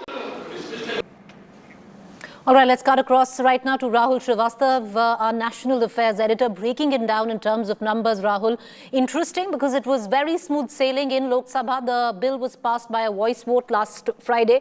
But this time around, the Aam Aadmi Party had hoped to get the numbers. The Rajya Sabha, 245 seats in the Rajya Sabha, 8 are currently vacant. That means the total strength, 237, the halfway mark, 119. And correct me if I'm wrong, the BJP right now stands at 109, but 9 each of the BJD and the YSRCP will make the BJP and the NDA alliance sail home in Rajya Sabha as well.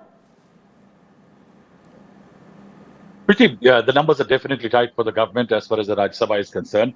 And it's been a feature, I think, for the last 20 odd years now that though the government may be in power and has the numbers in the Lok Sabha, Rajya Sabha numbers have been very dicey always. But the BJP, as has become a virtual tradition in the Rajya Sabha, and even the Lok Sabha to a certain extent, if we look at the coming no confidence motion in Parliament, you already have the YSRCP and the BJD saying that their collective strength of 34 MPs will be supporting the government.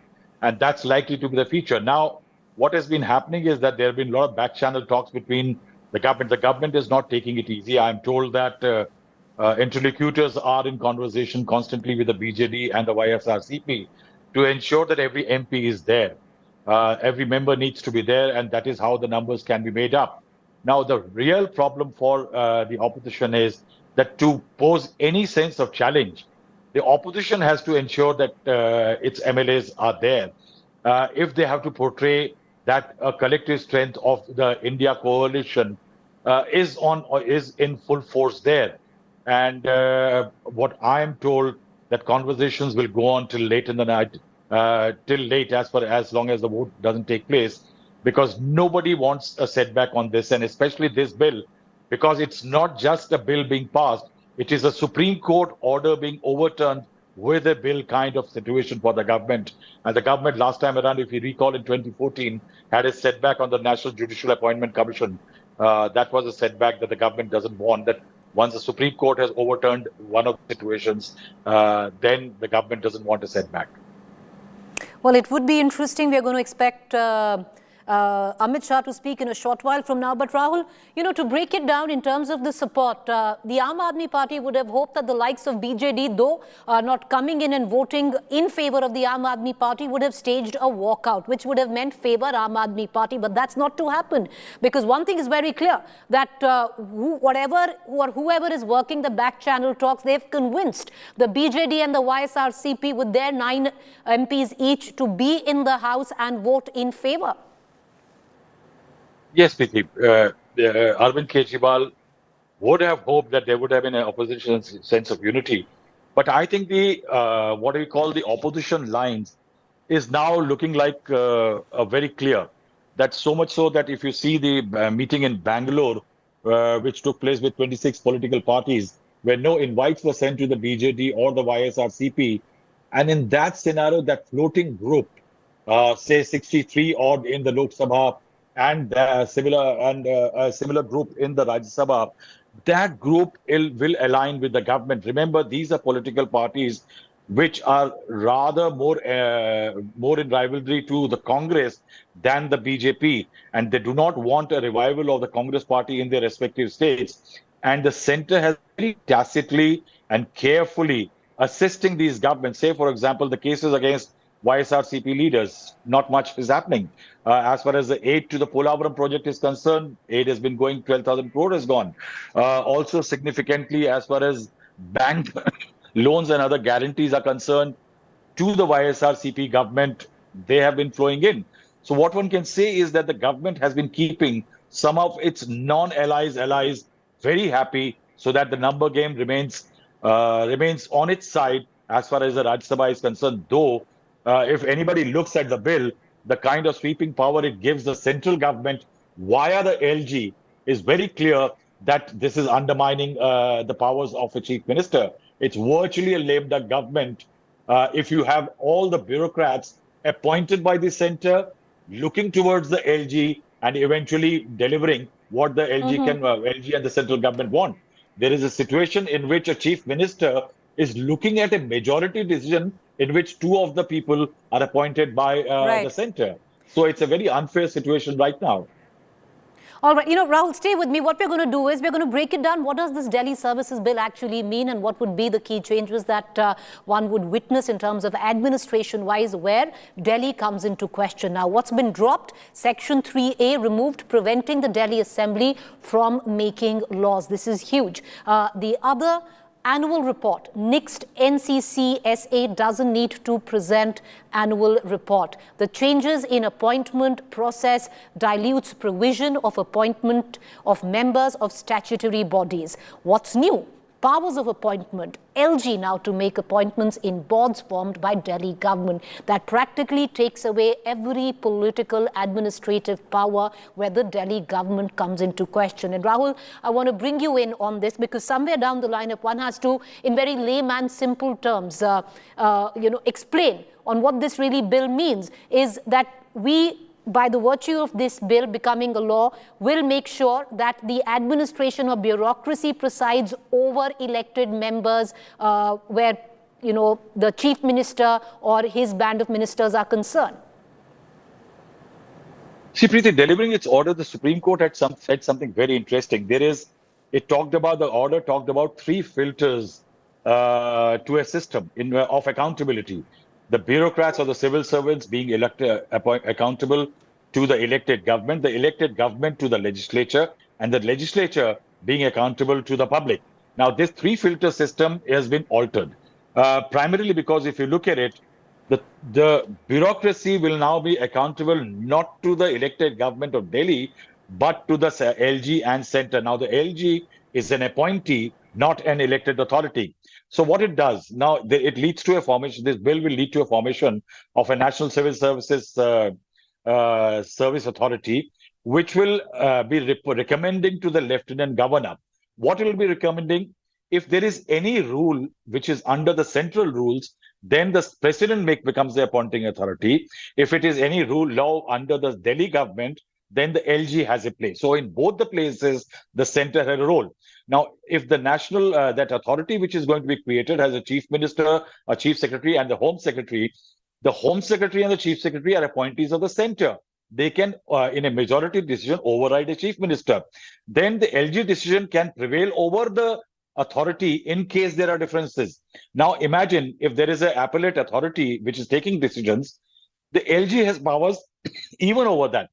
Then the term LG's discretion has been changed to LG's sole discretion, means LG has become a sole discretionary authorities under this new law.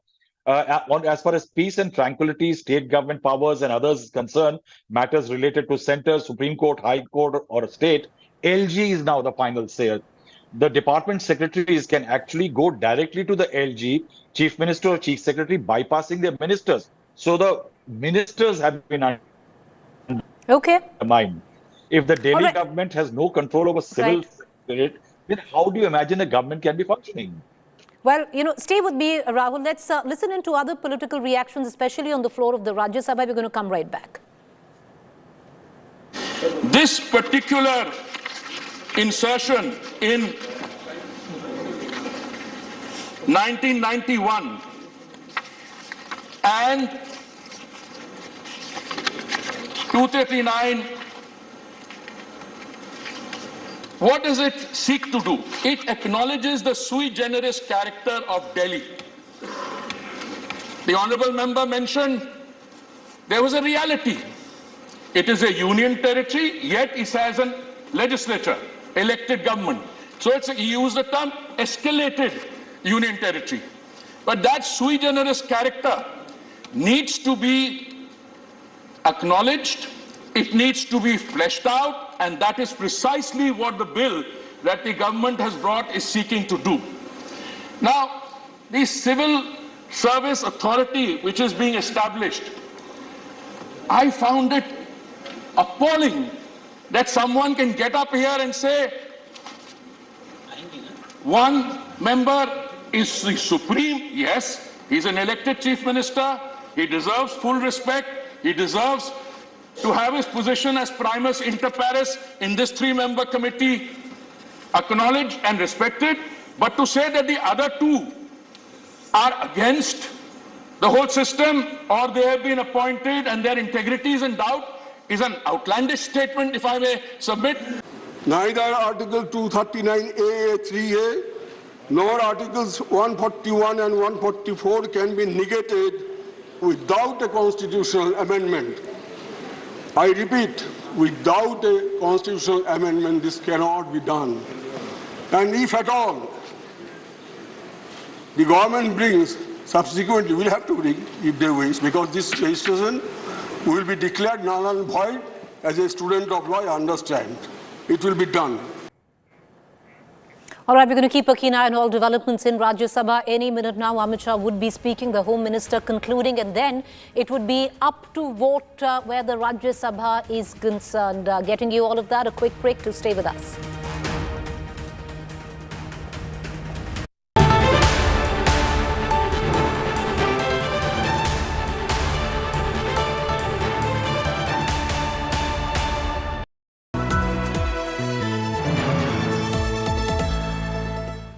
India today is at ground zero in Torbang, and the situation is so vulnerable. Simultaneously, there is accusation of using sophisticated weapons, but these young boys risking their lives and using these single barrel gun and double barrel gun. We love our land and our village. That's why we sacrifice our life. No one could ever imagine that in a state, in the same country, in the same district, we will ever see such situation which has become a battlefield. And I could say this is a war zone in Manipur. Grounded in journalism, on the ground reporting, only on India Today TV.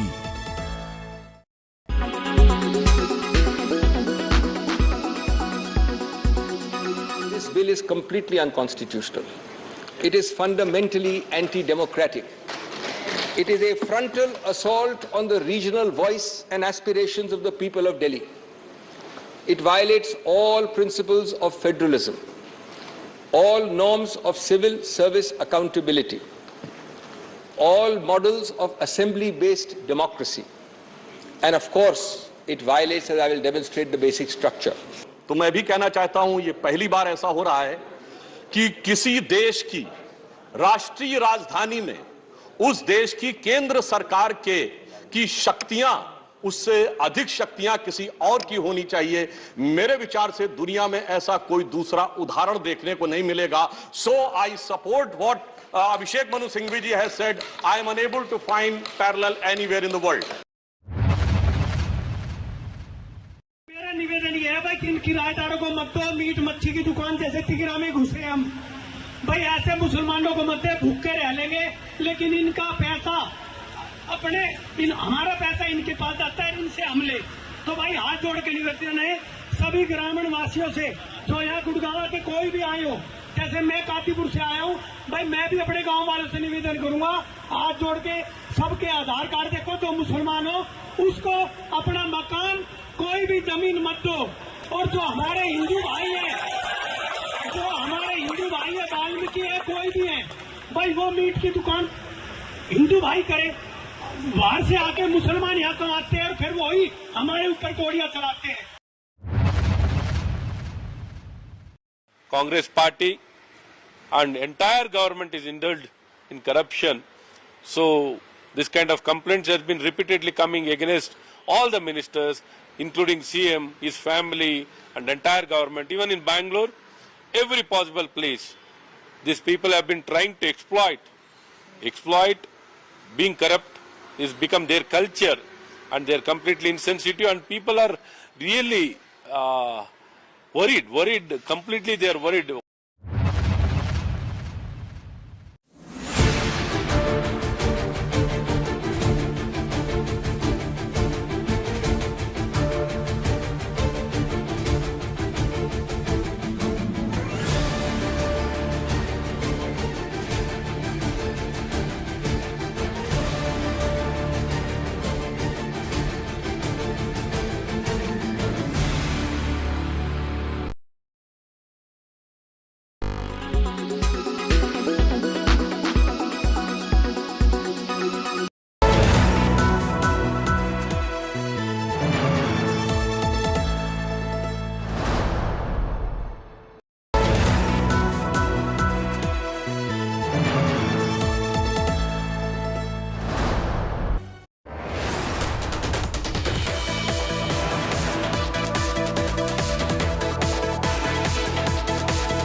As the Lok Sabha polls approach near, political showdown between opposition BJP is escalating. Prime Minister Modi took a jab at the opposition alliance, recalling that Mahatma Gandhi's Quit India movement was launched on 9th August. The Prime Minister said similarly the country wants dynasty, corruption and appeasement to quit India. Meanwhile, the opposition has slammed the Prime Minister Modi's remarks and called it a diversion from real issues like Manipur, Haryana, violence and inflation. साथियों, 7 तारीख के एक दिन बाद 9 अगस्त आ रही है। 9 अगस्त वो तारीख है जब ऐतिहासिक क्विट इंडिया मूवमेंट की शुरुआत हुई थी। महात्मा गांधी ने मंत्र दिया था और क्विट इंडिया मूवमेंट ने स्वतंत्रता की तरफ भारत के कदमों में नई ऊर्जा पैदा कर दी थी। इसी से प्रेरित होकर आज पूरा देश हर बुराई के लिए कह रहा है क्विट इंडिया। चारों तरफ एक ही गूंज है, करप्शन क्विट इंडिया, यानी भ्रष्टाचार इंडिया छोड़ो, डायनेस्टी क्विट इंडिया, यानी परिवारवाद इंडिया छोड़ो, अपीजमेंट क्विट इंडिया, यानी तुष्टीकरण इंडिया छोड़ो। पूरे हिंदुस्तान ने और पूरे देश ने, पूरी इंडिया ने ये तय किया है कि इस बार 2024 में सिर्फ इंडिया को अपनाएंगे और इंडिया को ही जिताएंगे। इंडिया का मतलब है कि इंडिया जब होगी तो देश के अंदर में बेरोजगारी दूर होगी, महंगाई दूर होगी, यहाँ पे किसानों के सम्मान की बात होगी, महिलाओं के सम्मान की बात होगी। ये इंडिया है और मुझे पूरा विश्वास है इस इंडिया को पूरा हिंदुस्तान अपनाएगा। भारतीय जनता पार्टी को जाहिर सी बात है कि इंडिया से डर लगने लगा है, तभी इंडिया की बातें इतनी करते हैं। मुझे लगता है कि इंडिया की बात न करके अगर मणिपुर पे बोलते तो ज्यादा अच्छा रहता, अगर वो हरियाणा की जो घटनाएं हुई उस पर चर्चा करते तो ज्यादा अच्छा रहता, टमाटर इतना महंगा इस पे बोल देते तो ज्यादा अच्छा रहता। प्राइम मिनिस्टर सेड भ्रष्टाचार भारत छोड़ो, तुष्टीकरण भारत छोड़ो, वोट बैंक की राजनीति भारत छोड़ो। तो why is it the opposition is taking it personally? He has not named the opposition. That means the opposition knows that they represent Bhrashtachar, they represent Tushtikarana, they represent Parivarvad. Therefore, they are taking it personally.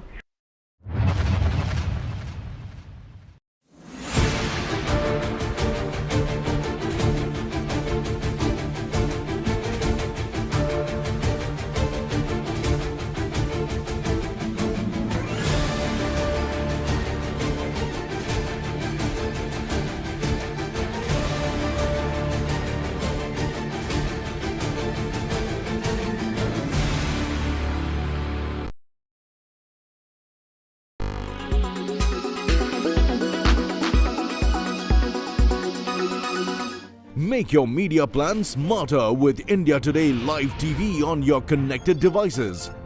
Amplify your brand with 100 million smart internet viewers. To advertise, mail us at sales@aajtak.com.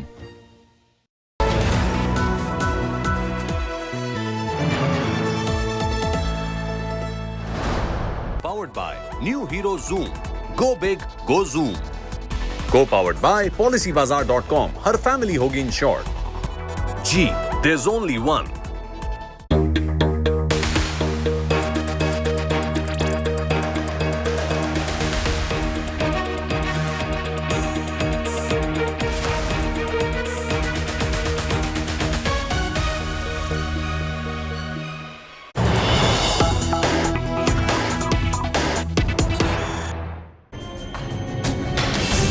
Good evening. You're watching To The Point. I'm Preeti Chaudhary, and let's take you directly to Rajya Sabha, where all the action is unfolding. The Delhi Services Bill right now being discussed on the floor of the Rajya Sabha. Massive sloganeering, pandemonium in Parliament. What we are expecting is the Home Minister Amit Shah to speak in Rajya Sabha shortly. He will be concluding the debate, and then it's going to be up for a vote. Now, the big fight to control Delhi playing out in the Rajya Sabha right now. Will the bill pass the Rajya Sabha test? It does seem so. On Friday, the bill passed very easily in Lok Sabha by a voice vote where the NDA enjoys brute majority. It was expected by the Aam Aadmi Party that things would turn differently in Rajya Sabha with the support of the India Alliance. Now, there are 245 seats or members in Rajya Sabha. 8 seats are currently vacant. That brings down the strength of the Rajya Sabha to 237. Out of that, the NDA stands comfortably, not so comfortable, but yet at 105. But why is it comfortable where the Rajya Sabha test for the Delhi Services Bill is concerned? Because it will have the support of 9 MPs each of YSRCP and the BJD. So will be comfortably passed in Rajya Sabha as well.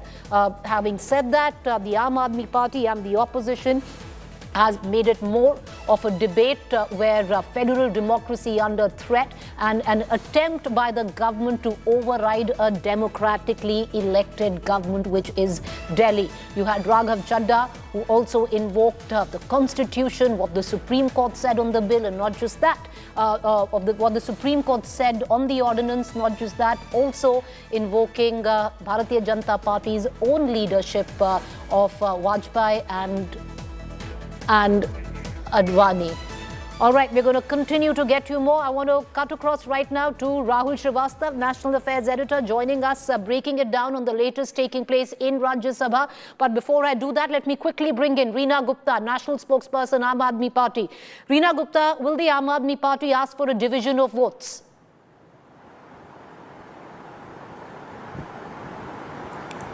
Preeti, we will ask for a division of vote. But having said that, it is very clear that the Bharatiya Janata Party is rattled by the popularity of Arvind Kejriwal. When they could not defeat him electorally thrice in Delhi, this is a backdoor entry that they're trying to do. What they're doing in the parliament today is unconstitutional. And even if they have the votes and they win, the moment it comes up in Supreme Court, it will be thrown out. Because they, by virtue of having brute majority, they cannot change the basic structure of the constitution. And as you have seen clearly from the debates in the parliament today, that all the parties are scared that Bharatiya Janata Party will try to run these experiments in every other state. So even though some of the parties like YSR are supporting them, they're at the same time saying, we hope you don't do this in our state.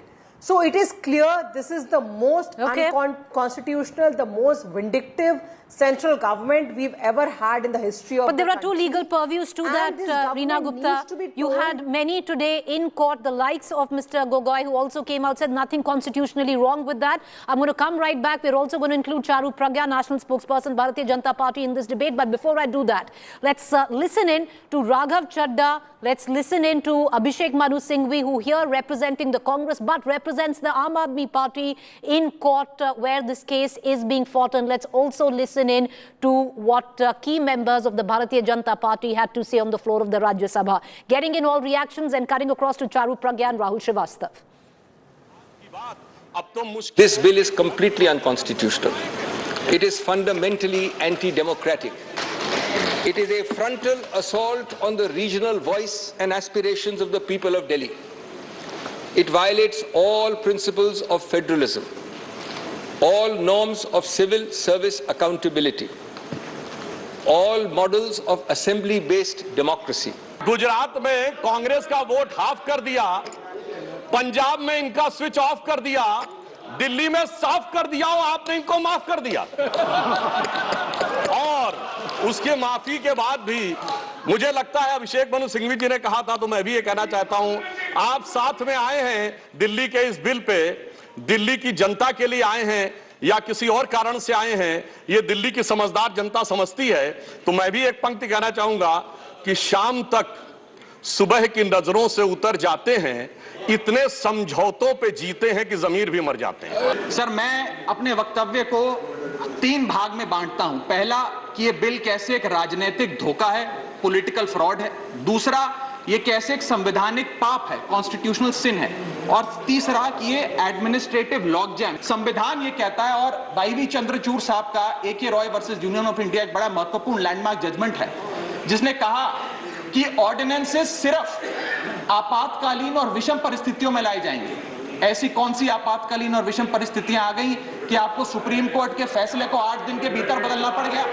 If this bill is passed, the Aam Aadmi Party, that is the official name, I have no hesitation to say that it is absolutely anarchy party. Tanashahi party, that is what they are doing now. Tanashahi party, anarchy party. So BJD is in favor of this bill because it supports the constitutional standpoint of this bill and the Parliament's power to enact legislations and the Parliament's legislative competence to such matters.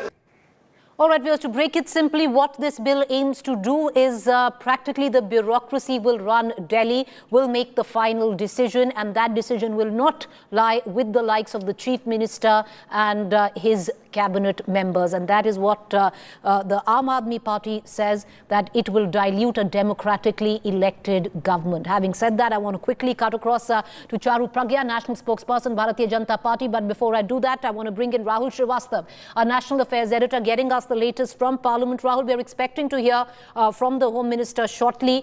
But having said that, the Aam Aadmi Party thought it would have the numbers. They're saying they're going to ask for a division of votes, but that would be futile if you actually look how numbers stack up. Preeti, the Aam Aadmi Party wants a division because it wants the numbers to be there for all to be seen. Because a voice vote does not really do that. And once you have a demand for a division, it will become very clear which party and how many MPs of that particular party voted in which direction. And that is why the Aam Aadmi Party, in what I will call a political move, is taking a legislative rule route. The Aam Aadmi Party was hoping that certain opposition players, which might not have gone with the Congress or the other opposition parties on several issues, but on issues pertaining to federal structure of the country. Because what effectively this law does is, one, not only does overturns what the Supreme Court said, but also takes away all the powers a state government really exercises, not just in terms of bureaucracy, Preeti. You know that how political equations are set by appointing people to commissions and boards and others. Now, if you talk about the Delhi Jal Board or the Delhi Electricity Regulatory Commission and others, all the powers are taken away by the central government now, because the LG has become a sole authority. And that is why the Delhi government, Aam Aadmi Party, was hoping that somewhere parties afraid that this fire may reach their homes tomorrow might actually come in and help the Aam Aadmi Party. But it seems that really hasn't happened. And I think the support of YSRCP and the BJP is set to tip the scales in favor of the government. But yes, one will have to wait and see how many eventually vote and which way. Well, it would be interesting, Rahul, because by asking for division of votes, the Aam Aadmi Party also wants to know where did the India Alliance vote? Did all MPs vote in favor of the Aam Aadmi Party, which was against the bill? And that will also somewhere down the line, lay bare on how strong the India Alliance is, because this would practically be their first test in Parliament. I want to quickly bring in Charu Pragya, National Spokesperson, Bharatiya Janata Party, into this conversation. Charu Pragya, you're being charged today by the India Alliance that you're trying to dilute or override what is a democratically elected government, where issues of democracy or federalism come into question. Good evening, Preeti. We should remember that Delhi is called a union territory. And that's what it means. It's a territory of the Union of India, like so many others. And Delhi has never been a complete state. Now, that is a constitutional reality. It is written down in Article 239 to Article 242. And anyone who objects to this can just go through the Constitution again. We also need to remember that the present government in Delhi, though they are agitating constantly since the day they have been elected into office, this is a new thing. Delhi had a government before Aam Aadmi Party as well. But have we ever heard of a tussle between the centre and the state the way it's been happening since Aam Aadmi Party came to power here? It's never happened. In fact, when BJP and Congress were handling the state and the centre, even then all of this did not happen. So Delhi has functioned exactly like this and very comfortably. In recent times, we have seen that there's been a misuse of power by the Aam Aadmi Party. And I'll give you 3 very quick examples. Number 1, when they feel that a file will not move, instead of getting the chief secretary's signature on that file, they start let her finish, madam. I'll come right back to you. With only the minister's signature. Now, that is not fair. Another thing, 80% of the ministries of Delhi, the ministers they were with, were behind bars. Both the ministers went behind bars and then they were disowned by the Aam Aadmi Party itself. What's going to happen? people of Delhi, if that's how you govern. And third, another very important thing, we know what happened during the liquor scam. We know what happened when the Chief Minister of Delhi was building his bungalow, his palace. Instead of taking out a tender, which he's supposed to do, which is mandated by law for any government, for any amount of expenditure above 10 crore, the government of Delhi decided to break down the expenditure into less than 10 crore. 6 times. What are you trying to do? The people of Delhi. Charu Pragya, what you just said, two of those right now are in court. So where the allegations of the scam are concerned, still being investigated. Having said that, I just want to quickly dip into the latest news break that is coming in, and then we'll cut across to the Aam Aadmi Party spokesperson to respond. The news that is just coming in from Rajya Sabha, what we are given to understand that the Aam Aadmi Party will ask for a division of votes. They did not in Lok Sabha because brute majority by the NDA, but an attempt by the Aam Aadmi Party to understand who voted for them and who voted against them. After the voice vote, there will be a call by the Aam Aadmi Party to ask for a division of votes, what we were just discussing a short while ago. It will not just give an indication to the Aam Aadmi Party and the India Alliance of where the likes of the YSRCP, BJD, 9 MPs each voted, but also where the India Alliance voted. Did somebody cross vote or not? Having said that, quickly cutting across to Reena Gupta. Reena Gupta, please respond. Grave charges at your doorstep. There is nothing unconstitutional about it, something which was echoed by the likes of Mr. Ranjan Gogoi today in Parliament as well. And on the other side, it's been an allegation that your government is corrupt, you are mishandling administration, your appointments were all over the place, and this was the need of the hour. Preeti, the people of Delhi have seen many tyrants come and go, and Mr. Modi will be the next one. See, let's not forget that their own senior leaders, Modi ji's guru, Lal Krishna Advani, was the one who presented a bill in Parliament to make Delhi a full state. Mr. Modi himself in 2014 said that he will make Delhi a full state. Sahab Singh Verma, Madan Lal Khurana, all their leaders have lobbied for making Delhi a full state. This shows you the duplicity and the corrupt and cheating behavior of Bharatiya Janata Party. That when they cannot win in people's verdict, in people's mandate, they just want to grab power by hook or by crook. Whether they misuse the ED or the CBI, and in this case, they have gone ahead and brought an unconstitutional bill. And the reason it's unconstitutional is that you cannot change the basic structure of the constitution. And by well, it is interesting, Reena Gupta, I would like to cut across to the Rajya Sabha proceedings, if we can, just for about a minute. What you are speaking of, there's a heated debate going on where right now Mr. Manoj Jha has invoked the constitution as well with what is going on. Let's quickly dip in for 30 seconds. I'm going to be back onto the debate. No, every time, Mr. Nagar, you look at that side. But I will take care of it. Look at this side. And make your point. It will be more impactful. सभापति जी केवल मैं सिर्फ मैं ये जिक्र इसलिए किया कि आखिर इस बिल को लाने की जरूरत क्यों पड़ी, इसकी पृष्ठभूमि के बारे में मैंने make your point. We're going to come right back to it. Preeti, the point I was making is that they have lost 3 elections against Mr. Arvind Kejriwal.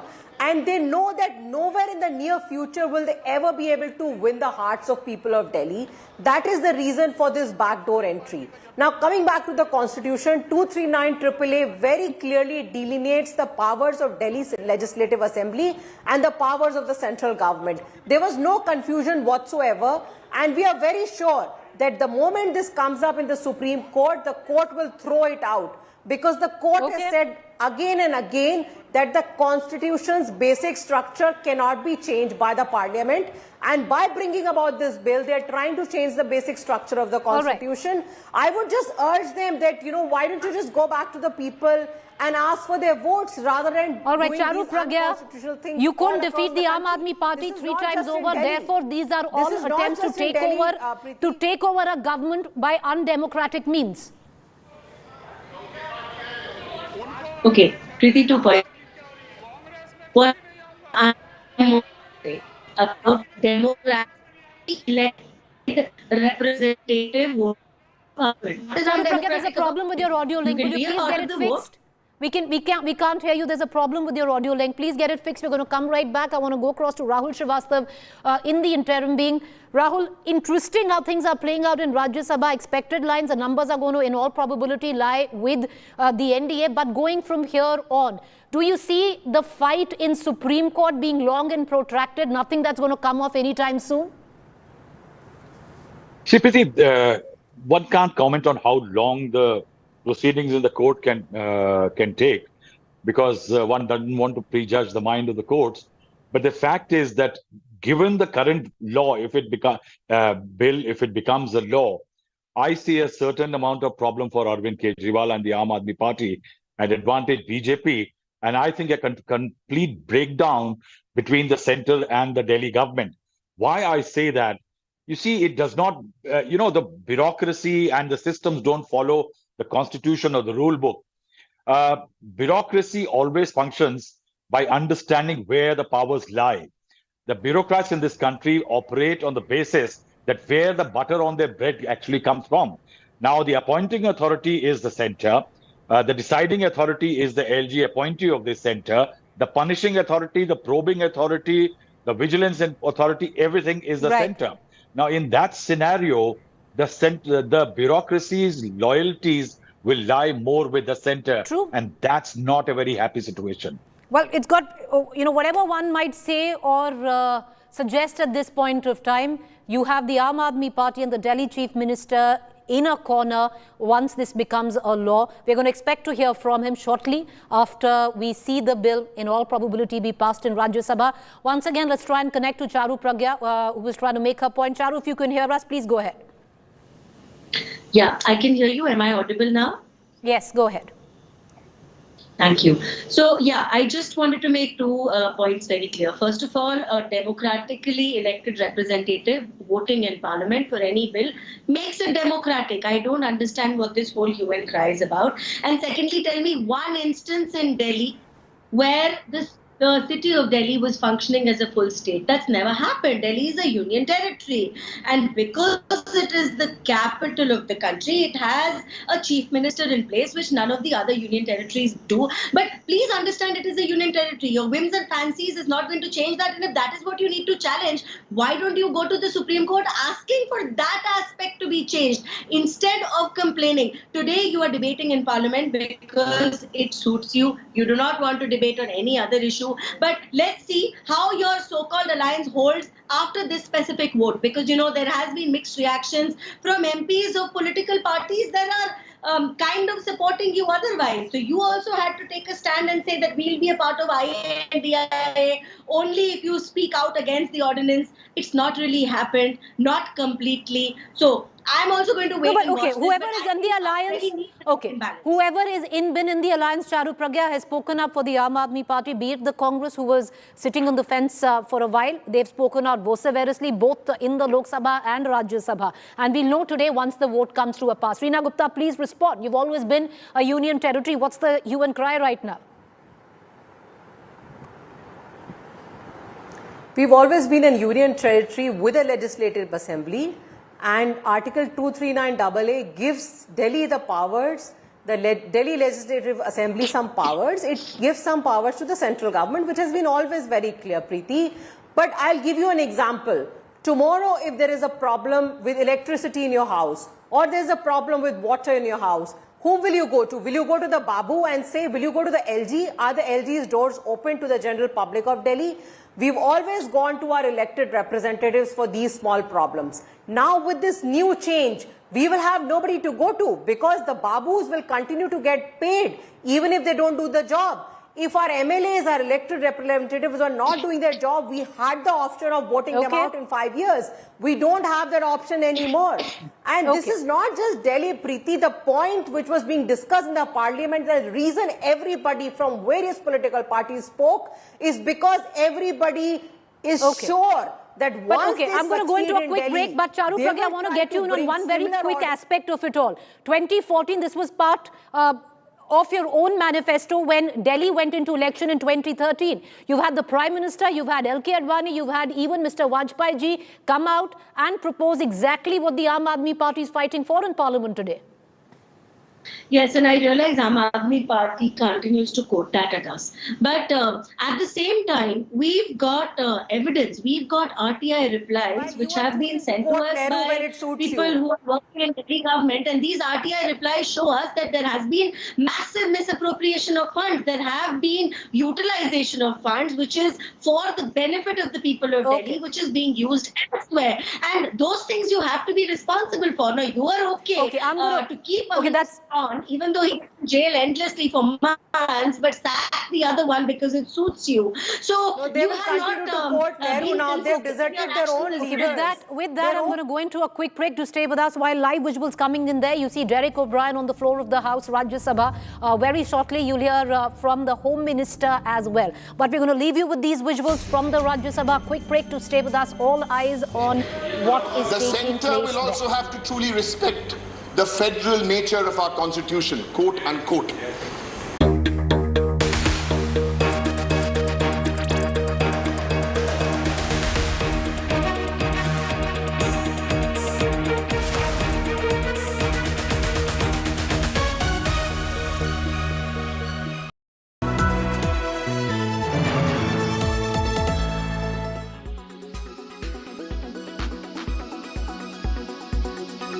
Fact of the matter is there is a MOU signed by the Congress party which remains a mystery till date. And then there is this New York Times report about a certain portal and how money was transferred for propaganda for Chinese. And they have also been part of the ecosystem supporting the Congress party. So all this needs an explanation when I would call it an enemy country like China is using our media to expand its base in India. We have sensitive borders with them. Many of the Manipur issues which we said has gone into the background, no, it's not gone into the background. It is a lot of weapons coming in from China via Burma, which is a soft border. Now, these are issues that need explanation. And if the Congress party doesn't give a reply to this, then, we will take this to the logical end, through discussions in Parliament, to the streets of the country, and raise issues. Because what is a political party doing, meddling around with funds coming in from China? Congress party सब ने अपने आप का एक मूर्खता प्रदर्शन करते हैं। जहां तक मैं बोलना चाहता हूं, ये तो क्या है, कल वो फ्राइडे आ गया है और सैटरडे संडे शायद नहीं होगा। वो स्पीकर आज निर्णय किया है और क्या है, आज तो जो फ्राइडे होने के बाद आज तो रिस्टोर हो गए ना। कम से कम जो कॉन्स्टिट्यूशनल इंस्टीट्यूशन के बीच में जब चलता है विषय, थोड़ा संयम तो रखना पड़ेगा। तो ऐसे तो बाकी एमपीस को भी हुआ है। तो इसलिए जो कानूनी प्रक्रिया है, संवैधानिक प्रक्रिया है, वो प्रक्रिया हमने बिना डिले किया है। आज बड़ा एक सीरियस मामला मैं उठाना चाहता हूं अध्यक्ष जी। कारण यह है कि न्यूयॉर्क टाइम्स में इन लोगों को जो है केवल विदेशी ताकतों के साथ रहकर उन्हीं के न्यूज़पेपर में, उन्हीं के देश में उनके क्या हो रहा है उसी को यह मानते हैं। न्यूयॉर्क टाइम्स में एक बड़ा अच्छा न्यूज छपा है सर कि 38 करोड़ रुपया जो है न्यूज क्लिक जैसी संस्था को मिला है। और न्यूज क्लिक संस्था को जो न्यूयॉर्क टाइम्स ने लिखा है, वो लिखा यह है कि भारत में ईडी ने जो रेड किया है, आइस के बारे में ये लगातार बोलते हैं सर, ईडी की रेड में जो खुलासा हुआ है उसका पूरा खुलासा किया है। और वो जो न्यूज क्लिक है सर, वो देशद्रोही गैंग, टुकड़े गैंग जो भारत को खंडित करना चाहते हैं, वो न्यूज क्लिक उस संस्था का जो है हेड कर रहा है, पुरकायस्त उसका मालिक है।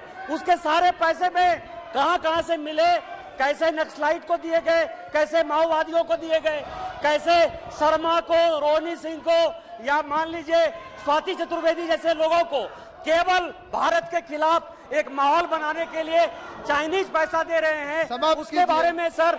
दूसरा, मैं इस सरकार से मांग करता हूं सर कि जब भी भारत में संकट आया, 2005 से लेकर 2014 तक चाइनीज गवर्नमेंट ने कांग्रेस को पैसा दिया, जिसका FCRA लाइसेंस भारत सरकार ने कैंसिल किया। Weather forecast now. Delhi, maximum 39 and minimum 28 degrees. Mumbai, maximum 28 and minimum 26 degrees. Kolkata, maximum 29 and minimum 25 degrees. Bangalore, maximum 30 and minimum 21 degrees.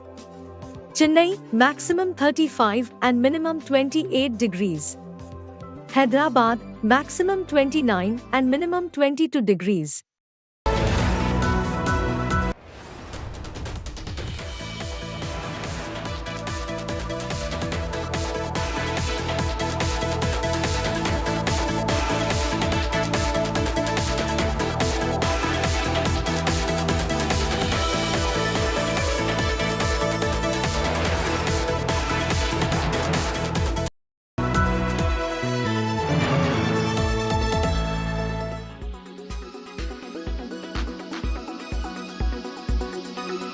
As the Lok Sabha polls approach near, political showdown between opposition BJP is escalating. Prime Minister Modi took a jab at the opposition alliance, recalling that Mahatma Gandhi's Quit India movement was launched on 9th August. The Prime Minister said similarly the country wants dynasty, corruption and appeasement to quit India.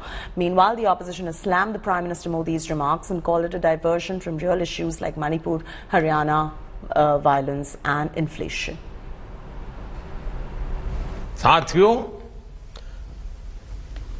7 तारीख के एक दिन बाद 9 अगस्त आ रही है। 9 अगस्त वो तारीख है जब ऐतिहासिक क्विट इंडिया मूवमेंट की शुरुआत हुई थी। महात्मा गांधी ने मंत्र दिया था और क्विट इंडिया मूवमेंट ने स्वतंत्रता की तरफ भारत के कदमों में नई ऊर्जा पैदा कर दी थी। इसी से प्रेरित होकर आज पूरा देश हर बुराई के लिए कह रहा है क्विट इंडिया। चारों तरफ एक ही गूंज है, करप्शन, क्विट इंडिया, यानी भ्रष्टाचार, इंडिया छोड़ो, डायनेस्टी, क्विट इंडिया, यानी परिवारवाद, इंडिया छोड़ो, अपीजमेंट, क्विट इंडिया, यानी तुष्टीकरण, इंडिया छोड़ो।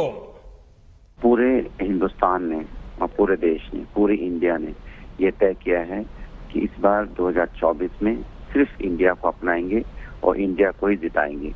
इंडिया का मतलब है कि इंडिया जब होगी तो देश के अंदर में बेरोजगारी दूर होगी, महंगाई दूर होगी, यहाँ पे किसानों के सम्मान की बात होगी, महिलाओं के सम्मान की बात होगी। ये इंडिया है और मुझे पूरा विश्वास है इस इंडिया को पूरा हिंदुस्तान अपनाएगा। भारतीय जनता पार्टी को जाहिर सी बात है कि इंडिया से डर लगने लगा है, तभी इंडिया की बातें इतनी करते हैं। मुझे लगता है कि इंडिया की बात न करके अगर मणिपुर पे बोलते तो ज्यादा अच्छा रहता। अगर वो हरियाणा की जो Presented by RP Sanjeev Goenka Group, Growing Legacies.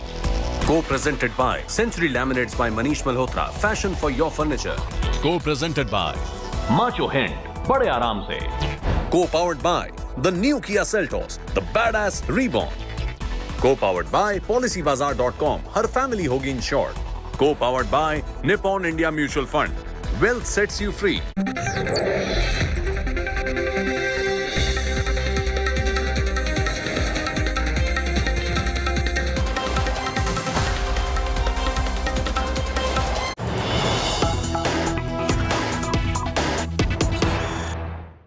Good evening and welcome. You're watching the news track. I'm Rahul Gandhi. On the show, we'll get you the inside track on the big no confidence motion debate that starts at noon tomorrow.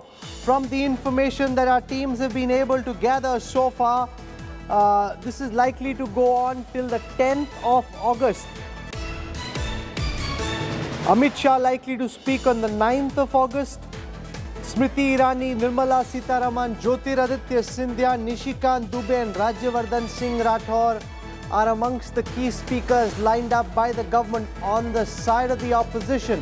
Rahul Gandhi likely to lead the charge on behalf of the Congress party. He's just been reinstated as Member of Parliament. What to expect? What's happened in the past when a confidence motion or a no confidence motion has been brought, and the significance of what we are likely to see over the next 3 days, which will conclude with Prime Minister Narendra Modi making his grand speech on the 10th. All that and more coming up on the news track tonight.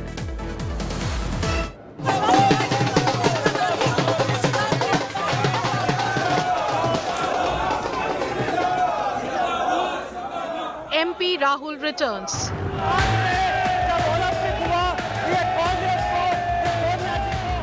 Stage set for Sansad showdown. Rahul to lead no confidence debate.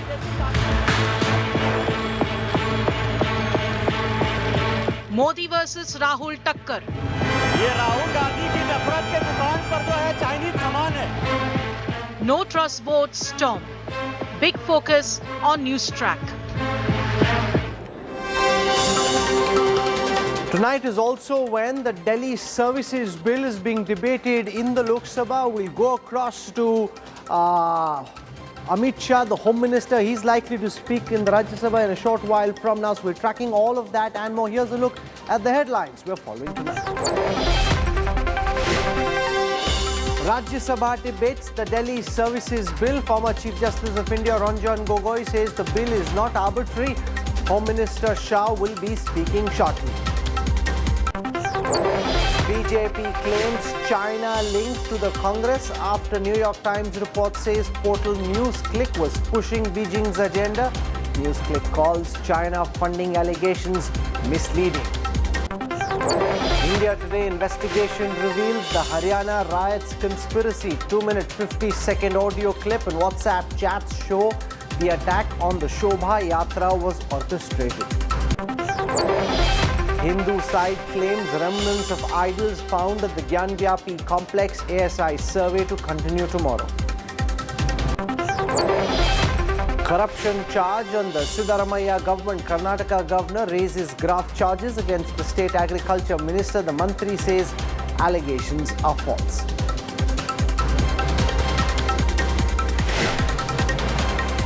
Today was MP Rahul Gandhi's parliament wapsi. 130 days after he was disqualified, Rahul was reinstated and he was back in the Lok Sabha. The Congress MP was welcomed with loud cheers and celebrations. He will now lead the opposition charge as the debate on the no confidence motion begins tomorrow. The stage is set for another Rahul versus Modi Sansad showdown.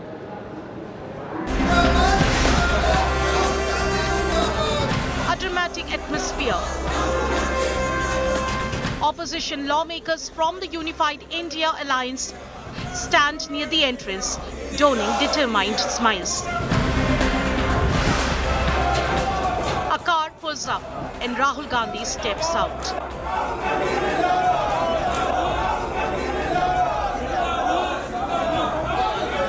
Rahul Gandhi is back. On Monday, the Congress MP from Wayanad in Kerala returned to Parliament after 134 days. The Lok Sabha restored his membership after the Supreme Court stayed his conviction in a defamation case.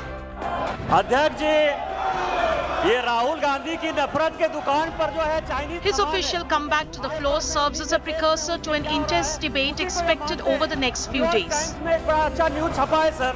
कि 38 करोड़ रुपया जो है news click जैसी संस्था को मिला है. With your kind permission. The House gears up for a high-stakes political showdown. In today's revised list of business. मेरा हृदय पीड़ा से भरा हुआ है, क्रोध से भरा हुआ है. मणिपुर की जो घटना सामने आई है,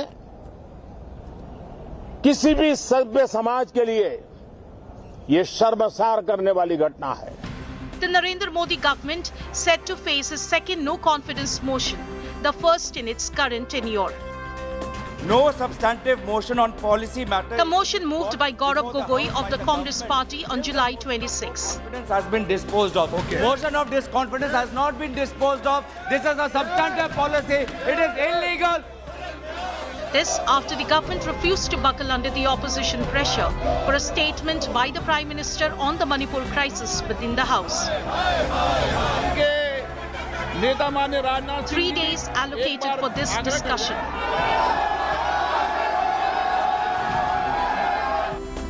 Prime Minister Modi's reply to the motion scheduled for August 10. I rise to support the government. Memories of the 2018 no confidence debate resurface. In 2018, the Modi government faced its first no confidence motion after a former ally, the Telugu Desam party, alleged non-allocation of funds for Andhra Pradesh. That motion was defeated by a significant margin. आपके अंदर मेरे लिए नफरत है, आपके अंदर मेरे लिए गुस्सा है, आपके लिए मैं पप्पू हूँ, आपके लिए मैं अलग अलग गाली दे सकते हो, मगर मेरे अंदर आपके खिलाफ इतना सा भी गुस्सा, इतना सा भी क्रोध, इतनी सी भी नफरत नहीं है। मैं कांग्रेस हूँ और ये सब Congress. In 2018, Rahul Gandhi's surprise hug for Prime Minister Narendra Modi, followed by a wink, created headlines and discussions. Fast forward to 2023, the Modi government has the numbers heavily stacked in its favor. In a house with a halfway mark of 272, the BJP by itself is comfortably poised at 303. With allies, the ruling party is expected to storm through this test once again. Given the numerical advantage resting with the governing alliance, will history repeat itself in just another hug and wink moment? Or will this motion be high on political symbolism, given its emergence on the heels of a coalition forged by 26 opposition parties? Bureau Report, India Today.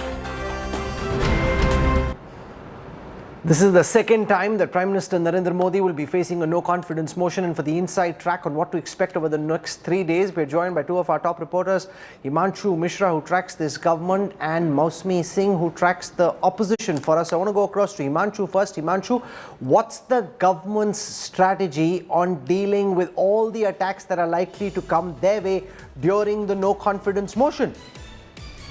देखिए राहुल, बिल्कुल BJP की strategy है और निशिकांत दुबे पहले speaker रहेंगे BJP की तरफ से, पार्टी का पक्ष रखेंगे अविश्वास प्रस्ताव के खिलाफ, और उसमें केंद्रीय मंत्री स्मृति ईरानी का भी नाम है, ज्योतिरादित्य सिंधिया रहेंगे, राजवर्धन सिंह राठौर रहने वाले, निर्मला सीतारमण भी रहेंगी। लगभग 20 बीजेपी के जो है वो सांसद इस पूरी डिबेट में पार्टिसिपेट करेंगे। गृह मंत्री अमित शाह परसों यानी 9 तारीख को जो है वो इंटरवेन करने वाले हैं, और 4 बजे जो है वो खुद 10 तारीख को प्रधानमंत्री नरेंद्र मोदी जो है अविश्वास प्रस्ताव जो उनके खिलाफ लाया गया है, उनकी सरकार के खिलाफ लाया गया है, उस पर अपना जवाब देंगे।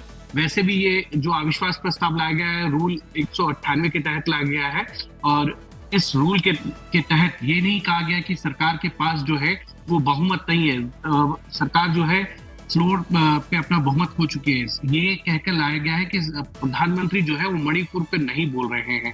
मणिपुर पे चौकी तोड़वाने के लिए ये एक बीच का रास्ता अपोजिशन पार्टीज ने निकाला था, लेकिन जो हमारे सूत्र बता रहे हैं जब गृह मंत्री अमित शाह बोलेंगे वो मणिपुर के ऊपर ही फोकस रखेंगे, और ज्यादातर उनका भाषण जो है वो मणिपुर रिलेटेड रहेगा, यानी कि मणिपुर में जो घटनाक्रम हुआ है और उसका क्या इतिहास रहा है, और कब मणिपुर में कितने कब इस तरीके के क्लैशेस हुए हैं वहां पे, इन सबको लेकर गृह मंत्री अमित शाह जो है बिंदुवार जो है अपनी बात को रखेंगे। लेकिन इतना जरूर है कि 2024 के चुनाव से पहले प्रधानमंत्री नरेंद्र मोदी के खिलाफ जो है ये अविश्वास प्रस्ताव लाया गया है। प्रधानमंत्री नरेंद्र मोदी ने 7 फरवरी 2019 में ये कहा था कि आप दोबारा 23 में जब अविश्वास प्रस्ताव लाने के लिए तैयारियां करी मेरे सरकार के खिलाफ, तो कहीं ना कहीं उस बात को भी जो है प्रधानमंत्री नरेंद्र मोदी जो है he had predicted this in some senses about 4 years ago. Mausmi Singh, what's the lineup for the opposition? Rahul Gandhi reinstated as member of parliament, I'm told, will be leading the charge for the Congress. So Himanshu listed out all the political luminaries, Rahul, from the government side, and I can tell you that the India members would be pitching the best speakers. From the Congress's side, you're right, Rahul Gandhi could well lead the charge. It could be probably, Gaurav Gogoi, Rahul could tell him to start the entire attack because he was the one who moved that motion, but that's not a necessary condition. Perhaps it could be Rahul Gandhi who could start the entire debate from the opposition side, but I know that Manish Tiwari, Adhir Ranjan Chaudhary, Kakoli from the TMC, Sogato Ray, Supriya Sule, Kanimoi, who'd gone in the delegation to Manipur. They are all the list of speakers from India parties. Clearly, the line of attack will be targeted and pinpointed on the Prime Minister, as Himanshu listed out. There were several adjournments throughout this monsoon session we've seen, and then the opposition actually resorted to getting the no confidence motion. So it is more about a perception battle, but it's a deja vu of sorts also, because remember during the President's Thanksgiving motion, before Rahul Gandhi lost his membership, he had launched a frontal attack on the Prime Minister, waving that photograph of the Prime Minister with Adani. So clearly Rahul Gandhi, as he makes a comeback, this will be his first speech, and that's one reason that the leader also met a delegation of Congress leaders from Manipur today to take an update of what's happening in Manipur, to put the government and especially the Prime Minister on the mat. We are told this entire discussion will be about 12 hours, so over 2 days the discussions will take place, starting 12 tomorrow, and then after 2 days it will be the Prime Minister who will do the answering. Okay, thanks Maushmi, thanks Himanshu.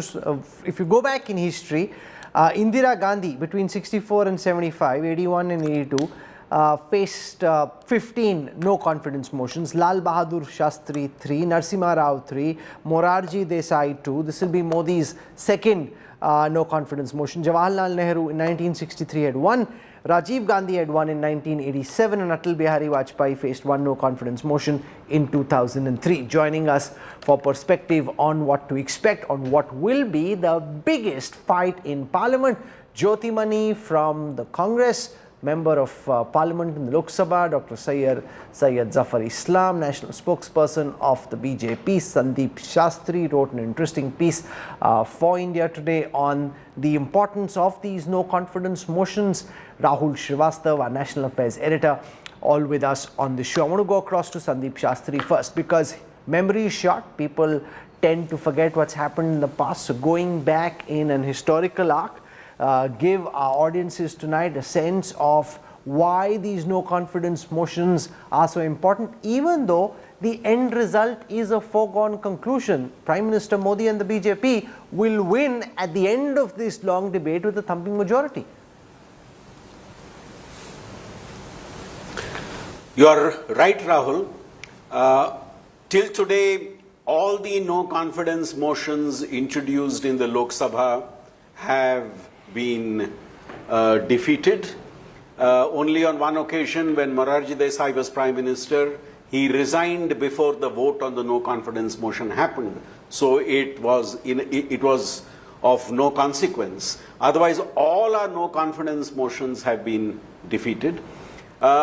In a parliamentary system, I think the no confidence motion debate provides an opportunity to both the ruling and the opposition to make their points, marshal their arguments, challenge the government, defend the government, all that you notice in the no confidence motion debates. And I will not be surprised if that is going to be the clear focus in the next 3 days. The opposition alliance strategy will be clearly known in the speeches they make. The way the government defends itself will indicate on what basis they will go into the 2024 elections. Will it be to defend their record, or will it be to challenge the opposition?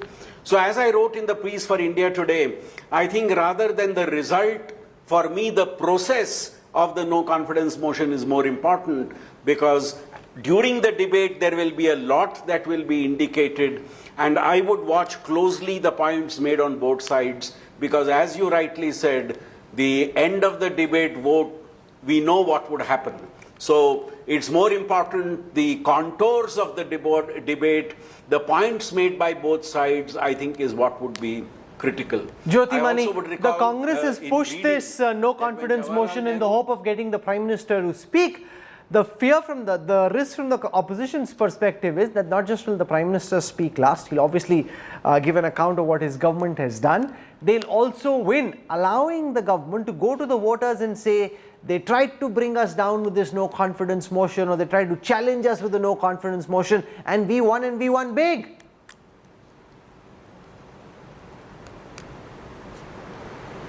See, like Sastriji rightly pointed out, ruling party obviously has the number. This is not about the number. This is the first time in the parliamentary history of India an opposition moving a no confidence motion to bring the Prime Minister to the House. It's unheard of anywhere and probably anywhere in the world. The Prime Minister of this country hiding from the Parliament, he's afraid to come to Parliament and talk about Manipur. The situation is really unfortunate. That is why a responsible opposition, we want to bring the Prime Minister into the Parliament at any cost. That is how the no confidence motion has been moved.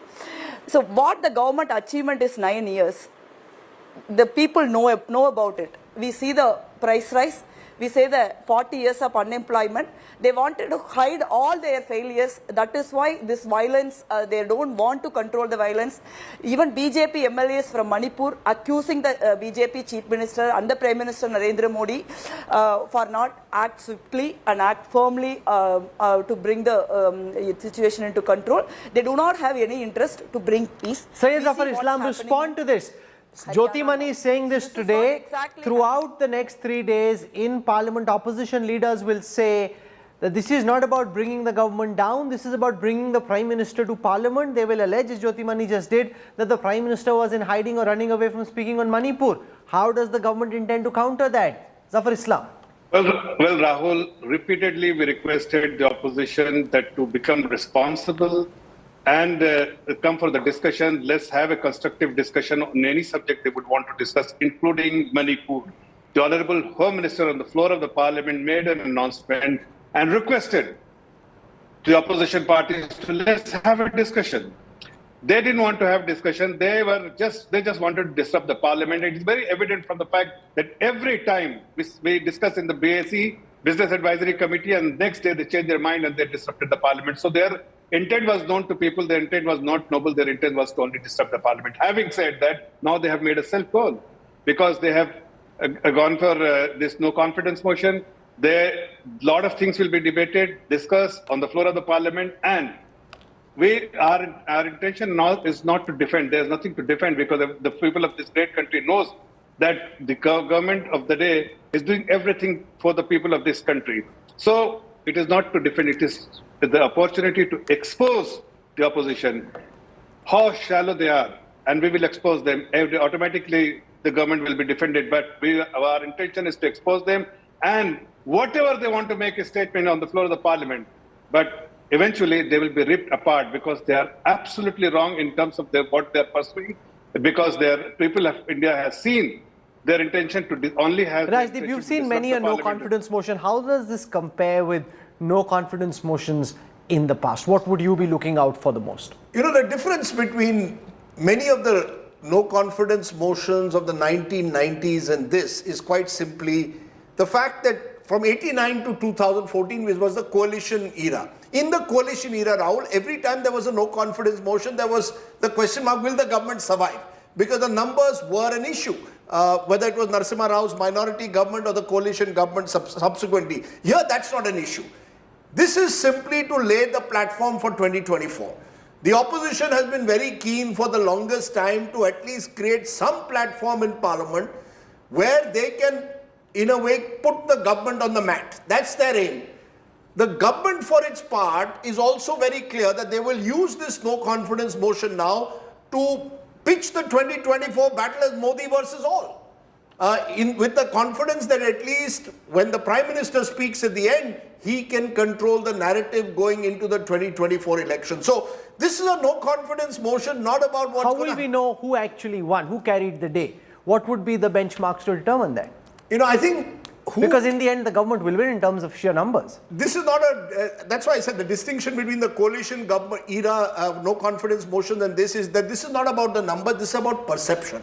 This is about creating the perception. The opposition will try to create the perception that the Prime Minister has been running away from key issues, from Manipur. No, and the government will create the perception that the BJP's won, that it's all a big victory. I just want to unfortunately cut this debate for a moment because I want to go across to the Rajya Sabha where the Home Minister is now beginning to speak. वो bill के चर्चा में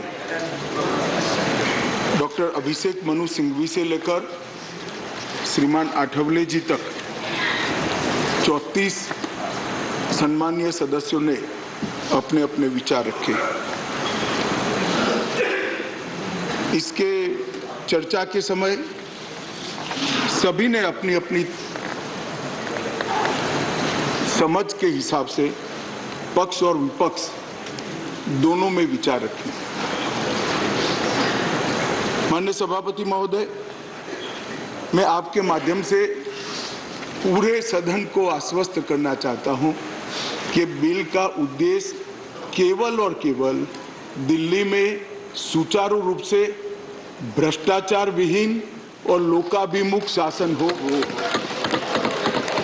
अब किसी को भ्रष्टाचार विहीन और लोकाभिमुख शासन में विरोध है तो इसका तो मेरे पास कोई जवाब नहीं है, मगर मैं इतना जरूर आश्वस्त करना चाहता हूं कि बिल के एक भी प्रावधान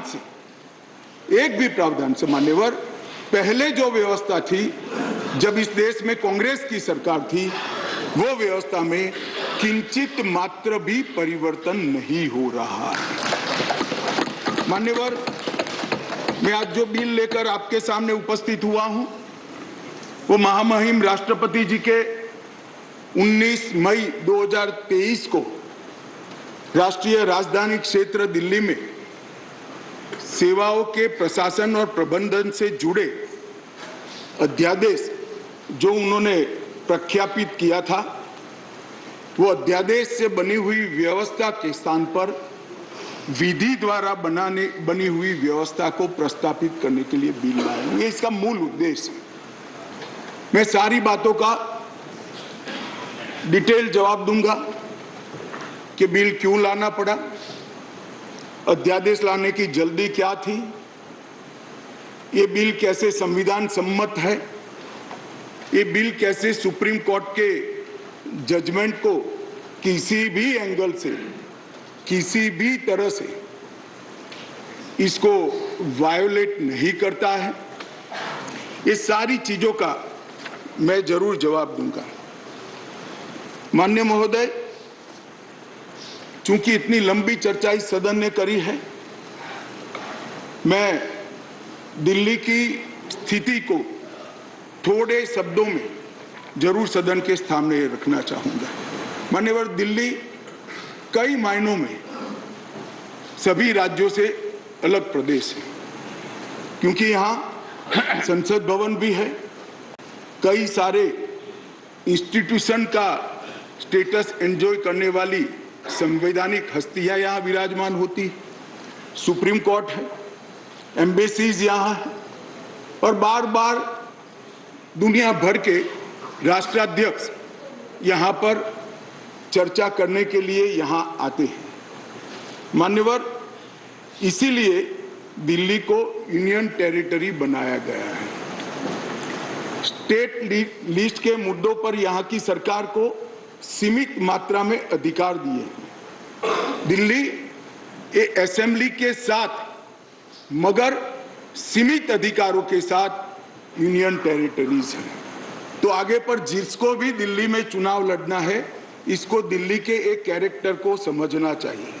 मान्यवर, मैं जब पंचायत का चुनाव लड़ता हूं और पार्लियामेंट के अधिकारों की मांग करता हूं तो ये संवैधानिक रूप से पूरे नहीं हो सकते। हम जब चुनाव लड़ते हैं, दिल्ली के एमएलए का या चीफ मिनिस्टर की दावेदारी करते हैं, तब हमको मालूम होना चाहिए कि यूनियन टेरिटरीज है।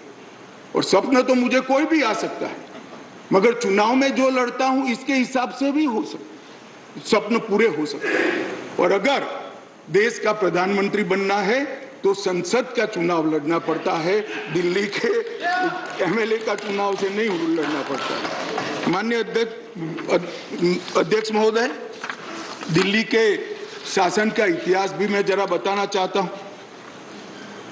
स्वतंत्रता पूर्व भी दिल्ली कई सालों से किसी न किसी प्रकार से देश का सत्ता का केंद्र रहा, राजधानी रहा। नजदीक के भूतकाल में चले जाइए तो 1911 में दिल्ली तहसील और महरौली थाना, ये दोनों को अलग कर राजधानी बनाया गया। बाद में वर्ष 1919 और 1935 के अधिनियमों में उस वक्त की ब्रिटिश सरकार ने दिल्ली को चीफ कमिश्नर प्रोविंस माना। स्वतंत्रता के समय के जब संविधान बनने की प्रक्रिया हुई, उस वक्त दिल्ली के स्टेटस के बारे में पट्टाभी सीतारामैया और बाबा साहेब आम्बेडकर की एक कमेटी बनी और ड्राफ्टिंग कमेटी ने दिल्ली की स्थिति को लेकर विस्तृत विचार विमर्श किया। माननीय सभापति महोदय, पट्टाभी सीतारामैया समिति ने दिल्ली को लगभग राज्य स्तर का दर्जा देने की सिफारिश की थी। उसी कमेटी के चर्चा के वक्त पंडित नेहरू, सरदार पटेल, सी राजगोपालाचारी, डॉक्टर राजेंद्र प्रसाद और स्वयं डॉक्टर अंबेडकर जैसे नेताओं ने इसका अलग अलग तर्क देकर विरोध किया था। मान्यवर, 1949 में संविधान के अंतिम मसौदे के साथ संविधान सभा के अध्यक्ष को भेजी गई डॉक्टर अंबेडकर की रिपोर्ट का मैं पेरा पढ़ना चाहता हूं। जहां तक दिल्ली का सवाल है, हमें ऐसा लगता है कि भारत के राजधानी के रूप में शायद ही किसी स्थानीय प्रशासन के अधीन दिल्ली को रखा जा सकता है। संयुक्त राज्य अमेरिका में संसद राजधानी के संबंध में पूर्ण विधायी शक्ति का अधिकार रखती है। ऑस्ट्रेलिया में भी ऐसा है। आगे अंबेडकर की रिपोर्ट कहती है, किसी विशेष क्षेत्र के मामले में क्या किया जाना है, ये राष्ट्रपति अपने आदेश द्वारा निर्धारित करेंगे। निसंदेह वह अन्य मामलों की तरह इसमें भी जिम्मेदार मंत्रियों की सलाह पर काम करेंगे। यदि वह चाहे तो दिल्ली में एक उपराज्यपाल रख सकते हैं। वह आदेश द्वारा एक स्थानीय विधायिका भी बन सकता है और इसके संगठन एवं शक्तियों का प्रावधान संसद कर सकती है। मान्यवर श्रीमान मनोज जी ने कहा कि मैं कोटेशन को पढ़ाता हूं। मनोज जी, अगर इसी प्रकार के कोटेशन का इंटरप्रिटेशन आप जेएनयू में पढ़ाते होगे तो विद्यार्थियों की बुरी गत होगी। कोटेशन का रेफरेंस मान्यवर कई मायनों में बदलता है, मगर भौगोलिक स्थिति और राजधानी का अस्तित्व ये तो आज भी वही है। ये जो रिपोर्ट है वो इसलिए दिल्ली को पूर्ण राज्य बनाने के साथ सहमत नहीं थी कि दिल्ली राजधानी क्षेत्र है। मनोज जी जरा समझा दे सदन को कि आज क्या दिल्ली राजधानी नहीं है? आज दिल्ली की राजधानी का महत्व समाप्त हो चुका है। कोटेशन कुछ ऐसे होते हैं मनोज जी जो पृथ्वी के अंत तक सत्य सनातन होते हैं, बदलते नहीं।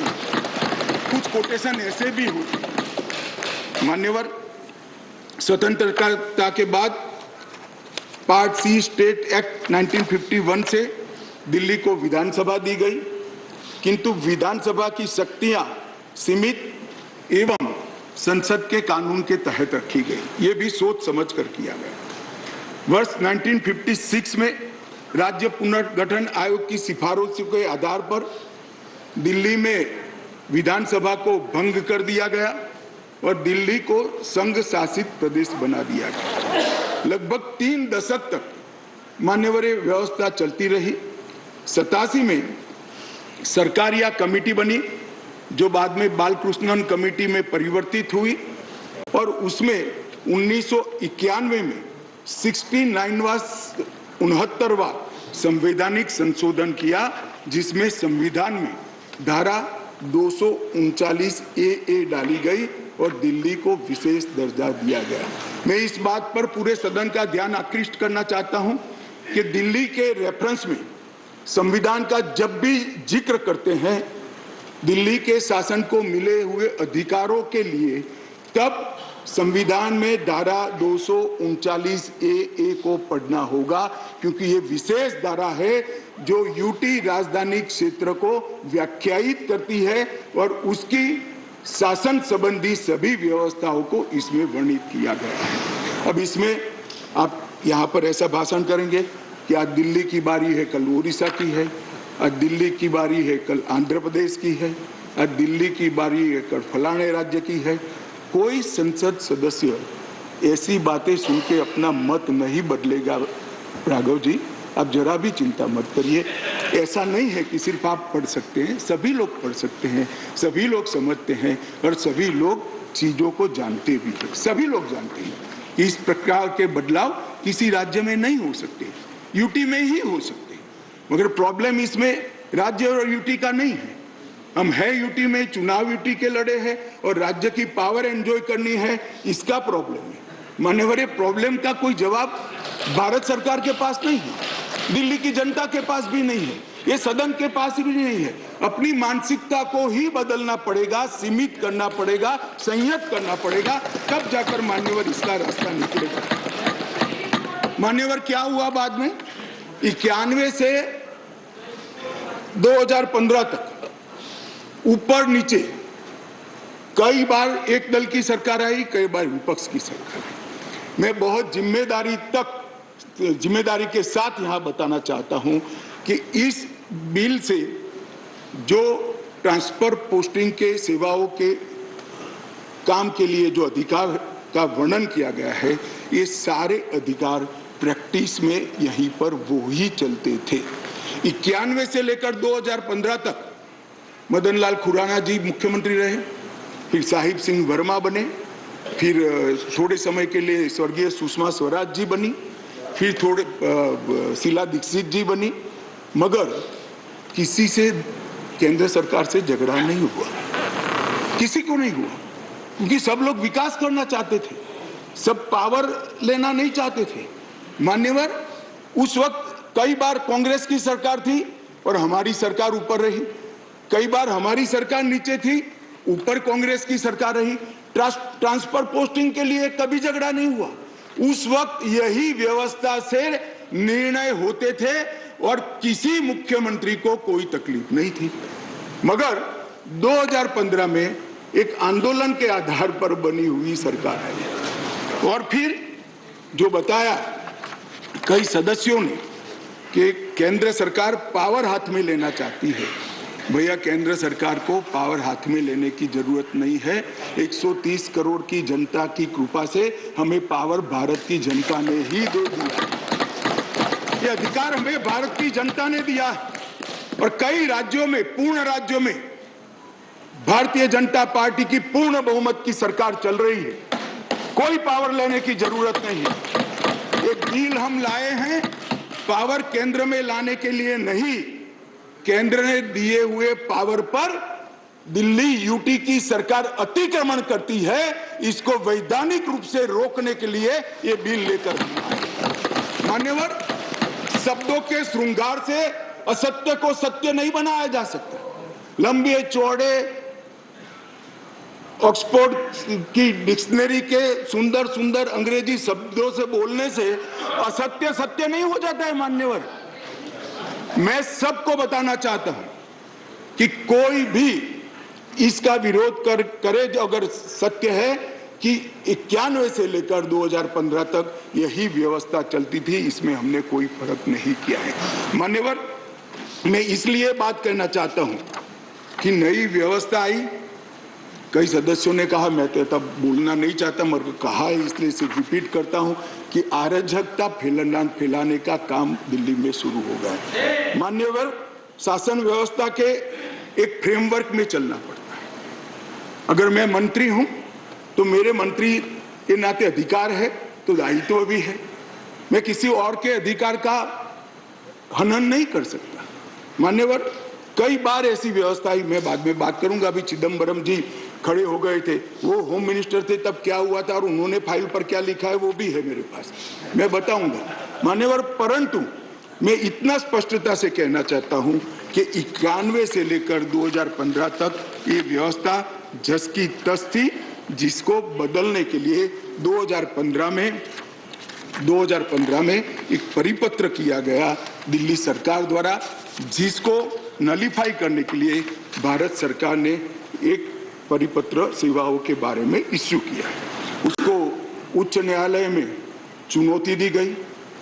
उच्च न्यायालय में भारत सरकार के पक्ष में फैसला आया, फिर सर्वोच्च न्यायालय की खंडपीठ को वो रिफर कर दिया गया। 2018 में सर्वोच्च न्यायालय की खंडपीठ ने एक आदेश दिया जिसका सार है कि मंत्री परिषद की अधिकारों को सर्वोच्च न्यायालय ने प्रस्तावित किया। मान्यवर, फिर वो डिवीजन बेंच के अंदर, 2 जज की बेंच के अंदर गया, वहां सहमति नहीं बनी और फिर से खंडपीठ को रिफर कर दिया गया और 11 मई को सर्वोच्च न्यायालय की खंडपीठ ने सेवाओं के मामले में अपना निर्णय दिया। ये जो निर्णय है मान्यवर, इसमें सर्वोच्च न्यायालय ने ये विषय तय किया है, भारतीय संघ को केवल 3 विषयों पर, पॉलिसी और पुलिस, पब्लिक ऑर्डर और लैंड, ये 3 विषय पर ही कार्यकारी अधिकार प्राप्त है। सेवाओं का अधिकार दिल्ली सरकार के पास रहता है। परंतु उसी जजमेंट में ये कहा गया, हालांकि 239AA को कोट कर कि संसद को दिल्ली राजधानी क्षेत्र के सभी विषयों पर और किसी भी क्षेत्र पर कानून बनाने का अधिकार है। मान्यवर, अब जो लॉयर होते हैं वो बातों को बहुत खूबसूरत तरीके से रखने में माहिर होते हैं। एक ही अधिवक्ता एक बार एक धारा को डिफेंड करता है तो वही अधिवक्ता दूसरी बार वही धारा का विरोध करता है, मगर हमको तो ऐसी महारत हासिल नहीं।